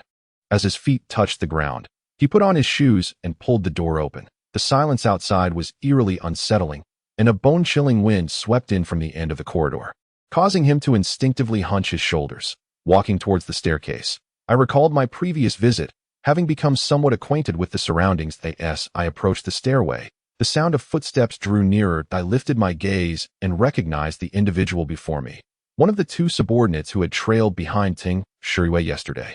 Lowering my eyes, I noticed he was draped with a set of clothing. Mr. Xu, this is what President Teng asked me to prepare for you, he stated, extending the garments with both hands. I accepted them with my left hand, forcing a smile through the pain in my shoulder, and replied, "Thank you."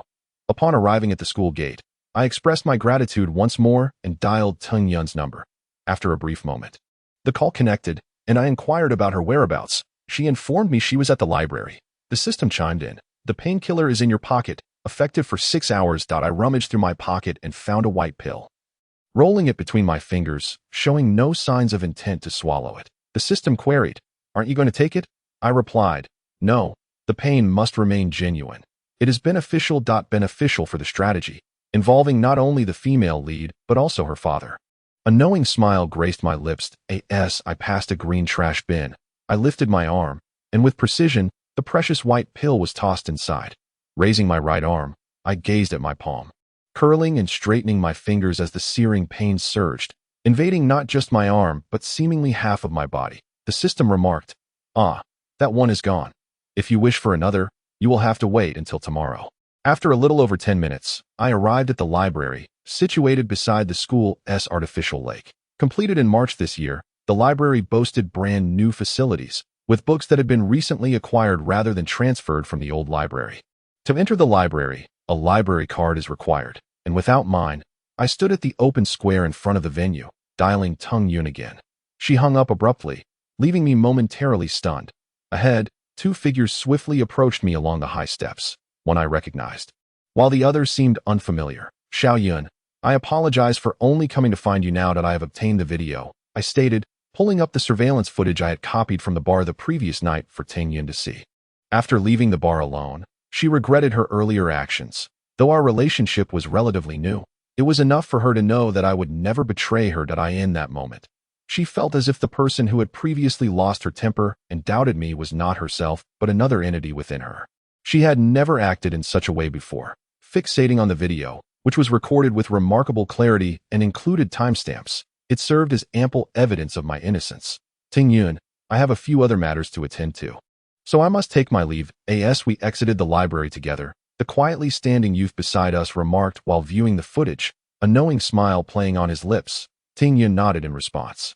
The youth's gaze was devoid of emotion as he glanced at me before turning to depart. Tung Yun, clutching the books borrowed from the library, wore an expression of regret. I'm sorry, Congyi. I misunderstood you. It's not your fault. I shook my head in response. The system noted. 95. That's such a significant increase. System. It appears that the female protagonist is markedly different from those in the previous two worlds. What is your perspective? Indeed, there is a distinction. Xu Congyi concurs with the system's viewpoint, his gaze deepening slightly, as he seems to sense that Tung Yun's temperament fluctuates significantly. The specifics, however, remain to be seen. Let us sit by the lake for a while, Tung Yun suggested proactively. Xu Congyi nodded in agreement. The two made their way along the artificial lake towards the side, where seating was available. Tung Yun walked on the inner side, raising her arm to link it with Xu Congyi's. Out of the corner of her eye, she noticed a slight protrusion at his shoulder as she placed her hand there. An unfamiliar sensation coursed through her. Assuming Xu Congyi's attire was simply unkempt, she was about to assist him in tidying up when he grasped her hand, a gesture that seemed both accidental and deliberate. How about sitting here? Xu Congyi casually picked up Tung Yun's book and placed it on the stone bench before moving from her left side to her right. The bench was adorned with leaves and a bit of dust. Concerned about soiling her light-colored denim pants, Xu Congyi wiped the surface with a tissue before allowing Tung Yun to sit. There is something I have contemplated and deem it necessary to discuss with you. Xu Congyi turned to face his girlfriend beside him. Yes, please go ahead. He retrieved his phone, pulling up another video. Tung Yun's eyes widened in astonishment with the video's progression. Xu Congyi explained, what is your take on this? Perhaps we should invite your brother to discuss it. If there is a misunderstanding, it would be best to clarify it. Tung Yun and Tung Renjian were half-siblings, sharing the same father, and should matters escalate, it would not bode well, Xu Congyi advised. Tung Yun shook her head. It would be futile. He has harbored animosity towards me since childhood, and I never anticipated it would escalate to this extent. I have grown accustomed to his hostility, but he should not direct his ire towards you. Her fingers curled tightly, gripping Xu Congyi's hand. Sensing a slight pain in her fingers, her body had become considerably more sensitive and fragile due to her shoulder injury. His complexion paled further, yet to alleviate Tung Yun's concern, he endeavored to appear unaffected. After this incident, do you think he will relent? No, I fear that as long as I remain in this city, he will relentlessly seek to trouble me. Tung Yun had always been acutely aware of this fact. Then what shall we do? After all, he is Tung Yun's family. He is entangled in this matter, yet it would be unwise to offer unsolicited opinions. A gray wild duck flapped its wings vigorously, diving into the lake's surface, sending ripples cascading outward. After a brief pause, the wild duck re-emerged from several meters away. Tung Yun gazed at the duck gliding across the water. Her expression suddenly turned icy. I have tolerated him for over a decade, but I will not do so any longer. Xiaoyan, it seemed as though Xu Congyi had an illusion. For a fleeting moment, he detected a trace of Tung Shiyue's cold and cruel demeanor in Tung Yun's visage. Grasping Tung Yun's hand, Xu Congyi called her name.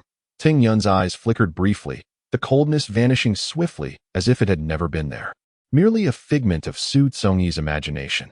Yet, he remained apprehensive, unwilling for Tung Yun to encounter any trouble. If you have any plans, you must inform me in advance. That I will, Tung Yun replied with a smile. a hint of madness subtly lurking within her expression. The matter of the photograph has temporarily been set aside, and the chasm between the two has been bridged. Time swiftly passes, and over 10 days have elapsed. During this period, Xu Congyi has concealed his right arm injury from Tung Yun, and those in the dormitory have similarly kept it under wraps. While he attended classes, he discreetly skipped them to visit an off-campus clinic for dressing changes. On this day, a fine drizzle fell as both Tung Yun and Xu Congyi had classes in different buildings. That Xu Congyi held an umbrella, escorting Tung Yun to the 5th teaching building before turning to exit the school through the northwest gate.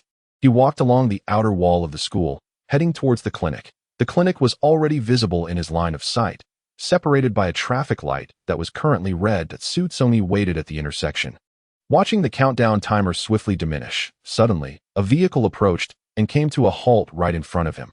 Assuming the occupants were disembarking, Xu Congyi instinctively stepped back to grant them space.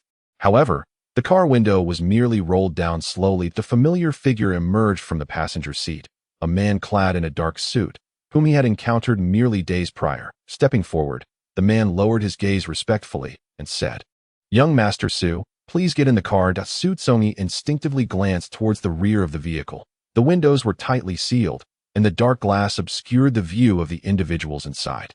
Yet, he sensed a piercing gaze emanating from within, penetrating through the tinted glass and unsettling him, prompting him to instinctively retreat a couple of steps. There was no need for conjecture. He knew precisely who was seated inside. Although his injury was sustained for the sake of Tung Shuriwei, he harbored no desire for gratitude or indebtedness. If given a choice, he would distance himself as far as possible from Tung Shuriwei. Even if this man was Tung Yun's father, individuals of such demeanor, marked by emotional barrenness and extreme rationality, were not worthy of engaging with. I apologize, but I have some personal matters to attend to. It is quite inconvenient, Xu Congyi replied with a smile. Young Master Xu, please. The man seemed entirely unperturbed by Xu Congyi's refusal, raising his right arm with a resolute and icy demeanor, suggesting that should Xu Congyi not comply, he might resort to coercive measures. Although they were not at the school gate, the foot traffic was considerable, and as the light shifted from red to green, pedestrians began to traverse the crosswalk. Xu Congyi doubted the man would act violently. Maintaining his smile, he softened his tone further. I have a class at 2 o'clock. I'm truly unable to go. My apologies, I must take my leave. Xu Congyi nodded slightly as a form of apology and swiftly made his way through the crowd with his long, slender legs. Upon arriving at the small clinic, the doctor recognized Xu Congyi and greeted him with a warm smile. The wound had healed significantly, and with a little more care, the young man's robust constitution would soon restore him to full health. After the doctor redressed the wound and bandaged it, Xu Congyi did not linger. He exited the clinic and headed straight towards another entrance of the school. He continued to cross the pedestrian lane, walking briskly along the towering 3-meter-high wall. Just over 10 meters from the southern school gate, Xu Congyi suddenly halted, standing beneath a fragrant osmanthus tree, convinced he must have been seeing things. It made no sense. Hadn't he just walked past? How could someone be waiting at the school gate, appearing as though they had been there all along? It was an exquisite luxury vehicle, and Xu Congyi, having only a modest interest in automobiles, was somewhat indifferent. However, within the dormitory, there were individuals who were particularly passionate about cars, often engaging in fervent discussions. That Xu Congyi, being subtly influenced by these conversations, was aware that the car's price exceeded $1 million. Passers-by occasionally glanced toward the vehicle, attempting to glean some understanding of it. A multitude of thoughts flitted through Xu Congyi's mind. Having once served as a protector for Tung Shuriwei, he believed that, to some extent, Tung Shuriwei, despite his cold demeanor, would not be overly harsh with him. Continuously evading the situation was not a viable solution. Perhaps Tung Shuriwei merely wished to see him or inquire about his injuries. Clinging to this notion, Xu Congyi composed himself and approached the car. Upon reaching the vehicle, the driver alighted from the driver's seat and opened the rear door for Xu Congyi, an unmistakable gesture inviting him to sit in the back. Tung Shuriwei occupied the left side. From Xu Congyi's vantage point, he could only discern half of the man's form, clad entirely in dark attire, which blended seamlessly with the equally dark leather seats, imparting an unapproachable air of danger. As Xu Congyi entered the car, the door closed with a muted thud, the confined space instantly becoming even more claustrophobic, and with a single breath, the oxygen felt notably diminished. Tung Shu, there was a distance of several fists between them, yet suddenly, Xu Congyi recalled the day after his injury when he had awakened in Teng Shiyue's embrace, coupled with Teng Shiyue's heavy gaze now directed at him. It felt as if invisible threads were entwining around Xu Congyi, rendering him profoundly uncomfortable, and he was overwhelmed with a desire to escape. Drive. Teng Shiyue's gaze lingered on Xu Congyi for less than 3 seconds before he commanded the driver. The car slowly departed from the school entrance and merged onto the main road. Rolling down the window slightly, a brisk chill rushed in through the gap, causing Xu Congyi to instinctively retract his neck.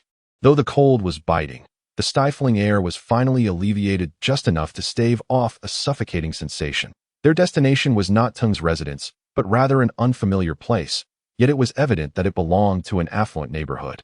Xu Congyi remained where he stood as the driver maneuvered the vehicle into the backyard, while Teng Shiyue proceeded ahead, leaving Xu Congyi alone in the expansive courtyard.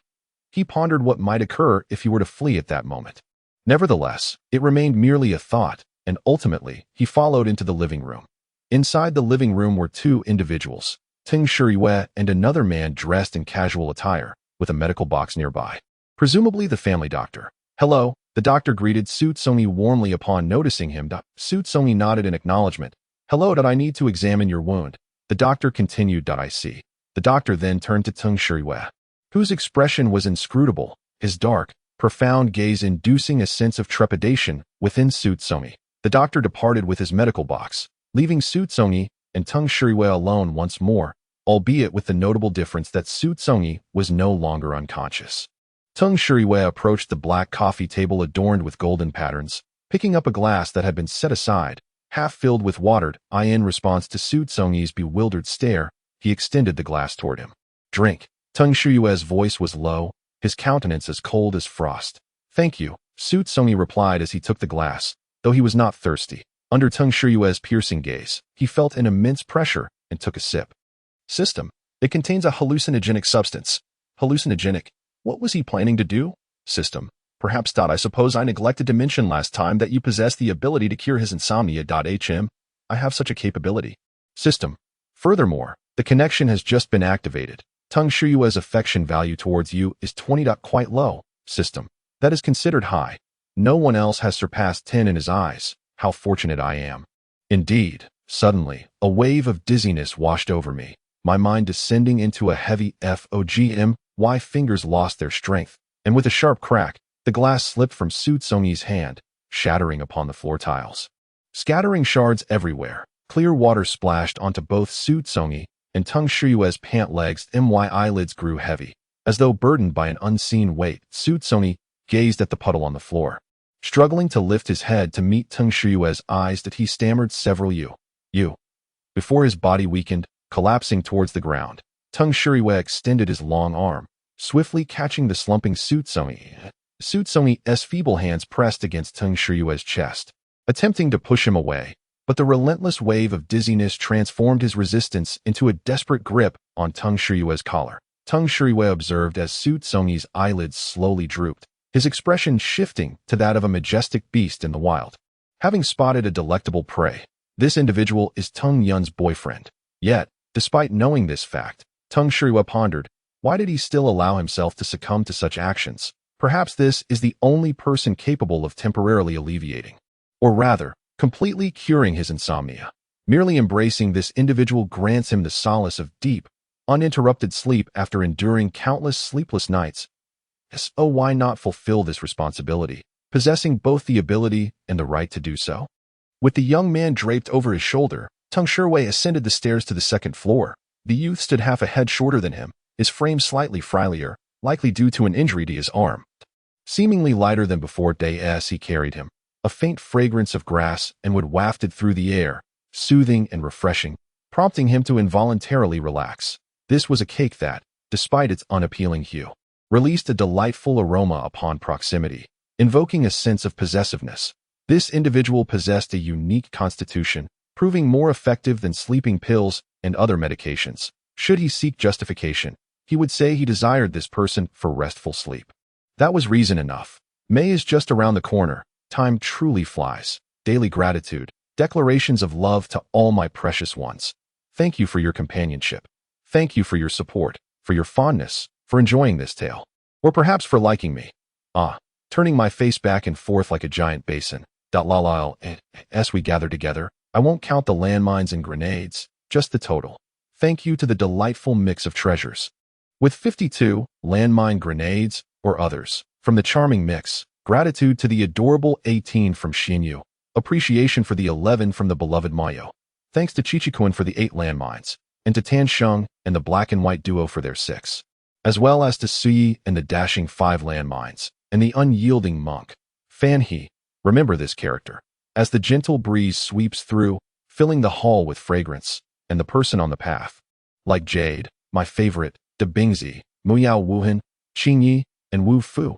Not quite familiar with this character, who each contributed 4 landmines. For the remaining contributions, I shall express my gratitude tomorrow, The reckless driver is still repairing the small wheelchair. It seems I must wait a few more days to hit the highway. Chapter 35, 05.06. The effect of the medication is fleeting, lasting just over 2 hours. Tung Shuriwe held someone close for a midday nap, then departed the residence to attend to matters. When Xu Congyi awoke, he was disoriented for quite a while, and it took him some time to gather his thoughts. In a flurry, he searched his pockets for his phone, only to find it powered off. Upon turning it on, several messages popped up, mostly from Tung Yun. She first mentioned that she had finished class and wished to go to the library. Without waiting for Xu Congyi's reply or receiving his call, which was also off, she urged him to contact her as soon as he turned his phone back on. Xu Congyi pulled out Tung Yun's number, his thumb hovering over it, hesitating to press down. How should he communicate with Tung Yun? Should he tell her the truth or keep it from her? Once a lie begins, it will inevitably lead to countless others to support that initial deception. The day will come when the truth is revealed that Xu Congyi stepped out of the room and opened the door. A robust arm suddenly blocked his exit. Coincidentally, he found he could not reach Tung Yun. Tung Shuriwe was quick to act. With Tung Shuriwe's people guarding the entrance, Xu Congyi found himself alone in the vast house, momentarily free from his role, a faint smile gracing his lips. System, indeed. There were no signs whatsoever. No signs? No. There are. Meow. The system indicated that Xu Congyi must resolve the confusion, but he suffers from insomnia. Yet the last time, after injuring my arm at the Tung residence, he seemed to have fallen asleep. System. He did indeed fall asleep. System. So you can help him sleep. Yes, imagine a person who has long struggled to find slumber, suddenly encountering someone who can grant him restful sleep. What would you do in that position? System. Well, I don't know. I'm merely a program that I lack the myriad desires and longings of you humans. If I were in Tung Shuyue's position, I would undoubtedly feel the same. Why not? There is no need to give anything up. It is within easy reach. Time passed slowly, as if an eternity had gone by. Xu Congyi glanced at the time on his phone, realizing that only a little over 2 hours had passed. It was nearly 5 o'clock, and he had been lost in thought in the living room when suddenly, he heard the sound of keys unlocking the door. Xu Congyi straightened his back, his gaze fixed on the door, and then he saw someone walk in. Xu Xiao. You may leave now, said the robust man solemnly. Xu Congyi gradually rose to his feet, unable to suppress a chuckle. He had been brought here and kept in confinement until now. With no explanation offered, that it seemed as though nothing had transpired between them, yet now he was simply to be allowed to leave. What kind of situation was this? Over the phone, Xu Congyi had offered an apology, explaining that she had forgotten her phone and had left it in the dormitory. When asked where Xu Congyi currently was, he turned his head to gaze out the glass window, noting that he was just a few minutes away from the school. I am outside the school. What are you doing out there? I'm not feeling well, just stepped out to get some medicine. Are you ill? The voice on the other end of the line rose sharply, loud enough for the driver to hear, prompting him to glance sideways. Xu Congyi smiled lightly. It's nothing serious. A couple of doses of medicine should suffice. That's good to hear. Subsequently, the two arranged to meet at a restaurant outside the school. The eatery was situated along the roadside, and to avoid being seen by Tung Yun in the car he was riding, Xu Congyi instructed the driver to stop at a three-way junction. Covering the remaining couple of 100 meters on foot, his complexion appeared rather poor due to a shoulder injury, rendering any pretense unnecessary. I bought 2 movie tickets. We'll go watch it shortly. Tung Yun suddenly remarked during their meal that you've already purchased them? Xu Congyi inquired. Tung Yun beamed brightly, her smile charming. She was exceptionally beautiful, the class flower, and a standout throughout the year. Yes, I booked them online. There's a recent foreign sci-fi film that I thought you might enjoy. Their dinner, which commenced around 5 o'clock, Extended past 10 minutes after 6, the twilight outside remained bright, while the night loomed like an elderly matron, slowly making its approach. Exiting the restaurant, they hopped into a taxi, which gradually distanced itself from the school, heading towards a cinema in the city center. The film lasted a full 2 hours in 3D. They collected their glasses at the entrance and proceeded into the theater together. Soon, the movie began, and after a while, Xu Congyi glanced over at Teng Yun, only to see a flickering light in her hand. She had removed her 3D glasses and was fixated on her phone screen, her fingers rapidly tapping away on the soft keyboard, seemingly sending a text to someone. With all the overhead lights extinguished, only the glow from the large screen illuminated the room, and in the dim light, Xu Congyi's brow furrowed with increasing intensity that it was no mere illusion. He perceived a distinct malice on Teng Yun's face. Perhaps due to his prolonged gaze, Teng Yun noticed, locked her screen, and turned her head, her lips moving. The din of the movie drowned out her words, rendering them inaudible, but Xu Congyi could decipher her intent from her lips. He smiled and shook his head, returning his attention to the film. From then on, Teng Yun did not touch her phone again until the movie concluded at 9 o'clock, which was not too late. They ventured to a beverage shop on the first floor, ordering a blueberry drink and a fruit juice. The night breeze was cool and refreshing, gently wafting through the air. The world around them radiated tranquility and serenity. Teng Yun's phone lay at her fingertips, her gaze occasionally darting sideways, as though she were awaiting someone or something. Xu Congyi, with his eyes half lowered, had long since discerned Teng Yun's distraction. She was evidently concealing something from him. Suddenly, a radiant smile broke across Teng Yun's face, her eyes sparkling as she looked towards a direction behind Xu Congyi. "Look," she exclaimed, raising her hand to signal him to turn around. Xu Congyi had barely twisted his neck when, bang, a deafening crash echoed from a distance, shattering the tranquility. Xu Congyi was momentarily stunned by the impact, while Teng Yun, seated across from him, rose from her chair. As she passed by him, she pressed her hand gently on his shoulder. "Let us go see," she urged, her expression becoming more subdued, yet the mirth in her eyes deepened, as if the accident were a source of delight for her. Xu Congyi found the thought that had sprung to his mind somewhat unsettling. Surely, it was merely curiosity. She only wished to ascertain the extent of the injuries, for Teng Yun had always been kind-hearted and virtuous. He quickly rose from his seat to catch up with the not-so-distant Teng Yun. The two vehicles had collided head-on, their fronts twisted and mangled. The left vehicle's hood was completely lifted, rendering it nearly totaled, despite the severe damage to the luxury cars, which boasted excellent safety features. The drivers emerged relatively unscathed, able to walk away on their own. However, when the driver of the right vehicle revealed their face, Xu Congyi felt his breath hitch. Instinctively, he glanced at Teng Yun, who appeared almost manic, her gaze alight with excitement. Suddenly, her grip tightened around his wrist, and she tilted her head, playfully asking, "You're not angry anymore, are you?" Xu Congyi's mouth fell slightly agape, bewildered by her question. "If he dares to set you up, I dare to have his car ruined." Xiaoyan. Xu Congyi was taken aback, struggling to believe that the woman before him was indeed Teng Yun. Yet, he couldn't shake the feeling that she was merely someone who bore her resemblance. His Xiaoyan was innocent and pure. She could never stoop to such despicable acts. "Are you frightened? I apologize for not informing you beforehand. I wanted to surprise you. You are the most cherished person in my life, and no one can take you away from me." Teng Yun pouted playfully, showing no remorse for her actions, embodying a childlike innocence intertwined with cruelty.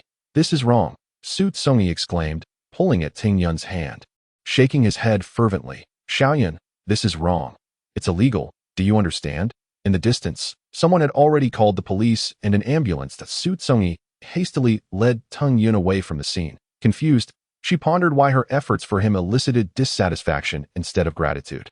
If a mistake is made, one must face consequences. Teng Renjian has harmed both you and me. If the law cannot punish him, then I shall take it upon myself. She felt no guilt, believing that if Teng Renjian dared to lay a hand on Xu Congyi again, she would not merely cause his brakes to fail. "All right, this is sufficient that I do not blame anyone. The matter is clear, the misunderstanding resolved. Let us leave it in the past, and not pursue it further. Shall we?" Understanding that Teng Yun's actions were motivated by her feelings for him, Xu Congyi made his stance clear. Teng Yun wished to argue, but under the weight of his affectionate gaze, she felt herself dissolve into the gentle flow of spring water. Unable to shake her head, she nodded. "All right, system, 96. Why do I feel that the protagonist's goodness is, in fact, a form of evil? The essence lies within. System. The protagonist possesses a dual personality, one of which bears resemblance to Teng Shuriwe. They exhibit a strong desire for control over what they deem important and dislike interference from others that in the days to come. A series of captivating performances shall undoubtedly unfold. System.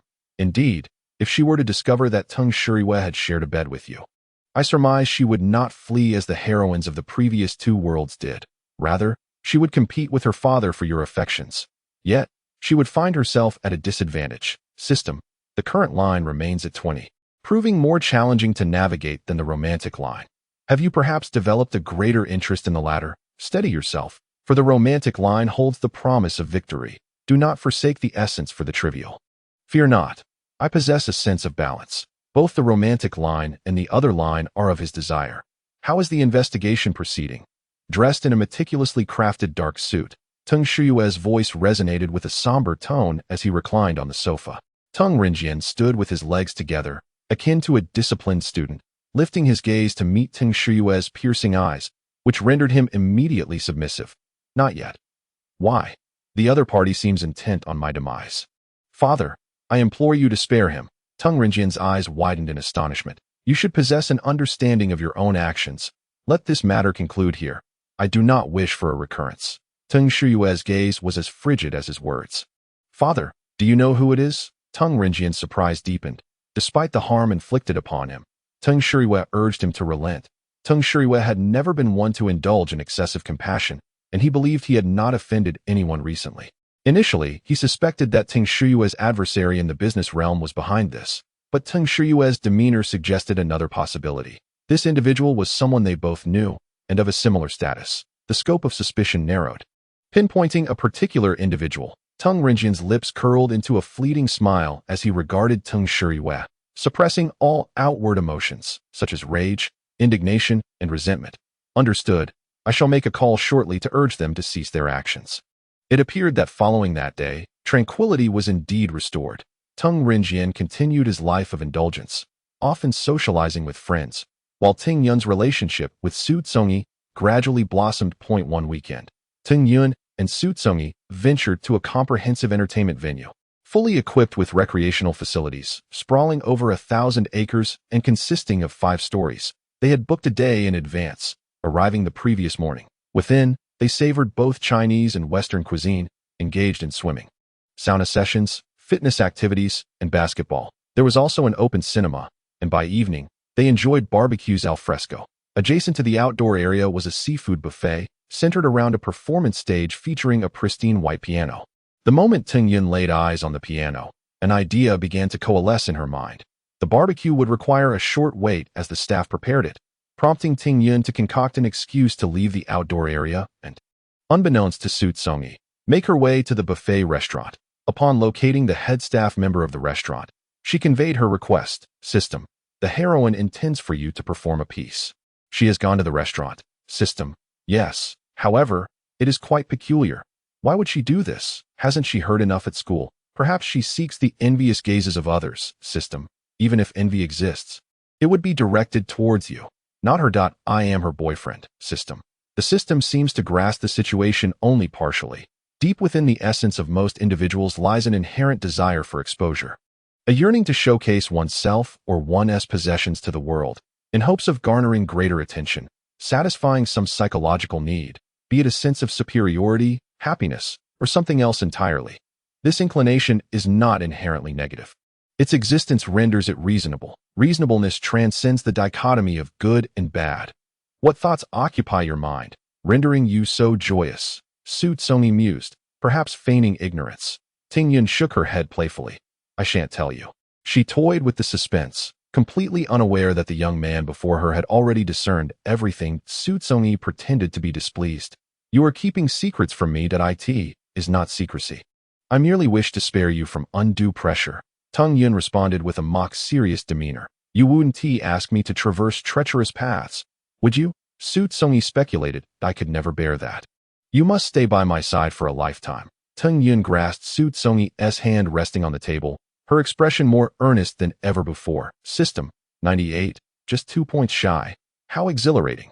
Su Congyi too subdued the smile gracing his face, fixating intently on Tung Yun's exquisite visage. I shall accompany you for a lifetime. Tung Yun smiled, yet for reasons unknown, a sense of unease swelled within her. It seemed that as her relationship with Su Congyi deepened, this discomfort magnified with each passing day. The staff brought forth the freshly grilled skewers, and both Su Congyi and Tung Yun simultaneously released their hands. The barbecue was modest, merely a taste, as they had just dined a few hours prior.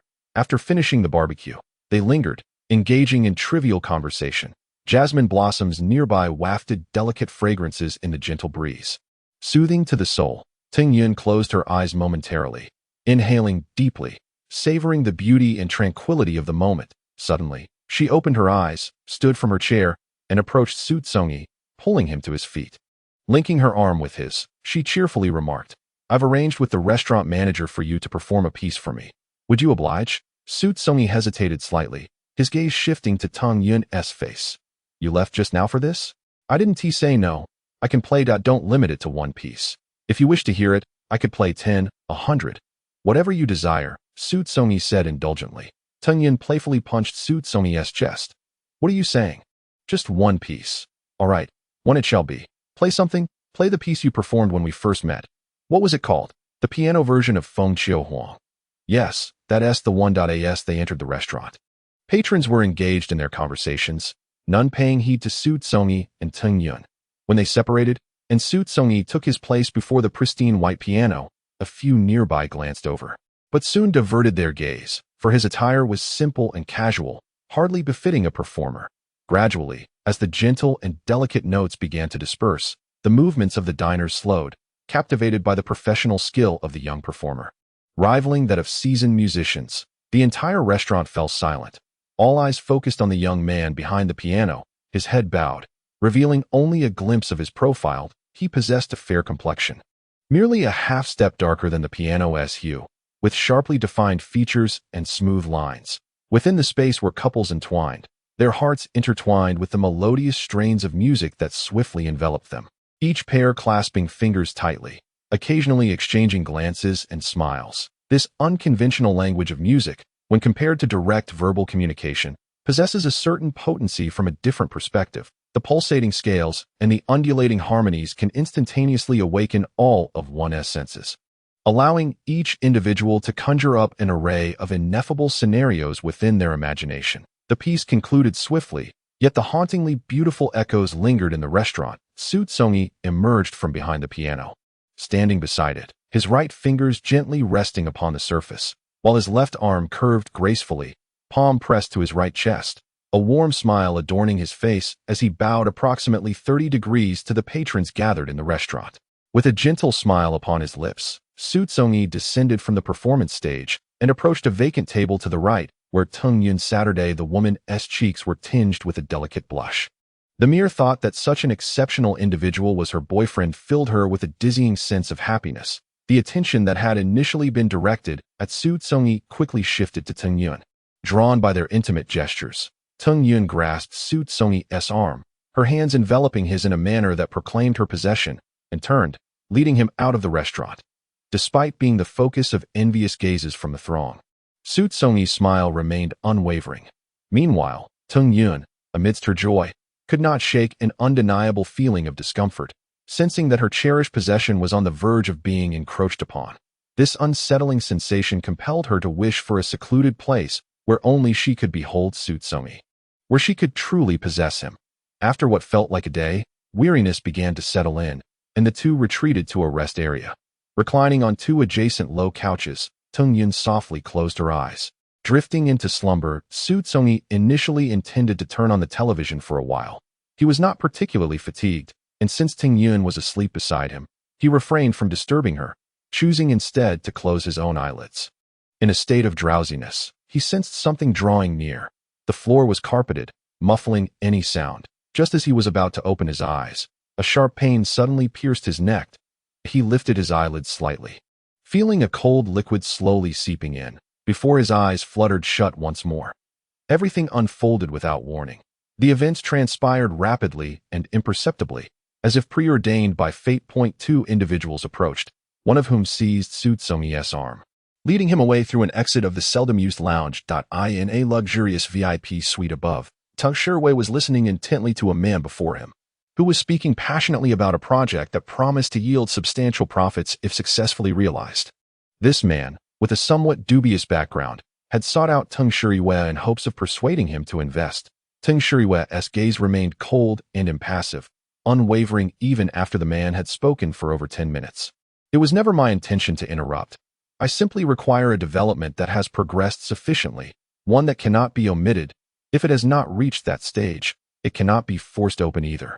Continuing from yesterday, I extend my gratitude for the unwavering dedication X3, the shared slumber under the vast quilt X2, the pure joy X2, the natural curls X2, the verses of the Chusi X2, and the loquacious sovereign Huang Shaodian X2, as well as the landmines laid by Sisa Y X2. There are so many. I am feeling rather lazy, so I shall continue tomorrow. Chapter 3605.07. President Teng. This project truly harbors immense potential. I have arranged everything else meticulously. However, we are somewhat lacking in terms of funding. It is undoubtedly a guaranteed profit. Just take a look. The man's eyes sparkled with excitement as he fixated on Teng Shiwei, his mind racing with a singular thought. He hoped that Teng Shiwei would nod in agreement. Teng Shiwei's pupils darkened, seemingly deep in contemplation, causing the man's smile to shine even brighter. Suddenly, a knock echoed from outside, followed by the entrance of a sharply dressed man who strode in with purpose. The man walked directly to Teng Shiwei's side, leaning in to whisper a few words in his ear, causing Teng Shiwei's gaze to cool abruptly. He rose to his feet and headed towards the door, leaving the man in a state of bewilderment at Teng Shiwei's sudden departure from his seat. As he reached the center of the room, Teng Shiwei paused, turning his head slightly. I will provide you with an answer tomorrow. With that, he pivoted, his long legs swiftly crossing to the doorway. Teng Shiwei's words had already secured half the victory. The man's face lit up with uncontainable joy as he exclaimed, "Excellent. I will be waiting eagerly tomorrow." Teng Shiwei and his subordinate strode briskly down the corridor, their expressions increasingly stern and solemn. Those approaching them, despite the spacious corridor that could easily accommodate 5 people walking side by side, instinctively stepped aside to make way for them. Did they know where they were headed? Upon reaching the elevator, the subordinate pressed the button for the downward arrow, while Teng Shiwei's demeanor remained icy. The subordinate felt a shiver run down his spine. We headed upstairs, but I did not follow closely enough to know precisely which floor or room. Teng Shiwei's gaze lingered on his subordinate for several seconds, causing the latter to hold his breath, afraid to make a sound. That he had not previously encountered Xu Congyi and was unaware of the connection between the youth and Teng Shiwei, nor did he know that Xu Congyi could alleviate Teng Shiwei's insomnia. On their way here, he had passed by the self-service seafood restaurant and noticed Ting Yun and Xu Congyi in close proximity, leading him to speculate that their relationship was quite intimate. Earlier, while aimlessly wandering a balcony, he had fortuitously seen the youth seemingly unconscious, being supported toward the elevator. After all, he was Teng Yun's boyfriend, and perhaps one day could become her husband. Instinctively, he felt this matter ought to be brought to Teng Shiwei's attention, prompting him to rush and inform Teng Shiwei. Teng Shiwei's demeanor was peculiar, suggesting that the youth was not merely Teng Yun's boyfriend, but held a significantly more important role. The subordinate felt a surge of relief at his own astuteness. "President Teng, I can find the person myself. There is no need for you to go personally," he offered. Teng Shiwei's gaze remained fixed on the silver-gray elevator doors, as if he were speaking to his subordinate, but more so to himself. "He is important. Remember this." The subordinate, well acquainted with the manager of the entertainment establishment, prepared to locate the individual through surveillance. As the elevator arrived at the designated floor, the subordinate stepped forward, casually placing his right arm in the gap of the elevator door. Once Teng Shiwei entered, he promptly followed suit. Inside the elevator, the subordinate made a call to the manager. As the elevator door slid open, the waiting manager slightly bowed, displaying utmost deference, and greeted Mr. Teng. Teng Shiwei acknowledged with a brief nod and instructed, "To the surveillance room. Right this way." The manager gestured leftward. A group of several individuals traversed through the crowd towards the monitoring room. The manager uttered no superfluous words, commanding 2 personnel to immediately review the footage in search of the young man who had previously played the piano in the restaurant. Given the specific time and location, they swiftly located Xu Congyi's silhouette. Ascending via the elevator to the 3rd floor, emerging from the top 6th floor, They proceeded inward, navigating several turns until they finally entered a VIP room. The cost of residing in such a room for a night exceeds 10,000.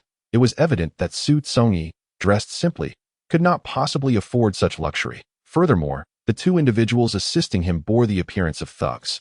Xu Congyi had been abducted. Investigate who is residing in that room, the manager commanded. The surveillance room was enveloped in an eerie silence. Save for the flickering images on the screen as Xu Congyi entered the room. The two men retreated, freezing the frame. Teng Shuriwe's cold voice abruptly shattered the stillness, causing a collective shiver among the onlookers. Immediately, the manager swiftly responded, taking out his phone to instruct the staff ahead to ascertain the identity of the occupants in room 643. The phone was on speaker, allowing everyone to distinctly hear the clattering of keystrokes on the other end.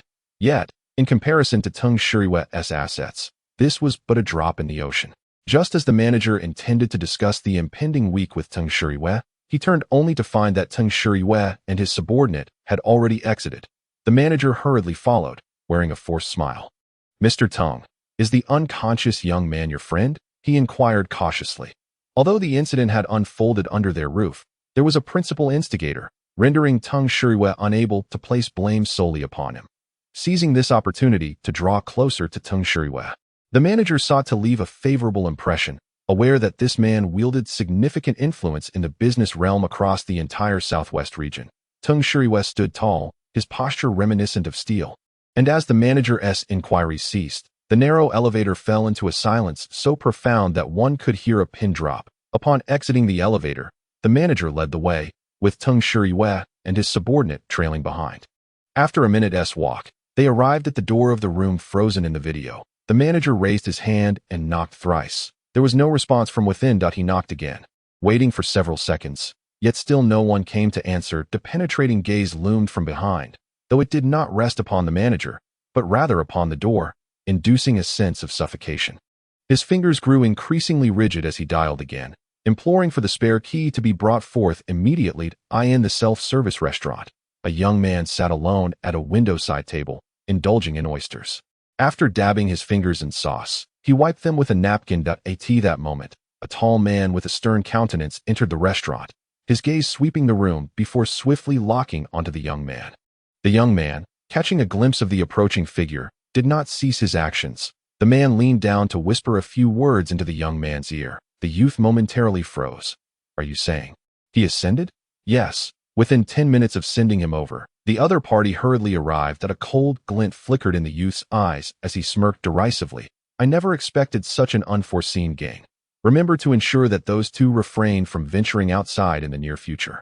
"Understood." The man swiftly exited the dining area, just as he had entered. Instead, the youth found himself witnessing the enchanting sight of Ting Yun and Xu Congyi together, their eyes reflecting nothing but each other's presence.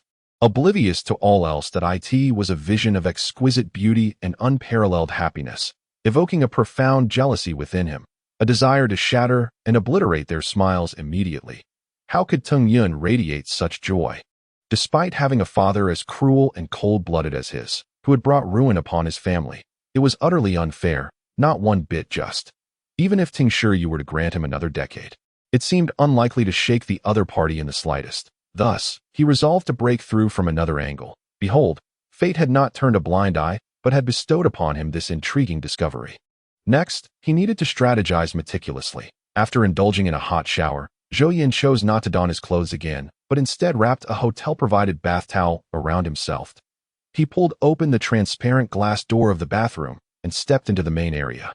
This suite, approximately 100 square meters, was the most luxurious and well-situated room within this establishment. A full wall of glass faced him, all curtains drawn aside, as the sun sank in the west, painting the sky with a brilliant and resplendent crimson twilight. The radiant hues cascaded from the heavens, casting a roseate glow throughout the room. Zhou Yin extracted a cigarette from his pack, igniting it with a flick of his lighter. The ember glowing like a blood-red star, he inhaled slowly, resting one arm upon the half-height counter, his gaze fixated on the center of the room, where a figure lay on the obsidian king-size bed. This individual had no particular tastes, save for a penchant for youthful and handsome young M. and By's usual standards. He would have deemed the youth unworthy, his appearance and age misaligned, and he appeared to be a straight man. Yet, it was curious how, upon merely passing by the dining area, he had glimpsed the young man seated at a pristine white piano, playing music. In that fleeting moment, the youth had transformed into a dazzling spectacle, the melody resonating within him, evoking memories of his first love. That person had also been an artist, and once he had grown weary of him, he discarded him. Zhou Yin remained unaware of his current endeavors, having long since lost any sentiment for that initial romance. However, he vividly recalled the exquisite joy of their first embrace, the warmth of their entangled bodies. He had been searching relentlessly for a semblance of that experience. Yet fate had dealt him an unkind hand. No one, not even his first love, could evoke that same enchanting sensation or stir his heart. Yet just moments ago, he felt he had stumbled upon it. The exhilarating rush that sent shivers through his very soul was ignited merely by gazing at the young man's back.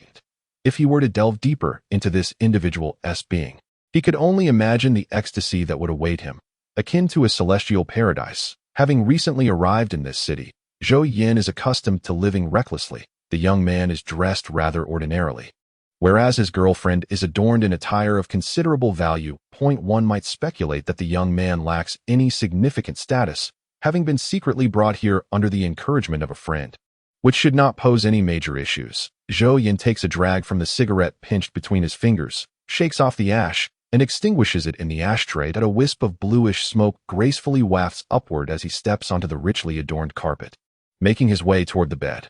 The night has yet to fully descend, and the evening is still in progress, offering a chance to leisurely indulge in this unexpected feast.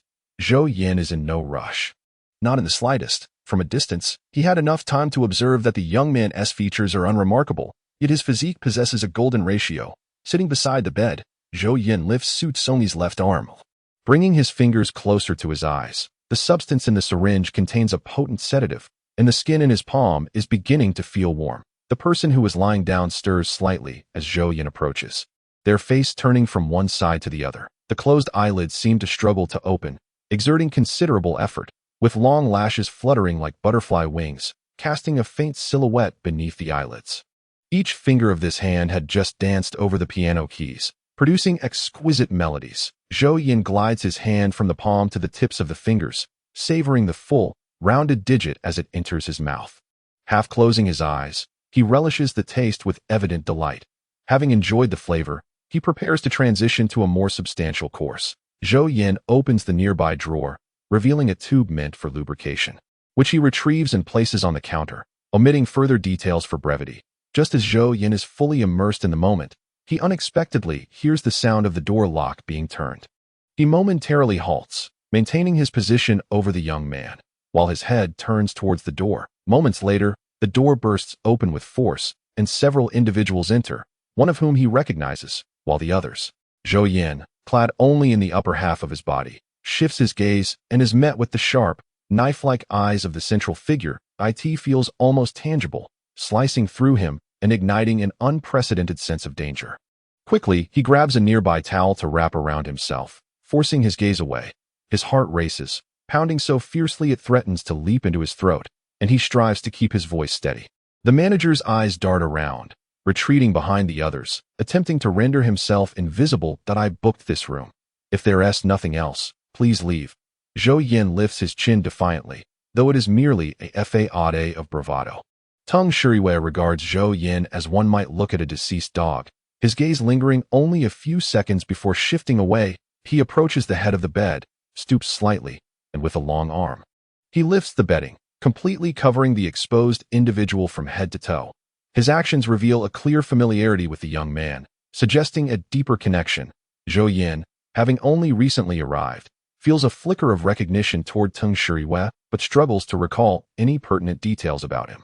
Moreover, with the situation reaching a critical point and the items still in disarray, he cannot simply relinquish the young man and seek alternatives. Such a notion is intolerable to him.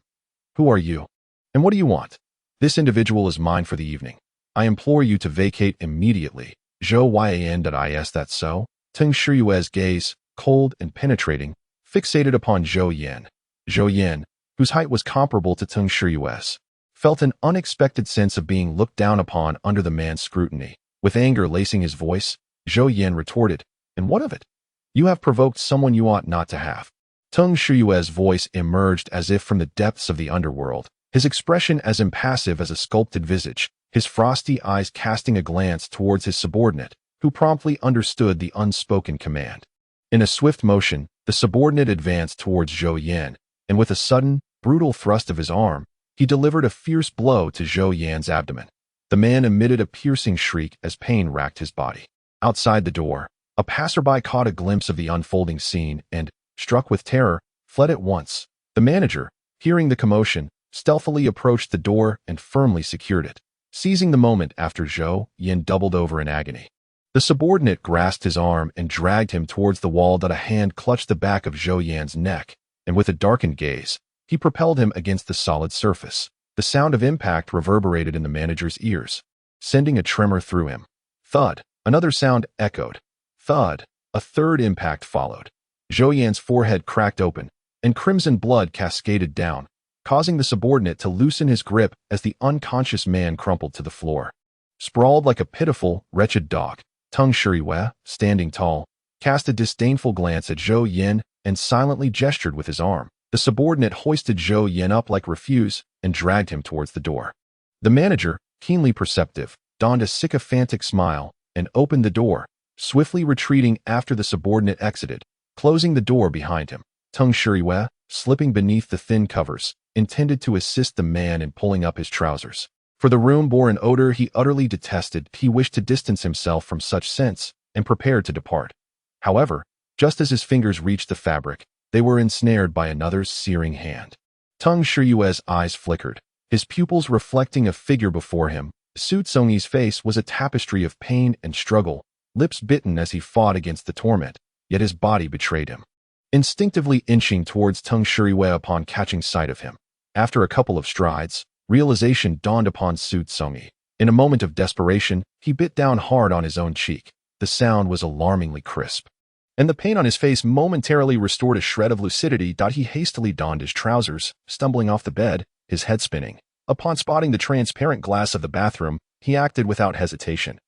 Rushing barefoot towards it, he flung open the glass door, stepped inside, barely pausing to shut it behind him, and stood beneath the cold shower, icy water cascading down. With frantic speed, he tore off his remaining garments. The water poured down in torrents, soaking Xu Congyi entirely in an instant. System. Futile. The potency of this drug is overwhelming and can only be expelled. Should you attempt to suppress it, it could lead to impotence. Do you possess any medication for restraint? System. None available. The Xu Congyi's entire body burned with fever, each breath akin to flames. Even in the realm of reality, he had never experienced such torment.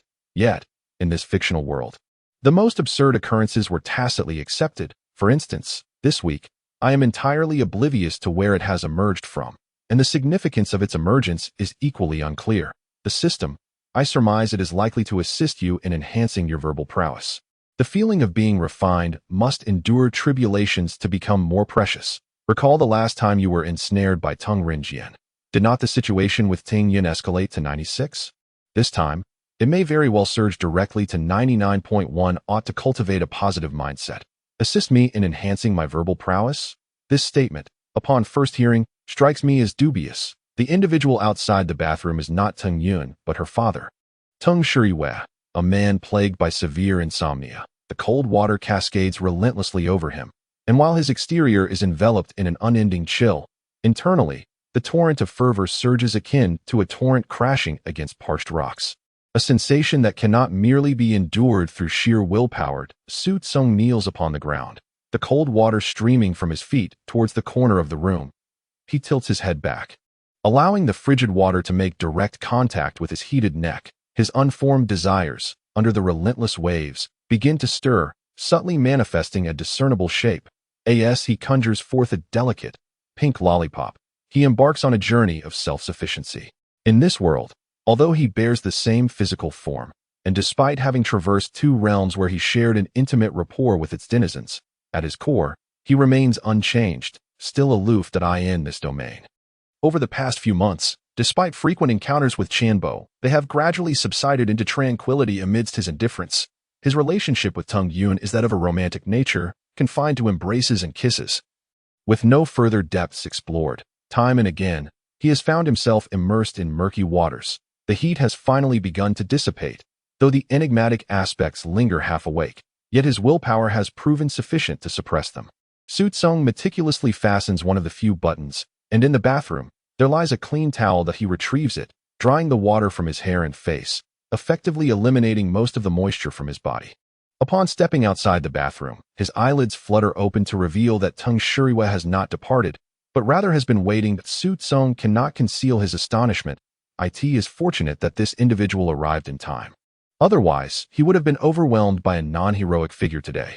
These existences are akin to data, not truly real individuals. Should the other party encroach upon his being, despite not being a woman and lacking stringent notions of chastity, engaging with a character of conquest would yield him no tangible benefits, rendering such an arrangement unwise.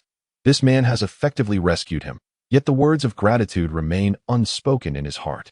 The young man's hair, thoroughly drenched, drips transparent droplets onto the carpet. The bathroom door remains ajar. Previously, aside from the sounds emanating from within, there was a deliberate suppression, yet low moans occasionally escaped, a surge of warmth rushing toward a certain direction. Teng Shuriwe prides himself on having complete control over all matters, yet the events of this brief span have shattered that belief. Not every situation is within one's grasp, particularly concerning this individual. His very presence signifies a disruption. His expression reflects astonishment, his pupils oscillating intensely, his gaze darting side to side.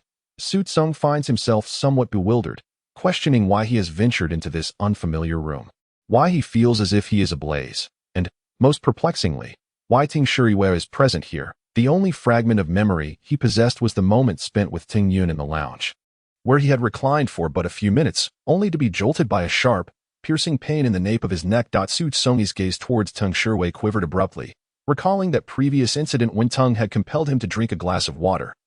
Leading to his awakening in Teng Shuriwe's embrace, he found himself justified in believing that perhaps this too was orchestrated by Teng Shuriwe. The thought of remaining in the same room with Teng Shuriwe became unbearable, constricting his breath as if he were ensnared by iron chains, leaving him profoundly uncomfortable under the man's penetrating stare. Yesterday morning, around 8, a cascade of over 30 locks was thrust upon me by Jin Jiang for the 2 antiquated stories that concluded last year in 2016. It felt as though a single misstep would condemn me to eternal obscurity. This narrative must strive for clarity, clarity, clarity, unless unforeseen circumstances arise. I anticipate achieving a daily word count of 10,000 from May 1st to 5th. And why, you may ask? To secure a place on the diligence leaderboard, motivated by the allure of modest financial gain. How utterly pedestrian of me. Chapter 37, 05.08, attempting to stay close to the wall as he passed by Teng Shuriwe. Su Congyi felt his heart leap to his throat, as if it might take flight at any moment, his nerves taut with tension. The man's eyes were dark and profound, the room illuminated by a bright overhead light. Yet no glimmer of brightness penetrated the depths of his pupils. With approximately 3 meters to the door, the figure behind Su Congyi remained motionless, their searing gaze affixed upon him, akin to a thorn in his back. Despite being the victim throughout, he lacked the courage to voice his questions, a voice within him stifling any inquiry, leaving him fearful of the answer. Just 1 more meter. The doorknob was within reach, and Su Congyi's lips curled into a smile of relief. However, in the next instant, his grin froze in place. The door swung open, pushed from the outside by a robust man clad in a suit, who stood firmly in the doorway. The man's stern gaze swept over Su Congyi's shoulder, directing itself towards the figure of Teng Shuriwe, who stood silently several meters away. The floor was adorned with a deep crimson carpet, rendering nearly no sound as one tread upon it. Even with his back turned, Su Congyi sensed the chilling air as Teng Shuriwe approached him. Thump, thump, thump, thump, thump, thump. His heart raced frantically in his throat, and Su Congyi's hand, which hung loosely at his side, clenched into a fist, his nails digging into his palm, the persistent pain radiating throughout his body. Where are you heading? Teng Shuriwe's gaze rested on the back of Su Congyi's head, a slender trickle of water cascading from his hairline down his neck, tracing a delicate path. For a fleeting moment, Teng Shuriwe felt an urge to wipe away that trace, his fingers curling slightly into his palm. While the young man stood rigid, tense, and fearful, trembling slightly. I came with Xiaoyun. It's been quite a while, and she must be worried that I should go find her. Su Congyi composed himself, speaking with a calm demeanor. She has already departed. Teng Shiyue's countenance darkened. Su Congyi's pupils dilated in surprise, as if suddenly recalling he should contact Teng Yun via his phone. He hurriedly rummaged through his pockets, retrieving his mobile device from his trousers, and promptly dialed Teng Yun's number. The familiar sound of the line connecting resonating in his ears that a mere 2 chimes echoed, and suddenly, he found his hands emptied. Su Congyi, in a state of bewilderment akin to that of a child, searched for the mobile phone that had mysteriously vanished. In an instant, he noticed that the device had somehow ended up in Teng Shiyue's possession. However, Su Congyi had no inclination to ponder the reasons behind Teng Shiyue's transformation. An ominous premonition gripped him, one that had been palpable since he first laid eyes on the man that he needed to escape. He understood that escape was imperative. Su Congyi began to retreat, inching towards the door, his peripheral vision catching sight of the dark brown stainless steel door, and he continued to back away. Suddenly, a weight pressed down on his shoulder, a hand firmly descending upon him. The shiver coursed through Su Congyi's body. The reality had long been evident. He knew he had no path left to flee. He contemplated asking Teng Shiyue what his intentions were, yet the words lingered unvoiced on the tip of his tongue. His eyes widening in terror. Under Su Congyi's watchful gaze, Teng Shiyue advanced, positioning himself directly before Su Congyi, who gasped in a sharp intake of cold air, his expression a canvas of fear for the unknown. Fear was natural, and it was good to feel fear. A hint of amusement flickered in Teng Shiyue's eyes. His heart lightened unexpectedly, a peculiar sensation, for they stood in such close proximity that they could see their own reflections mirrored in each other's pupils. A tempest swelled within the depths of his heart, waves crashing upon waves. His palm caressed the taut cheek of the young man, who appeared too stunned to react, oblivious to the need to withdraw. Teng Shiyue, of course, would not offer such a reminder. Superficially, the young man bore no striking features. However, his skin was surprisingly smooth and delicate, his eyes as clear as a mountain spring, his very being reminiscent of tender green shoots breaking through the pristine white snow of early spring. Exuding a vibrant sense of life, this individual felt akin to the most potent sedative, a mere touch alleviating his headache, providing a semblance of tranquility to his perpetually agitated nerves. Since their parting, Teng Shiyue had intended to maintain a measured distance from Su Congyi. To be honest, he had no need for someone like Su Congyi, a potential vulnerability, having suffered from insomnia for many years and seeking treatment without any alleviation. Indeed, the symptoms had worsened. He had all but forgotten the last time he had slept peacefully. For an ordinary individual, sleep was a commonplace occurrence. For him, it had become an elusive dream that he believed he had grown accustomed to sleeplessness until Su Congyi's unexpected arrival rekindled in him the sensation of slumber. The young man was the boyfriend of his daughter, a mere fact insufficient to instill any reservations in Teng Shiyue, who had always classified the world in stark black and white. He had initially intended to wait, to delay bringing Su Congyi closer, but the day's unforeseen events, with a mere passerby casting covetous glances at Su Congyi, compelled Teng Shiyue to alter his mindset, to quell any unstable elements before they could blossom into chaos. The most effective strategy was to seize control of this individual immediately. You broke up with Teng Yun, Teng Shiyue stated. What? Su Congyi, still reeling from the unexpected touch upon his face, temporarily suppressed his thoughts.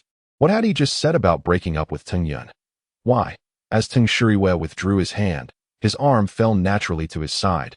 This was not a request but a command, and being a command, he felt no need to offer any explanations. Su Congyi, with his neck stiffened, fixed his gaze upon Teng Shiyue and insisted, "You must provide me with a reason. It is simply inconceivable to let me leave Teng Yun."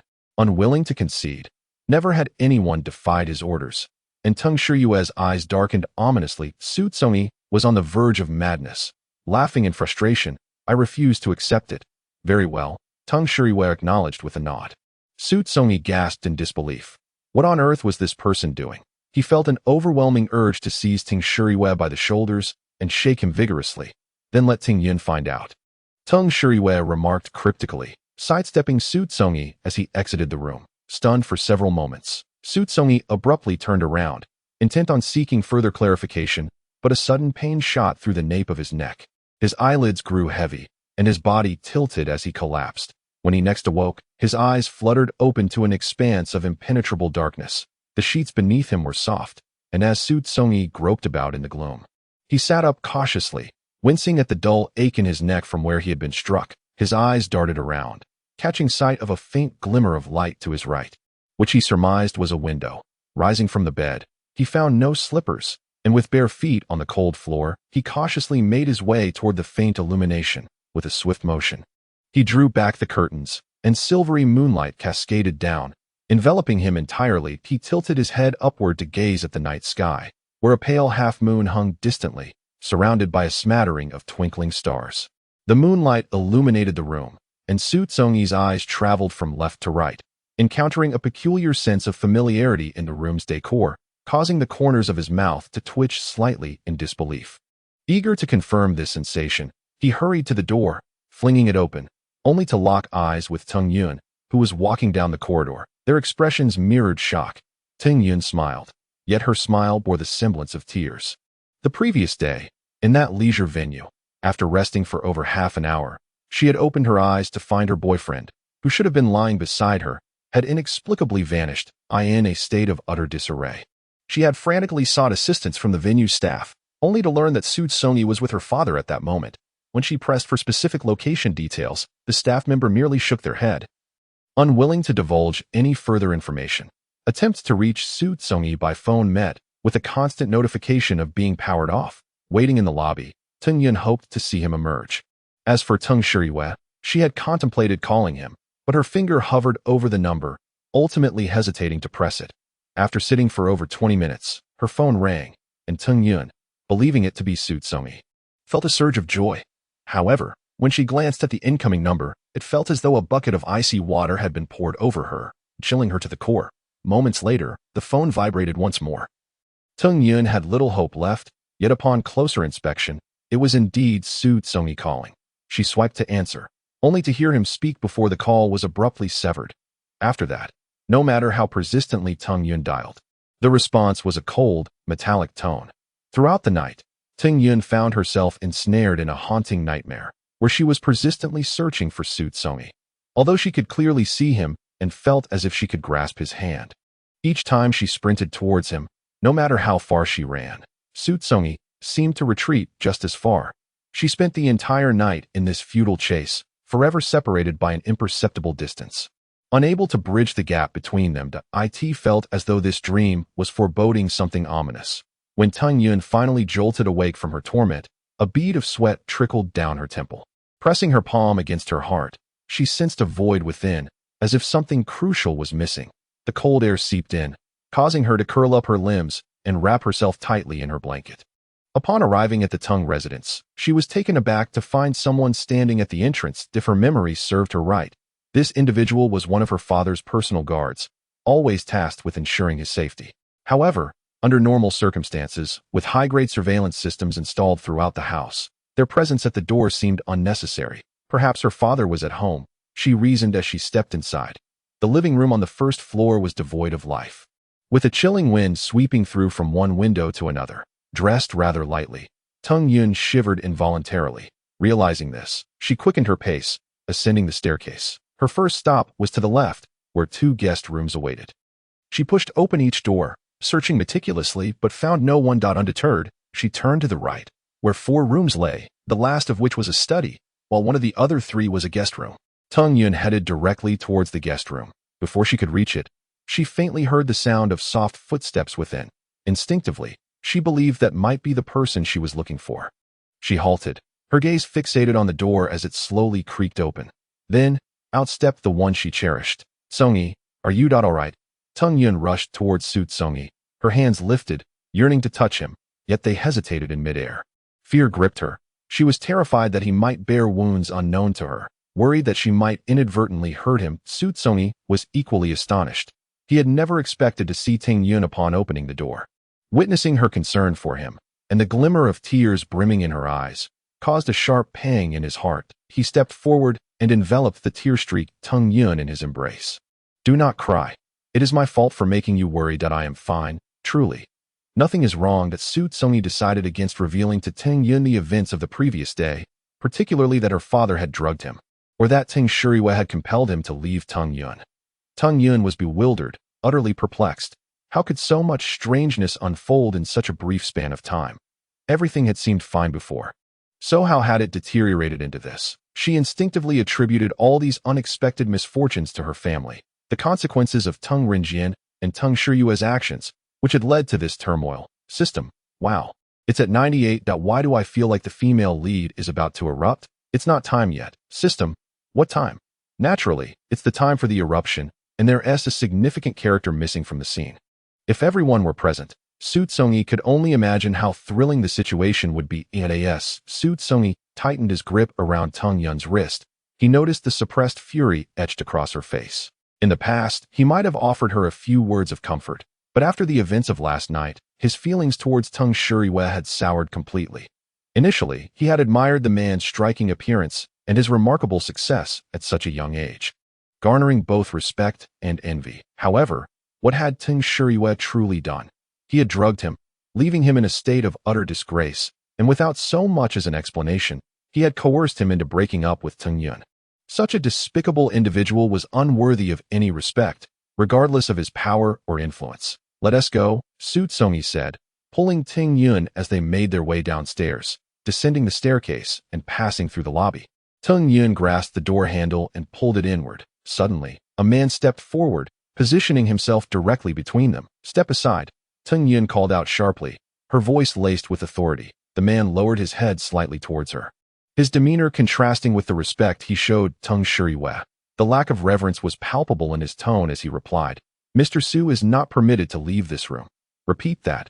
Teng Yun tilted her head slightly to the left, not raising her gaze but casting a sidelong glance at him. The same statement applies. Mr. Su cannot depart. I intend to take him with me today. What are you prepared to do about it? Will you resort to violence against me? Teng Yun's voice rose defiantly. The man bowed his head further, responding, I wouldn't dare. Then keep your distance and do not obstruct my view. Teng Yun's voice was charged with provocation. Igniting her fury, the man remained steadfast, unmistakably resolute in his stance. He would not yield. Releasing her arm from Xu Congyi's grasp, she urged him, You go ahead. I will follow shortly. Xu Congyi had witnessed the man's prowess at the bar and understood that even if Teng Yun were to face him alone, she would stand no chance. This was the woman he cherished deeply. He was not cowardly enough to let her protect him while he fled. Yet, he also recognized that even with his presence, they stood no chance against the man. Physical strength was never the most effective means to resolve conflicts or disputes. He firmly blocked Teng Yun's path. She assumed he was inquiring whether Teng Shiyue would agree to their relationship.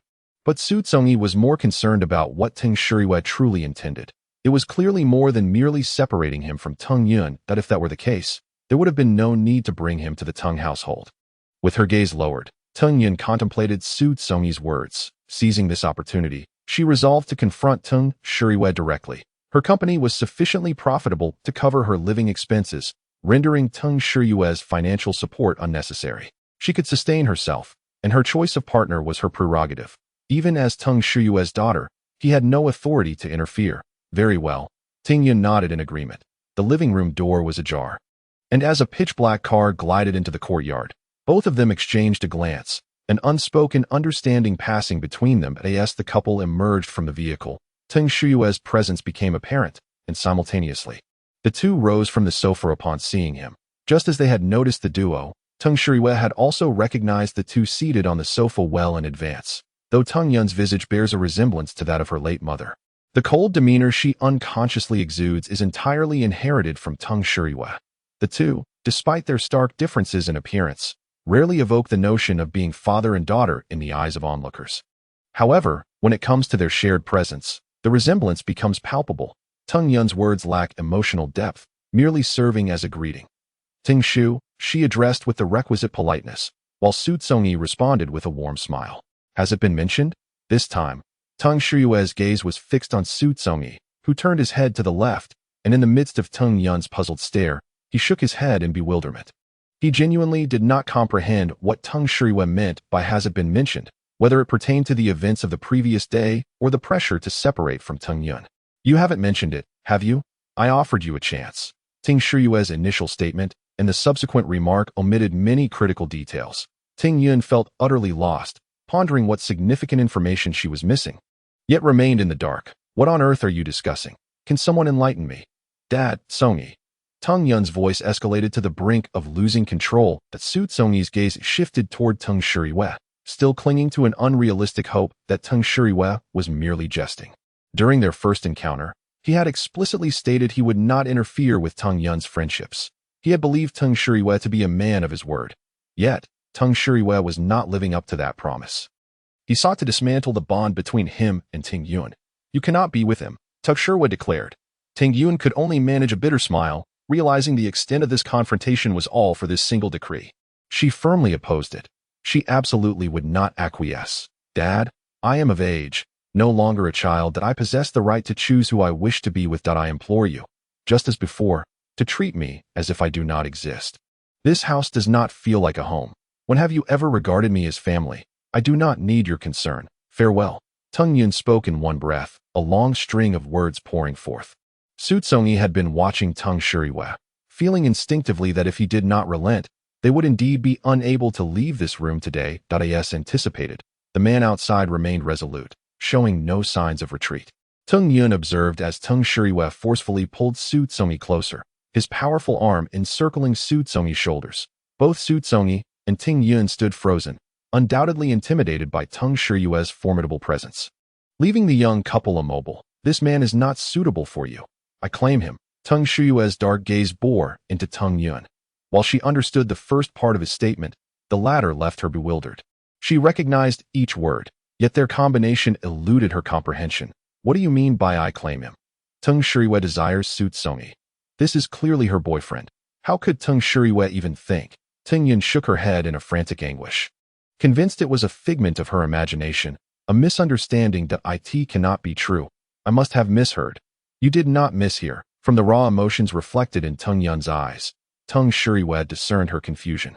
It is better to endure the pain swiftly than to prolong it. La.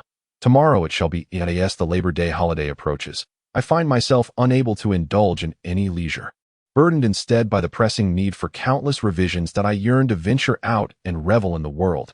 Yet here I am, overwhelmed with frustration. Regarding typos and traditional characters, I too feel helpless. The scrutiny from Xinjiang is exceedingly stringent, so I kindly ask for your understanding, dear ones. Chapter 38, dated 05.09. He offers no assistance for your future. You ought to seek someone whose lineage and capabilities are on par with the Teng families, rather than someone devoid of any merit. Teng Shirihue gazed intently at Teng Yun across from him, observing her shock and disbelief, her lips trembling, her eyes nearly popping from their sockets. Surely, this must be a jest. Father, you are jesting, aren't you? In truth, Teng Yun already possessed an answer within her mind, yet she could not fathom accepting this reality that it felt as though she were ensnared in a dream. With her surroundings suddenly turning foreign and terrifying, her own father, Teng Shirihue, was poised to take her boyfriend away from her. How could this be? What was Xu Congyi in all of this? Are there classes tonight? If not, we shall dine at home, and I will arrange for someone to escort you back later. It seemed that this decision of his was as irrefutable as those made in the corporate realm. Teng Shirihue had no intention of continuing the conversation with Teng Yun and proceeded towards his study upstairs. Teng Yun fixated on Teng Shirihue's retreating figure, feeling a profound sense of disappointment and despair towards her family. Though the discourse centered around him, Xu Congyi remained silent, unsure of what to say or even what could be said. Having witnessed Teng Shirihue's formidable methods, Xu Congyi felt a palpable fear. He recognized that this was a man not to be trifled with. He was, in truth, utterly perplexed, wholly unaware of what it was about him that Teng Shirihue found appealing. If there was indeed something, he would certainly amend it. Xu Congyi and Teng Yun held each other's hands tightly, both acutely aware of the tension in one another's bodies. Despite Teng Shirihue's lack of overt action, they both understood that this was likely an immutable fact. Teng Yun remained unwilling to accept this so readily. Let us go. We must leave, she urged, gripping Xu Congyi's hand with such force that it left a faint red mark on his wrist. As the couple approached the half-open door, Teng Yun, in a fit of rage, yanked it open forcefully, the door slamming against the wall with a jarring sound. Two muscular arms clad in suits barred their path, completely obstructing their way forward. Teng Yun's gaze fell, fixating on the arms of the two men before her, and suddenly, she burst into laughter. Yet, as her laughter echoed, scalding tears streamed down her cheeks, cascading onto her face. Those two lines of tears felt as though they had struck Xu Congyi's heart with a heavy weight. He reached out to wipe the tears from Teng Yun's cheek, but as he did so, Another tear slipped down. Embracing Tung Yun tightly, Xu Congyi had 1,000 words to convey, yet all he could utter was a simple promise. Wait here for me. I shall return shortly. Tung Yun's heart ached painfully, a suffocating sensation rendering her breathless, as though she might faint. She clung to Xu Congyi, unwilling to let him depart. With gentle persistence, he removed her hand from his wrist. Do not be afraid. Nothing will happen, I assure you. Nothing at all. No. No. Tung Yun shook her head. More words caught in her throat as Xu Congyi lowered his head, planting a deep, lingering kiss on Tung Yun's forehead. He turned away, his departing silhouette imbued with an unusual resolve that Xu Congyi ascended the staircase, his destination clear, the study where Tung Shuriwei was likely to be found. System 99. It has inexplicably risen by a point. And yet there's no collapse. How curious. A hint of regret. The system chuckled mischievously. No. It was destined to follow the path of Yin Sha. What do you intend to do now? Plead for Tung Shuriwei to release you? The odds seem slim. He has shown mercy twice before, but in front of Tung Yun, there will be no room for leniency this time.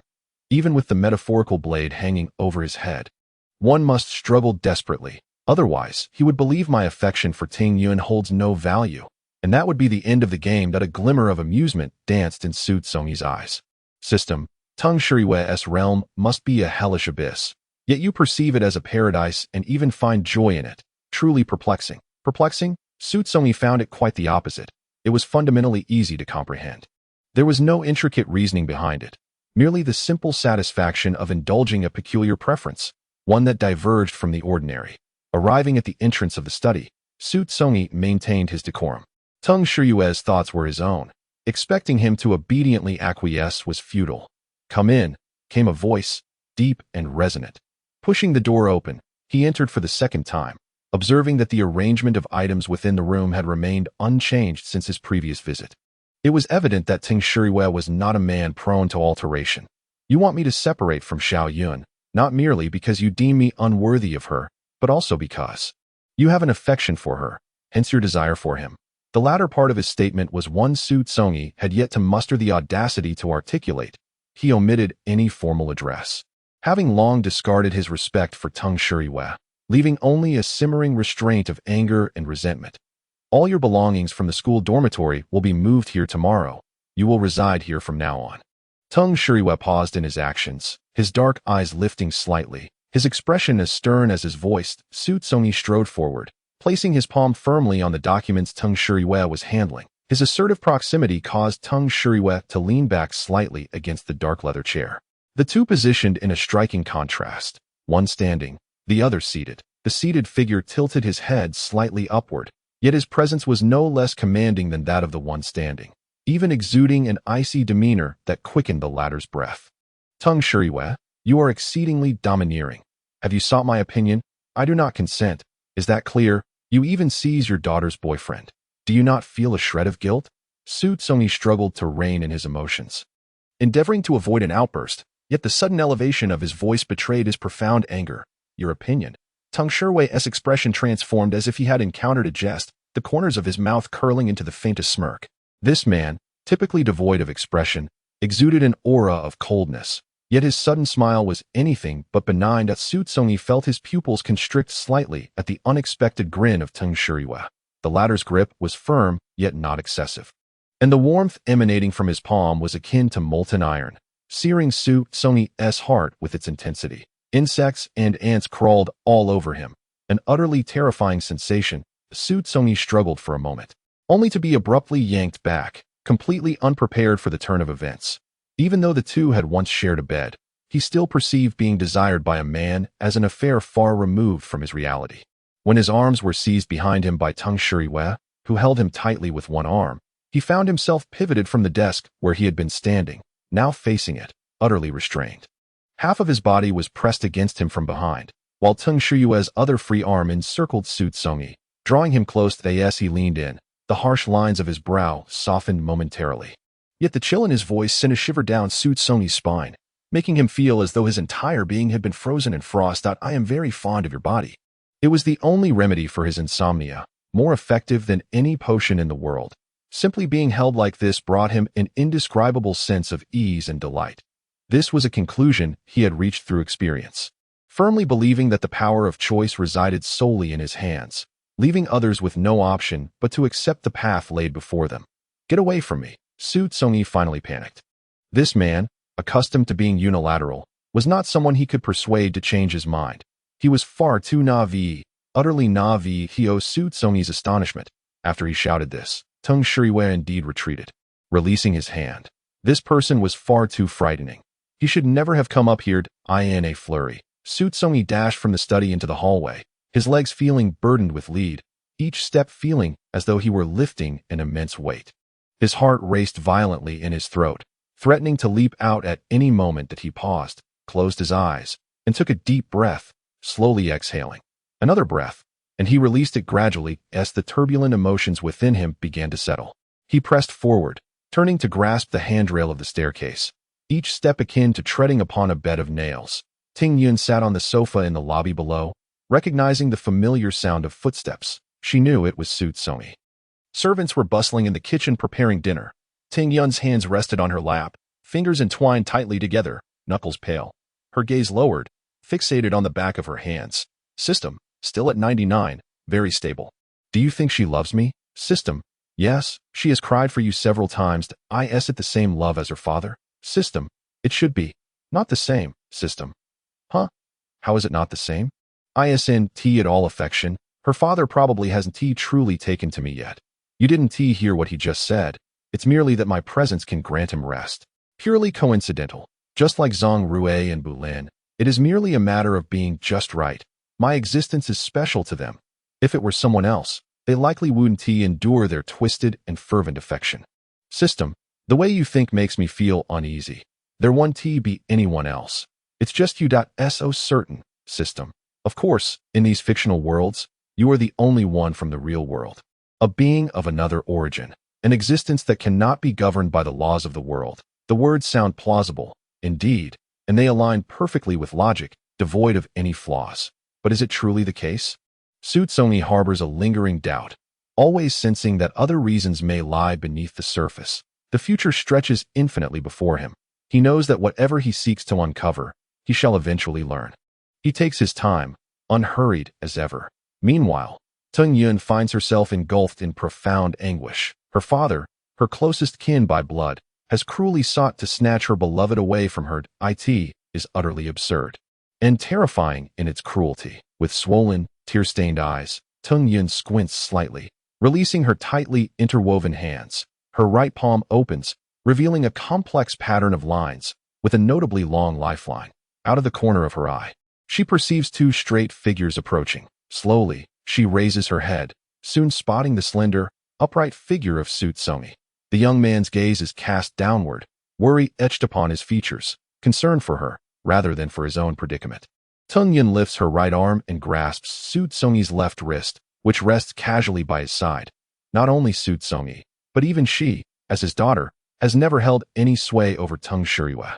That man is an autocrat. In his realm, there are no choices to be made. There exists neither option A nor option B, as the outcomes are dictated solely by him. Those who dare to oppose or challenge his authority either vanish from this city or disappear from the world altogether. No one can contest his dominion. As Teng Yun's fingers gradually close around Xu Congyi's wrist, it is not that she doubts him. Rather, her understanding of Teng Shirui informs her that he would not arbitrarily impose such outrageous demands. Thus, it is evident that there has been an intersection between Xu Congyi and Teng Shirui, occurring in her absence or without her knowledge. Perhaps this intersection is far from superficial. Did something transpire between you and my father? Last time, she was wrong to question Xu Congyi based solely on a few photographs. But this time, her instincts affirm her suspicions. Xu Congyi flinches slightly, a barely perceptible movement. Yet Teng Yun notices the subtle shift in his left wrist within her grasp. Xiaoyan. Xu Congyi is at a loss for where to begin. If he were to speak the truth, it would mark the inception of everything, or rather, a part of Teng Yun's influence. Had she not doubted him and sought answers, he would not have ventured to the bar where he encountered Teng Shirui, nor would he have shielded him from harm, thus preventing the subsequent events from unfolding. Xu Congyi's sudden silence appears to Teng Yun as an implicit acknowledgement of his connection to her father. I know it's not your fault. It's my father, all him. But at the very least, let me know. I don't wish to remain in the dark about everything. Please, tell me. Tung Yun's eagerness for knowledge is palpable. Her eyes beseech Xu Congyi, her determination to obtain answers unwavering. Very well, I shall divulge everything. But once you hear it, do not place any blame upon yourself, Xu Congyi replies, still standing, his clear gaze shimmering like rippling water. Tung Yun, momentarily taken aback, allows her desire for knowledge to overshadow her other concerns and nods in agreement. Consequently, Xu Congyi recounts in intricate detail the events that transpired at the bar, including the encounter with the assailant, their escape through the emergency exit, and the moment when he took a blade meant for Tung Shiriyue. She resembled a princess, cradled in the tender embrace of Xu Congyi's affection. She hardly qualified as a suitable partner. I seem to recall you casually mentioning that your father suffers from poor sleep. After Xu Congyi spoke of the bar, he abruptly shifted the conversation and inquired about Tung Yun. Tung Yun was puzzled by Xu Congyi's question, yet instinctively nodded and replied, yes, it's not just that he sleeps poorly. He is utterly unable to slumber that I can't quite remember when it started, but it seems to have always been this way. He is awake every moment, devoid of any semblance of drowsiness. He has fallen asleep, Xu Congyi stated coolly. Tung Yun gasped. What? He has fallen asleep. That's impossible. Even sleeping pills are ineffective that he can sleep, Xu Congyi reiterated. Tung Yun shook her head vigorously. No, that can't be true. The family doctor has tried numerous methods, yet none have succeeded. I do not understand why you insist on this. Then, Xu Congyi's subsequent words caused Tung Yun to leap from the sofa in shock. He said, when he holds me, he can sleep. Her lips quivered uncontrollably, and Tung Yun's expression morphed into one of astonishment. She had contemplated various scenarios in which their lives intertwined, yet none were akin to what Xu Congyi described. The thought of her father holding Xu Congyi, holding her mouth opened and closed, and suddenly, Tung Yun laughed. Stop joking, Congyi. This is not a time for jesting that we should consider how to escape from here. Call the police? He hasn't tied us up. If we report it, we might just get scolded. How about this? I could threaten him with death. What do you think? If he insists on keeping you, I'll show him I would die for it. Does that sound feasible? Tung Yun seemed to be talking to herself, and by the end, her eyes sparkled, convinced that this plan was absolutely viable. She even prepared to dash towards the kitchen. However, the smile on Tung Yun's face gradually faded. The joy was swiftly replaced by an overwhelming desolation, and she forced a bitter smile, her voice tinged with sorrow. What else can we do? Truly break up? No. You are mine. I won't allow anyone to take you from me. Not even my father. Xu Congyi firmly grasped Tung Yun's shoulders, gazing intently into her eyes, resolute and unwavering. That shall never come to pass. I will not leave you, not even in death. But Tung Yun was about to speak when Xu Congyi gently pressed his fingertip against her lips. His steadfastness and resilience infused Tung Yun with immense strength, and she collapsed into his embrace. That I believe that no matter what happens, I will trust you, without a shred of doubt, Tung Yun choked out. Time passed swiftly, and the servants prepared the meal, ascending to the study to summon Tung Shiriyue for dinner. Xu Congyi and Tung Yun sat side by side. Upon seeing Tung Shiriyue, impeccably dressed in a high-end suit, both of them lifted their gazes, watching as he approached the dining table step by step. Tung Shiriyue took a seat across from them, pulling out a chair. Tung Yun scrutinized Tung Shiriyue, hoping to discern even the slightest change in his unyielding demeanor, but there was none, absolutely nothing. The populace incessantly voices their discontent, having torn her apart from Xu Congyi, and not only that, they even wish for Xu Congyi to be with him. She is indeed fortunate to have a father who covets her daughter's boyfriend. Tung Yun has long since lost any reverence for men, and now, even the last remnants of familial affection have vanished into thin air. The three sat in silence, partaking of their respective meals. As Tung Yun bid farewell to Xu Congyi at the entrance, she rose on her toes to plant a kiss upon him. Her gaze shifted to the right, where Tung Shiriyue sat in the middle of the sofa, the television broadcasting the evening news. Though the man did not direct his attention towards them, Tung Yun noticed a fleeting tremor in his eyes. See you tomorrow, she softly murmured, caressing Xu Congyi's warm visage. Xu Congyi smiled gently in return. Yes, remember to send a text when you get to school. Understood, she replied. Tung Yun gazed at Xu Congyi for a few moments before turning away and entering the awaiting car. She settled into the back seat, rolling down the window to wave goodbye. Xu Congyi reciprocated with a couple of waves. The hour was not particularly late. He did not linger in the living room, but ascended the staircase. There was no conversation to be had between him and Tung Shiriyue. Upon entering his bedroom, He closed the door behind him. The author wishes to convey. He rummaged through the wardrobe and discovered several sets of clean pajamas. After comparing sizes, he found two that would fit him. Xu Congyi selected a light-colored set, cradling it in his arm as he proceeded to the bathroom for a shower. After shedding his clothes and trousers, he hung them on a hook. He turned to the side. His peripheral vision caught a glimpse of his naked form in the mirror, revealing a grotesque scar reminiscent of a centipede on the back of his right arm. Xu Congyi traced the scar from its base to its apex with the tip of his left index finger. System. There is a miraculous remedy for scar removal. Do you wish to acquire it? No need. System. He should be arriving shortly. How do you plan to proceed? Nothing at all. System. That seems inconsistent with your character profile. The first update, Happy Labor Day, my dears, Chapter 3905.10. Second update, la la la. What do you think I should do? Should I lash out in anger or resort to violence? System. Both options seem ill-advised. They might only provoke Tung Shuriwe further, which would benefit you in no way. Indeed, it's quite evident. Xu Congyi swept the hair that had fallen over his forehead behind his ears, a mischievous glimmer sparking in his eyes. Still 20? System. Yes. No growth. No growth. Indeed. System. I suggest you focus on improving your rapport line. The difficulty of the line is too great, and it may be impossible to fulfill. Observing the stark differences between Tung Shuriwe and Zhang Rue, it is apparent that neither seems inclined to be ensnared by romantic entanglements, possibly never to fall in love at all. The system feels compelled to remind Xu Congyi. I have not abandoned the rapport line. I never have. As for whether it may one day abruptly collapse, well, that is beyond my control. After showering and donning his pajamas, he left a few buttons of the collar undone. Xu Congyi approached the edge of the bed, lifting the covers to one side. Yet he did not lie down, merely sitting at the foot of the bed. His back was slightly hunched as he turned his neck to the sound of the door lock clicking open. A tall figure stood at the entrance, their gaze locking onto Xu Congyi in an instant. The man approached with deliberate steps. Xu Congyi felt his nerves taut.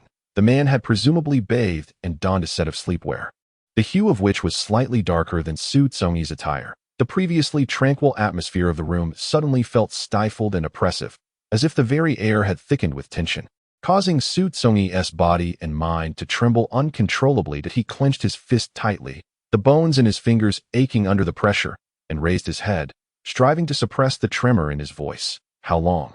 Xu Congyi inquired. Tung Shuriwe raised an eyebrow slightly, as if puzzled by Xu Congyi's question. A month, a year, or perhaps a lifetime.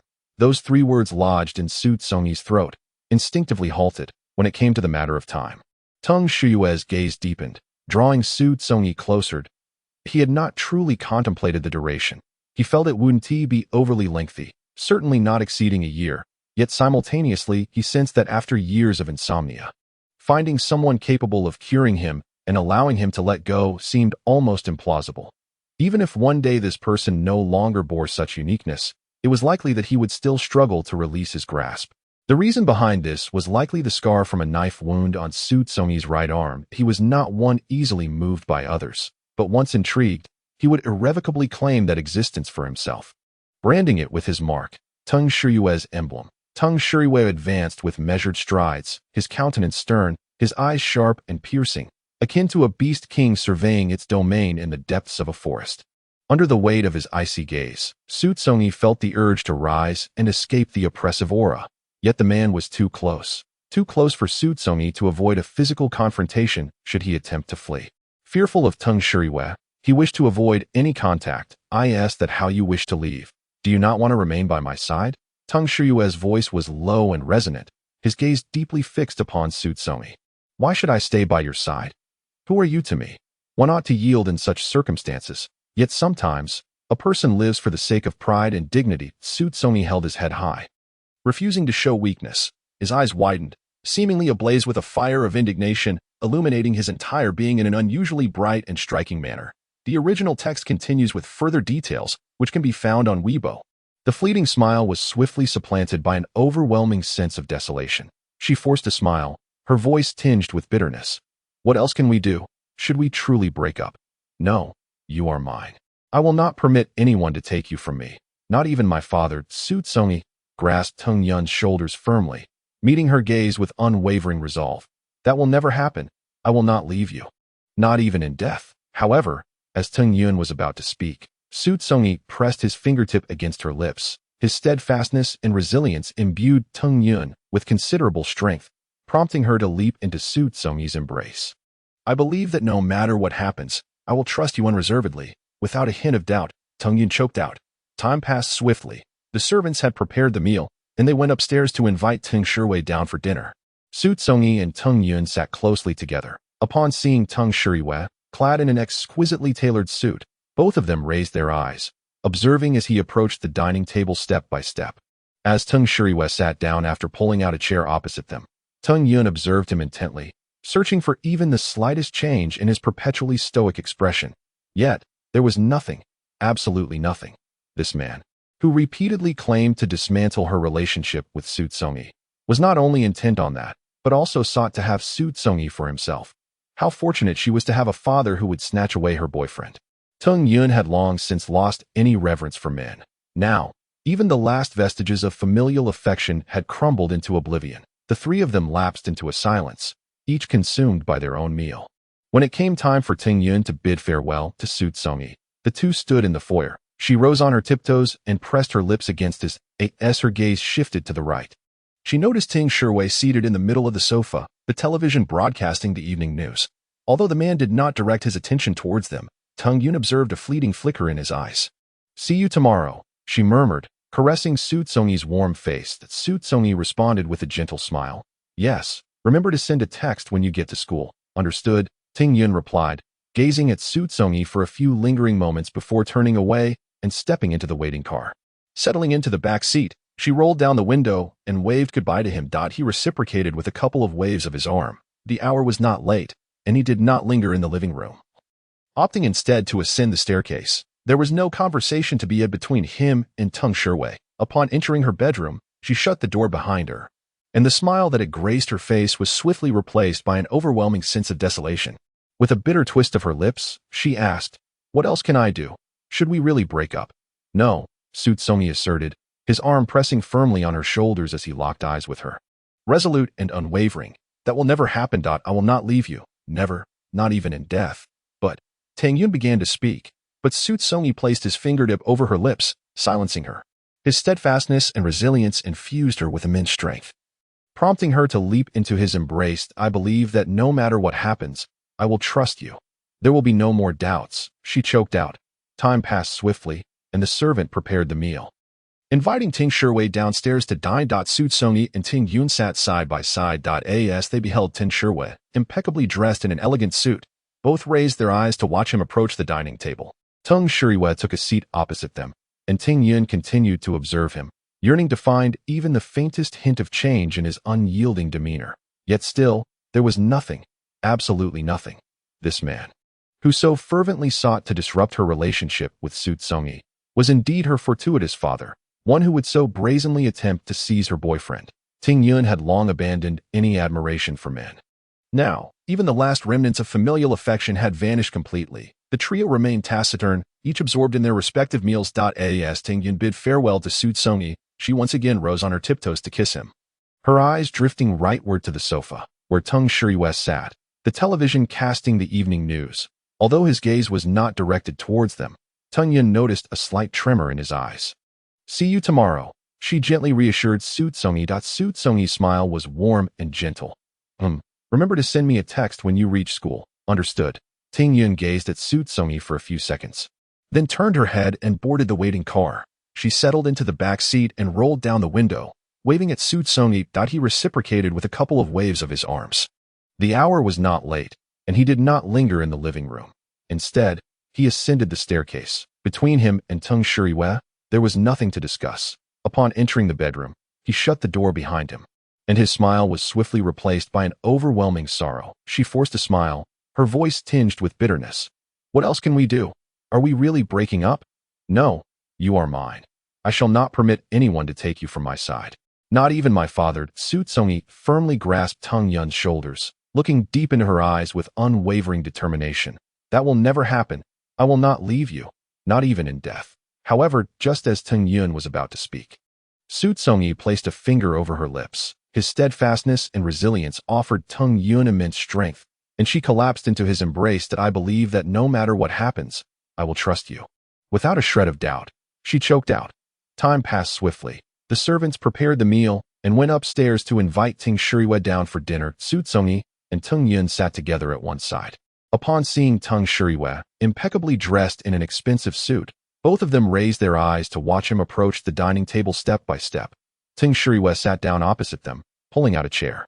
Tung Yun observed him intently, hoping to discern even the slightest change on his ever-unchanging face, but found none, nothing at all. This man, who incessantly spoke of tearing her and Xu Congyi apart, not only sought to separate them, but also insisted that Xu Congyi be with him. She truly was fortunate to have such a father who would attempt to usurp her boyfriend. Tang Yun's admiration for men had long since eroded. Now, even the last remnants of familial affection had vanished completely. The three of them remained taciturn, each consumed in their own meal. As Ting Yun bid farewell to Xu Congyi at the entrance, she stood on her tiptoes and kissed him. Her gaze shifted to the right, where Tung Shuriwe sat in the middle of the sofa, the television broadcasting the evening news. Though the man's gaze did not directly meet theirs, Ting Yun noticed a slight flicker in his eyes. "See you tomorrow," she said, caressing Xu Congyi's warm face. That Xu Congyi replied with a gentle smile. Remember to send me a text when you reach school." "Understood." Ting Yun gazed at him for a few seconds, then turned her head and boarded the waiting car. She sat in the back seat, rolled down the window, and waved at Xu Congyi. He waved back twice. Time was not too late. He did not linger in the living room, but headed up the staircase. With nothing to say to Tung Shuriwe, upon entering the bedroom, he shut the door behind him.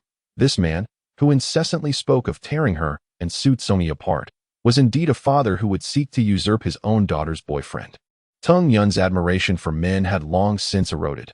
Now, even the last remnants of familial affection had vanished completely. The three of them remained taciturn, each consumed in their own meal. As Ting Yun bid farewell to Xu Congyi, the two stood at the entrance. Tung Yun rose onto her tiptoes and pressed her lips against Xu Congyi's. Her gaze shifted to the right, where Ting Shuriwe was seated in the middle of the sofa, the television broadcasting the evening news. Although the man did not direct his attention towards them, Ting Yun noticed a brief flicker in his eyes. "See you tomorrow." Tung Yun gently caressed Xu Congyi's warm face. Xu Congyi responded with a soft smile.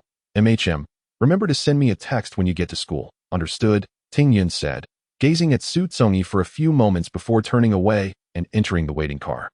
She took her seat in the back, rolled down the window, and waved goodbye to Xu Congyi. He reciprocated with a couple of waves. It was not late, and he did not linger in the living room. Instead, he ascended the staircase. There was no conversation to be had between him and Tung Shuriwe. The time was still reasonable. He did not tarry in the living room, but proceeded up the stairs, where no words could be exchanged with Tung Shuriwe. The author has something to convey. Locked out, heartbroken. Chapter 40, 05.11. If the weather had turned somewhat chilly, Tung Rinjian drove back to the Tung residence from school to fetch some winter clothing. Upon parking in the courtyard, he exited the vehicle and walked towards the house. The interior was desolate, as it had always been, devoid of any semblance of vitality. The faint sound emanated from the kitchen. With over an hour remaining until noon, Tung Rinjian speculated it was likely the maid preparing a meal. However, this implied that Tung Shuriwe must be at home. A sense of unease washed over Tung Rinjian as he ascended the stairs. His first destination not his own bedroom, but Tung Shuriwe's study. That if he were home, he would undoubtedly be in that room. Standing before the closed study door, Tung Rinjian stared at the dark wood panel for a while before raising his hand to knock. After a moment of silence, he waited, but there was no response from within. He knocked again, lowering his arm. Yet still no answer. He twisted the doorknob, inhaling deeply, and gently pushed the door open. The gap widened gradually, revealing the pristine, reflective surface of the desk, while the leather chair in the middle remained empty, devoid of any familiar figure. Tung Rinjian stepped inside, scanning the room, but failing to spot Tung Shuriwe. Surely he wouldn't still be in bed. That was absolutely impossible. Tung Shuriwe suffered from severe insomnia, and in Tung Rinjian's recollection, he had never seen him close his eyes during the day. Exiting the study, Tung Rinjian turned right down the corridor. His bedroom was not in the same direction as Ting Yun or Tung Shuriwe's. As he passed a guest room, he was taken aback to hear noises coming from within. This guest room was typically reserved for visitors, and under normal circumstances, their family did not entertain guests. Even during family gatherings, it was rare for anyone to stay overnight. He gazed at the door across from him, a new thought emerging. Tung Shuriwe's young lover. Although Tung Shuriwe was his father, Tung Rinjian had to admit one thing. He was not one to form attachments easily, being miserly with his affections. Perhaps he was entirely devoid of feelings, a cold and unyielding presence. The door to the guest room was closed, and intermittent sounds emanated from within, fluctuating in pitch. Retrieving a small suitcase from a compartment atop the wardrobe, he pondered the abundance of money at his disposal, sufficient to procure new garments should he so desire. However, he was not one to easily forsake the old for the new, and having recently perused the offerings at a clothing store, he found the latest styles to be unappealing. Custom-made attire required a certain time frame for preparation. After rummaging through a few pieces that he found relatively agreeable, he filled the suitcase to capacity. Bending down to pull the zipper from back to front, securing it closed, he dragged the suitcase. Its wheels emitted a considerable noise against the floor, and Tung Rinjian exited the bedroom, making his way toward the staircase.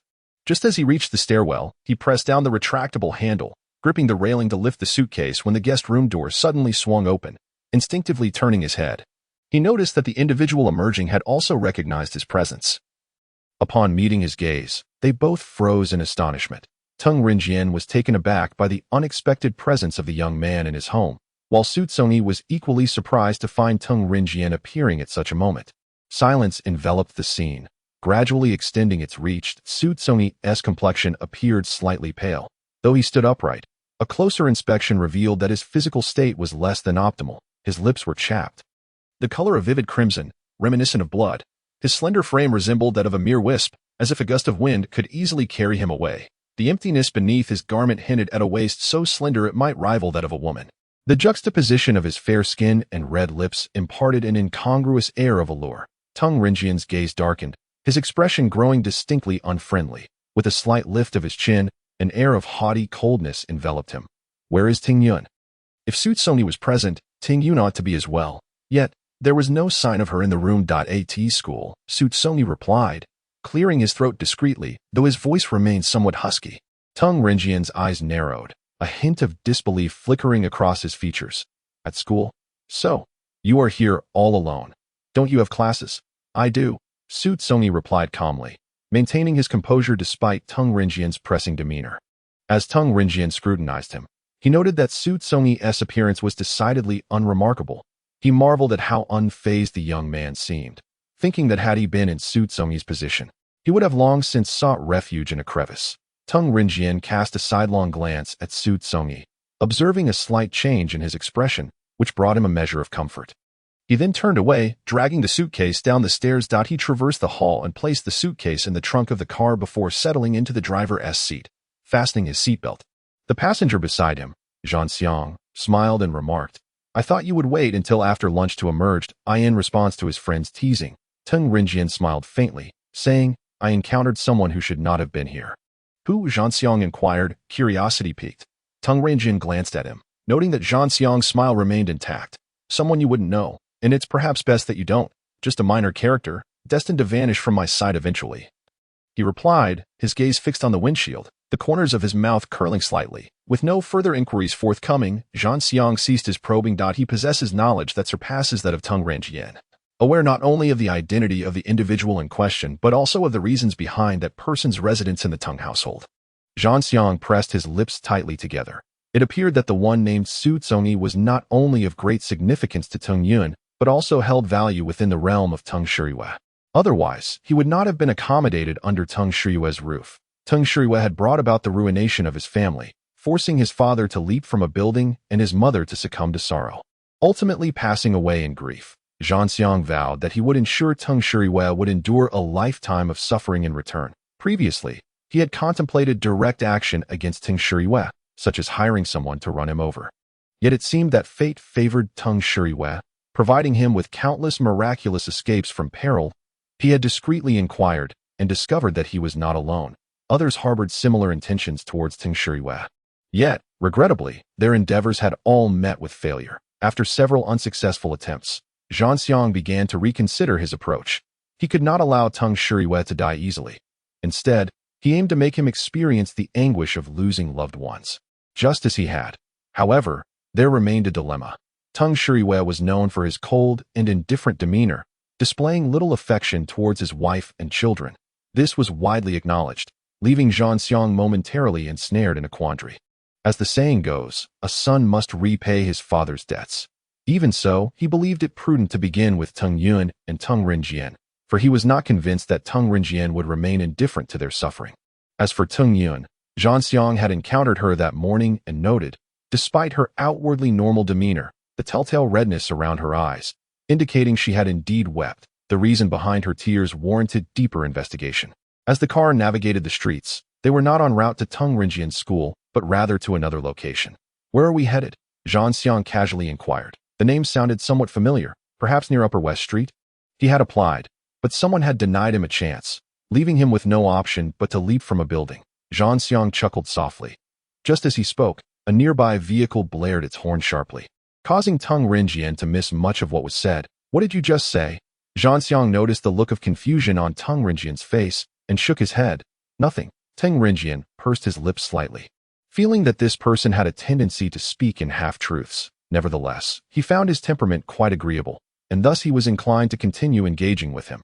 Meanwhile, Xu Congyi raised the sleeve of his left arm slightly, revealing a round, silvery bracelet at his wrist, smooth and lustrous, casting a clear radiance. Upon closer inspection, no openings could be found, leaving one to wonder how it was worn that Xu Congyi's fingertips caressed the bracelet. Searching for any unusual indentations or protrusions but finding none, it appeared exactly as it seemed. What purpose did this object serve? It could not simply be worn for no reason. Xu Congyi harbored a vague suspicion within. The system responded. "It is a locator, the most precise and robust tracking device in this world. It can trace signals even 100 meters underground. A small tool," Xu Congyi remarked, a slight smile gracing his lips. "Not quite. To Teng Shiyue, you are a unique existence, one that cannot be replicated in this world, capable of alleviating Teng Shiyue's insomnia. That I am not concerned." A glimmer of light flickered in Xu Congyi's gaze. "What are you worried about?" the system inquired. Perplexed, "I inflicted a wound upon my wrist, severing that which needed to be discarded, and then stealthily made my escape." Xu Congyi's every expression radiated warmth. The system was somewhat taken aback by Xu Congyi's words.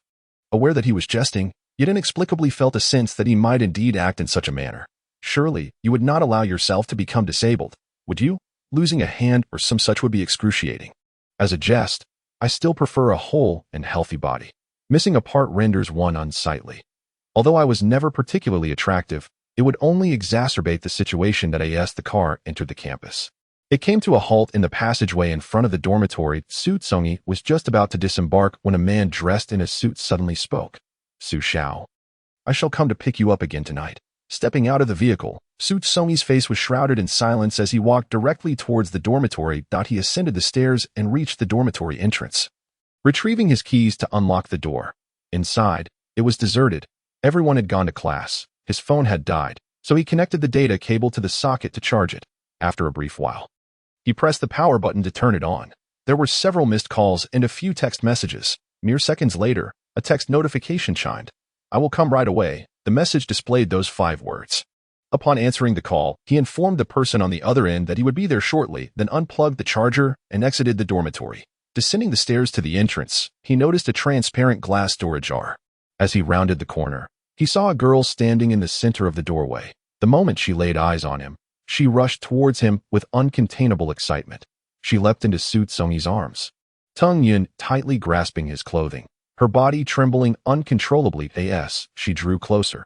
Teng Yun's gaze wandered and unexpectedly landed on a series of crimson, ambiguous marks on Xu Congyi's neck. She reached out to touch them, her fingers grazing the spots. "What is this? Were you bitten by mosquitoes? Didn't we buy any incense for the dorm?" Teng Yun inquired, looking up at him. His eyes lowered.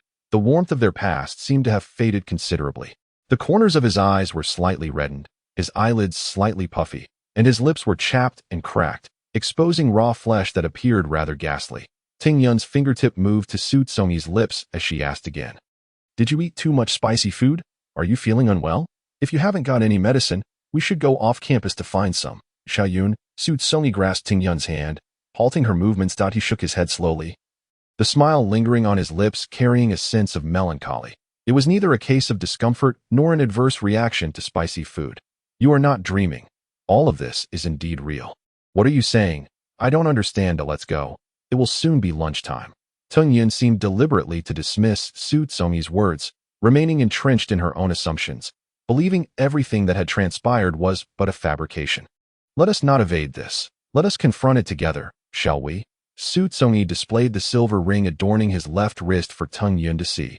She did not recognize this object. Upon touching it, she realized it was unlike a typical bracelet, for this circular item could not be warmed by the human body, exuding an icy chill. What is this? Teng Yun queried, having never seen it on Xu Congyi before. I do not know. Your father placed it on me last night. As for its purpose, perhaps only he knows, Xu Congyi replied candidly. Teng Yun's expression shifted to one of astonishment as she repeated. My father? My father. The person who just dropped me off at school said he would come to pick me up tonight. That Xu Congyi did not conceal the truth from Teng Yun. Thus, the marks on your body. Teng Yun abruptly tore open Xu Congyi's collar, revealing patches of skin beneath her collarbone, marred by mottled scars, some of which were evidently inflicted by bites. Last night, Xu Congyi was at her home, where only her father, Teng Shiyue, was present. These marks were the result of Teng Shiyue's actions. How did it happen? How could it happen? Teng Yun was not a mere 3-year-old child. She understood everything that needed to be understood. She was horrified by this brutal and terrifying reality, her eyes trembling violently, her pink lips quivering as she spoke in fragmented sentences. It can't be true. You're deceiving me. Stop joking. How could this be possible? It's all a lie. Everything is a lie. I'm sorry. Xu Congyi felt his heart wrench painfully at the sight of Teng Yun's sorrow and anguish, a torment more intense than being wantonly humiliated by Teng Shiyue. Teng Yun laughed and cried simultaneously. How could this be your fault? You haven't done anything wrong. Nor have I. The one at fault is Teng Shiyue. How could he act this way? You are the one I cherish. My boyfriend. He is utterly cruel. I'm sorry. I think we should break up. Xu Congyi's words were abruptly interrupted by Teng Yun's piercing voice. No, that's not acceptable. I can't. I finally found you. You can't make me leave you. I can't do it. You can't expect that of me. Teng Yun's emotions erupted, her sharp voice drawing curious glances from passers-by. You see, I can't continue being with you and your father. I am truly sorry. Xiaoyan, you deserve someone better. Teng Yun wept. You are the best person. You are wonderful. Even with this, in my heart, you remain the best. There must be a way. Don't give up. There will always be a solution. Just let me think. I need to think. Yet, they stood in the open space before the dormitory for over half an hour, and Teng Yun still could not devise a viable solution. By evening, the two went to the cafeteria for dinner. Teng Yun went to find a seat first, while Xu Congyi queued at the window for food. His phone buzzed in his pocket. Upon glancing at it, he saw an unfamiliar number with a local area code. Without much thought, he answered the call. After hanging up, his complexion seemed to pale further. Having only taken one portion of food, Xu Congyi approached Teng Yun, who was puzzled as to why he carried only one plate. He stood without sitting down and said, The car is waiting outside. I need to go first. Teng Yun's curled fingers suddenly relaxed, and she looked up at him. Where are you going?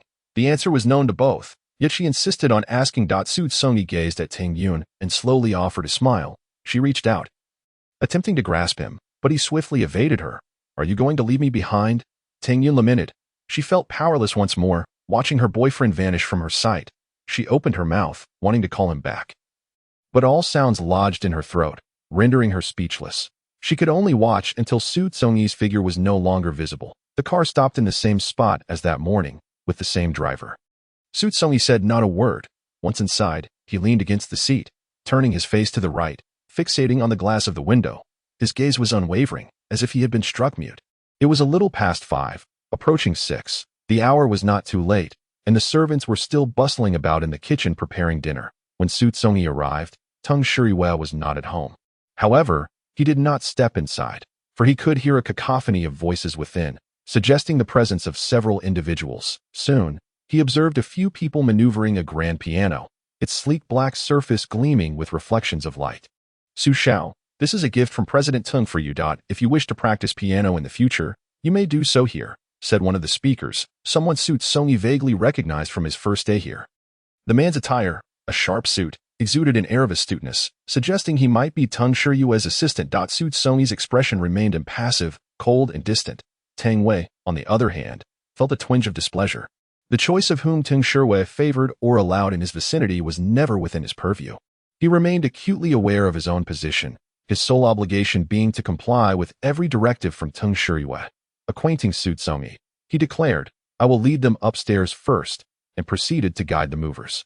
Xu Congyi lingered in the living room, where every corner exuded an unsettling aura. He yearned to escape, yet reason restrained him. He had once experienced the consequences of defying Ting Shiwei and had no desire for a repeat encounter. His gaze flickered momentarily before once again descending, fixating on the empty bowl and chopsticks before him. The servant in the kitchen exhibited an unusually deferential demeanor, immediately addressing Ting Shiwei with a respectful title upon his arrival. Ting Shiwei's expression remained inscrutable, his dark eyes shrouded in silence. As a chair was drawn back for him, he seated himself, his gaze lingering on Xu Congyi, who sat with his head bowed for an extended moment. Ting Shiwei had anticipated some form of resistance or struggle, yet to his surprise, Xu Congyi appeared remarkably composed, as if the events of the previous night had left him unscathed. Ting Shiwei scrutinized him closely. If it truly bore no significance, Xu Congyi would not be avoiding his gaze. Ultimately, it seemed he sought to employ silence as a form of unvoiced defiance. However, it was futile. The meal passed in mutual silence, both parties finishing swiftly without uttering a word. After savoring the last spoonful of soup, Xu Congyi set down his chopsticks, rose from his chair, and turned to leave the dining table, ascending the stairs with little desire to remain, let alone confront Ting Shiwei. The mere presence of the man instilled a deep-rooted sense of trepidation within him. Perhaps the man himself was unaware, but the aura of authority and intimidation he exuded compelled Xu Congyi to flee. To distance himself from sharing the same space, Xu Congyi quickened his pace, yet fate conspired against him. Just as he was about to ascend the steps, a deep, resonant voice called out to him from behind. He froze momentarily, slowly turning his neck to see Ting Shiwei rising from the dining table and striding into the living room. Wait a moment. Someone will be arriving shortly, Ting Shiwei stated cryptically. Xu Congyi narrowed his eyes, but with Ting Shiwei having spoken, he had no alternative. Defying Ting Shiwei was not a prudent course of action. The man operated like a finely tuned machine, displaying no signs of fatigue. Under the piercing gaze of Ting Shiwei, Xu Congyi instinctively faltered in his breath, approaching the sofa while maintaining a respectful distance from the man. Seeing others display such trepidation towards him, Ting Shiwei realized that the previous calmness had been nothing but a facade. He had failed to diminish the distance between them to naught. The LCD screen mounted on the wall flickered with local news, and Ting Shiwei regarded it with a cold detachment. Not even 5 minutes had elapsed when a knock resounded from the door. His gaze remained fixed on the screen, unyielding, while Xu Congyi's attention drifted towards the sound. The knocking persisted for a few moments before pausing. Seconds later, it resumed with renewed insistence, glancing down at the man on the sofa, whose chiseled profile bore an air of chilling handsomeness. Ting Shiwei noted the cruel thinness of his lips, suggesting an unyielding demeanor. It was inconceivable to allow the visitor outside to continue their incessant knocking. Anyone who came to this abode must certainly have a purpose. Thus, he approached the door to open it. As he pulled the door ajar, a visage emerged that startled Xu Congyi. Perhaps it could hardly be termed a human face anymore. The man, captured by two suited figures, bore a visage marred with swelling, his eyes a deep crimson, trembling violently, his cheeks grotesquely inflated, and his mouth incapable of closing, blood oozing from between his teeth. Dark red stains were evident on his attire. Xu Congyi instinctively recoiled a few steps. The suited men dragged the man into the room like refuse, tossing him unceremoniously onto the floor of the living room. The man's body crumpled, as if rendered powerless, succumbing to the ground in a contorted and hideous manner. From a distance, Xu Congyi was taken aback by the scene, acutely aware of Ting Shiwei's complete disregard for the sanctity of life, an understanding that had begun to crystallize during their earlier encounter at the bar. Yet now, with the man utterly defenseless, what further intentions could Ting Shiwei possibly harbor? A series of painful groans erupted from the man's lips, his entire form convulsing in a pitiful display. Xu Congyi instinctively felt compelled to intervene, taking a step forward, but Ting Shiwei seemed to anticipate his action, his gaze snapping towards Xu Congyi, devoid of any flicker of empathy, cold and unyielding. The foot that had moved forward halted, a chill creeping up from his feet, infiltrating his very being, seeping into his lungs. His limbs turned rigid and frigid in an instant. The lingering pain from his foot's previous injury continued to torment the unfortunate man, who dared not advance. Collapsing to the ground with his elbows propped up, his face smeared with a mixture of tears and snot, the omnipresent agony relentlessly gnawing at him. Mr. Ting, I was wrong. I truly did not mean to. The man's speech was halting, struggling to form coherent words. His voice, sharp and anguished like that of a woman's, wailed, I was wrong. I realized my mistake. It was a moment of foolishness. Please, Spare me this time. I promise I won't dare again. Just don't kill me. I will do anything you ask. I beg you for a chance at life. Tang Shiyue's expression remained grave, his right arm resting on his knee, his index finger tapping lightly. The man watched intently. There is but one opportunity here. Tang Shiyue paused, and the man's eyes gleamed with a desperate light. Tang Shiyue's voice turned icy and unyielding. Yet you have erred not once, but twice. No, I was coerced. I am not to blame, truly. The man, now thoroughly frightened, who had remained silent under the previous assaults of the suited men, found himself unraveling under the formidable aura of Tang Shiyue. Who coerced you? Tang Shiyue seemed to grant the man a fleeting chance to explain. Regrettably, the man faltered in his response, trembling as he said, I don't know him. We only communicated through our phones. And after the incident, his phone became unreachable. However, I can provide you with the phone numbers he previously used. That won't be necessary, Tang Shiyue interjected, raising his hand to halt the man's further utterances. Two men in suits began to close in on him, and from the corner of his eye, the man noticed one of them wielding a sharp weapon. The taut string in his mind snapped, and he rolled and crawled towards Tang Shiyue.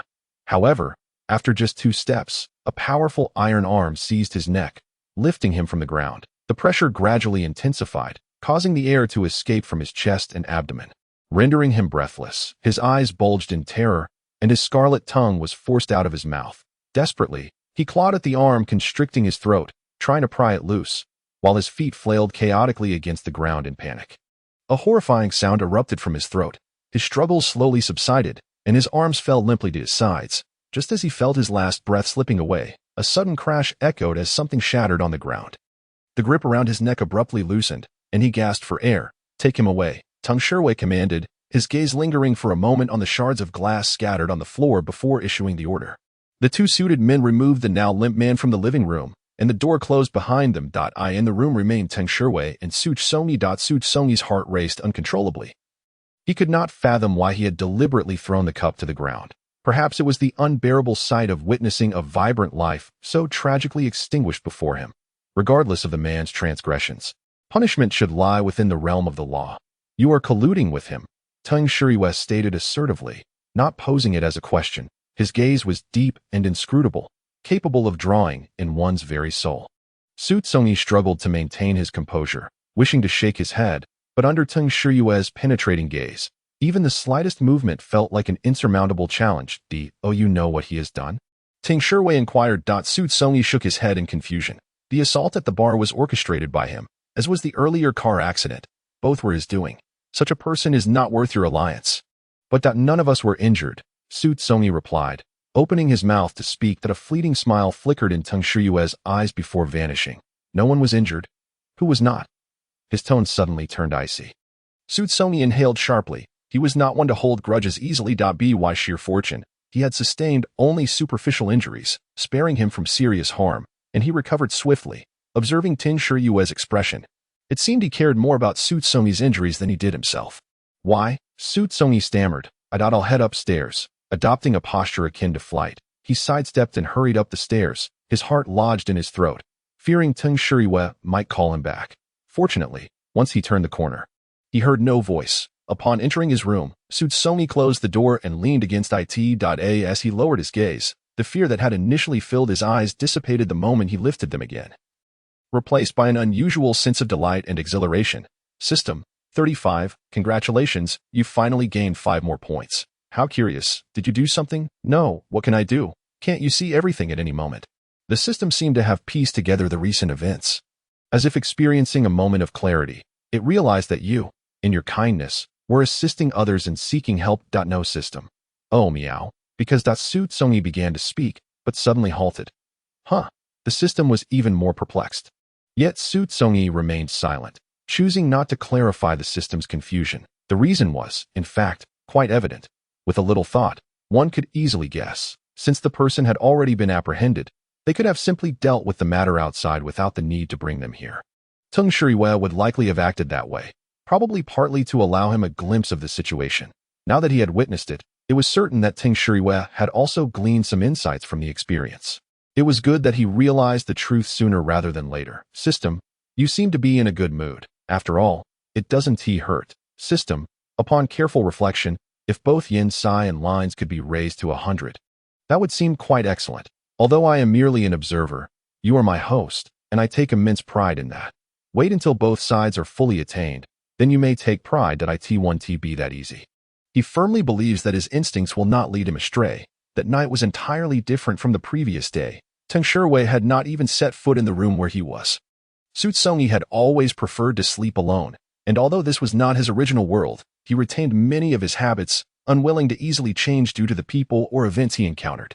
Unchanging, regardless of how much time had passed. In the following days, the atmosphere remained relatively harmonious. At school, Xu Congyi deliberately avoided Ting Yun. Although it was forced, the reality was that he was now in a relationship with Ting Yun's father. And this mere connection made it impossible for Xu Congyi to regard Ting Yun with his previous mindset. That would be a desecration of Ting Yun and an insult to their past feelings. Having learned from his roommate about the classroom where Xu Congyi attended lectures, Ting Yun was waiting outside for him, having skipped class. Upon seeing Ting Yun, Xu Congyi rose from his seat as the bell rang and exited through an alternative door. Ting Yun rushed to pursue him, but Xu Congyi moved swiftly, quickly nearing the staircase. Ting Yun called out his name. Xu Congyi, with his back to her, noticeably flinched, just when Ting Yun thought he had stopped. In the next moment, Xu Congyi dashed down the stairs. He headed toward the outside of the campus, while Ting Yun stood in the expansive corridor, flanked by students who cast her strange looks. Their expressions laden with speculation about her relationship with Xu Congyi. A sorrowful, invisible hand tightened around Ting Yun's heart, causing a sharp pain in her chest, making it difficult for her to breathe. Her body swayed as she retreated to the railing, grasping it tightly, her gaze downcast, her breaths heavy. You and your boyfriend have broken up? A gentle voice inquired. Ting Yun instinctively retorted, her voice involuntarily rising. No. We haven't broken up, but he seems to be ignoring you, Zhan Xiang added. Ting Yun contemplated mentioning her father's influence, but, upon seeing the spark in Zhan Xiang's eyes, she immediately silenced herself, responding coldly. It's none of your business. Wherever it may concern me not, I have pursued you in the past, albeit met with your outright rejection.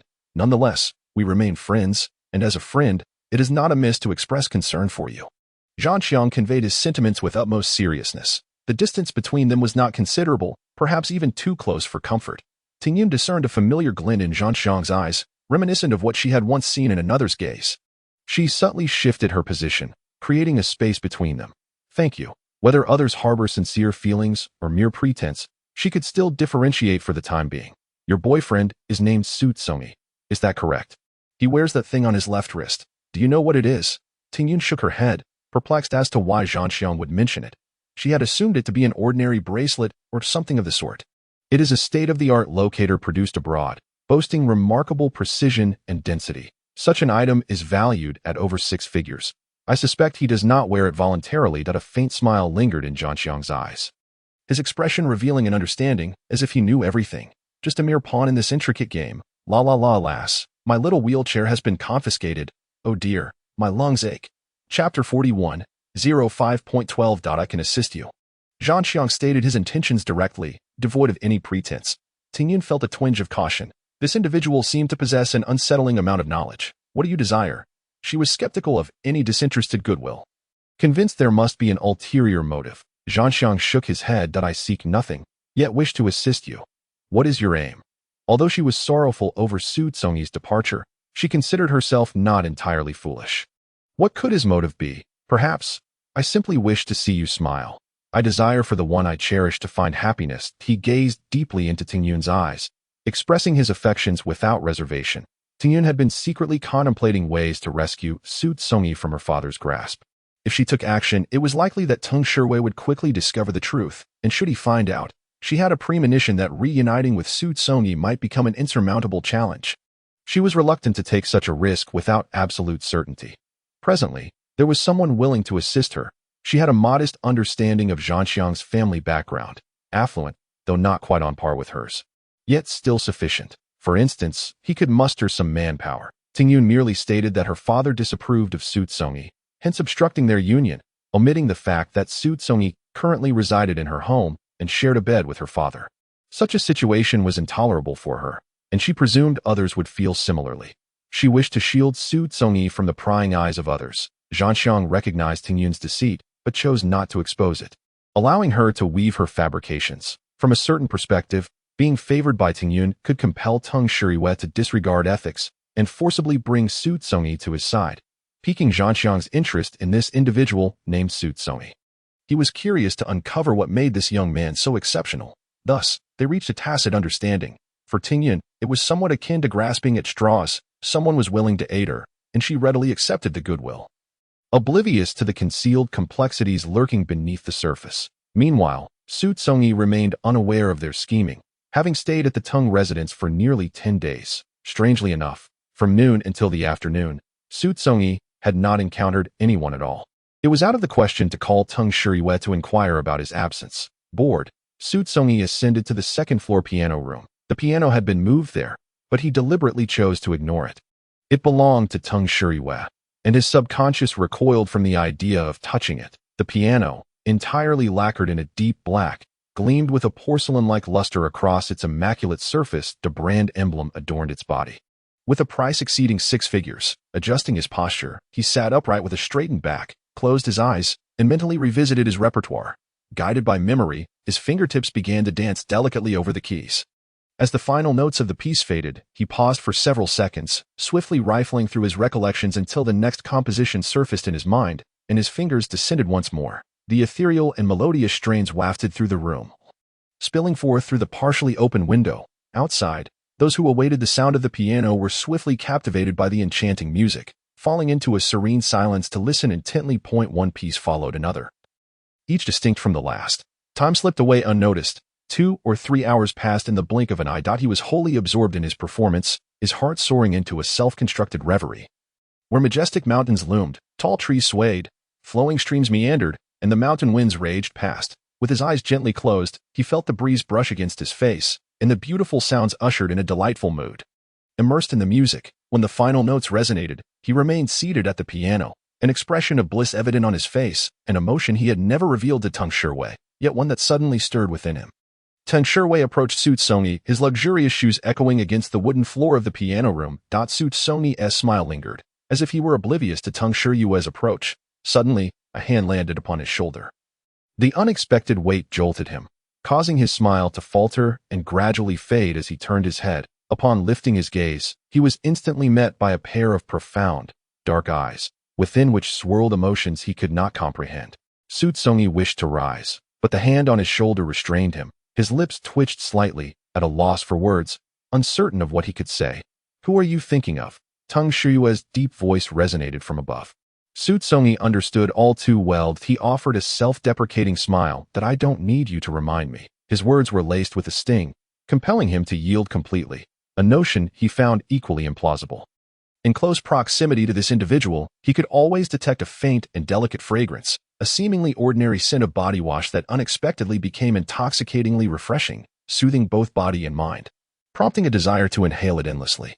Drawing closer, deeper, the young man, clad in light-colored loungewear, sat before the jet-black piano, the overhead light cascading down upon him, enveloping him in a warm, gentle glow that painted his surroundings with a soft luminescence.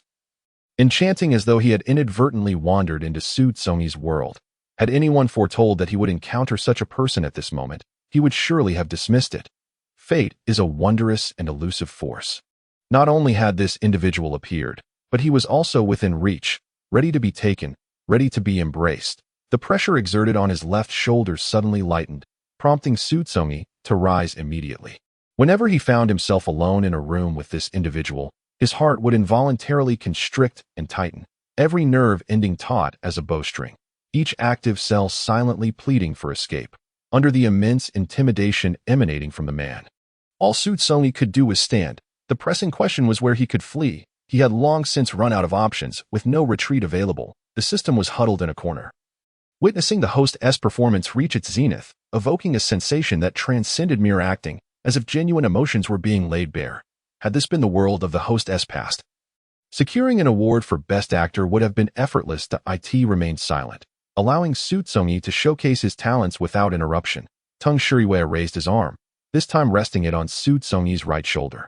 Bringing them face to face, the youth was slightly shorter, and his frame appeared considerably more slender. Beneath the thin fabric of clothing, Xu Congyi could feel the slight prominence of the scapula. Suddenly, with a forceful grip, Teng Shuriwei pushed Xu Congyi down onto the piano keys. Bang! A cacophony of jumbled, discordant notes erupted as countless keys were pressed simultaneously. The keys, which should have been cherished and treated with care, were now subjected to Xu Congyi's weight, igniting a surge of anxiety and self-reproach within him. He moved in a flustered manner, attempting to rise, only to have another hand descend upon his shoulder. His entire body was immobilized, unable to rise. Any lateral movement only further damaged the piano keys. Xu Congyi forced himself to regain composure. His breathing quickened slightly as his gaze met Teng Shiwei's. Unexpectedly, where there had been indifference moments before, a familiar emotion now flickered within those depths, one he had once witnessed and tried to forget.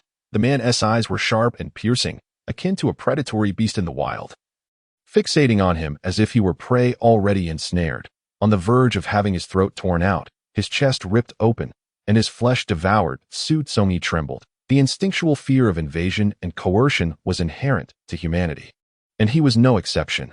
Grasping the arm gripping his shoulder, he attempted to pry it away, but the man's fingers clamped down like iron vices, resisting any effort to shift even slightly. Xu Congyi shook his head, an unnoticeable plea lacing his tone.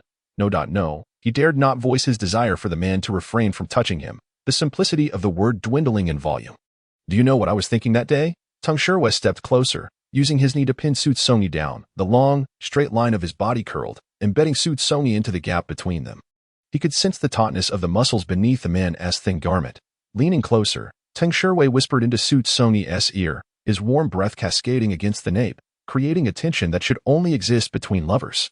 Xu Congyi felt his ears flush with warmth, his pupils dilated, and every minuscule reaction of his was captured in Teng Shiwei's gaze, magnified with each passing moment. Teng Shiwei was not one to indulge in restraint.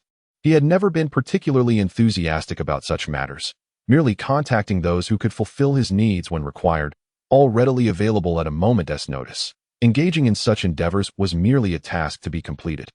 The notion of enjoyment felt distant and foreign to him. Yet, there were always elements that disrupted this facade. He could still harbor affection for someone, still immerse himself in the throes of exquisite pleasure. Like indulging in a forbidden vice, relishing the exquisite flavors, truly savoring every bite. The delicacies were so delectable that restraint was necessary as he yearned to consume them slowly, savoring each morsel. His right arm, self-assured, traveled from his shoulder to his collar, then descended, with two fingertips delicately caressing the pristine white button at the top. The young man's eyes widened in sudden realization, as if he understood what was about to transpire. His hazel irises flickered with intensity. After a moment of gentle exploration, without unfastening, he slightly arched his back, leaning forward over the young man, his gaze fixed on the eyes that were filled with burgeoning humiliation. One arm pressed down, while the other traversed the line of buttons, progressing towards the hem of the garment. He lifted a corner, gradually slipping inside. His lips brushed against the alluringly rosy earlobe before capturing it between his mouth, savoring it for some time. When he withdrew, it glistened with moisture, shimmering with a radiant sheen. Teng Shiwei continued the unfinished words in a hushed tone towards Xu Congyi, who listened, mortified and indignant. His palm rested against Teng Shiwei's chest, attempting to prevent him from drawing closer. The pressure was yet to be applied, but through the thin fabric, a sensation was abruptly seized by the man, causing Xu Congyi's arm to tremble, a soft gasp escaping his lips. In a chaotic struggle, the one in a vulnerable position was entirely subdued. Soon, the stark contrast of black and white colors, though opposing, harmonized unexpectedly. The subdued keys of the piano, undulating with the movements of the body above, produced a myriad of sounds, both high and low, intermingled with two distinct breaths and muffled groans. As night descended, the starry sky emerged, darkness creeping in. In the piano room, a sudden burst of spring light filled the space.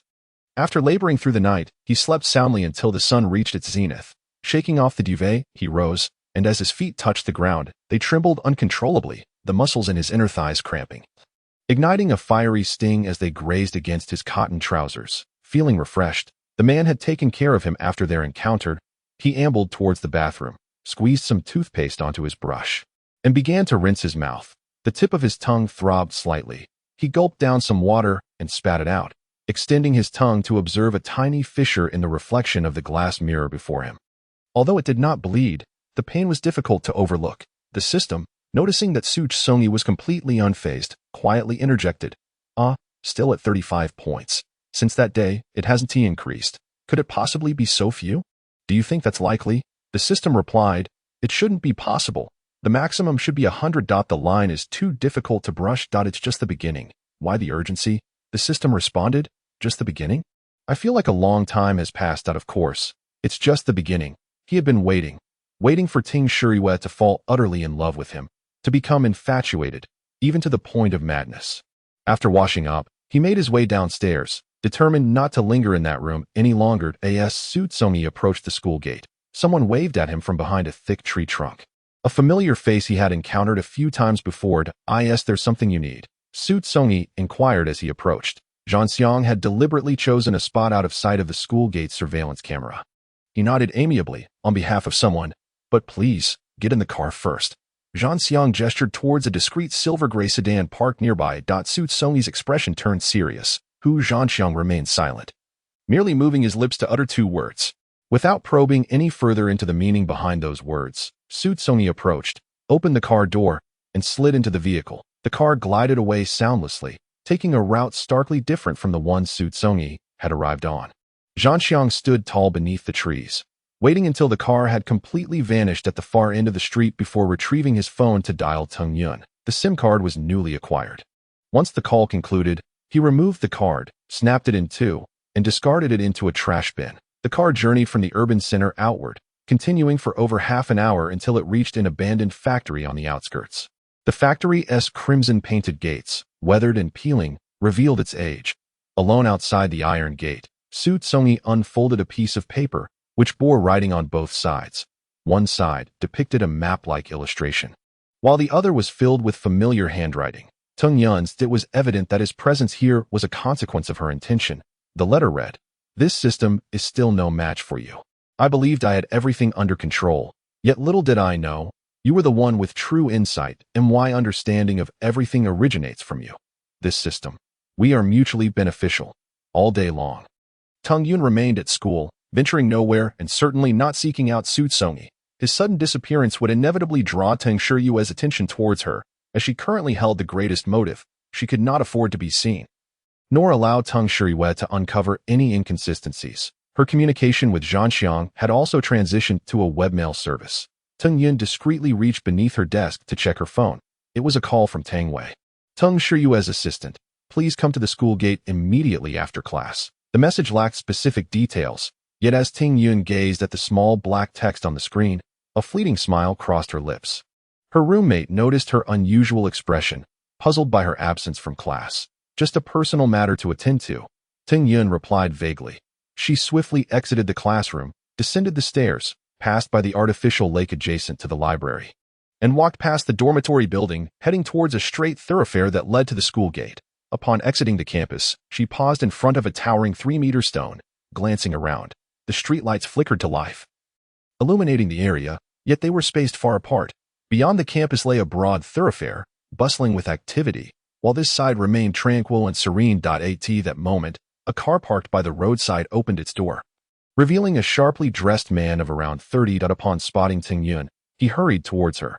"Miss," he addressed her, identifying himself as Tang Wei, Teng Shuriyue's assistant. Teng Yun's gaze instinctively shifted towards the back seat of the car. The tinted windows obscured her view, yet she sensed the presence of someone within, tension coiling within her. "Please, get in. Mr. Teng is waiting for you." Tang Wei gestured towards the vehicle. Teng Yun lowered her eyes slightly and glanced sideways at Tang Wei. How long has he been waiting? Without uttering another word, she proceeded alongside Tang Wei, who opened the back door for her. She nodded in gratitude. Once seated, her previously vague vision sharpened into focus, the piercing clarity striking her like a blade to the heart. Leaving her momentarily breathless, she steadied her thoughts and spoke firmly. "Father, drive." With a somber tone, Teng Shuriyue commanded Tang Wei, who swiftly occupied the driver's seat. Tang Wei nodded repeatedly, igniting the engine, his gaze fixated on the windshield. Wholly absorbed in the act of driving, deliberately avoiding the two individuals in the back, Xu Congyi had vanished. Suddenly, a deep, resonant voice echoed, startling Teng Yun, whose pupils dilated in shock, and she immediately displayed a flustered expression. "How could he be missing?"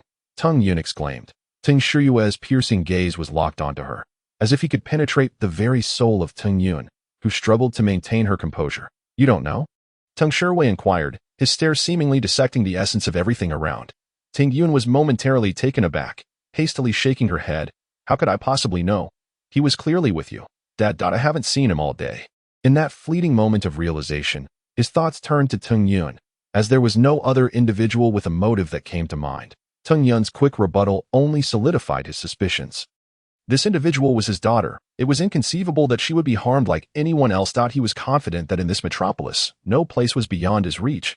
Ting Yun suddenly turned to face Ting Shiwei, whose expression remained implacable, devoid of any extraneous emotion. He was that kind of person, seemingly unfazed even if the heavens were to collapse. Yet there was a subtle difference. Upon closer inspection, Ting Yun noted that the knuckles resting on his knee were slightly curled, and the veins on the back of his hand were conspicuously pronounced. Had it become that crucial? So important that he personally ventured out to search for someone? Nonetheless, no matter how much it mattered, Ting Yun possessed unwavering confidence that Xu Congyi's affections were directed towards her, not towards her father, who had usurped what was rightfully hers. If love could be salvaged through mere intervention, then it hardly constituted true love. You cannot surpass me, Ting Yun thought, a fleeting smile gracing her lips. Below, the search was intensifying, with individuals meticulously scouring for clues, even retrieving surveillance footage from the school's security office. However, the camera's range was limited, capturing only Xu Congyi's initial appearance. Thereafter, he did not enter the school gates, but instead turned towards the side, a location just beyond the cameras viewed at AS for other areas. The streets were too wide, and the cameras across the way were insufficient to capture this side. Thus, Xu Congyi's figure disappeared from the entrance. Additionally, the locator had unexpectedly malfunctioned, rendering it impossible to trace his whereabouts. Ting Shiwei sat on the living room sofa, hands clasped on his knees, while his assistant, Tang Wei, reported the findings from their investigations. Could he have removed the locator? Otherwise, it's implausible that he could simply vanish, Tang Wei speculated. Ting Yun sat quietly on a solitary chair, instinctively blending into the background. Ting Shiwei's eyes darkened. That wristband cannot be removed. An ordinary cutting tool cannot sever it. Even professional equipment requires a considerable amount of time. Moreover, during the cutting process, the alarm system embedded within would undoubtedly be triggered. In just a few hours, the person has disappeared without a trace. His identification remains at home, untouched. Leaving was unlikely. The only remaining explanation for the locator's failure is that Xu Congyi is likely in an area with strong electromagnetic interference. Investigate which electronic factories are nearby, Ting Shiwei instructed. Tang Wei paused for a moment, then suddenly understood. He promptly turned to take action. Meanwhile, in an abandoned large factory, as night descended, the entire factory was enveloped in an inky darkness. The overhead lights had been removed, and Xu Congyi had merely drawn the curtains, leaving only the bedside lamp illuminated. The dim light cast a hazy glow around the room. After searching in vain for something to eat, he realized he had not consumed anything since lunch. He had only paused briefly at the faucet to quench his thirst with some cold water.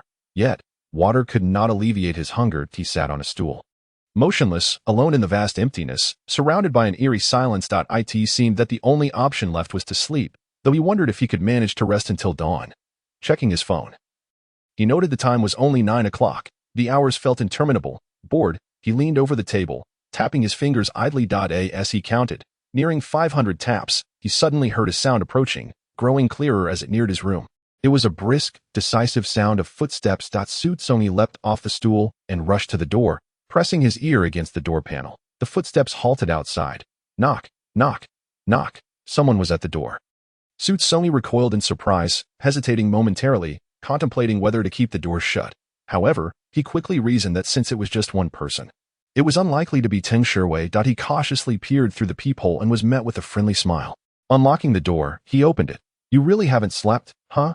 Zhanxiang said, holding a plastic bag and smiling. Xu Congyi stepped aside to let Zhanxiang enter. You came quite late. It's a bit far from the city. Over an hour's drive. Zhanxiang stepped into the room and placed the bag on the clean tabletop. I was in a hurry and didn't consider everything thoroughly. My apologies for making you go hungry all day. I brought some food. Please eat. Zhanxiang's demeanor was laid back, his tone as familiar as that of old friends. Xu Congyi glanced at the items on the table before turning to Zhanxiang. The latter's smile remained, exuding an air of approachability. Thank you, but Ting Yun, Xu Congyi instinctively inquired. There was only one stool in the room, and Zhanxiang took a seat at the foot of the bed. Resting his hands at his sides, the smooth blanket slightly wrinkled, The young man before him had bright eyes and an expression filled with urgency. "She is doing well, much better than you," Zhang Xiang replied cryptically. He opened the bag on the table, retrieving a bottle of water and a meat floss bun. After taking a hearty gulp of water, he began to eat the bun. Zhang Xiang's gaze remained fixed on Xu Congyi. And as he nearly finished the bottle of mineral water, a deeper smile spread across his lips. "You'll have to make do here for a few days. The cutter we ordered is still on its way. Once it arrives, I'll help you cut through the items you have." Zhang Xiang stated. That Xu Congyi swallowed the chewed morsels of bread, looking at Zhang Xiang with a hint of suspicion. "Oh, you know what it is?" Zhang Xiang paused, his smile faltering slightly, and explained, "Yes, it's a locator produced abroad. I've seen one occasionally. So, you know everything then." Xu Congyi set down the water bottle, his tone cooling slightly. Zhang Xiang looked puzzled and retorted, "What do I know?" Observing the clarity in Zhang Xiang's eyes, which did not betray deceit, Xu Congyi felt a twinge of annoyance at his own paranoia. "No, it's nothing. That it is perhaps better that it remains unknown. For it is not a matter of glory. Should anyone become aware of it, they would likely regard him with peculiar disdain or even aversion." Within the room, there exists a wastebasket, into which Xu Congyi cast the refuse as he stood. The contents of his stomach provided a sense of fulfillment, swiftly alleviating his hunger and bestowing a notable uplift to his spirits. In this space, free from tung shuriwe, he felt unburdened, no longer compelled to remain on high alert. Such moments were once frequent, but became rare after their abrupt loss. It was not particularly late, and drowsiness lingered only mildly. Not overwhelming, he approached the window, drawing back the curtains to reveal the enveloping stillness of the night. Suggesting that no visitors would arrive for the time being. "I saw you that day," Zhang Xiang remarked to Xu Congyi, who had his back turned. The sound of his voice, Xu Congyi turned, lowering his gaze. "I should say, it was you all," Zhang Xiang added. "A certain individual once remarked that conversation could hasten the passage of time. This person, at Tung Yun's behest, was automatically deemed benevolent by Xu Congyi." "When was that?" Xu Congyi inquired with curiosity. "At the end of last month, when you and Tung Yun visited Noah's Arkansas." A slight tightening of Xu Congyi's lips betrayed his recognition of that day, for it marked the inception of his current plight, and his expression darkened in an instant. Zhang Xiang, seemingly oblivious or perhaps fully aware of Xu Congyi's reluctance to broach the subject, continued nonetheless. "I was at the buffet at that time, though of course, you didn't see me. You played remarkably well. It was quite beautiful. May I ask the name of the piece?" Xu Congyi bit his lip briefly before releasing it. "It was an improvisation. I have forgotten the title." He wished to swiftly conclude this topic, yet Zhang Xiang was disinclined to relent. He straightened and, under Xu Congyi's gaze, approached the window. The window opened outward, and Zhang Xiang positioned himself beside Xu Congyi, resting an arm on the sill, tilting his head to glance at him. In a sudden moment, his pupils dilated slightly. From his vantage point, he beheld the profile of Xu Congyi. Surprisingly, the young man's side view was strikingly handsome, far more so than his unremarkable front. The lines and contours of his profile were exceptionally pronounced, a smooth, full forehead, long, slightly curled raven-black lashes, and a delicate shadow beneath his lower eyelid. His nose was subtly refined, lips a rosy hue reminiscent of rose petal balm, and his neck was elegantly elongated, the shape of his Adam's apple pleasing to the eye. Further down, there were the inwardly curved hollows of his collarbone, contrasted by the outward protrusion of the bone itself. Zhang Xiang's gaze lingered on the collarbone, and upon closer inspection, he noticed a faintly darker, fresh mark on Xu Congyi's right collarbone, deducing its origin with little effort. Externally, this individual might not seem extraordinary, yet upon closer proximity, one could sense a subtle air of detachment surrounding him. Zhang Xiang gathered that Xu Congyi had experienced something significant. Whether he identified as heterosexual or bisexual was a matter for another time. Yet, it was clear that if any other person were to face such pressure from a male counterpart, they would likely not maintain the same level of composure as Xu Congyi. It appeared as though such experiences had little impact on him. Or perhaps he was simply remarkably optimistic, which lent him an odd charm. This peculiarity sparked Zhang Xiang's curiosity. A person who garnered the attention of both Ting Yun and Ting Shuriwe must possess some unique qualities. Zhang Xiang's overly explicit gaze made Xu Congyi, whose nerves were never particularly robust, feel a twinge of discomfort. That he stated directly, "It's getting late.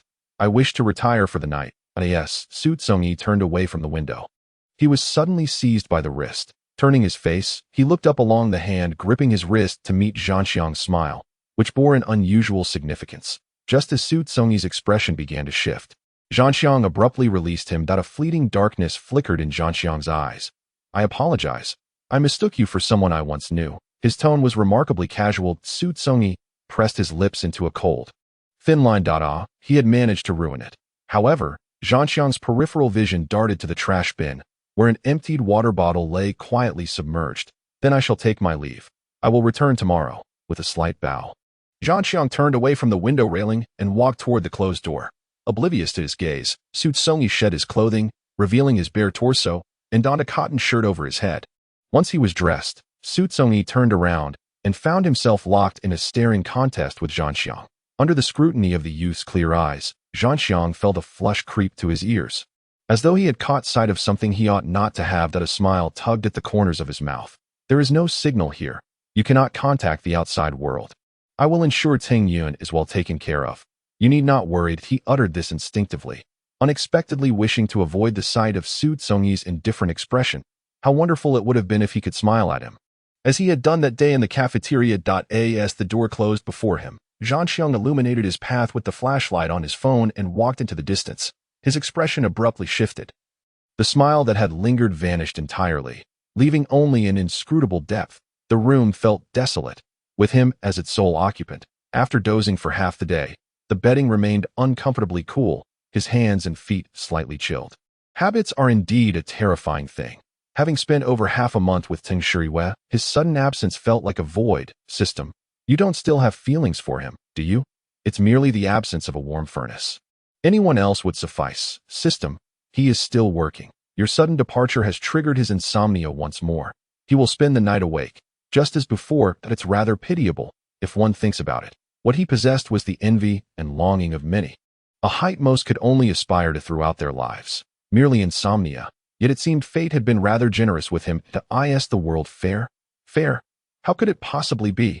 At the very least, most attained their rewards through effort. Xu Congyi finally drifted into a fitful sleep around midnight. As for Teng Shirwei, he remained utterly awake throughout the night. Initially, he dealt with company documents, and once the urgent matters were resolved, he left his study and headed to the guest room where Xu Congyi was staying. Upon switching on the ceiling light, a brilliant glow flooded the entire room. The space was clean and orderly. The bedding was neatly folded, and the window was ajar, allowing the biting cold wind to sweep in, sending a chill through his heart. Taking a few steps into the room, he stood at the foot of the bed, gazing at the empty mattress, a certain emotion gradually coalescing in his dark eyes that he had never anticipated that something so firmly in hand could be lost. He had assumed it was a certainty. Yet reality had taught him that variables are ever present. And why was it that he felt a swell of anger and a heaviness in his chest? If a person were truly lost, it would simply be that way. Restlessness is merely a state of being. It is not truly unbearable. Has one fled?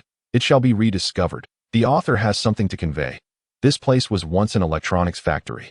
After its closure, due to geographical circumstances, no one came to acquire it, leaving it vacant for an extended period. The remnants of potent electromagnetic forces linger within, capable of disrupting Xu Congyi's locator, allowing him to remain here temporarily. A red marks a specific location on the map. Xu Congyi pushed open the unlocked iron door and entered the factory. A musty scent of decaying dust assailed him.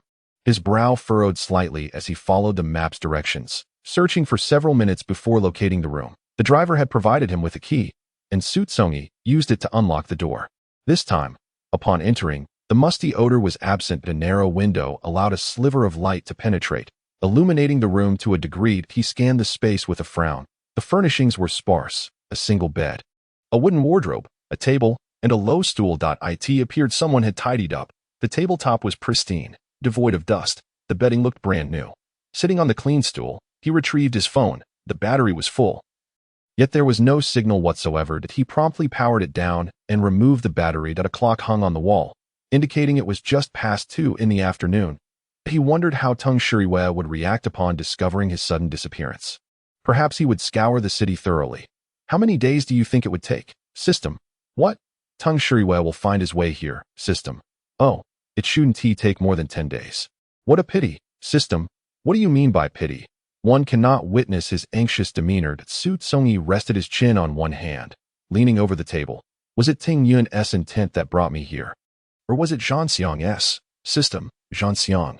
His eagerness is rather unexpected. System, however, is goodwill may be laced with ulterior motives. I am aware. His acting skills are quite commendable. Xu Congyi had to concede this point. La la la. It's time for a recommendation, a charming and delightful narrative featuring a wonderful assortment of friends. I heard you want to enjoy life, Quick Transmigration, by Xiao Wujun, where even the scoundrels must meet their demise.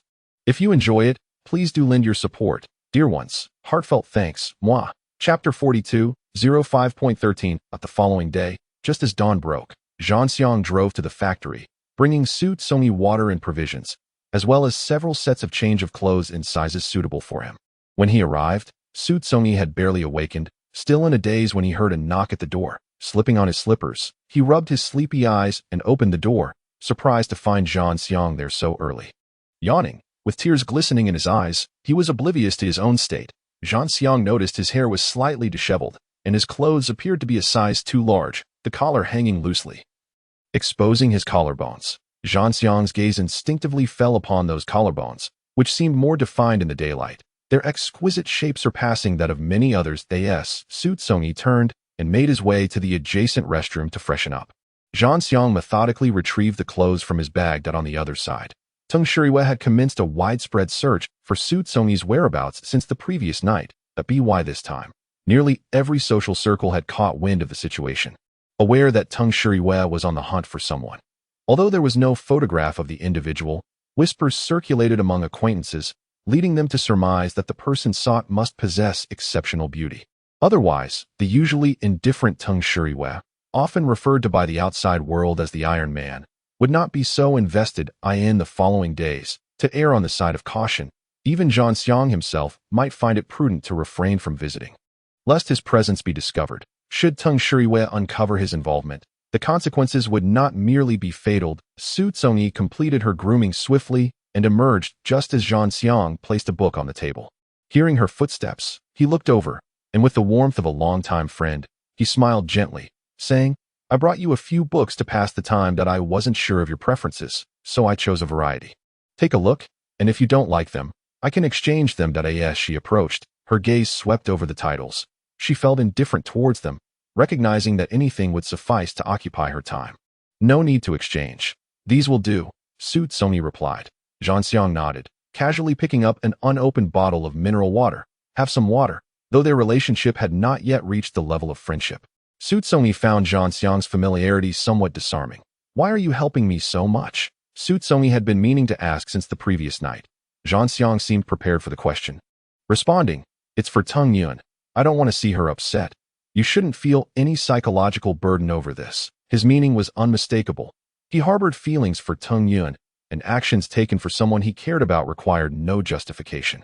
This meant that the person before her was indeed a rival. Xu Congyi accepted the water bottle, momentarily enveloped in silence. Don't worry, I won't compete with you.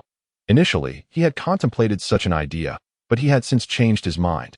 Zhanxiang smiled kindly. Thank you. Xu Congyi expressed her gratitude succinctly. No need to mention it.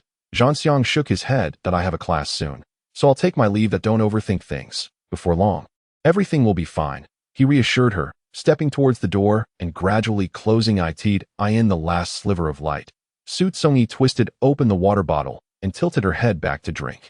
Zhanxiang's gaze briefly flickered with a deeper significance. Once the door was shut, Xu Congyi, unable to swallow the water, hurried to the restroom to spit it out into the sink. What was inside? As she raised her head, she caught sight of her reflection in the glass mirror. Her face was gaunt, with slightly prominent cheekbones, and it was evident that she had lost weight compared to several days prior. The system interjected. What? Xu Congyi lifted the bottle, questioning.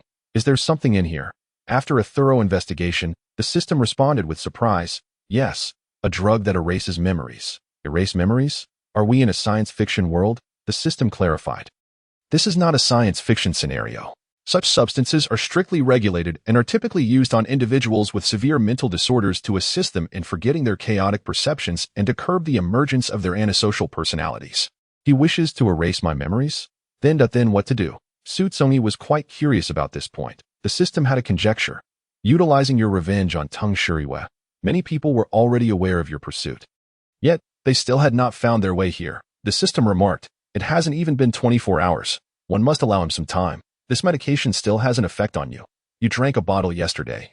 And if you consume 3 more, you will likely lose half your memory and become somewhat dazed. In that case, you should refrain from drinking it and continue using tap water. Fortunately, the tap water hasn't stopped. Otherwise, you would truly lose your memory. I had already poured out the water before you mentioned it. That was clearly an afterthought. The system repeatedly defended itself. I forgot, truly forgot. It just didn't come to mind at that moment. Subsequently, it sat at the table, removed a fantasy literature book from the right side, and began to flip through it. Time moved forward steadily. Tung Shiwei sat expressionless in the company's grand conference room, listening to each department present their quarterly summary reports. Once everyone had concluded, silence enveloped the office, as if even a needle dropping on the floor could be heard. All gazes fixated on Tung Shiwei at the head of the long table. His profound eyes lowered as he perused the materials submitted by the department heads. With each page he turned, a collective intake of breath seemed to resonate among the attendees, their stares growing fixed. Suddenly, Tung Shiwei closed the documents with a decisive motion, his palm resting atop them, and as he raised his head, his piercing gaze swept across everyone present. The subordinates straightened their spines, some of whom had already been sitting upright. Yet they exerted every effort to present their best selves. They held their breaths, a palpable sense of impending crisis looming in the air, reminiscent of a storm gathering strength. That's it for today. The meeting is adjourned. Tung Shiwei uttered not a word further, gesturing for his subordinates to leave as they vacated their seats. The once still atmosphere erupted, and everyone exchanged glances. Some exhaled in relief, grateful to have escaped reprimand, while others felt an intensified trepidation, fearing that perhaps next time they might be asked to pack their belongings and leave. The attendees filed out of the room, a sharply uniformed man moving against the current toward the conference room. The last person to exit conscientiously closed the door behind him before retreating swiftly. Tang Wei approached Tung Shiwei. In this city, there are nearly 50 large electronics factories, and people are already rushing there. Rising from his chair, Tung Shiwei turned toward the floor-to-ceiling glass window, his gaze falling upon the vehicles and diminutive figures traversing below. Tung Shiwei had merely instructed to locate someone, not elaborating further. However, based on his demeanor, Tang Wei had reason to believe that this young man, who had once been Tung Yun's boyfriend, had become a significant and special presence for Tung Shiwei. Having accompanied Tung Shiwei for over a decade, Tang Wei had never witnessed any emotional fluctuations from him regarding external individuals or matters in the past. Not only he, but anyone who had interacted with Tung Shiwei would assume him to be devoid of emotion. A machine operating at high speed. Xu Congyi's unexpected appearance had elicited differing emotions on Tung Shiwei's countenance. He appeared anxious, even fearful, as if haunted by the possibility of never finding this person again. Every thoroughfare leading out of the city was being closely monitored.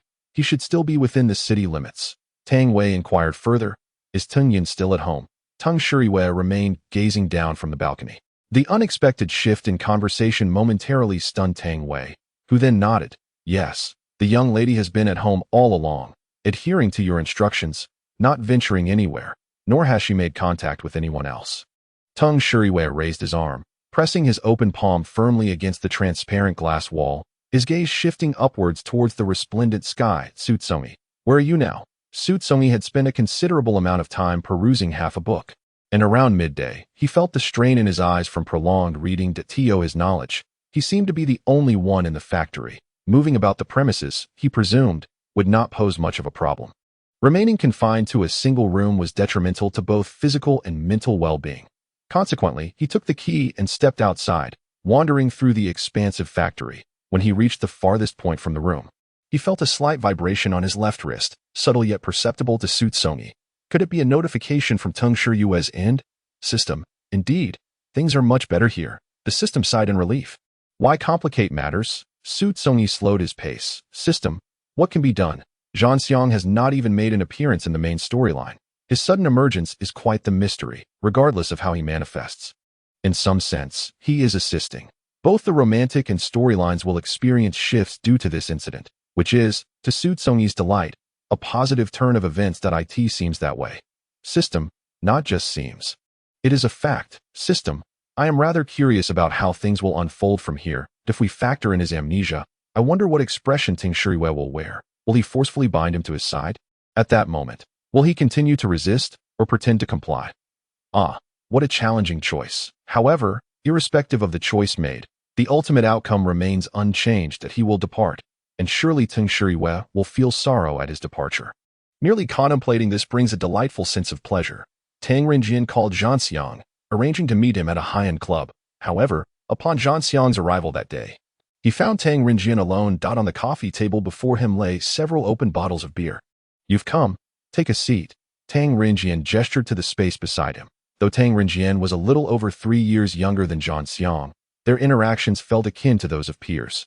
Zhanxiang, unfazed, settled onto the sofa not far from Tang Renjian that he glanced sideways, scrutinizing Tang Renjian, who appeared rather sullen. He casually inquired, "Feeling down?" It was a rhetorical question. Tang Renjian grabbed a bottle of beer. Guzzling it down in frustration, after a hearty swallow, he slammed the bottle onto the table with a resounding thud. "How could things be well? I never imagined it would come to this. To what?" Zhanxiang pressed for clarification. "Tang Yun is an eyesore to me. I tolerated it. But now even her boyfriend has come to meddle. I had no idea she had this in mind from the very beginning. Has she done something?" Zhanxiang and Tang Yun were close at school, though Tang Renjian was unaware of this connection. Tang Renjian regarded Zhanxiang as a confidant, expressing his frustration. "That woman, Tang Yun, intentionally brought her boyfriend to my home. I am not entirely clear about what transpired afterward, but by the time I became aware, her boyfriend had already become my father's companion and was residing in our house. Can you believe this? I was utterly oblivious to my father's preference for men. Is this normal? Many individuals are, in fact, bisexual. They simply lack the opportunity to discover it." Zhanxiang casually seized the nearest bottle of wine. Taking a brief sip while lowering his head, observing his friend, Tang Renjian narrowed his eyes, his expression shifting to one of suspicion. "Could it be that you are?" Zhanxiang shrugged. "I don't know. So far, no one has come forth to confirm that." As he uttered these words, a gaunt figure abruptly flashed through Zhanxiang's mind, causing a slight tremor in his gaze. "What do you think I should do?" The person in question had unexpectedly vanished, and Teng Shuriwei was still dispatching individuals in search of him. Tang Renjian was disinclined to associate his esteemed father with another man. To him, it felt like a sacrilege and an affront. He wished to locate Xu Congyi before Teng Shuriwei did. However, another dilemma arose. He had no leads whatsoever. Zhanxiang was acutely aware of the situation but could not voice his thoughts. "What do you intend to do?" "You dislike that individual and wish to eliminate him. Given that he is now involved with your father, making a sudden move may not be wise," Zhanxiang remarked. "How about you assist me?" Tang Renjian suddenly proposed, startling Zhanxiang, who replied, "Assist you? Are you jesting? I dare not provoke your father. Rest assured, it won't lead back to you. I'm not asking you to take action directly. Least of all now, once that person is found, I merely need you to arrange for 2 or 3 individuals to assist me. Is there truly a distinction?" Zhanxiang felt Tang Renjian was oversimplifying the complexities of the situation. If they did manage to find him, given that he had already gone missing once, Teng Shuriwei would undoubtedly tighten security surrounding Xu Congyi. Attempting to achieve this again would be akin to climbing a mountain. With a sigh, Tang Renjian waved his hand dismissively. "Let us not dwell on this. It's rather vexing. Come, let us drink." He clinked his bottle against the one in Zhanxiang's hand, producing a crisp sound. Leaning in, his gaze half lowered, he scrutinized the dark liquid within the bottle. The series of reactions had yielded results beyond his initial expectations, filling him with an unusual sense of satisfaction. Observing the 3 members of the Teng family, each entangled in their own predicaments, brought him a thrill of excitement. Yet, it was still insufficient. Far from enough that he desired even more than this. At midday, the locator unexpectedly registered a signal for a few fleeting seconds. However, due to its brevity, by the time they attempted to capture it, the signal had already ceased. Nevertheless, it provided some information, outlining a general area. The signal originated around Jinan Town. The dispatched individuals continued their search of various electronics factories. But Tang Wei noted that Jinan Town was renowned for its tourism, with no electronics factories in sight. The appearance of the signal there clearly indicated a misdirection in their search. Perhaps they should not limit their inquiry to electronics factories alone. Tang Wei organized the information and reported back to Teng Shuriwei. "There are 2 routes leading directly to Jinan Town from here, that I will send more people to inquire along the way." With a flick of his fingers, Teng Shuriwei rapped lightly on the desk, his dark eyes filled with a chilly intensity to cross-reference the vehicles that passed outside the school with those that entered Jinan Town that day. "And see if there are any matches," he instructed. Tang Wei's eyes widened in sudden realization, and he quickly replied, "Yes." How had he not thought of this sooner? A sense of elation washed over him, as he felt that they might soon locate the individual they were searching for. After spending 2 or 3 hours, just as Teng Shirihue had predicted, they indeed found a black car. The license plate was exceptionally clear, prompting Tang Wei to promptly contact the relevant authorities. Within 10 minutes, he discovered the identity of the car's owner. He called for someone nearby to head to the car owner's location. The owner was currently enjoying tea and conversation with a few friends in a private room at a tea house when a group of tall, imposing figures suddenly burst in. Without uttering a word, they seized him and began to drag him away. Naturally, the owner attempted to resist, but when one of the assailants brandished a sharp weapon, he immediately faltered. Upon being brought to the Teng residence, the men who had captured him positioned themselves on either side of the bewildered owner. The gravity of the situation was palpable.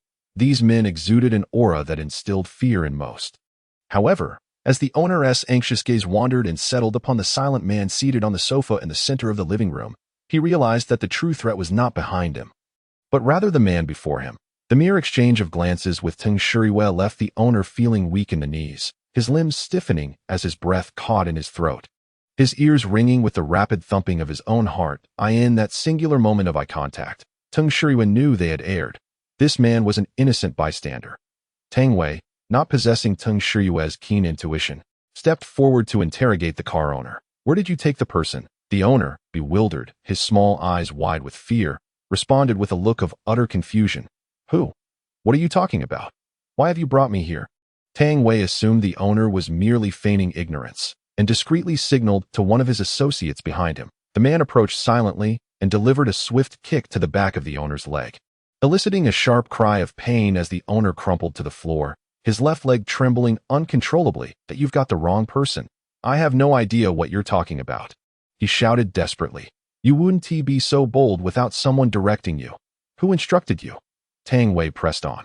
For the car owner, this was a calamity from the heavens, yet he genuinely had no knowledge of the matter at hand. After several unanswered questions, Tang Wei stepped back, suspecting that the man would only yield information once he felt the sting of pain. Two towering figures in suits approached, and just then, a third individual rushed into the room. Observing the scene, he paused momentarily to compose himself before swiftly making his way to Tang Wei's side, whispering, "We've made a mistake. This man's car was stolen just a day ago, and he has already filed a report. Additionally, the vehicle was discovered at the bottom of a cliff outside Jinan town." After delivering this information, the man stepped aside. Tang Wei cast a downward glance at the anguished owner, then walked over to Teng Shirihue, relaying the information he had just received. Teng Shirihue's dark eyes reflected a deep contemplation. Since we are in error, let us release him and provide some compensation. Teng Shirihue's demeanor was steady, devoid of any fluctuations, as he casually uttered a phrase that seemed to obscure the error of mistakenly apprehending an innocent individual. Indeed, Tang Wei nodded slightly, making his way toward the car owner while retrieving a check from his pocket. Already filled with the necessary figures, he bent down to assist the car owner up. I apologize. We were overly hasty and mistook the wrong person. I am truly sorry, Tang Wei reiterated with earnestness. The man on the sofa, the car owner, dared not provoke him. Yet Tang Wei's sudden shift in attitude was something he could indeed challenge. He forcefully pushed Tang Wei aside, raising his voice. What is this? A mere apology? Is that all it takes? Am I to endure this for nothing? His bluster, while fierce, paled in comparison to the earlier disarray he had exhibited. Tang Wei maintained a smile. Tell me, is this amount sufficient? He extended the check toward the car owner. The latter snatched it from his grasp, glancing over it casually, only to have his pupils dilate in astonishment, nearly dropping his eyes out of their sockets. He stammered, unable to articulate a coherent thought, as the zeros on the check amounted to several years' worth of his salary. Surely, this could not be a dream. The car owner discreetly pinched himself, feeling the sting, thus confirming his reality. Was this man truly so affluent to bestow upon him such a sum? Is it enough? Tang Wei inquired again, his smile tinged with a deeper implication. No. The car owner's gaze drifted toward Teng Shirihue, whose eyes were devoid of emotion. Suddenly, the car owner trembled and nodded repeatedly. Yes, it is enough, more than enough. The man approached the car owner, who was utterly dazed by the unexpected windfall that had seemingly fallen from the heavens. As he followed the suited man away from the Teng residence, he found himself pondering if a couple of kicks would double the amount on the check. In the next instant, a pair of deep, dark eyes flashed through his mind, sending shivers down his spine. One must not be too greedy. He clutched the check tightly, as if it were a precious treasure, having observed the entire scene from above. Tung Yun descended when the guests began to leave the living room, ultimately leaving only Tung Shiyue and Tang Wei behind. She approached the sofa, and upon hearing her footsteps, Tang Wei instinctively made room for her. Father. Tung Yun sensed that her father was genuinely concerned about Xu Congyi, yet she pondered what difference it would make. What is coerced will ultimately depart. Please, stop searching. What kind of person do you desire that you cannot find? There are countless who are more attractive, obedient, and pleasing than Congyi. You need not insist on him, especially since he is my boyfriend. I beg you, let it go. Tung Shiyue's expression turned severe as he abruptly rose from the sofa and approached Tung Yun. She instinctively recoiled, but his penetrating gaze held her captive, rendering her powerless to retreat. You do not understand. Tung Shiyue stood close to Tung Yun, a rare moment in which he actively approached her after so many years. Tung Yun had always longed for familial affection, yet not in this manner. What does he mean to me? Tung Yun looked up. Even in her boldest moments, she would not have dared to meet Tung Shiyue's gaze so directly. She perceived the determination and unwavering resolve in his eyes that it was indeed a terrifying prospect that stirred a sense of madness within her. He is important to you. Does that not render him equally significant to me? How can you so brazenly claim the one I love from my side? I will not allow you to find him. No one would ever hope to find it. A resolute glimmer emerged in Tung Yun's eyes. Tung Shiyue cast a cold gaze, his expression frigid. Good. Tang Wei bid farewell to Tung Yun and swiftly pursued Tung Shiyue, who had exited the door. Clenching her palm tightly, Tung Yun raised her arm. Her fingers rigid. With her other hand, she pried each finger apart, and lowering her gaze, she caught sight of a small crimson spot in her palm. Re-clenching her fist, she recognized that what Tung Shiyue desired was precisely what she yearned for as well. She had never contended with anyone before, but this time, it was hers, and she would resolutely hold on to it, allowing no one to snatch it away. Not a soul would take it from her. 2 days passed in this manner, with Tung Shiyue making no progress. At critical moments, the leads would invariably falter. He dispatched personnel to Jinan town, conducting thorough searches of factories both large and small. Equipped with electronic devices, ready to investigate any signs of disturbance, Tung Yun remained in the school, flitting between her dormitory, the cafeteria, and classrooms. She was not foolish during this crucial period. She could endure not seeing Xu Congyi. With Zhang Xiang assisting them in relaying information, she learned that Xu Congyi was safe. Easing her heart. 4 days slipped by in the blink of an eye. That evening, Zhang Xiang drove alone to the factory once more. The equipment appeared sophisticated, yet it was not lightweight. After disembarking, he carried it all the way to the residence of Xu Congyi, beads of cold sweat forming on his forehead. Once you remove this, you can leave here and step outside. Zhang Xiang adjusted the equipment, gesturing for Xu Congyi to extend her wrist. Xu Congyi stood by the wooden table, resting her left arm upon its surface. The device whirred to life, emitting a piercing sound as it cut through the metal. Both stood, observing the machinery at work. The cutting process was excruciatingly slow, as the alarm system installed within ceased to function under the intense magnetic field, allowing them to proceed without concern. Approximately half an hour elapsed, and amidst the vibrations came an abrupt click as the positioning bracelet was removed, clattering onto the table. Zhang Xiang powered down the cutting device, while Xu Congyi, now free of the left wrist restraint, lifted her arm and flexed it. Thank you, she expressed. It was a mere trifle. Zhang Xiang replied with a warm smile. Shall we tidy up? Zhang Xiang inquired once more. Xu Congyi looked puzzled. What is there to tidy? Since the situation has been resolved, it would be prudent to vacate this place. It cannot be comfortable, Zhang Xiang suggested, scanning the room meaningfully. It's fine. Nothing amiss, Xu Congyi reassured, yet she promptly turned to gather her belongings. Merely a few changes of clothes.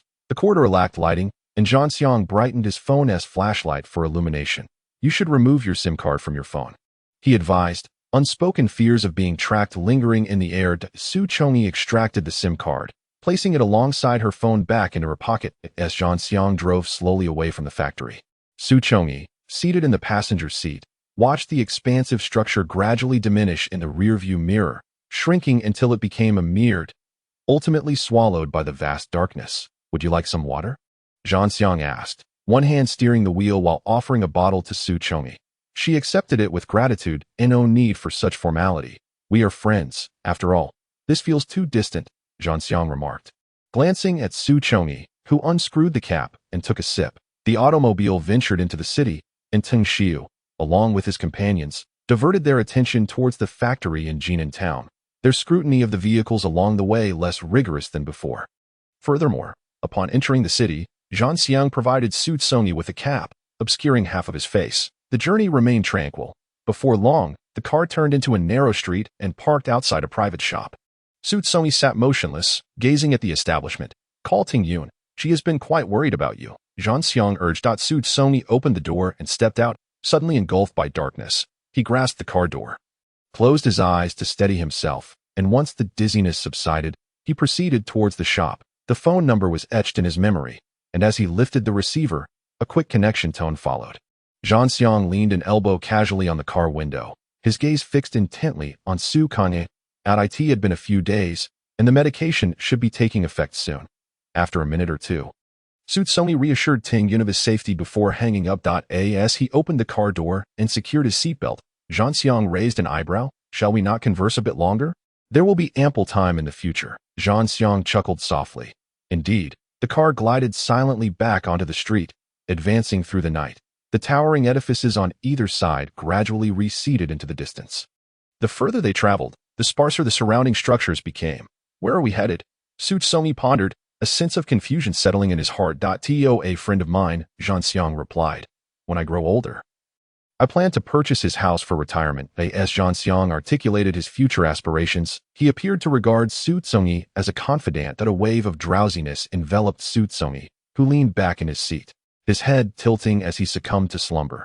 Zhan Xiang observed him for a moment, and as Xu Congyi abruptly fell silent, a peculiar expression crossed his face, replacing the previous gentleness with a stark coldness. The vehicle halted outside a two-story building. Zhan Xiang exited first. The passenger, having drifted into sleep, did not awaken. Zhan Xiang circled the car, opened the door, and leaned in, his arms reaching under Xu Congyi's back and behind his knees, gently lifting him out. Though he appeared slender, the lack of weight was even more pronounced. The door was secured with a keypad. Zhan Xiang entered the code, and the door swung open. Upon entering, the door closed automatically behind them. He carried Xu Congyi upstairs, laying him gently on the bed in the master bedroom. Standing upright, he looked down at the youth whose eyelids fluttered softly. A strand of black hair fell across the young man's fair face, and Zhan Xiang, compelled by an inner urge, brushed it aside. The gentle rhythm of Xu Congyi's breath caressed Zhan Xiang's wrist, inducing an unusual, tingling sensation. Zhan Xiang gazed at him for a considerable time, recalling the words of his friend, a pharmacist. As for the side effects, they might include intermittent headaches, and it was advisable to limit the young man's interactions with others to prevent any disruption to his memory. Zhan Xiang settled beside Xu Congyi, propping him up against his chest. Xu Congyi, Zhan Xiang softly called. In the haze of his mind, Xu Congyi was in a state of confusion, hovering between sleep and wakefulness, his eyelids trembling violently, his limp fingers curled tightly. Xu Congyi, Zhan Xiang's voice was tender, reminiscent of whispers exchanged between lovers. As Xu Congyi's eyes finally fluttered open, they revealed a profound sense of bewilderment. "I am Zhan Xiang, the one you cherish and love. No, my affection lies with Ting Yun," Xu Congyi murmured. Zhan Xiang grasped Xu Congyi's right hand, placing it in his palm, gently caressing the back of his hand with his fingertips. "You once held feelings for her, but those sentiments have faded. Her father opposed your union, and she could not withstand the pressure from her family, leading to your separation. Subsequently, I pursued you, and gradually, you emerged from your sorrow. We became lovers. And we love each other. No, it is not that way." Xu Congyi shook his head, struggling to free himself from Zhan Xiang's embrace. "You remember that day in the buffet restaurant, when you played a piano piece for me?" Zhan Xiang attempted to distort Xu Congyi's memories. A profound struggle and pain etched across Xu Congyi's face, his inky lashes trembling incessantly, shadows lurking beneath his eyelids. Yet slowly, uncertainty crept into his tone. "No, it is not. It is with Teng." "Teng what?" "It is with me, Zhan Xiang. You are with me." "Zhan Xiang?"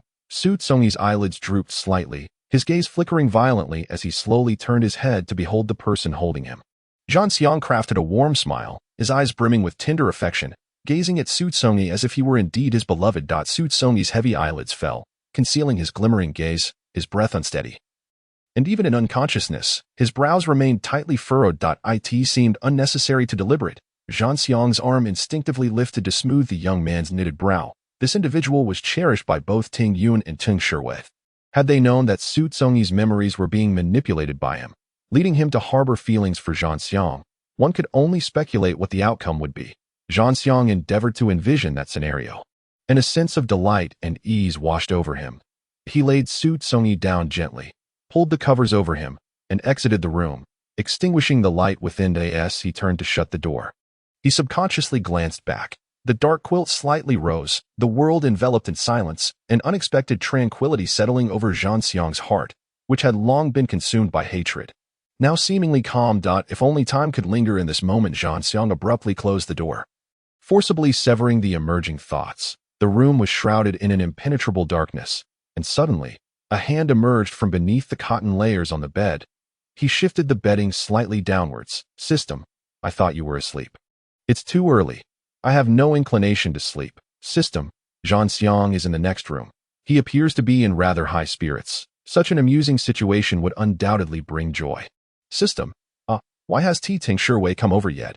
After today, you will become Zhang Xiang's boyfriend. He would indeed ponder, devising such a scheme. System, Ting Yun, Ting Shiwei, and the author has something to say with Zhang Xiang. Merely Ting Yun and Ting Shiwei would suffice.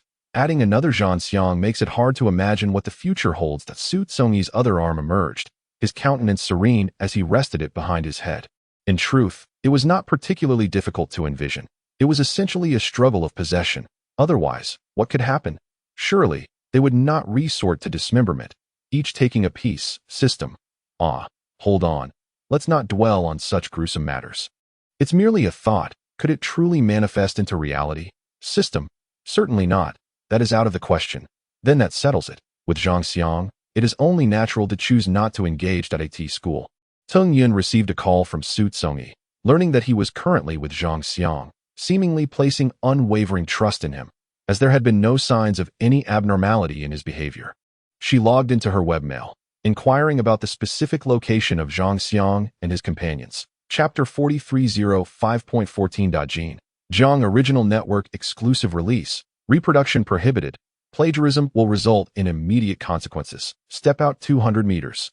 The system asked Xu Congyi why. Xu Congyi remained silent, a rather ambiguous smile surfacing on his otherwise ordinary face. The system felt as though it had uncovered a significant secret. Tentatively, it inquired, "You don't have a preference for men, do you?" Xu Congyi chuckled softly. "When have you seen me engage with a man?" He was referring to his experiences in the real world. The primary reason for selecting Xu Congyi was his character. His appearance was secondary. They would traverse countless fictional worlds together, and the tranquility and resilience of one's character were paramount, not easily swayed. Thus far, Xu Congyi's outward demeanor had assured the system that its initial choice was indeed correct. Upon returning to his apartment, Xu Congyi poured himself a cup of cold water from the dispenser in the living room before heading to the bedroom. He opened the laptop on his desk and resumed his unfinished programming tasks from the company. Indeed, this was a fictional world, and his time here was limited, yet that could not serve as an excuse to remain idle. Lying around like a lifeless body, to strive in one's position is essential for him to continue traversing, to retain his original memories and thoughts, and to persist in living. Xu Congyi was well aware that he was not the only one traversing. This fictional world would not consist solely of him. He held no interest in who the others were or the roles they played. He would focus solely on fulfilling his own responsibilities, and nothing more. He toiled from 11 o'clock until 2 in the morning. Finally completing the overdue work, stretching lazily, Xu Congyi stood up, twisted his sore neck, raised both hands above his head, and let them fall to the sides, performing a chest-expanding exercise. Afterwards, he proceeded to the bathroom to freshen up. And then, pulling back the covers, he cleared his mind and peacefully drifted into slumber. When the time of death becomes a definite number, and the knowledge of impending demise sets in, a sense of relief washes over. Each tomorrow becomes exceedingly precious. Thus Xu Congyi would greet it in his finest state. The day passed by uneventfully, both slowly and swiftly. Having tackled the most challenging aspects the previous night, today's tasks were evidently much lighter. Before 5 o'clock, everyone had nearly wrapped up their respective projects. And just then, someone had a birthday, so a few colleagues from the programming department were invited out for a simple celebratory meal. Among the 5 individuals, aside from Xu Congyi, the remaining 4 are all single, and single individuals tend to harbor a certain disdain for those like Xu Congyi, who are settled in relationships. They are aware that Xu Congyi's girlfriend is an intern at the hospital and have met her once or twice. Yet specifics regarding her family background remain elusive to them. As they stroll towards the office building, a lanky single fellow wraps his arm around Xu Congyi's shoulder, exchanging knowing glances and playful gestures. Why not invite your significant other to join us? We wouldn't want her to think we're leading you to some unsavory place, thereby jeopardizing your relationship. We would certainly bear the blame for that. Yes, let us call Zong Min over. The more the merrier. It would also allow us, the single ones, to indulge a bit more, gathering strength for our own quest for love. Hurry, make the call. Several colleagues, engaging in lively banter, fix their eager gazes upon Xu Congyi. Initially, Xu Congyi intends to decline outright, but then reconsiders. Since he and Zong Min have made their relationship public, and she has met his brother, it seems only fitting to introduce Zong Min to his colleagues, thereby conveying a clear message that he, Xu Congyi, is fond of Zong Min and wishes for everyone around him to be aware of it. After a brief conversation with Zong Min, he invites her to join them for a colleague's birthday celebration. All right, I'll come over and wait for you. Once Zong Min hangs up, Xu Congyi turns off his phone. You all go ahead. I'll pick up Zong Min from the hospital. As he exits the elevator and approaches the company entrance, he addresses the remaining four. That's fine. A little delay won't matter, but you two mustn't run off. Your presence is required. The speaker is none other than the birthday celebrant. See you soon. Beams the young man who had previously draped an arm around Xu Congyi. The other two nod in farewell. Xu Congyi calls for a taxi and waves goodbye to his colleagues. See you in a bit. The car merges back onto the street. System. That seems rather cheap. I doubt the female lead would appreciate it. System. So, this is your moment to shine. System. Me? What can I possibly do? You can't even touch it. Engrave the name Zong Min onto the crystal. System. Min? No. Zong. System. The character Min is simpler, precisely because it is simple that he opts to engrave the name Zong Min, rather than just her given name. Suddenly feeling a weight in his pocket, Xu Congyi reaches in and pulls out a finely crafted iron tool, a portable engraving machine. This has been sent from the future for your use. Even those who are illiterate can produce beautiful characters with it. The system chimes in cheerfully. Xu Congyi grips the small engraving machine as one would a pen, while holding the crystal chain in his other hand. Bending his gaze to begin the inscription, the driver occasionally glances back with curiosity, recognizing one of the chains, but the other object, resembling a pen, appears somewhat enchanted. Upon arriving at the hospital, Xu Congyi pays the fare, and the driver, unable to contain his curiosity any longer, asks, "What was that you were using? Can it really engrave on crystal?" The physical items provided by the system possess a limited duration of use. Once Xu Congyi finishes the engraving, the device vanishes of its own accord. Xu Congyi smiles gently. It's just an ordinary pen. And the driver attempts to continue his inquiry, but the car door slams shut with a decisive thud. As Xu Congyi stepped through the hospital entrance, he sought out a wooden bench near the flower bed and sent a text to Zong Min, informing her of his arrival. Indeed, within moments, less than 5 minutes, Zong Min, now clad in a white coat, hurried towards him in her high heels. Xu Congyi rose to greet the girl. At last, she could leave work early. The incessant overtime had grown utterly tiresome, she complained. Her lips pursed. Xu Congyi gently brushed aside a strand of hair that had fallen across her cheek, his gaze soft and tender, as he spoke in a low voice. I plan to take on some side work. Zong Min responded with a slight gasp, evidently perplexed. A part-time job. In addition to my responsibilities at the company. Zong Min lifted her eyes to Xu Congyi's unremarkable face, noting the clarity and brightness of his eyes, as if nothing could ever bring him down. That sounds exhausting. She remarked that it will be tiring, but the financial reward will be greater, he replied. Why do you need that much money? For Zong Min, finances had always been a matter of consideration. To support you, Xu Congyi said with a smile. Zong Min playfully punched him in the chest, feigning anger. Do I need your support? I want to support you. Xu Congyi's expression suddenly turned serious. I don't want to see you waking up early every day, nor do I wish for you to return home late and suffer from sleepless nights due to overtime. Zong Min had heard many romantic declarations of all kinds, and though she recognized that Xu Congyi's words were meant to flatter her, she felt her ears flush and her heart flutter. The simplicity of his words was enough to touch her deeply. System. Wow. The affection value of the female lead has soared to 80. Host, keep up the good work. Reaching 100 will be a grand achievement. I'm so excited that I could do a few spins to express my joy. The system buzzed with excitement in Xu Congyi's mind. who gazed affectionately at the female lead. He produced a jewelry box he had prepared earlier, encouraging her to open it. Zhang Min recognized the logo on the box. The items from that store were quite affordable. Regardless, the fact that it was a gift from Xu Congyi made her value it all the more. Upon opening the box, she found a simple blue crystal chain. As she took it out to wear it, the blue crystal sparkled unusually in the sunlight. Bringing it closer, Zhang Min noticed a character inscribed within. Her surname, Zhang. It was engraved on both sides, an extraordinary feature that left her puzzled, for that jewelry store seemingly did not offer engraving services. It's a secret, Xu Congyi said, placing his index finger to his lips with a playful smile. Zhang Min playfully shoved Xu Congyi, who then took the bracelet and carefully fastened it onto her wrist. Hand in hand, they exited the hospital. While waiting for a cab by the roadside, a familiar Audi suddenly cruised by. From the driver's seat emerged a tall man, who swiftly approached Zhang Min, forcefully pulling her hand away from Xu Congyi's arm. Zhang Rui's gaze was sharp as an eagle's, fixed intently on Xu Congyi, his dark eyes filled with coldness. Did I not warn you to stay away from my sister? Brother, what are you doing? Let go.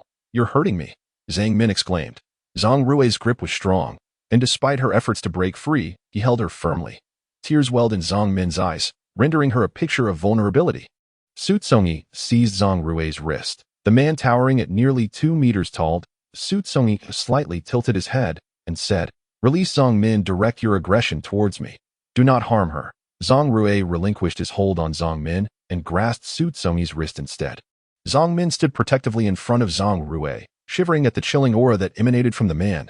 "Brother, where do you intend to take Congyi? I won't allow it. You cannot take him away." They were positioned at the hospital entrance, surrounded by a throng of passers-by who, upon overhearing fragments of the conversation, recognized it as a domestic dispute and chose to observe from a distance. Min, you are well aware of my brother's temperament. If you wish to avoid your boyfriend suffering a broken arm or a limp, it would be prudent to step aside. Zhang Rui, with a visage reminiscent of a cover model, uttered these threatening words. Zhang Min stood frozen, fully aware of her elder brother's disposition. He was unyielding in his beliefs, convinced that what he deemed right was indisputably so, and what he considered wrong was absolutely incorrect, leaving even their parents powerless to intervene. Heartbroken, Zhang Min could only watch helplessly as Zhang Rui took Xu Congyi away. Trembling, she dialed Zhang Rui's number, her voice quivering uncontrollably. "Brother, if you dare to harm a single hair on his head, I will resort to self-harm to prove my resolve." Xu Congyi awoke in a state of disorientation, as if ensnared within a colossal furnace, flames roaring around him. Something constrained his body, leaving him unable to break free or escape. His commotion roused Zhang Rui, who opened his eyes. The expression upon his face hardened as if encased in an unyielding layer of ice. Zhang Rui slowly turned his gaze, his countenance austere, devoid of any discernible emotion.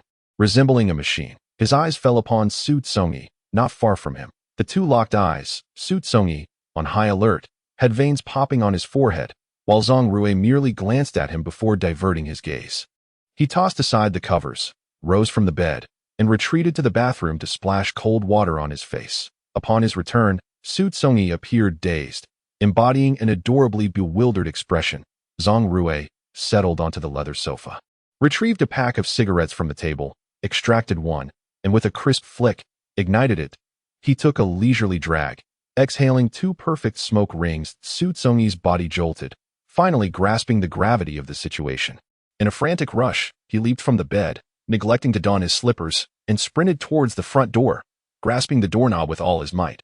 The door remained immovable. Twisting it again yielded the same result. Xu Congyi turned, leaning against the wall, his pale pink lips slightly parted in disbelief, his clear, bright eyes filled with incredulity. Meanwhile, the man in the bedroom continued to smoke leisurely, his demeanor relaxed and casual, presenting a stark contrast to Xu Congyi's panic. Once Zhang Rui finished his cigarette, he extinguished the butt meticulously in the glass ashtray. He then rose and exited the bedroom, proceeding to the living room without glancing at Xu Congyi, who was pressed against the back of the door. Zhang Rui took a seat in the center of the black sofa, his left hand resting casually on his thigh while his right rested on the arm of the sofa. He lifted his head slightly, finally meeting Xu Congyi's gaze from across the room. The door was locked, accessible only with a key. Zhang Rui's voice was as gentle as a spring breeze, melting away the chill of indifference. Now, his entire face bore a subtle hint of a smile. This smile, when it fell into Xu Congyi's gaze, appeared to harbor an insidious intent. Xu Congyi took several deep breaths, stiffening his neck. Zhang Rui. What do you mean by this? Is it not obvious enough that I need to elaborate further? Zhang Rui's fingers curled slightly, tapping rhythmically on his thigh. This is unlawful detention, a crime. Zhang Rui. I can sue you. Xu Congyi retorted angrily. Go ahead. Zhang Rui spread his hands, gesturing for Xu Congyi to proceed, utterly unperturbed. He leaned slightly forward, adding, if you can manage to step out that door, Zhang Rui, do not push me too far. Zhang Rui chuckled derisively. I am indeed taking advantage of you. But what can you do about it? You must be too fatigued to walk even a few steps now. To be frank, I still have plenty of that concoction from yesterday. I wouldn't mind administering it to you daily. Just so you know the side effects. After 2 weeks of continuous use, it may damage your limb nerves. By then, you may find it challenging even to stand normally, let alone walk.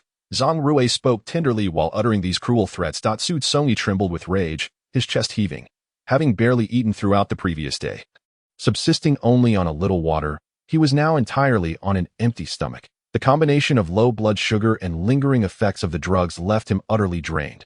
Leaning against the wall for support prevented him from collapsing. With his head bowed, Xu Congyi's gaunt frame appeared alarmingly fragile. His hands were clenched tightly at his sides, fingers pressing so hard that he could feel the sharp pain in his knuckles. He had initially planned to leave Yeqing with Zhang Min to start anew in another city, only to be intercepted by her brother. Now, Zhang Rui had confined him against his will. Did he consider him merely a dog to be kept at his convenience? Casting a glance to his left, Xu Congyi noticed the kitchen. He knew what lay within. That he recalled the previous night, helplessly pinned beneath a man, subjected to his whims. Once was enough. That he could not allow it to happen again. Dragging his weary body, he dashed toward the kitchen. His dismay.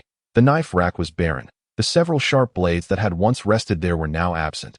Despondently, he retreated, leaning against the cold porcelain wall. Turning his head, he saw Zhang Rui standing at the kitchen doorway, his tall frame nearly brushing against the doorframe above. What must you do to let me go? I beg you, please tell me. Xu Congyi could no longer maintain his usual composure, shouting in agitation. Zhang Rui delivered his verdict. You will remain by my side until your body ceases to hold any allure for me. Given the present circumstances, it seemed unlikely that such a day would ever arrive. Yet, Zhang Rui was not devoid of compassion. Occasionally, even the most hopeless hopes could be bestowed upon others. Xu Congyi managed a bitter smile. Accusing Zhang Rui, you truly are a bastard. Zhang Rui accepted Xu Congyi's accusation with ease, striding forward in 2 long steps to tower over the despondent figure before him. If I were not a bastard, you would have vanished with my sister by now. If you must assign blame, let it be directed towards the peculiar vessel that is your body. Do you not realize that even the simplest of touches elicits an unparalleled ecstasy and tingling sensation? I yearn to enshrine you, for then I could indulge in your presence whenever I desire. This affliction, which Zhang Rui has come to recognize, once tormented him greatly. Yet now, the joy it affords him is incomparable to anything or anyone else. This ailment is beyond remedy, with only the individual before him providing a fleeting respite from his insatiable longing. Zhang Rui leaned in, his fingertips gliding gently over the visible skin, the delightful shivers erupting silently in a sudden explosion. Akin to the speed of light, surging through his limbs and organs. That he squinted his eyes, a look of utter contentment washing over his face. System 85. Has this increased by 5 points? It appears his method is indeed effective. System. If one chooses not to resist him but instead submits, one might immediately reach 100. No. System. Why not? That which is too easily obtained tends to appear rather cheap. No one favors items of little worth. This is not entirely untrue and fits aptly in this context. Matters of the heart are a gamble. The one who lowers their status first finds their affections less cherished by the other. For if you do not deem it precious, how can you expect others to value it? Mornings are often impulsive moments for males, and Zhang Rui, being a typical man, is no exception. That he lay half atop Xu Congyi, one hand gripping the latter's arms tightly, while the other slid beneath the hem of Xu Congyi's sleepwear, delving inward. When the doorbell suddenly rang, Zhang Rui's fingertips had already brushed against the warm, taut skin when the doorbell rang more insistently. Outside stood 2 individuals, several robust men in black suits, and another in professional attire, holding a folder. Upon Zhang Rui's emergence, a cold, piercing gaze shot towards them, causing one subordinate to nearly halt his breath in fright. Zong, Zong General, the meeting is at 9:30. The words caught in his throat. None could speak normally under Zhang Rui's fierce gaze, at least not this subordinate. Zhang Rui shifted his focus from the subordinate to the bodyguard, who, sensing Zhang Rui's attention, respectfully presented the food bag he had been carrying. Placing the bag on the coffee table, he extracted its contents. Uncertain of Xu Congyi's preferences, the bodyguard had procured a variety, including soy milk, congee, and other breakfast items. The subordinate was unaware of Xu Congyi's existence. Thus he was taken aback when Zhang Rui suddenly commanded, "Come over for breakfast," his jaw nearly dropping in astonishment. He certainly did not question that the call was directed at him. He knew this room belonged to Zhang Rui's sister, Zhang Min, who had departed yesterday. Her ticket purchased by him. Therefore, it must be someone else. The subordinate, filled with curiosity, furtively glanced towards the tightly shut bedroom door, observing for a while in silence. The sound of approaching footsteps drew near, almost reaching his side, prompting him to turn, only to meet the gaze of an utterly ordinary face, one that would not warrant a second glance in a crowd. As he proceeded along, he offered a salute, until Xu Congyi gradually strolled past him and approached Zhang Rui. A monumental revelation unfolded. The boss was actually cohabiting with someone. An unprecedented piece of news. The subordinate carefully tucked this explosive information away. Preparing to find someone to share it with later, Xu Congyi seated himself on a single sofa to the left of Zhang Rui, maintaining the utmost distance from the other. On the coffee table lay a glass ashtray, upon which Xu Congyi's gaze lingered for a moment. Zhang Rui, having taken his breakfast, began to eat without a care, while Xu Congyi remained motionless for an extended period. He made no effort to hasten him. Once Zhang Rui finished his meal swiftly, he rose from his seat and departed with his subordinate. The door was once again locked, leaving Xu Congyi alone in the room. The breakfast on the coffee table had grown slightly cold. Yet Xu Congyi, not wishing to oppose his own body, gradually began to eat. What had transpired? Could Xu Congyi honestly recount the events? Even if Zhang Min could accept it, he lacked the face to articulate it. Was he to confess that he lay bare beneath Zhang Rui, repeatedly pushed to the pinnacle of desire? Xu Congyi still wished to preserve his dignity. He shifted his gaze from Zhang Min's countenance to the sparse grove ahead. Shaking his head, he maintained a calm demeanor. "I merely came to see you. I shall leave shortly." Zhang Min was taken aback, urgently grasping Xu Congyi's arm, disregarding her appearance as she fervently inquired, "Why? Is it because of my brother?" The spot where Zhang Min held him had broken the skin slightly, causing Xu Congyi to instinctively furrow his brow, a fleeting expression of pain crossing his face. Zhang Min promptly rolled up Xu Congyi's sleeve, revealing a shocking array of marks marring his pale skin. Zhang Min's mouth fell open, her breath quickening. These marks, almost entirely bite marks, were a myriad of colors, indicating that the other had indeed been quite forceful. Initially, Zhang Min believed her brother's aggression towards Xu Congyi stemmed primarily from her own influence. As long as she distanced herself, her brother would likely refrain from any extreme actions against him. Yet, it appeared she had misjudged entirely. Suddenly, a long-forgotten memory resurfaced. Her brother's affliction, a profound case of dermatological insatiability. The last episode had occurred over 20 years ago, when he had similarly acted towards another individual. Although that person had passed away, seemingly allowing her brother's condition to improve, the family had never taken this matter to heart. Zhang Min tilted her head, scrutinizing Xu Congyi's face, noting that he bore no resemblance to that previous person. Her brother must not have perceived Xu Congyi as a mere substitute. Rather, he harbored a genuine and obsessive inclination towards him. "I am sorry," Zhang Min murmured, her eyes cast downward. That it was her fault. Had she foreseen today's events sooner, she would never have allowed Congyi to meet Zhang Rui. Ultimately, it was all her mistake. Perhaps, from the very beginning, she should not have been with Congyi. A gentle and warm-hearted individual like him truly deserved happiness. And she, Zhang Min, was incapable of providing it. System 95? Why has it dropped again? System.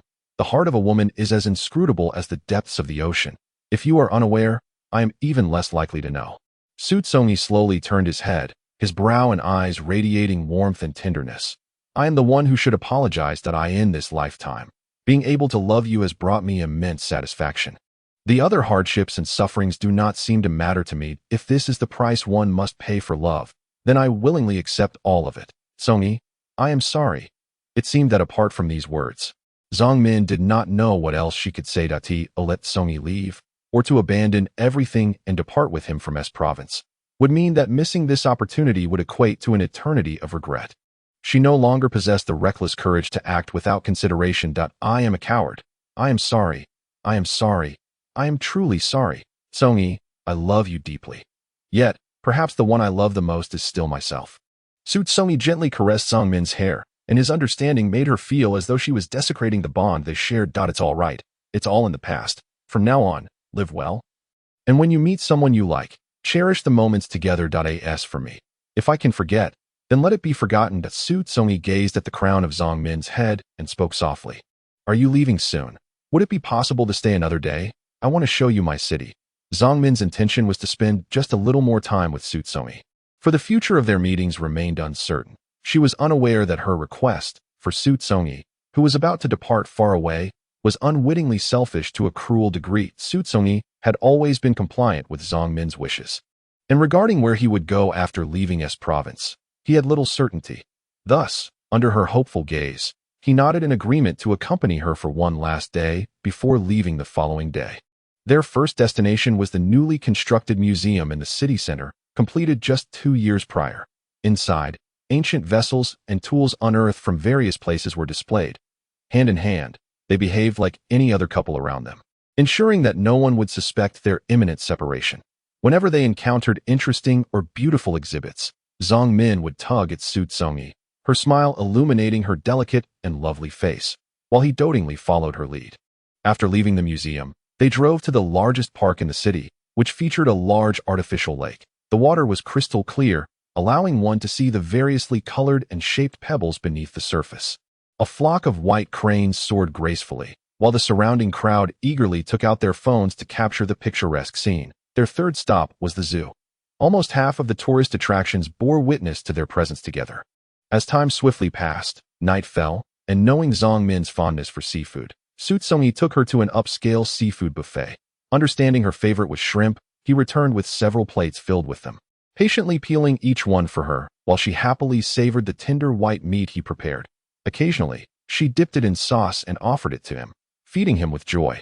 The restaurant played soft and melodious piano music, creating a beautiful ambience that made one wish to linger in this moment forever. The room was bathed in a warm, romantic glow.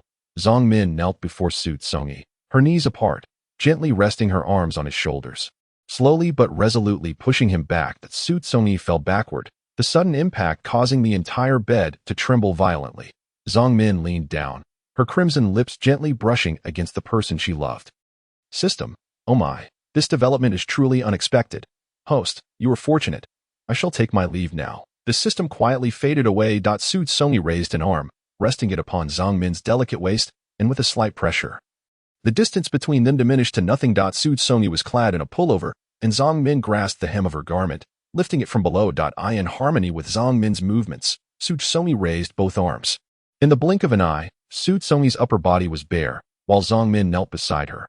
Unfastening her own buttons. As she reached the button at her chest, Xu Congyi, who had been motionless, suddenly sat up and grasped Zongmin's hand. Xu Congyi shook her head. This is enough. It is already sufficient. Congyi. Zongmin stared blankly, releasing the button in her hand, a tear cascading down to strike Xu Congyi's hand, followed by a second and a third. Promise me, you will be happy from now on. Zongmin bit her lip, unable to articulate her thoughts. Merely nodding repeatedly, Xu Congyi embraced Zongmin, her gaze directed towards the doorway. System, is it over just like that? With such beauty before you, can you truly resist? Do you think I am a stallion, ready to pounce at every opportunity? The system quietly grumbled to itself. Recalling how excited Xu Congyi seemed when Zhang Rui had her in a tight grip, could it be that she prefers men over women? Of course, such thoughts were not to be voiced. System, I have one piece of bad news, and another piece of bad news. Which would you prefer to hear? Is there a difference? System, there is indeed a distinction between the two. Speak. System. Zhang Rui has long arranged for someone to follow Zongmin around the clock, so he was immediately aware of your visit. The other news, Zhang Rui chartered a private jet, arriving in S province half an hour ago, and is now en route here with his entourage. Xu Congyi's gaze flickered momentarily, falling into silence. There are 5 minutes until he arrives. Would you like to take cover? The system sensed a foreboding, not merely a feeling, but a certainty that if Xu Congyi were to fall into Zhang Rui's hands this time, she might never escape again. The well-being of the host was something the system genuinely cared about. Remaining silent, the room was filled only with Zong Min's intermittent sobs, eventually exhausted from her tears. Zong Min emerged from Xu Congyi's embrace, lowering her head to continue the task they had left unfinished. In mere seconds, she unfastened all her buttons and removed her lingerie. Xu Congyi turned her gaze away, while Zong Min, through her tears, managed to smile, covering her chest with one arm. Her laughter, tinged with the remnants of sorrow, revealed a significant uplift in her spirits. I prefer to sleep naked. Wearing pajamas is quite uncomfortable.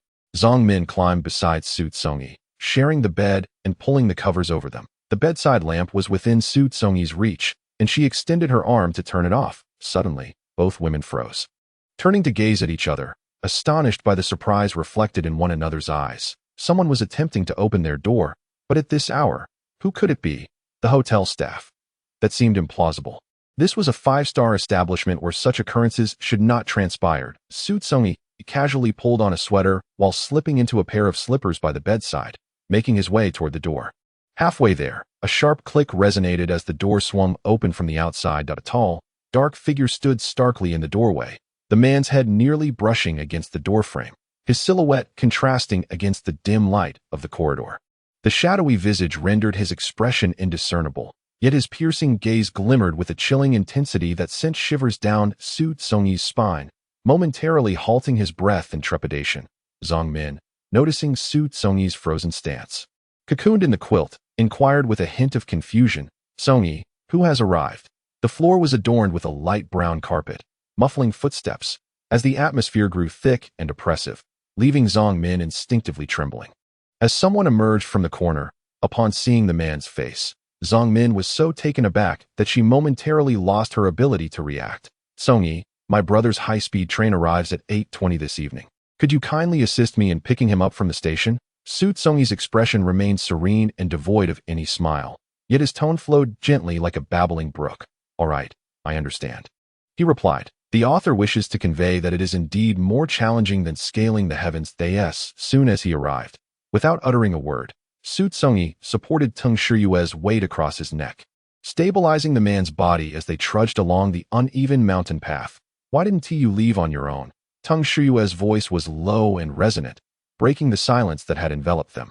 His sharp gaze fixated on Xu Congyi's profile, undeterred by the night. His vision remained unimpeded. The contours of the young man's profile appeared far more fluid and exquisite than those of his frontal visage. Undeniably perfect, Xu Congyi's eyelids fluttered slightly, but he maintained his forward stride, bearing the weight of a man significantly heavier than himself, his back slightly arched under the burden. After Teng Shiyue's inquiry, Xu Congyi's lips pressed tightly together, embodying a stubbornness that suggested he would never voice his thoughts.